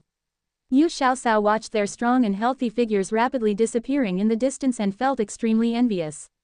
Galloping swiftly on horseback looked extremely carefree, and she also wanted to experience it for herself. However, with her tiny body and poor riding skills, it was likely that she would never be able to try. Zhao Han had a gentle smile on his face as he looked at her, as if he could tell what she was harboring in her heart. He proposed, "How about this, I could bring you along on a gallop." Yu Xiaocao was just about to accept the offer when her father pitilessly stopped her, "Not okay. Men and women should not have physical contact. Cower, if you want to ride a horse, father can take you along." Yu Xiaocao pouted and shook her head sulkily. Her father's equestrianism was not much better than her own. He couldn't go faster than Little Gray. "Little Gray, go faster. Father, if you can keep up with me, then you can bring up riding with you again." Xiao Cao gently squeezed the little donkey abdomen with her legs, and Little Gray immediately stretched out its legs and started to run. Xiao Cao could hear the wind rushing by her ears as the trees on the sides of the road whipped by. Her clothing, with its wide sleeves and fluttering pant legs, fluttered in the wind. A peal of silvery laughter came out of her and colored the surroundings. This little donkey speed is actually not bad," Li Li exclaimed in admiration as his eyes opened wide in astonishment. An ordinary donkey would not be able to run so fast. But no matter how hard he looked, this drably gray donkey didn't have any distinguishing features. When the group of people arrived at Dongshan village, the fiery sun was gradually approaching the west mountain, which wreathed the top of the mountain in a glittering, golden halo. The vast majority of villagers had just finished eating dinner, and many elderly men and women were congregated under the old elm tree at the mouth of the village. Some were playing chess while others were chatting genially. Among them was a fat and plump woman, who was garrulously talking to other people while drops of spittle emitted from her mouth. This person was Xiao Cao's eldest paternal aunt, Li Guihua. She had a bunch of roasted melon seeds in her pocket, and her lips flapped swiftly as the husks from the melon seeds flew away. Her beady eyes, which resembled a thief's, furiously roved around. No one knew who she was planning to slander next. Next to her was Madame Shang, who used an elbow to poke at her. She pouted towards the entrance of the village and said, "Guihua, look over there. Isn't that your younger brother-in-law and his precious little daughter? I heard that the day before yesterday they went with Hunter Zhao and his son to the prefectural city." "Tisk tisk, I've been living for a long time and I've never been to the prefectural city. Your younger brother-in-law takes that silly girl Xiao Cao as a treasure, and takes her around everywhere." "PSH, what kind of treasure are you talking about?" In the end, isn't she just something you'll lose money on? Ever since Li Guiwa went on her latest, fruitless trip to the old Yu residence and was rewarded with nightmares for several nights, she never had the guts to go there again to cause trouble. She even spread rumors that the old residence had demons haunting it and that Yu Hai's family was so-and-so. However, most of the villagers knew her personality, and very few of them took her blabbering seriously. Madame Xiang's eyes flickered, and she laughed until the fleshy parts of her body trembled. She then said, "Do you think your younger brother-in-law is trying to marry one of his children to the Zhao family because he thinks their circumstances are good? Tisk tisk, even if he wants to, he shouldn't pick that chit Xiao Sao. She's a sickly one and no one knows when she'll have her next spell. Who knows? Second brother-in-law is a sworn brother with Hunter Zhao. Maybe they had something to do in the prefectural city and Xiao Sao begged them to go along. Second brother-in-law definitely wouldn't be able to refuse her, especially since he loves to spoil her. As for thinking about marriage, whether or not they could get an agreement is not certain." Madame Li continued to crack the melon seeds in her mouth noisily and was oblivious to the fact that there were many elders around her. She didn't have any manners and was preoccupied with eating her snacks selfishly. Madame Xiang curled her lip and sniggered nastily, "Your younger brother-in-law is playing a good game. That Zhao family has to be one of the richest families in our village. Last time your younger brother-in-law managed to kill a bear in the mountains. I heard, that they sold it for 300 taels.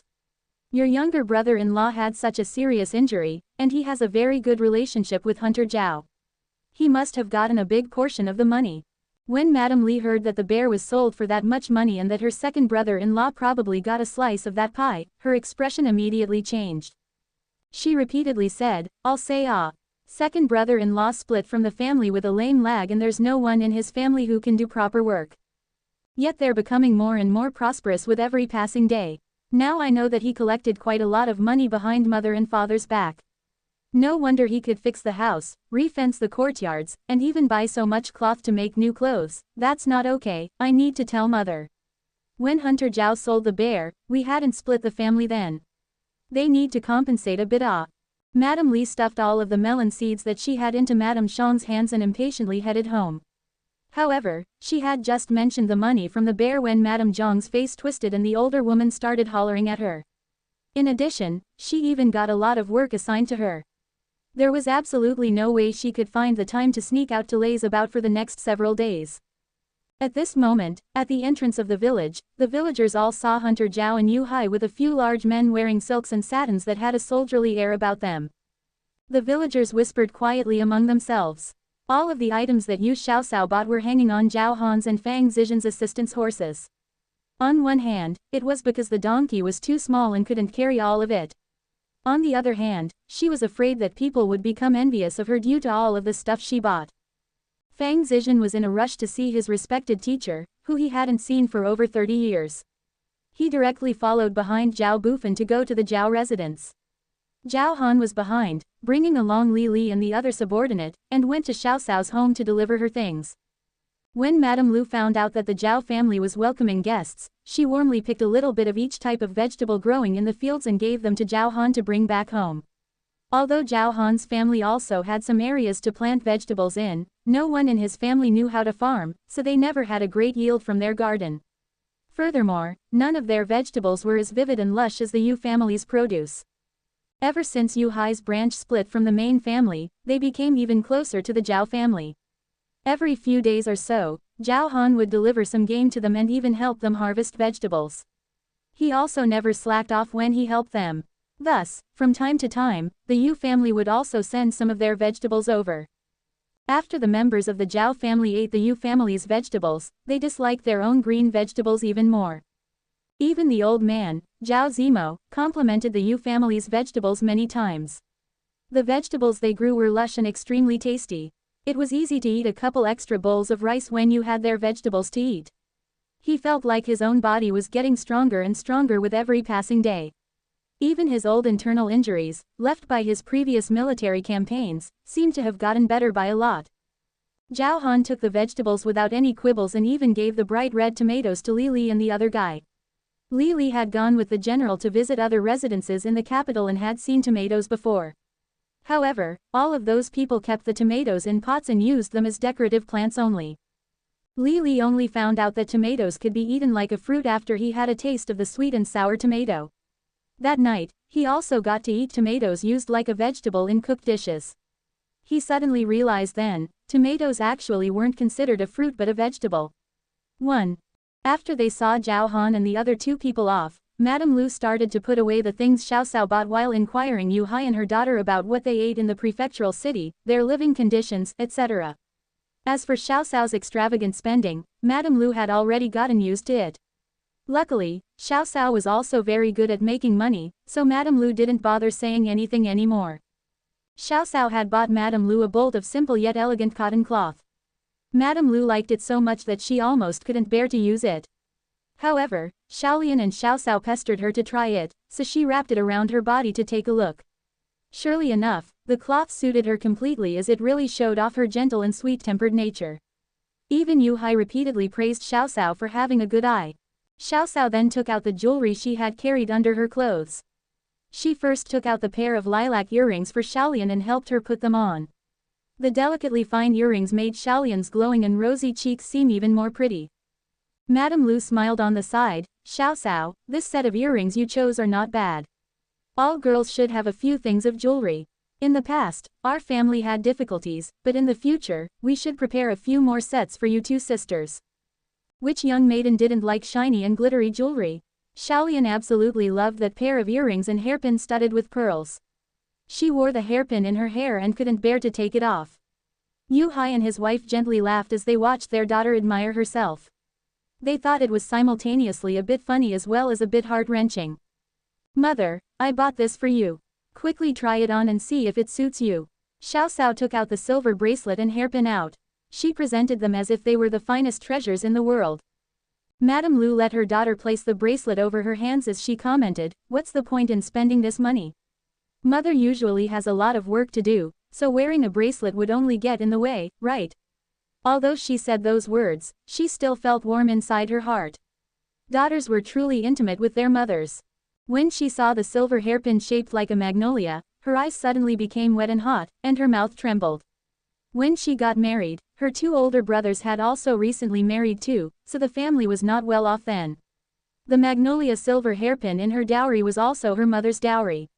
Usually, her mother couldn't bear to wear it. Although her mother had it for more than a couple of decades, it still looked new. However, when Xiao Xiao was 5, she had been very ill. Madame Zhang used the excuse that the family didn't have much money at home after paying for her third son's schooling fees and refused to give them money to have Xiao Xiao see the doctor. Helpless, she could only use that silver hairpin from her dowry to pay for her daughter's doctor visit and medicine. Every time she thought of that silver hairpin, she felt a bit wistful but never regretful. A silver hairpin was only an object, no matter how expensive it was, it could never be as precious as her daughter's life. Now a new magnolia silver hairpin had appeared in front of her. In fact, it was her sensible daughter who bought it for her. The hole in her heart had apparently been crammed full.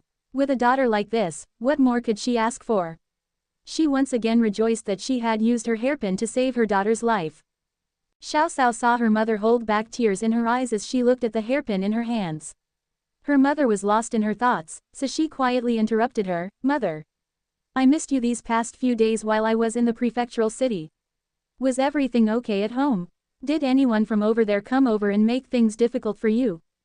Madame Lu carefully stored the silver hairpin and lightly blinked away the tears in her eyes. She smiled sweetly and said, "You have such a sweet little mouth, as if you have honey smeared all over it.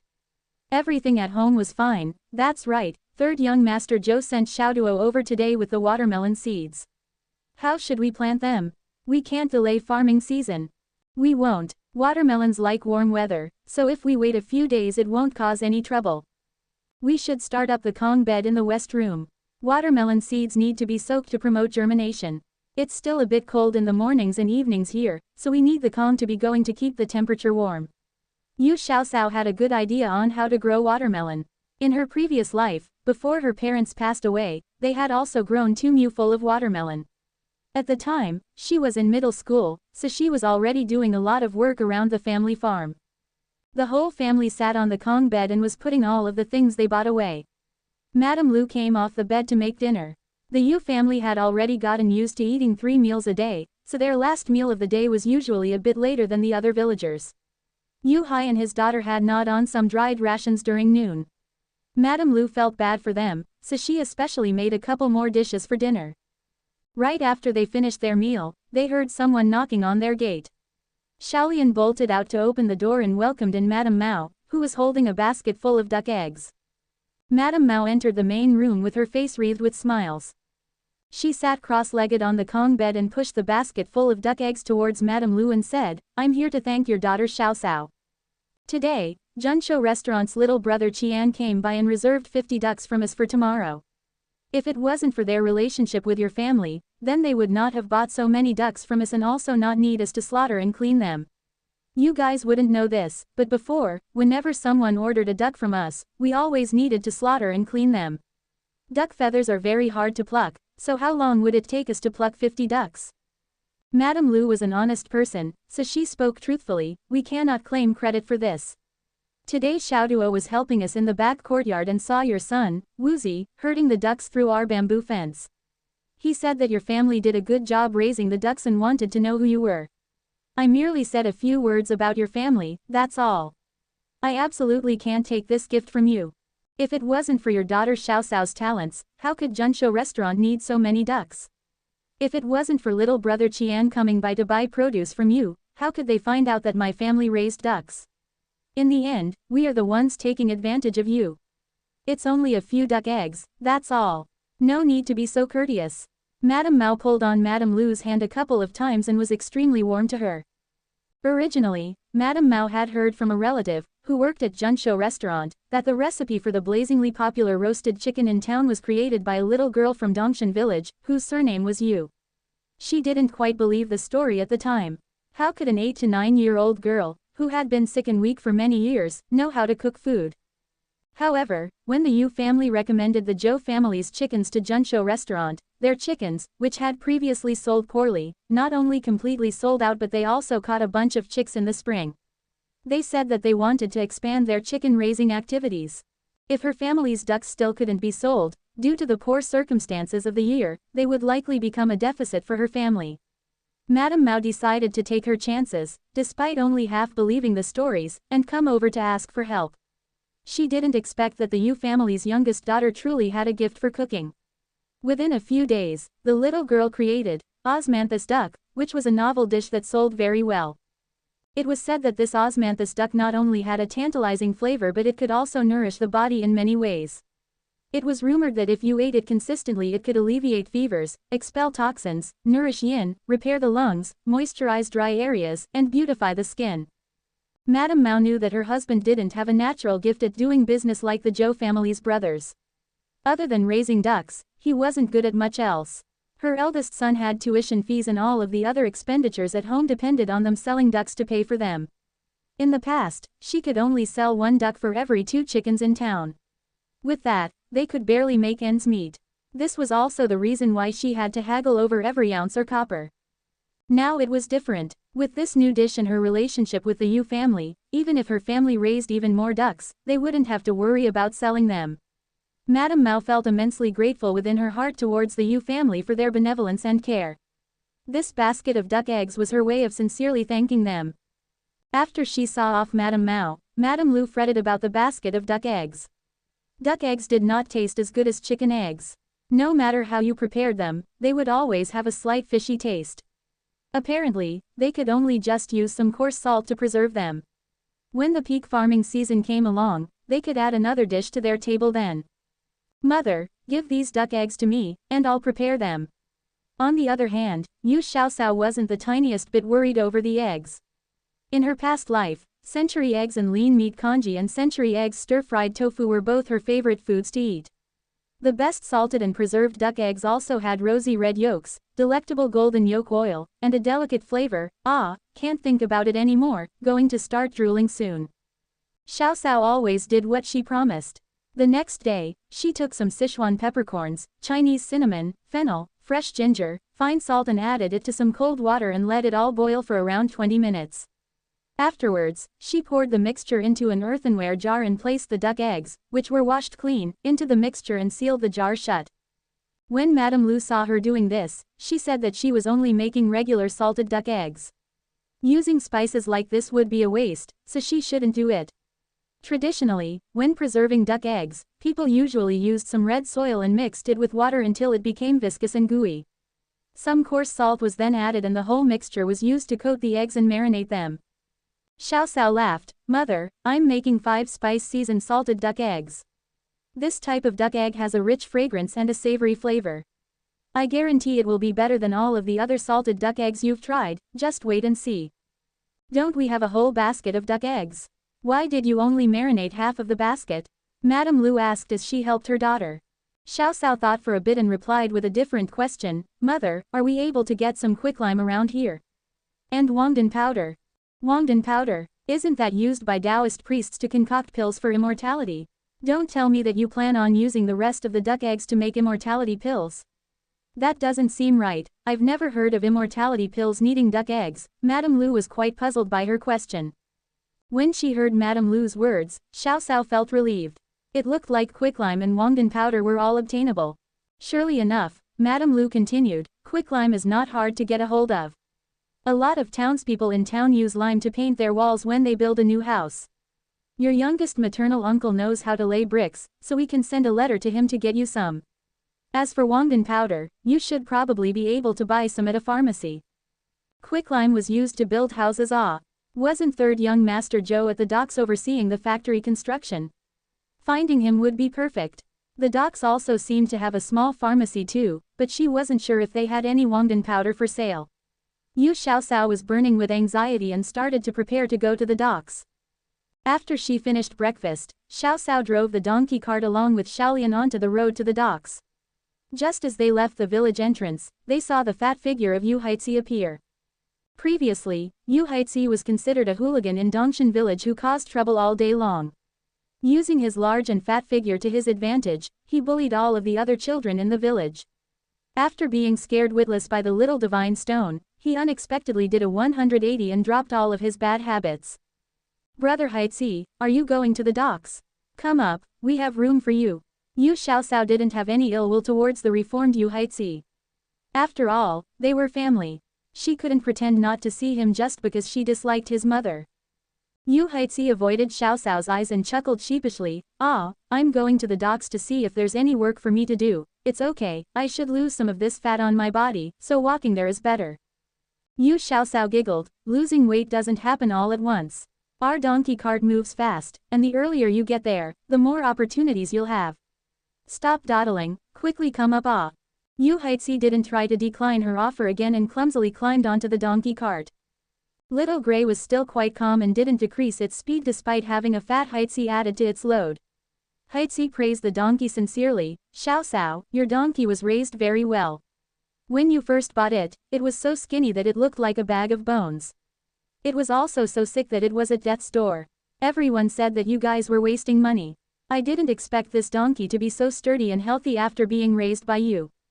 Little Gray actually wasn't that sick, it's just that there isn't a good vet in town. You also know that I learned some medicine from Dr. Yu for a few days. I can definitely treat animals without a problem. Xiaoxiao replied mildly. Xiaolian glanced at Haixi's figure briefly and asked curiously, "Brother Haixi, what made you want to go to the docks to find work? Did grandmother tell you to go?" Haixi scratched his face out of embarrassment and said, "No. I'm already 14 years old this spring. My mother said, in 2 more years I could probably talk about marriage. Haha, we're not able to make much at home from fishing and my mother said that all of the money at home is for younger uncle's studies. In the future, grandmother likely won't give me much for a betrothal gift. So, I thought about it for a bit, and decided that since I'm perfectly healthy, I can go out and earn my own money. You have spirit, Brother Haixi, I believe in you." Yu Xiaoxiao nodded her head in admiration. In this time period, it was very common for people to find matches for 15 to 16-year-olds. To Madame Zhang, other than her youngest son, who she treasured, everyone else was as important as grass. She really could see that old woman not giving any money for Haixi's betrothal gift. Haixi smiled foolishly at her. "Actually, it was you, Xiaoxiao, who encouraged me. You're younger than me by 5 to 6 years but you know how to sell braised food at the docks to earn money. I'm almost at the age where I can marry a wife, So it's not good if I only stay at home waiting for other people to get food and drink for me. If I continued to idle about at home, then I might have trouble marrying a wife in the future. Xiaolian gently made fun of him. He, brother Haixi, I didn't know you wanted to marry a wife. Do you have anyone in mind? Her teasing laugh sounded like little silver bells chiming in the air. A bright red flush appeared on Haixi's swarthy face, and he stammered, that is, I heard the elders at the village entrance mention that the bum in the neighboring village does nothing all day and is unable to marry a wife even at the age of 40, so that's why, don't spread rumors about me. Xiao Cao helped him out of this awkward hole. Brother Haixi is right. As long as you are hardworking, do you have to worry about marrying a wife? Older brother Haixi, what are your plans? No, nothing in particular. Just want to go to the docks and see if they need any dock workers. I heard, during busy times, a dock worker can earn around 50 to 60 copper coins a day. A yearning expression flickered across Haixi's face. Yu Xiaocao looked over the rolls of fat on his body with a bit of concern. Working as a docker requires a lot of strength and endurance. Do you think you can move something that weighs around 50 kilograms? Haixi fell silent for a bit before he replied, even if I can't at first, I still have to try. I can tell them to pay me a bit less. Once I toughen up, then it'll be fine. The three of them chattered during the whole journey, and, before long, they reached the docks. At this moment, there weren't a lot of ships in the area, so Foreman Sun and his workers were all idling about. When he saw the pair of pretty sisters, Foreman Sun walked over and greeted them. Xiao Cao, it's been a while since I last saw you at the docks, how come you have time today? Uncle Sun, I was at the docks yesterday. You're mistaking me for someone else, I'm Xiaolian. Xiao Cao is next to me. Xiaolian grinned happily as she walked over to Grandpa Lu's noodle stall and set up next to it. She ignited a small clay stove and put the braised food on top to heat it up. Foreman Sun looked at Xiaolian and then looked at Xiao Cao. He laughed somewhat awkwardly as he rubbed the back of his head. You two sisters really look too alike. It's not easy to distinguish between you two quickly. Old Lu, give me a bowl of mixed grain noodles. Xiaolian, give me a portion of pig head meat, I want the more fatty bits. Xiao Cao was perplexed by his order and asked, Uncle Sun, how come you're eating mixed grain noodles? Are you tired of eating wheat noodles? Foreman Sun grimaced bitterly and shook his head. Xiao Cao, don't make fun of your Uncle Sun. I almost can't afford to eat this bowl of mixed grain noodles, let alone wheat flour noodles. What happened? Business is not going well. Xiao Cao asked somewhat pensively as she glanced at a large ship that was docked. There was a whole group of dock workers energetically working in full swing on the boat. Foreman Sun slapped the table fiercely and loudly exclaimed, that bastard Luzi is really not someone who's easy to deal with.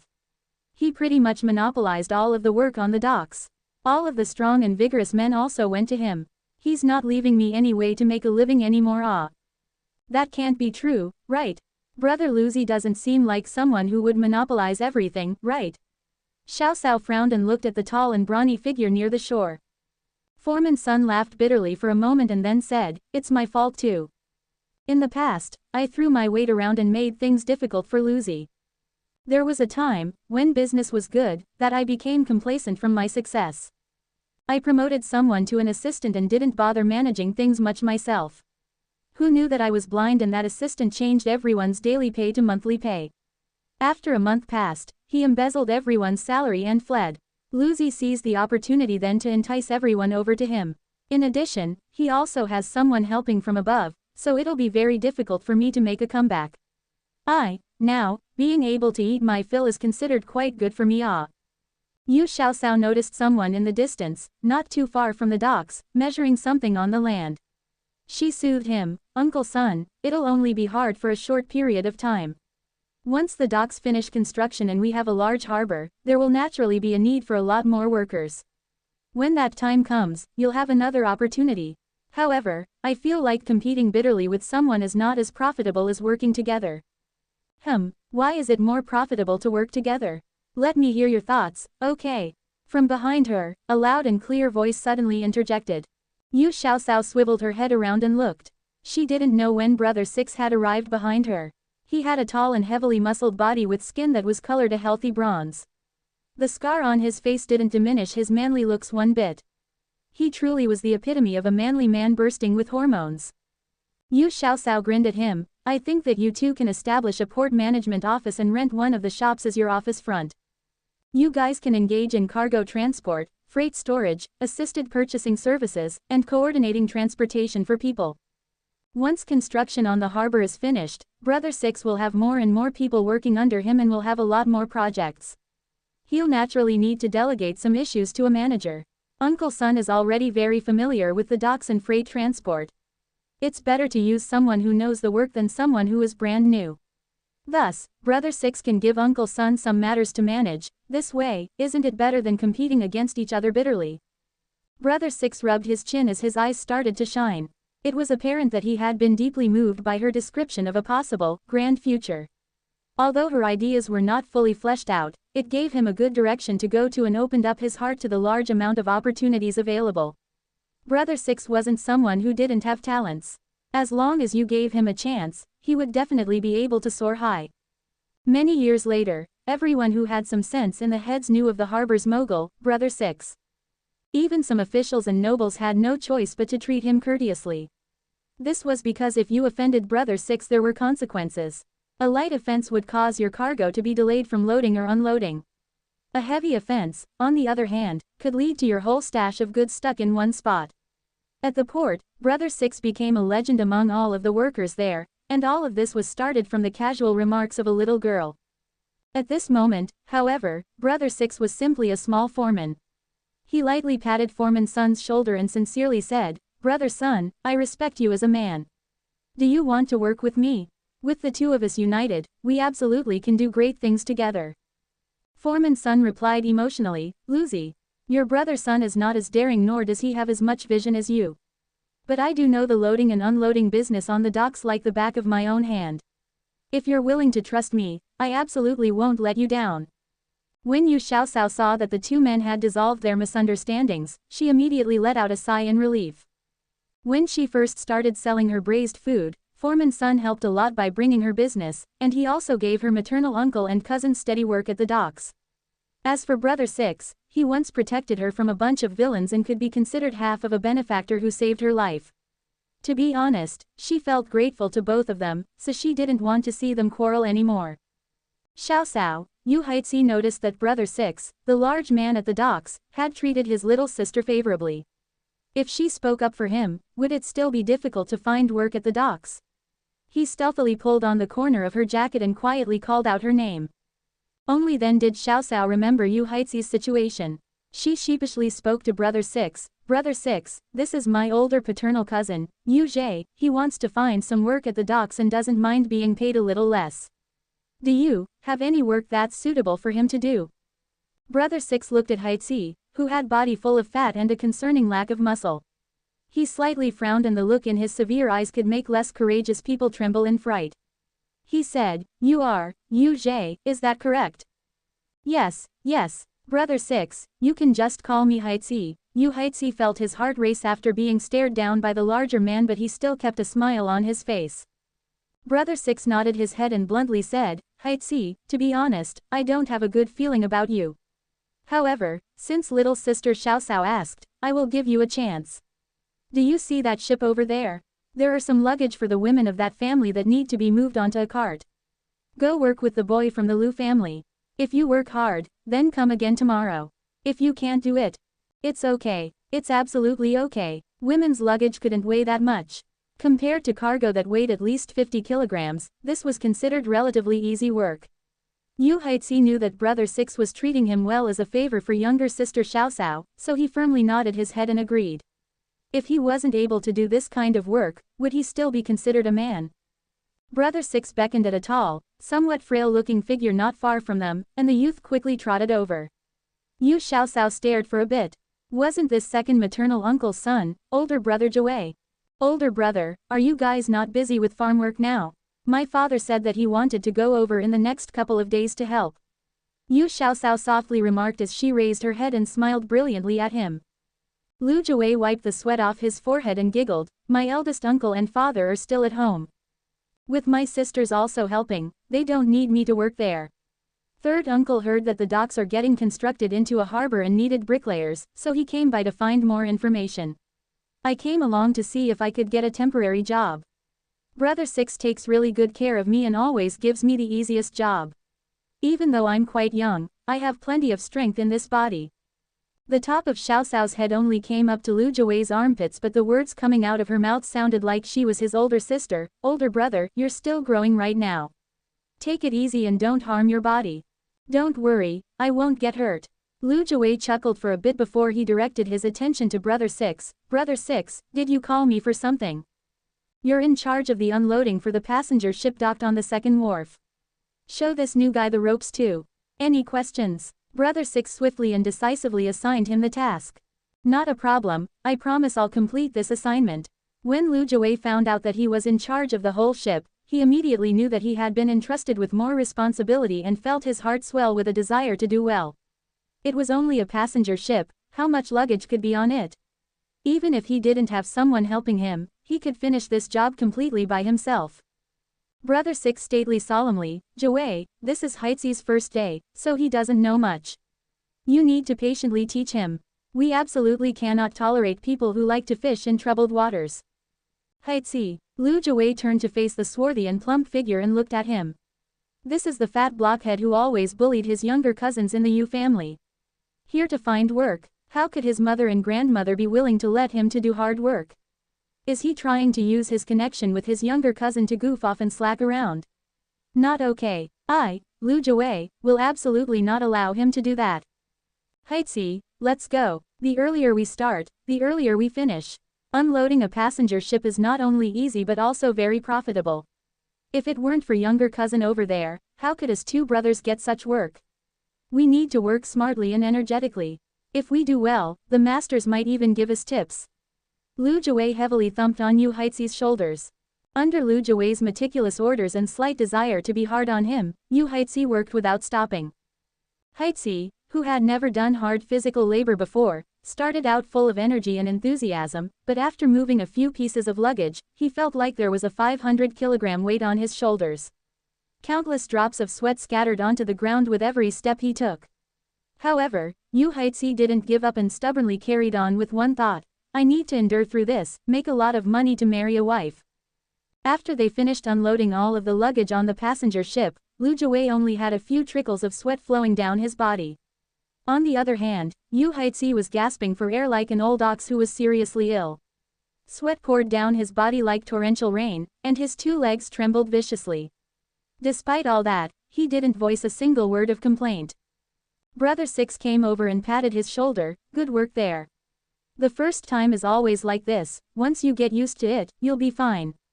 Rest a bit and eat something to save some energy. There will be more coming this afternoon. Did you bring any money? If you didn't, you can go to the payroll and get some money paid in advance. No need, Brother 6. I already ate this morning before I came over, so, not hungry yet. Yu Heizi wiped the sweat off his face with a hand and left behind a few obvious lines of dirt. Brother 6 nodded his head, then go find a place and make sure you get some good rest. When he was working, Yu Heizi had taken off his jacket and only wore a single unlined shirt. He lightly lifted the cloth from his shoulders and saw that the skin in the area had already been rubbed a bright red. He grimaced as he gently kneaded the area. Lu Jiwei had a whole new level of respect for him after this morning and came over. He commented, your wounds here are considered quite light. When I first started working here, I didn't know Brother 6 yet, so I did the same type of work that the adult men do. I also got half as much as they did for pay. After working for a day, the top layer of skin on my shoulders had been rubbed off. It hurt like hell at night and I couldn't fall asleep then. Yu Heizi rubbed his shoulders as he grinned, thank you very much for taking care of me, Brother Jiwei. I'm not as strong as you, so all of the larger pieces of luggage were all carried off by you. In a moment, when we get our wages, you should get a larger portion. You also worked very hard too. Lu Jiwei looked at Heizi, flabbergasted. Previously, Heizi had always been someone who would slack off and bully others. Why did it feel like he'd suddenly become a whole new person? I'm going to go see our little sisters over there. Right now there's a lot of people eating, so they are probably very busy right now. When Xiaolian used to come over by herself, Lu Jiwei would help her during the meal break. Today was also not an exception. The braised food for 1 copper coin a portion was becoming more and more popular at the docks. The amount of food made from one pig head and the 10 or so portions of pickled fish was unable to satisfy the fiery demand. Now, their customers not only were the dock workers but also the people living nearby in the area. There were even people who traveled from far away to buy a few portions of the braised food to take home for entertaining guests. Thus, every time the dock workers had a break, the braised food pretty much sold out within minutes. A lot of the workers, who were looking forward to eating a portion, had to leave empty-handed. In order to meet the people's demand, Yu Xiaoxiao had no choice but to increase the amount they made. She first asked the dock workers for help. If their village had anyone slaughtering a pig, she asked them to help her buy the pig head and offal. In return, she would give them 2 portions of braised food for free. Very quickly, she had a few more fixed suppliers for her raw ingredients. They also sold more varieties of food than before. Other than the braised meat dishes, they also had braised kelp, braised dried tofu and other vegetarian dishes. Although it was said to be vegetarian, the vegetables and tofu were all braised using the sauce that was stewed with pig head meat. Thus, the vegetable-based dishes had absorbed a lot of animal fat and flavor, so anyone eating them could taste the flavor of braised pig meat. The portion of the vegetarian dishes were also larger than the meat dishes. Thus, these dishes were quite popular too. With more variety of braised food to sell, they could no longer rely on portioning out food in advance at home. Consequently, Yu Xiaoxiao bought a copper pot and small clay stove to heat the braised food at the docks while selling it. Braised food that had been heated up had an even more dense flavor, and the smell traveled into every nook and cranny of the docks with the sea breeze. Even the women coming off of the passenger ships couldn't help but ask about it. Having to portion out the food while selling, along with the larger customer base, made it difficult for only one person to handle all of the work alone. Luckily, the vast majority of customers were dock workers and were all well acquainted with the 2 sisters. All of them would conscientiously line up to buy braised food. At this point, there was a very long queue in front of Yu family's clay brazier. Most of the people in line knew each other, so they waited as they conversed genially. None of them seemed to be in a rush. What are those people all standing in line for? Are they looking for work? A loud and clear voice suddenly asked, clearly flabbergasted at the sight. My lord, that is the dock's most famous, 1 copper coin per portion of braised food. Although it's food that's a bit crude, the flavor is quite good. The overseer at the docks glanced at the crowd that wasn't too far from them and humbly replied with a smile on his face. The person next to him was someone who was personally appointed by the emperor himself to oversee the construction of the harbor. Even the prefectural magistrate had to treat him politely, let alone himself, who was just a small supervisor. If he wanted to continue this line of work in the future, he absolutely needed to serve this lord very well. The imperial envoy wasn't very interested in this and replied faintly, what kind of delicious food can one buy for 1 copper coin? This rumor sounds a bit exaggerated. The overseer had eaten the Yu family's braised food before. Although he thought it was quite delicious, he didn't have the guts to foolishly rebuke the imperial envoy. He smiled flatteringly, the lord is right. In addition, that food is made of pig head meat, pig offal, pig blood and other ingredients that other people wouldn't touch. With your lordly status, you absolutely would disdain eating this. You can't say something like that. The imperial envoy rubbed at the short beard under his chin, and his eyes became misty. He apparently was reminiscing about his past. Silence prevailed for a long time before he finally continued, in those days, I was with my master defending the borders from our enemies. We had been besieged by them for more than 10 days. We not only ate tree bark and grass but also dirt. I remember once, when the situation got really bad and people were at their limits, I infiltrated the enemy's camp with my younger martial brother and stole the pig head that they had used as a sacrifice to the gods. We roasted it at campfire on the mountains. For the soldiers who hadn't eaten anything good for the past several days, eating a small piece of pig head meat was even more delicious than eating any exotic delicacy nowadays. The supervisor hurriedly interjected, General, you are wise and brilliant. Since you were able to survive such a terrible time, you absolutely will have a lot of fortune and blessings coming your way now. The imperial envoy burst out into straightforward laughter, whether or not I have future blessings coming my way, I don't really care. I'm extremely happy today, do you know why? I finally found my master and younger martial brother, who I had lost touch with for over 30 years. Congratulations, my lord, congratulations, my lord. This is absolutely a fortunate event. The overseer seized the opportunity to flatter the man. The Lord Imperial Envoy faced the docks that was flanked on each side with simple and crude-looking buildings.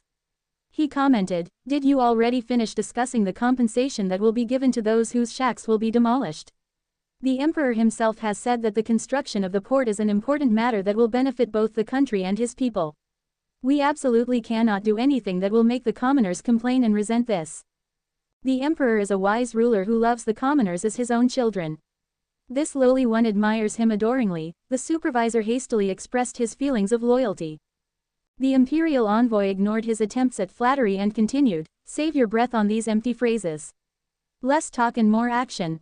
The harbor pathway needs to be widened by at least double its current width and the shacks on both sides need to be torn down. I already have the money for compensating the people with me, so you need to discuss this carefully with the commoners." Yes, this lowly one will absolutely do this in such a way that you will be satisfied." The supervisor nodded his head furiously, as if he was trying to pound garlic paste with his chin. The Imperial Envoy waved his hand and strolled forward as he said, "It's not enough to make me satisfied, you need to make sure the commoners are pleased too. Naturally, those who wish to gouge us should not be given full rein. Li, you should provide your assistance too. This lowly one's surname is Liang." The overseer bowed and nodded his head with a bright smile on his face. "Okay, you should assist Supervisor Liang with this matter." The Lord Imperial Envoy inspected the situation around the docks as he slowly walked towards the coast. The number of people queuing up at the braised food sellers slowly decreased. Seemingly unawareingly, the Imperial Envoy and his subordinate arrived at Old Lu's noodle stand. Old Lu and his wife trembled in fear when they saw the man wearing an official's robe. They were so frightened that they couldn't talk. "Old couple, don't be scared. I noticed that your business is quite good, so I wanted to buy a bowl of noodles to try." In front of the obviously scared old couple, the Lord Imperial Envoy did his best to relax his rough and frightening-looking face into a genial smile. Unfortunately, the opposite effect occurred. His attempt at squeezing out a smile made him look even more fierce and threatening.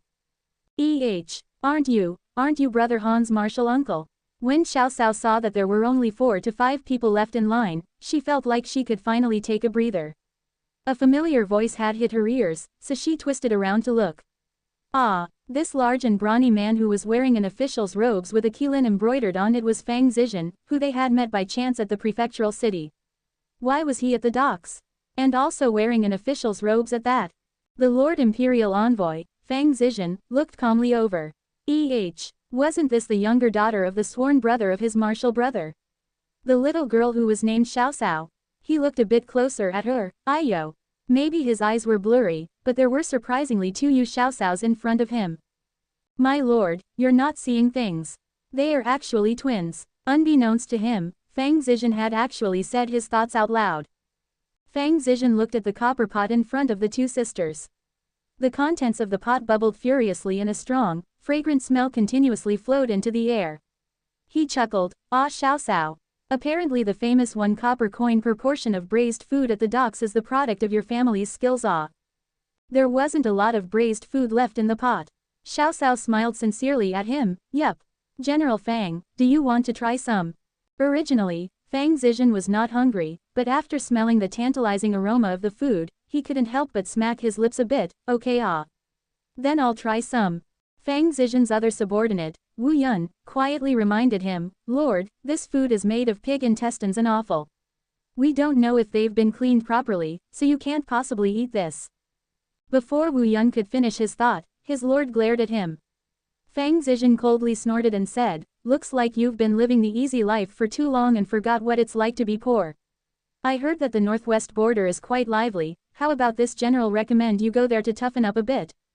Wu Yun had been promoted by Fang Zizhen from the ranks and had experienced only a few battles before the country had become peaceful. Thus, he was not as familiar with the hardships and sacrifices of war as his lord. When he saw that his master's expression had turned cold, he didn't have the guts to continue. He was afraid that if he said any more, he would be fated to go to the border the next day. Old man, give me a bowl of braised noodle soup. Xiao Cao, please cut Uncle Fang a plate of pig head meat. Fang Zizhen lifted his official's robes up and sat on a stool that was missing a leg. Old Lu's mouth trembled. He wanted to say something but was too afraid to do so. He looked at Xiao Cao as a plea for help. Xiao Cao happily replied, General Fang. The conditions at the docks are a bit crude, so Grandpa Lu doesn't prepare braised noodle soup here. How about you have him roll out some noodles for green vegetables and egg noodle soup? Green vegetables and egg noodle soup. No good, no good. Yesterday I ate some tomato and egg noodle soup at my master's house, and it was quite delicious. Fang Zizhen smacked his lips as he reminisced. He had lived for more than 40 years and this was the first time he had heard of using wolf peaches as a dish. It was really quite delicious. He was mostly just mentioning it and didn't have much hope. Fortunately, Yu Xiaosao, whose family grew tomatoes, had conveniently picked a few ripe tomatoes as she was leaving to sell the food. She was originally planning on eating them when she felt thirsty. With tomatoes and eggs on hand, there was no need to worry whether they could make tomato and egg noodle soup, right? Old Yu had finally managed to squeeze out a sorry when Yu Xiaosao caught his eye with a bright smile on her face. She spoke to Fang Zizhen, General Fang, if you feel it's okay, I can help you make this tomato and egg noodle soup for you. I'll first piece together a plate of braised food for you to eat. Within 15 minutes, the noodles should also be ready. A look of surprise appeared on Fang Zizhen's face as he said, are there really tomatoes around? Ah, I remember, the tomatoes we had yesterday at my master's house were sent from your family. Haha, then I really got lucky with food today. I heard that, when eaten raw, tomatoes have a sweet and sour taste that's quite good. Give me one so I can try right now. Xiaosao looked at the already washed tomatoes in her basket and chose the largest and reddest looking one. She placed into General Fang's hands and used the other two to chop into small cubes. Old Lu finally realized that the high-ranking official in front of him wasn't that intimidating. Under Xiaosao's directions, he quickly rolled out a bunch of noodles. Xiaosao first put some lard into the pot with some chopped onions to let the flavors blossom. After that, she placed the chopped tomatoes into the hot oil and quickly stir-fried them until a thick soup appeared. Then, she poured the chicken eggs that she had already beaten into the pot.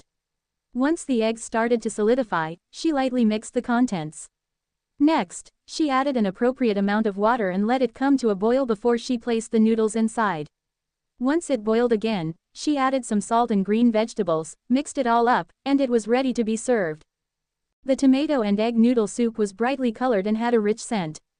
It attracted the looks of many people around them. Which worker on the docks had ever seen a tomato before? One after another, they all asked Old Yu the name of the dish as well as the price. Old Yu looked at Yu Xiaosao and hesitated before he replied, the tomatoes came from Xiaosao. I've lived for a long time but I've never seen this type of food before. It's probably not cheap, right? Yu Xiaosao nodded and agreed, tomatoes are indeed not cheap. For good ones, they're around dozens of copper coins for a caddy. This bowl of tomato and egg noodle soup probably cost around 30 to 40 copper coins for the ingredients and work alone. If any uncles around here want to try, you can reserve some in advance with Grandpa Lu. Over there, Fang Zizhen had already impatiently started to eat. The scorching hot temperature caused him to sharply breathe in cold air but he still couldn't bear to split out the boiling hot noodles from his mouth. After a mouthful of noodles went down, he closed his eyes contently and repeatedly complimented her, Xiaosao ah, you really are talented. This bowl of tomato and egg noodle soup is even more delicious than the one I had yesterday at my master's house. Your Uncle Fang is a rough person, so I don't know how to use pretty words to describe this, however, it really is very delicious. As he talked, he used his chopsticks to pick up another portion of noodles and carefully blew air on them before he ate them in large mouthfuls. Other people around them couldn't help but swallow some saliva down as the way he ate demonstrated just how delicious these noodles were. Wu Yun took the opportunity to take the remaining few strands of noodles in the pot and place it in a bowl with half of the soup broth in it. He drank the contents in large gulps. The Lord got to eat the noodles but at least he was able to drink some soup. Once the noodle soup hit his tongue, the slightly sour and savory flavor of broth spread throughout his mouth. It tasted so good that he almost wanted to cry. After he ate more than half of the bowl of noodles, Fang Zizhen finally had a desire to try the braised food platter that Xiaosao had sliced for him. Whether it was the soft and full of flavor pig head meat, or crispy pig ears, or the intestines that made people's mouths fill with delectable oil, they were all considered to be top-notch delicacies. Even the kelp and dried tofu had their own distinctive and delicious flavor. Fang Zizhen had been an official for many years and had traveled extensively. Thus, he had tried many so-called delicacies before. However, none of those delicacies apparently had the flavor of these deceptively simple braised ingredients that suited him more. Although he previously wasn't very hungry, Fang Zizhen managed to polish off a huge bowl of noodle soup along with the entire platter of braised food. He rubbed at his stuffed belly and didn't stint on his praise. "Ah! Your skills are quite good. I would have never expected that you, Xiao Cao, at such a young age, would be able to cook so well. This braised food is even more delicious than the one served at Junshou restaurant in town. The flavor can compete with their roasted chicken and salted duck." Xiaolian giggled. "Lord, you must not know that the braised food at Junshou restaurant was made from a recipe that our family sold to them." She also wanted to mention that the roasted chicken and osmanthus duck were also recipes that Xiao Cao developed, but she had been stopped by her younger sister yanking on the hem of her jacket. After she got the hint, she only mentioned the braised food. "No wonder. Apparently your family's braised food is the most authentic one." Fang Zizhen was in an extremely good mood. At this time, the supervisor jogged over, wiped the sweat on his forehead, and smiled flatteringly. "Lord Imperial Envoy, according to the scale of the expansion of the harbor and the estimated construction period, we will need a large number of masons and construction workers." "What do you have to ask me about such a trifling matter? Then what do I need you supervisors for?" Fang Zizhen had a straightforward temperament, and always spoke bluntly to vile people who only knew how to curry favors and don't do any practical work. But the supervisor wasn't someone completely without merit either. He was just uncertain about the temperament of the imperial envoy who was sent over, so he didn't dare act recklessly. Since he was willing to delegate power to him, what worries would he still have? When Yu Xiaocao heard that they needed masons for the harbor construction, she immediately thought of her youngest maternal uncle. Her youngest maternal uncle didn't have any other abilities, but he was even more skilled as a mason than a carpenter. Since Brother Han's martial uncle was in charge of this matter, it would be a waste to not use this connection. "General Fang." "What General Fang? You make it seem like we're strangers. With your family's relationship with my martial younger brother, you can just call me Uncle Fang." Fang Zizhen was quite cordial towards this bright and clever young girl. Yu Xiaocao also didn't act courteous with him anymore and smiled even sweeter. "Uncle Fang. Xiaocao has a small matter, which I would like to ask you for a little help with." "How small is this small matter?" Fang Zizhen teased her. Yu Xiaocao glanced at the supervisor and deliberately whispered into his ears. In fact, she spoke in a voice that could be heard by the people around them. "Uncle Fang, the construction of the new harbor must require a lot of workers, right? Are these people sent from above, or are they recruited on site?" Fang Zizhen also deliberately lowered his voice and spoke in a secretive manner. "The Ministry of Works sent several people over, but except for this, everyone else will be recruited on site." "Why? You have family who wants to work at the docks." The supervisor had a lot of doubts within his heart regarding the relationship between the imperial envoy and the fisherman's daughter who sold braised food at the docks. But he could tell that the imperial envoy treated the little girl like she was a child of his family. The smooth and slick supervisor naturally knew what to do. He listened attentively and heard Xiaocao say with slight embarrassment, "Uncle Fang, my youngest maternal uncle is very good with masonry work. There aren't any villagers in the surrounding villages who don't know this. I heard that he had also came to look for work at the docks, perhaps you can test him." Fang Zizhen raised his eyebrow and gave the supervisor a look. Then the supervisor tactfully said, "What's there to test? Would there even be anything wrong with someone that Miss Xiaocao recommended? Do you see that new hut over there? Later, just tell your youngest uncle to go there directly. I will be there registering the new recruits." Yu Xiaocao waved at Lu Jiwei and told him, who had jogged over, "Oldest cousin, do you know where youngest uncle is? Tell him to come over quickly and go register with this sir." Registration? For what? Lu Jiwei couldn't think straight for a moment as he looked cautiously at the official's robe that General Fang and his subordinates were wearing. Yu Xiaocao glared at him and said, "Of course it's the registration for the recruitment of masons, just go, why are you asking so many questions? If you mess up this matter, just see if youngest uncle will spare you." Lu Jiwei took another look at the officials present and widened his eyes. "Oh my god. Little sister Xiaocao actually has connections with the officials in charge of the construction of the harbor. Tisk tisk, little sister Xiaocao is seriously too bold to be able to keep a straight face in front of all these officials. If I were in her place, I probably wouldn't even dare to say a word." But the most surprising thing was the fact that little sister Xiaocao actually had some face in front of the officials. What exactly is going on? Although Lu Jiwei had thousands of questions in his heart, he still managed to hold back perplexed feelings and swiftly ran off to find his youngest paternal uncle. He knew very clearly what this job meant to his youngest uncle and his family. It would definitely take at least 3 to 5 years to complete the harbor construction, which meant that his youngest uncle would have a stable income for the next 3 to 5 years. He would have a stable job. He had heard that the emperor attached great importance on the construction of the harbor and sent an imperial envoy to supervise the progress of the construction. There had been a rumor at the docks that workers who participated in the construction of the harbor could have a salary that was no less than the porters on the docks. Many of the dock workers were interested in job and were preparing to try out at the recruitment site. Lu Jiwei pulled out his youngest paternal uncle from the crowd in front of the recruitment hut. Lu Hao was working hard to squeeze his way to the front because the chance of being recruited would increase if he was closer to the front. However, the people enlisting were all burly men who were used to heavy manual labor. He didn't have a strong-built figure, so how would he be able to squeeze through the crowd? Lu Hao, who was abruptly pulled out by his nephew, said with a displeased face, "Jiwei, what are you doing? I finally managed to squeeze into the middle but ended up being dragged out by you. All my efforts have been wasted. What exactly is the matter? Quickly say it." Youngest uncle stopped trying to squeeze into the crowd. Little sister Xiaoxiao used her connections for you, so you can just directly go meet the person in charge of recruiting workers. Lu Jiwei pulled his youngest uncle further away from the crowd and whispered with excitement. After being delighted for a moment, Lu Hao pulled a long face again and said, "Don't joke with youngest uncle. How would Xiaoxiao know Supervisor Zhang? Even if she knows him, why would Supervisor Zhang give face to a little girl like her?" Seeing that he didn't believe him, Lu Jiwei slightly anxiously said, "Youngest uncle. How could I possibly joke around with this matter? Either it's real or not, wouldn't you know when you go over? Hurry up, or else the lords might get impatient from waiting and leave." Lu Hao was still skeptical as he followed his nephew to old Lu's noodle stall. When he arrived, he saw a high-ranking official, who was dressed in an official's robe and sitting uninhibitedly on a stool, happily chatting with his niece. Supervisor Zhang, whom he recognized, was accompanying them with a smile. When had he ever seen Supervisor Zhang being so fawning?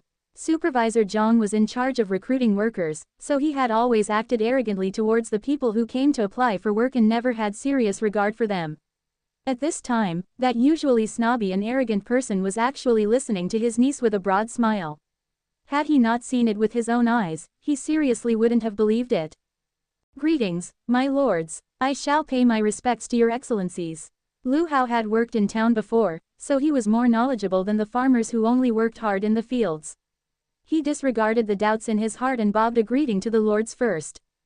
Fang Zizhen carefully examined him, and then nodded, "Not bad. He's a fine-looking man. I heard that you're skilled in masonry. This commoner doesn't dare accept your excellency's praise." This commoner began learning under a mason in town at the age of 14, and it has been 15 years now. Lu Hao could tell that he was the highest-ranking official among the three people and answered respectfully. Fang Zizhen commended, not arrogant nor rash, and answers in an appropriate manner. He is obviously someone who can do practical work. "Little Zhang, what do you think? Your excellency has foresight. This lowly one is full of respect." Supervisor Zhang didn't forget to fawn over him again before he asked a few more questions regarding construction. Lu Hao carefully answered them one by one. Supervisor Zhang was also quite satisfied and said, "Sure enough, the person recommended by Miss Xiaoxiao is very good. All right, you can work under me in the future. Do you know how to write? When this lowly one was young, I was able to attend an academy for several years. Although I hadn't studied a lot, I'm able to recognize some words. As for my writing, it might not look very good." Lu humbly replied. Supervisor Zhang seemed rather satisfied with his sense of propriety. He said with a beaming face, "We're not taking the imperial examination, so why would we need to have beautiful handwriting? Come, go to the register at the recruitment hut. Little Lu, do you know any masons? You can also introduce them to this job. After all, it's better to use people who are familiar with the work than people who have never done it before." Youngest maternal uncle's matter was easily settled just like that. Taking General Fang into account, the supervisor probably wouldn't make things difficult for her youngest maternal uncle, right? Yu Xiaoxiao looked at Lu Hao and Supervisor Zhang's back view and revealed a contented smile. Fang Zizhen had a smile on his face from the beginning to the end. He really liked this little girl with excellent cooking skills. Fang Zizhen was already almost 50 years old and had gotten married after he settled down. However, he might have ended up with an internal injury after years of war expeditions because he was still childless when he was nearly 50. His wife had urged him many times to take in several concubines, but he refused. The emperor had sent imperial physicians to examine his and his wife's pulse on many occasions, but they always made the same conclusion.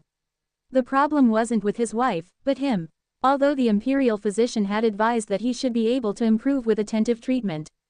However, he gradually lost hope after so many years. Fortunately, his younger martial brother had gotten married early and had a son at a young age. In the future, his little martial nephew would be the same as his own son. He would definitely use all his connections and do his best to foster him. With his martial nephew's talents, his future achievements definitely wouldn't be below his. He was childless, so it was inevitable that he would pay more attention to children who were more sensible and interesting. For example, his martial nephew and also, this adult-like little girl in front of him. Xiao Cao, ah, would you like to be Uncle Fang's daughter? Fang Zizhen had an urge in his heart, and then made a decision. Wu Yun widened his eyes and felt extremely anxious within his heart. The general was a third-rank official and someone that the emperor trusted and relied on. As long as he opened his mouth to say that he wanted to take in a godson or goddaughter, numerous officials in the capital would line up and send their children over. How could he just accept a little farmer girl as his goddaughter because of a bowl of noodles and a plate of braised food? He blinked his eyes and twitched his mouth in an attempt to hint his disagreement. Seeing that it didn't work, he openly expressed, "My lord. This matter, perhaps it would be better to wait until you return to the capital and discuss this matter with your wife before making a decision." Fang Zizhen appeared gallant and imposing, and he made enemies tremble in fear in the battlefield just by hearing his name. But he was somewhat henpecked at home. Though it may seem like he was henpecked, it wasn't necessarily true. He was merely more considerate to his wife and respected his wife a little more than others. Fang Zizhen slanted his eyes to look at his trusted subordinate and said, "My wife wants a goddaughter even more than me. Xiao Cao is smart and clever, and also sensible and obedient. My wife will definitely like her when she sees her." If another person had heard that a third-ranked official wanted to take her in as his goddaughter, she would have been elated and agreed a long time ago. But Xiao Cao wasn't an ordinary person. She was someone who was able to calmly refuse the Emperor Emeritus's suggestion to take her as his granddaughter, let alone a mere third-ranked official. Yu Xiaocao's smile became a little more sincere. Although she had a decent impression of Brother Han's martial uncle, she still firmly declined, "Uncle Fang, thank you for your affections. However, I still can't accept your kindness." "What? It's the blessing of several generations for the general to think highly of a little peasant girl like you. Yet you actually dared to reject him." Wu Yun instantly felt indignant for his lord. "Little girl, if you agreed, you will be the young miss of a third-ranked general's family. You won't have to sell braised food and farm anymore. You can just live a comfortable and leisurely life. In the future, you can also marry the son of an official, not just anyone can get this lifestyle. You have to think carefully." Yu Xiaocao didn't know whether she should laugh or cry as she looked at him and said, "This uncle, weren't you just obscurely opposing this idea? Why are you suddenly trying to persuade me? You're seriously so fickle." With a displeased expression, Wu Yun said, "It's one thing whether my lord accepts you, but it's another thing for you to decline. For what reason are you refusing? My lord is a brilliant master of martial arts, and has great merits in war. The madam is affable and kind, as well as gentle and refined. This is a good opportunity that only occurs once in a lifetime." Yu Xiaocao looked at him with a smile and said firmly, "My father is honest and kind. He loves and cherishes me and my siblings. Furthermore, he listens to me and does everything that I want. My mother is gentle and considerate, and she loves me to her bones. I am very glad to be born into this kind of a family, and I also feel very fortunate to have parents and siblings like them." Though Yu Xiaocao's eyes were brimming with tears, she still had a smile on her little face, which appeared bright and graceful under the sunlight. "When I was young, I often fell ill. My parents were the ones who disregarded themselves and did their best to take care of me in every possible way. They devoted all their energy to me. If I abandoned my parents who loved and pampered me because I wanted to be rich, then am I still someone worthy of your attention, Uncle Fang?" When Xiaolian heard Fang Zizhen say that he wanted Xiao Cao to be his adopted daughter, she held her younger sister's hand tightly, afraid that her younger sister would be snatched away if she loosened her grip. When she heard Wu Yun state the benefits of being the general's goddaughter, she felt hesitant within her heart. She wanted her younger sister to have a good future, but she was also reluctant to part with her younger sister, whom she was accustomed to taking care of and protecting. Hot tears welled up in her eyes when she heard Xiao Xiao's words of refusal and reason for declining. She felt proud to have such a younger sister. She didn't pamper her in vain. When Fang Zizhen heard Xiao Xiao's words, he laughed even more heartily. What a good child. I wasn't wrong about you. I just want to take you as my goddaughter, not snatch you away from your family. You can continue living with your family and your parents are still your parents. You will just have some adoptive relatives. Don't overthink it. Tonight, I will go to your house and talk to your parents about it, so prepare a good meal. I'll bring the good wine that was awarded to me by the emperor and have a good drink with your father. Xiaolian still had doubts, so she summoned her courage and asked, are you telling the truth?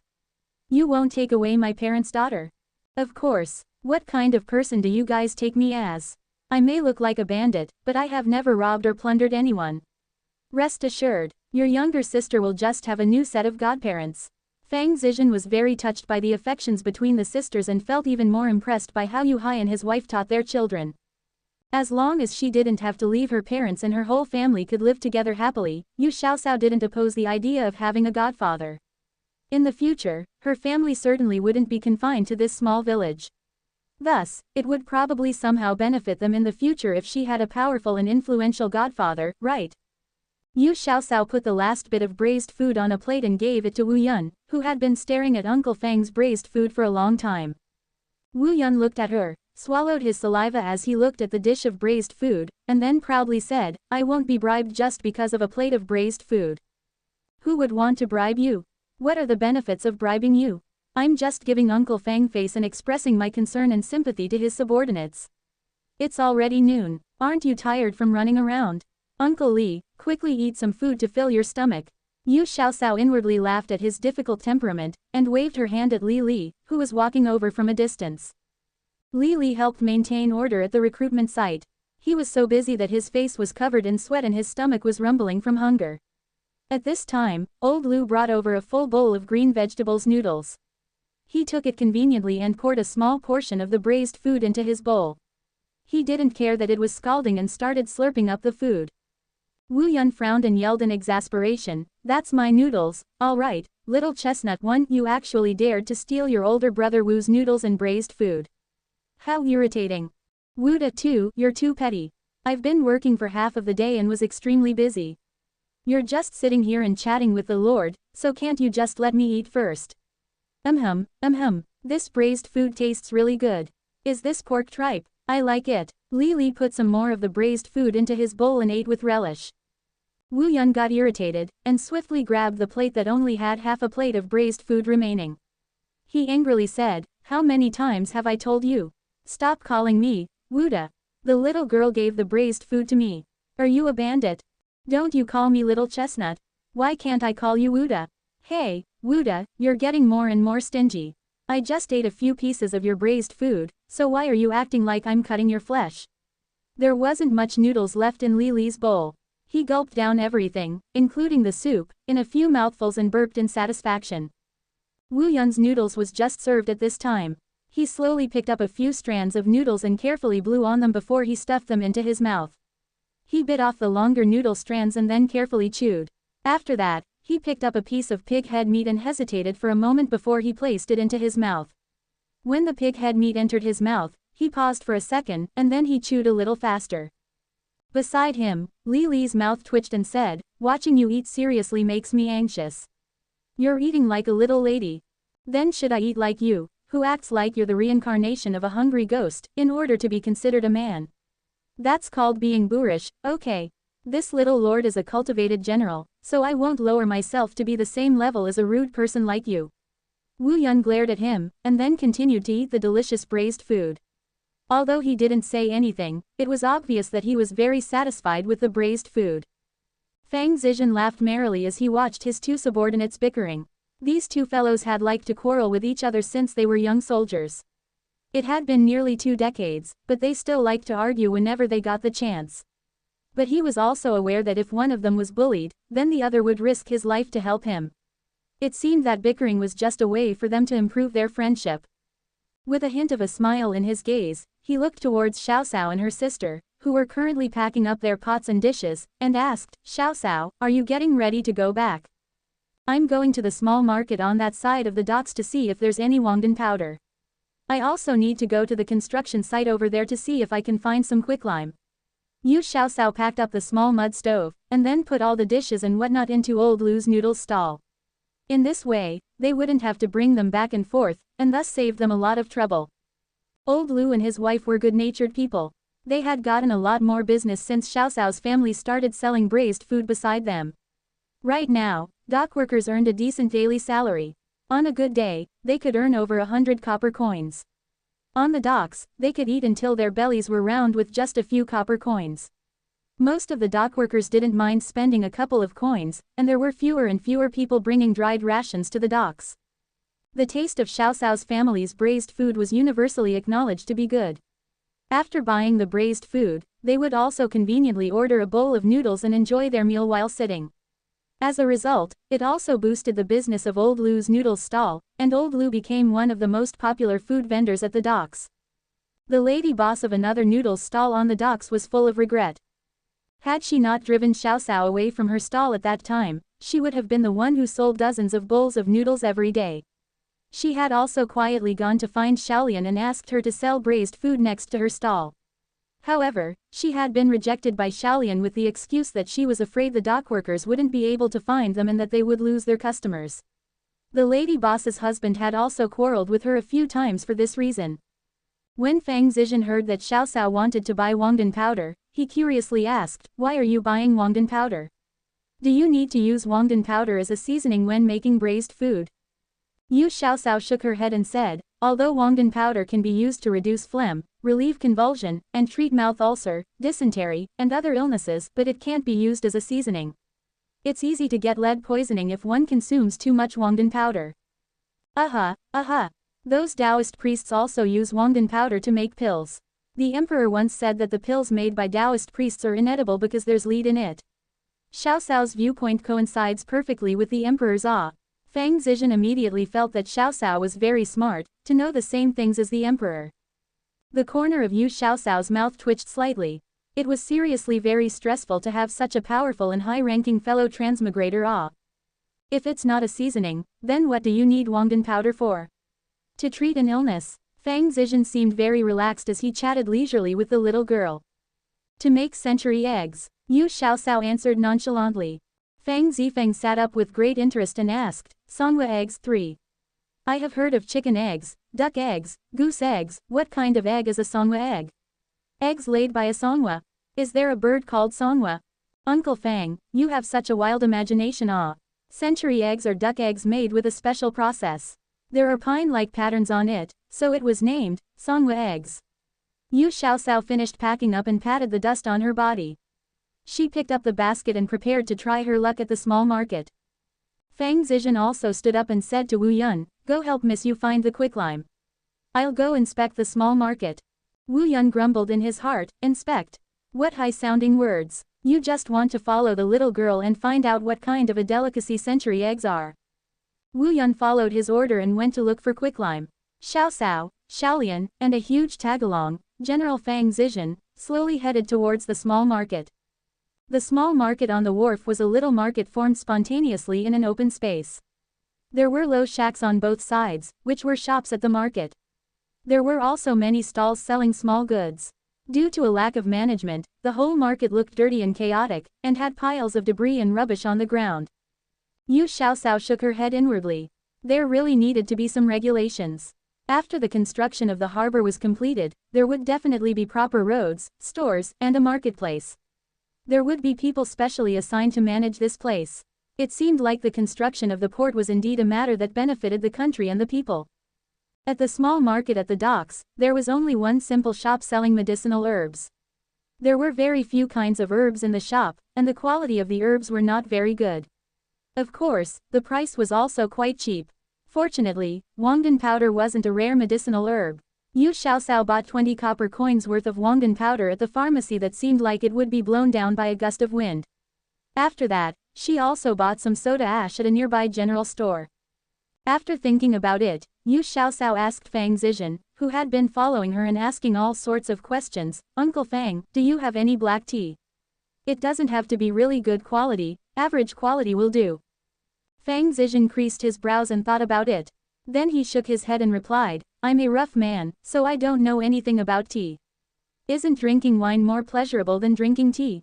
Yu Xiaoxiao hung her head in slight disappointment.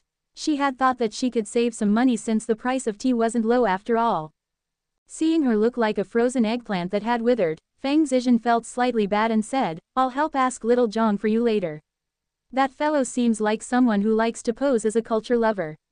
If he doesn't have it, he will still be able to find it for you. Xiaoxiao, do you like to drink black tea? Next time, if the emperor rewards me with tea, I definitely won't reject it. Yu Xiaoxiao was amused by him. She chuckled and said, the black tea isn't for me to drink. I need to use it to make century eggs. With black tea, the century eggs will taste even better. It's used to make century eggs. Okay, uncle will definitely get it for you.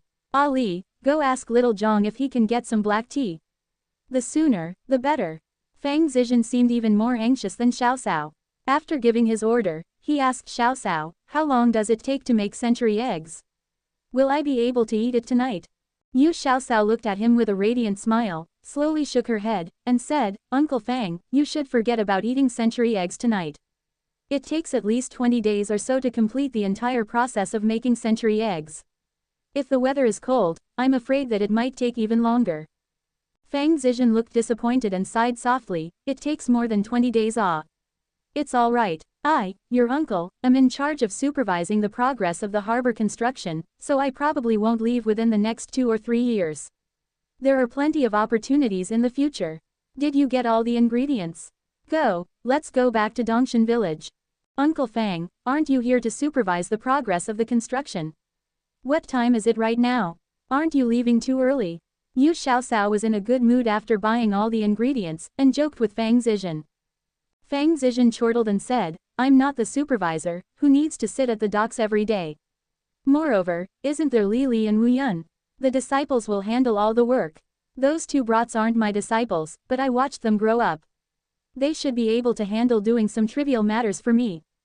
With Fang Zizhen riding on a tall and big horse and Yu Xiaoxiao driving the little donkey cart, they traveled slowly and leisurely on the road back to the village.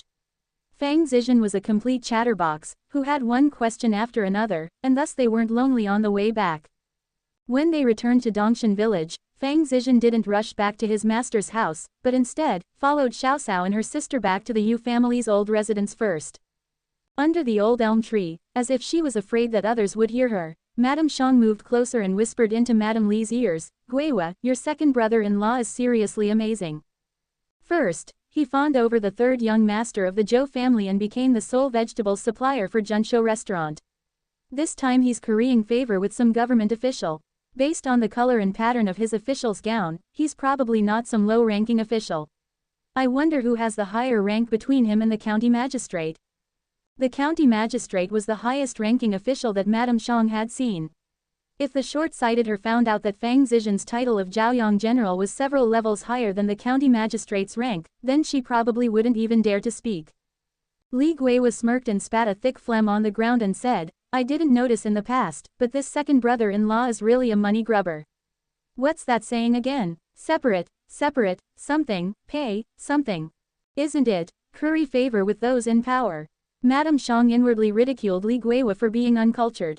Yes. That's the phrase. What abilities does that second brother-in-law of mine have? He's not even worthy of holding other people's shoes. How did he even manage to get in their favor? Just watch. Do you think that it's really that easy cling on to an official? He will probably get annoyed one day and chop all their heads off. Madame Li said sourly. Madame Xiang suddenly thought of something and said, Guiwa, didn't you say that your family's Heitzi is filial and wanted to go to the docks to earn some money for you to spend? Didn't Xiaoxiao just return from the docks? Why don't you go ask about it? Ask them. What will they know? Have you not seen my son's figure before? He's full of strength, so there's no way he can't find a job.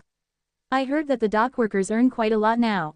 They can earn dozens of copper coins every day with a problem. Madame Li beamed with joy and had a smug expression on her face. Madame Xiang's mouth twitched and thought, your son's figure. With a body of fat, he pants like a cow after walking a few steps. What would he be able to do?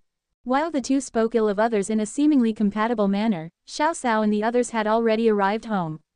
Yu Hai was stunned by the official's robe on Fang Zizhen and didn't recognize him for a moment. He murmured in his heart, why did they bring an official here? Fang Zizhen greeted him first, younger brother Yu, what's wrong? You don't recognize this older brother just after a night. It's me, Bufan's older martial brother. Yu Hai looked like he had a sudden realization, so it's General Fang. Quick, come inside the house to sit. No need, I want to see how century eggs are made. Fang Zizhen stood in the courtyard and saw all kinds of vegetables growing vigorously in the yard.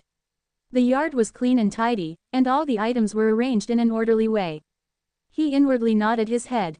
Century eggs. Oh, that's a novel food our family's Xiao Xiao is preparing to make. I wonder what the finished product will be like. Yu Hai looked at his younger daughter with a hint of a smile in his eyes, and his heart was full of pride.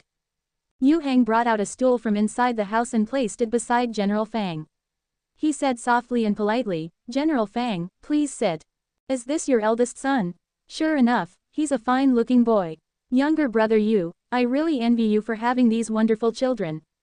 Fang Zizhen patted Yu Hang's shoulder, and then lifted his official's robe and sat down. His tone was filled with sorrow. Yu Hai laughed and said, General Fang, you're flattering me. With a father like you, the general, your children will surely have good prospects.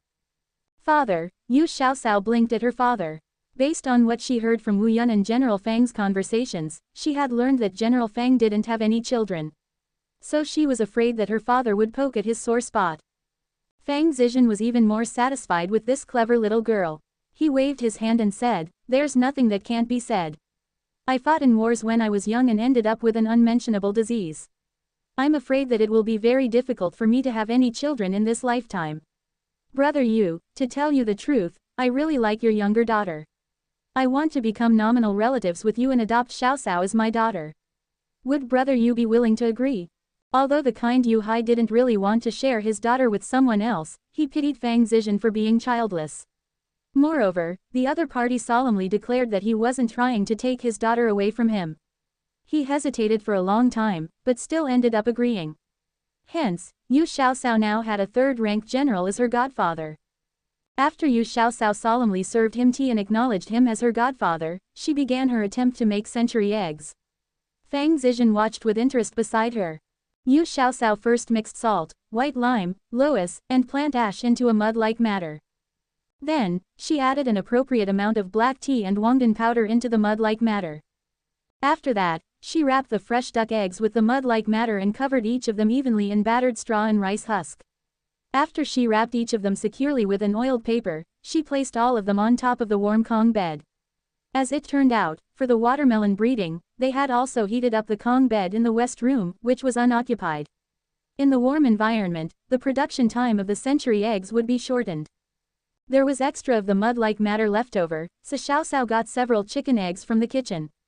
Century eggs made with chicken eggs were bright and transparent, like a fine yellow jade. It tasted cool and refreshing, and it was fragrant but not greasy. In her past life, Xiao Xiao really liked eating the ones with a sweet filling, which had an even softer and smoother mouthfeel. That's it. Fang Zizhen, who had also followed Xiao Xiao and personally made several century eggs, didn't think that it was very difficult. That's right, it's just that easy. It should be ready to eat in 20 or so days. Xiao Xiao nodded. After she said that, she stood up and went to help prepare lunch in the kitchen. With this great lord here, they definitely couldn't just casually make 2 dishes. Fang Zizhen also realized that his visit was too abrupt and felt rather embarrassed. So he stood up and said, don't prepare my meal. This morning, I told my master that I will return for lunch. Brother Yu, I will come have a good drink with you in the evening. Yu Hai graciously urged him to stay. General Fang, it's already noon. How can we just let you leave without eating? Everything at home is ready-made, so it's all very easy to make. Fang Zizhen interjected, Brother Yu, why are you still calling me, General Fang? You're treating me like an outsider.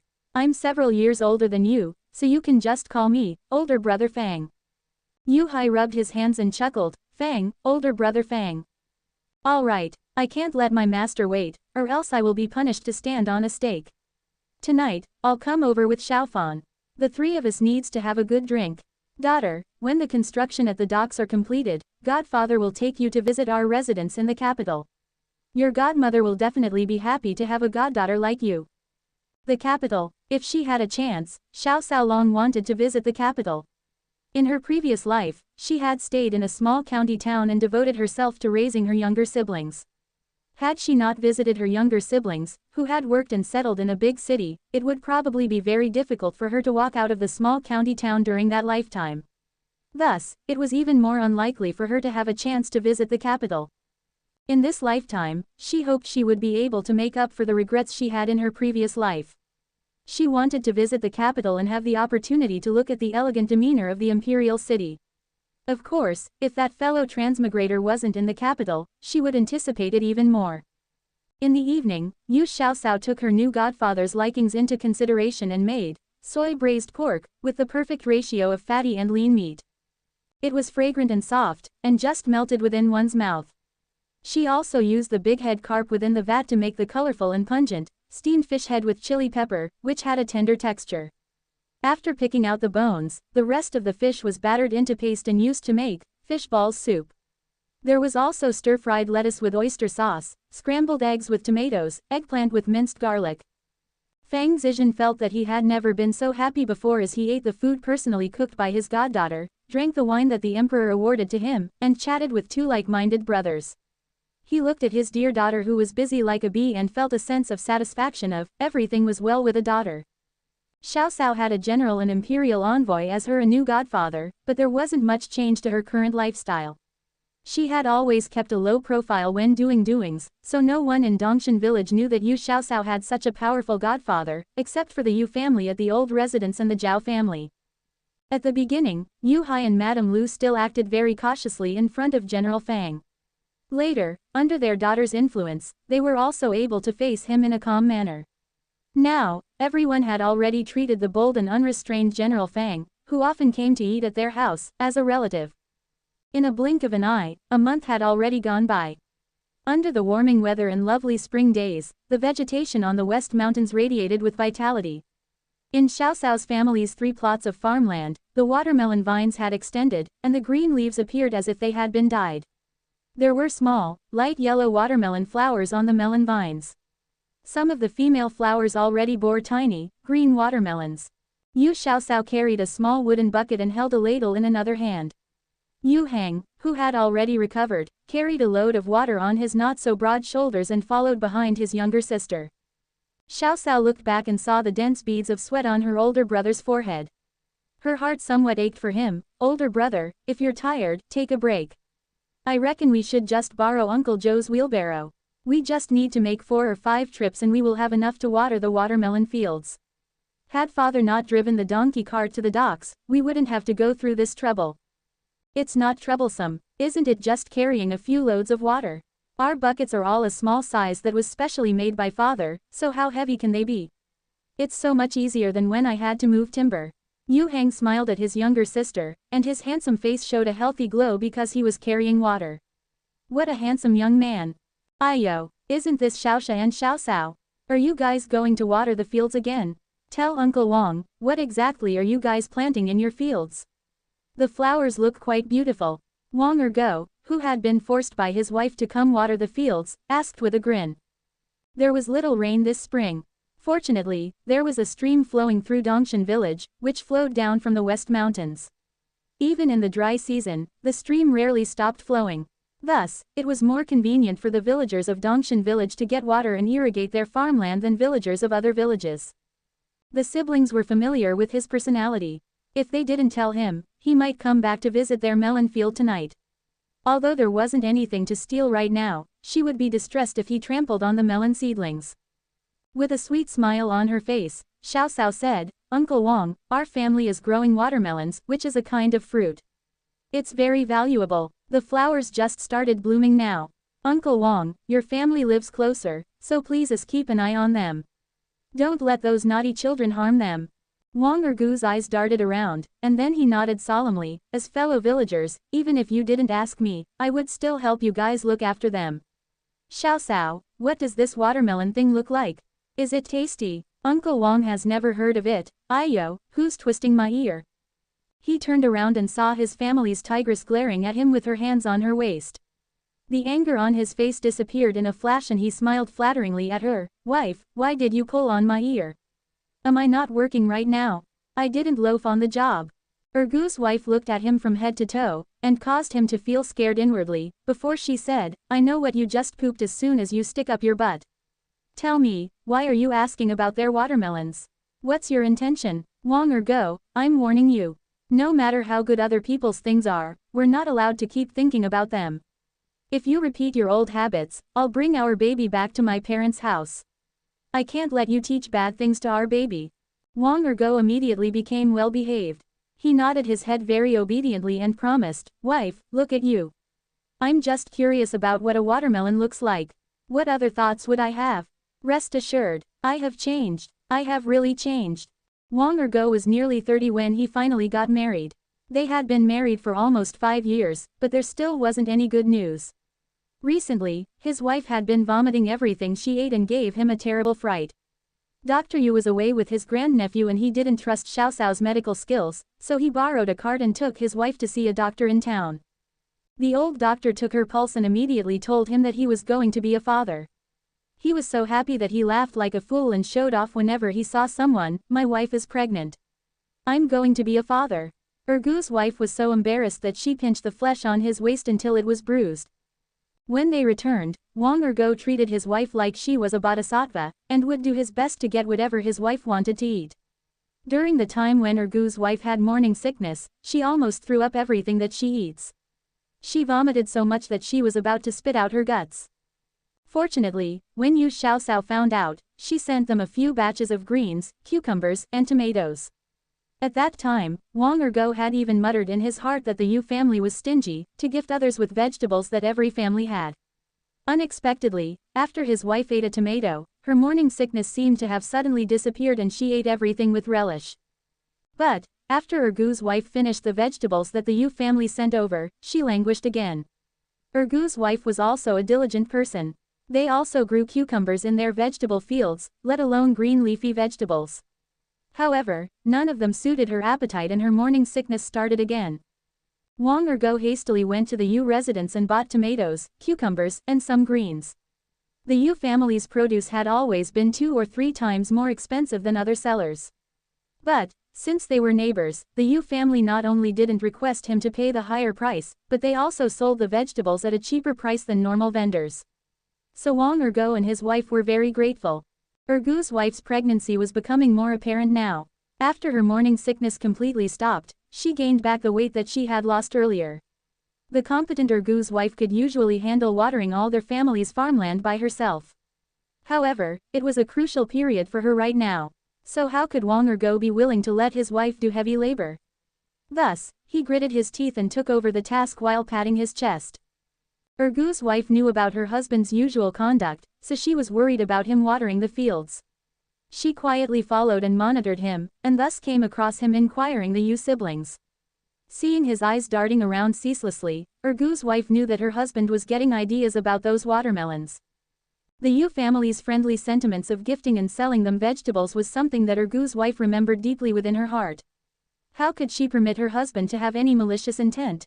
Recently, the best threat was to say that she would return to her parents' house with their baby. It worked every single time. Sure enough, her husband was vowing and making guarantees to her, and acting very obedient. Yu Xiaoxiao watched the interaction between the peculiar couple. It seemed like the two were constantly bickering, but their feelings for each other were deep and strong. Rather than saying that Wong Ergo was afraid of his wife, it was better to say that he cherished her deeply. He liked to quarrel with her at times, but he still acted according to his wife's wishes. Xiao Xiao and her older brother waved goodbye to the couple and arrived at their family's melon fields. Looking at the green vines and tiny spots of yellow flowers in the fields, she felt as if she could see a big and round watermelon waving its hands at her. Yu Hang bent his knees to steadily put the buckets on the ground. Then he put down the carrying pole in his hands and took the ladle in Xiao Xiao's hands. He was about to go water the fields, but he was stopped by his youngest sister. Under her older brother's questioning gaze, Yu Xiaoxiao scooped some water from her own bucket and poured it into the buckets that Yu Hai was carrying. After she poured a ladle of water into both buckets, she told Yu Hang, "All right, you can go water the fields now." Yu Hang felt puzzled as he looked at Xiao Xiao's bucket and softly asked, "Youngest sister, is there something special with your bucket of water? Why do you always pour a ladle of it in when we're watering the fields?" Yu Xiao Xiao looked around and then she diluted, "Shish. Don't be so loud, this is a fertilizer that I specially made that can fertilize the soil. It was also thanks to this fertilizer that our family had such a high yield of sweet potatoes last year." "Oh, I see, youngest sister, you know so much. You even know how to make fertilizers. If this formula can be made public, then it will definitely benefit a lot of people." She hadn't expected that Yu Hang had the potential to be a saint. No way, she must destroy this quality immediately. Xiao Xiao appeared even more mysterious as she moved closer to him and whispered, "This kind of fertilizer was made with a celestial item that the God of Fortune gave me.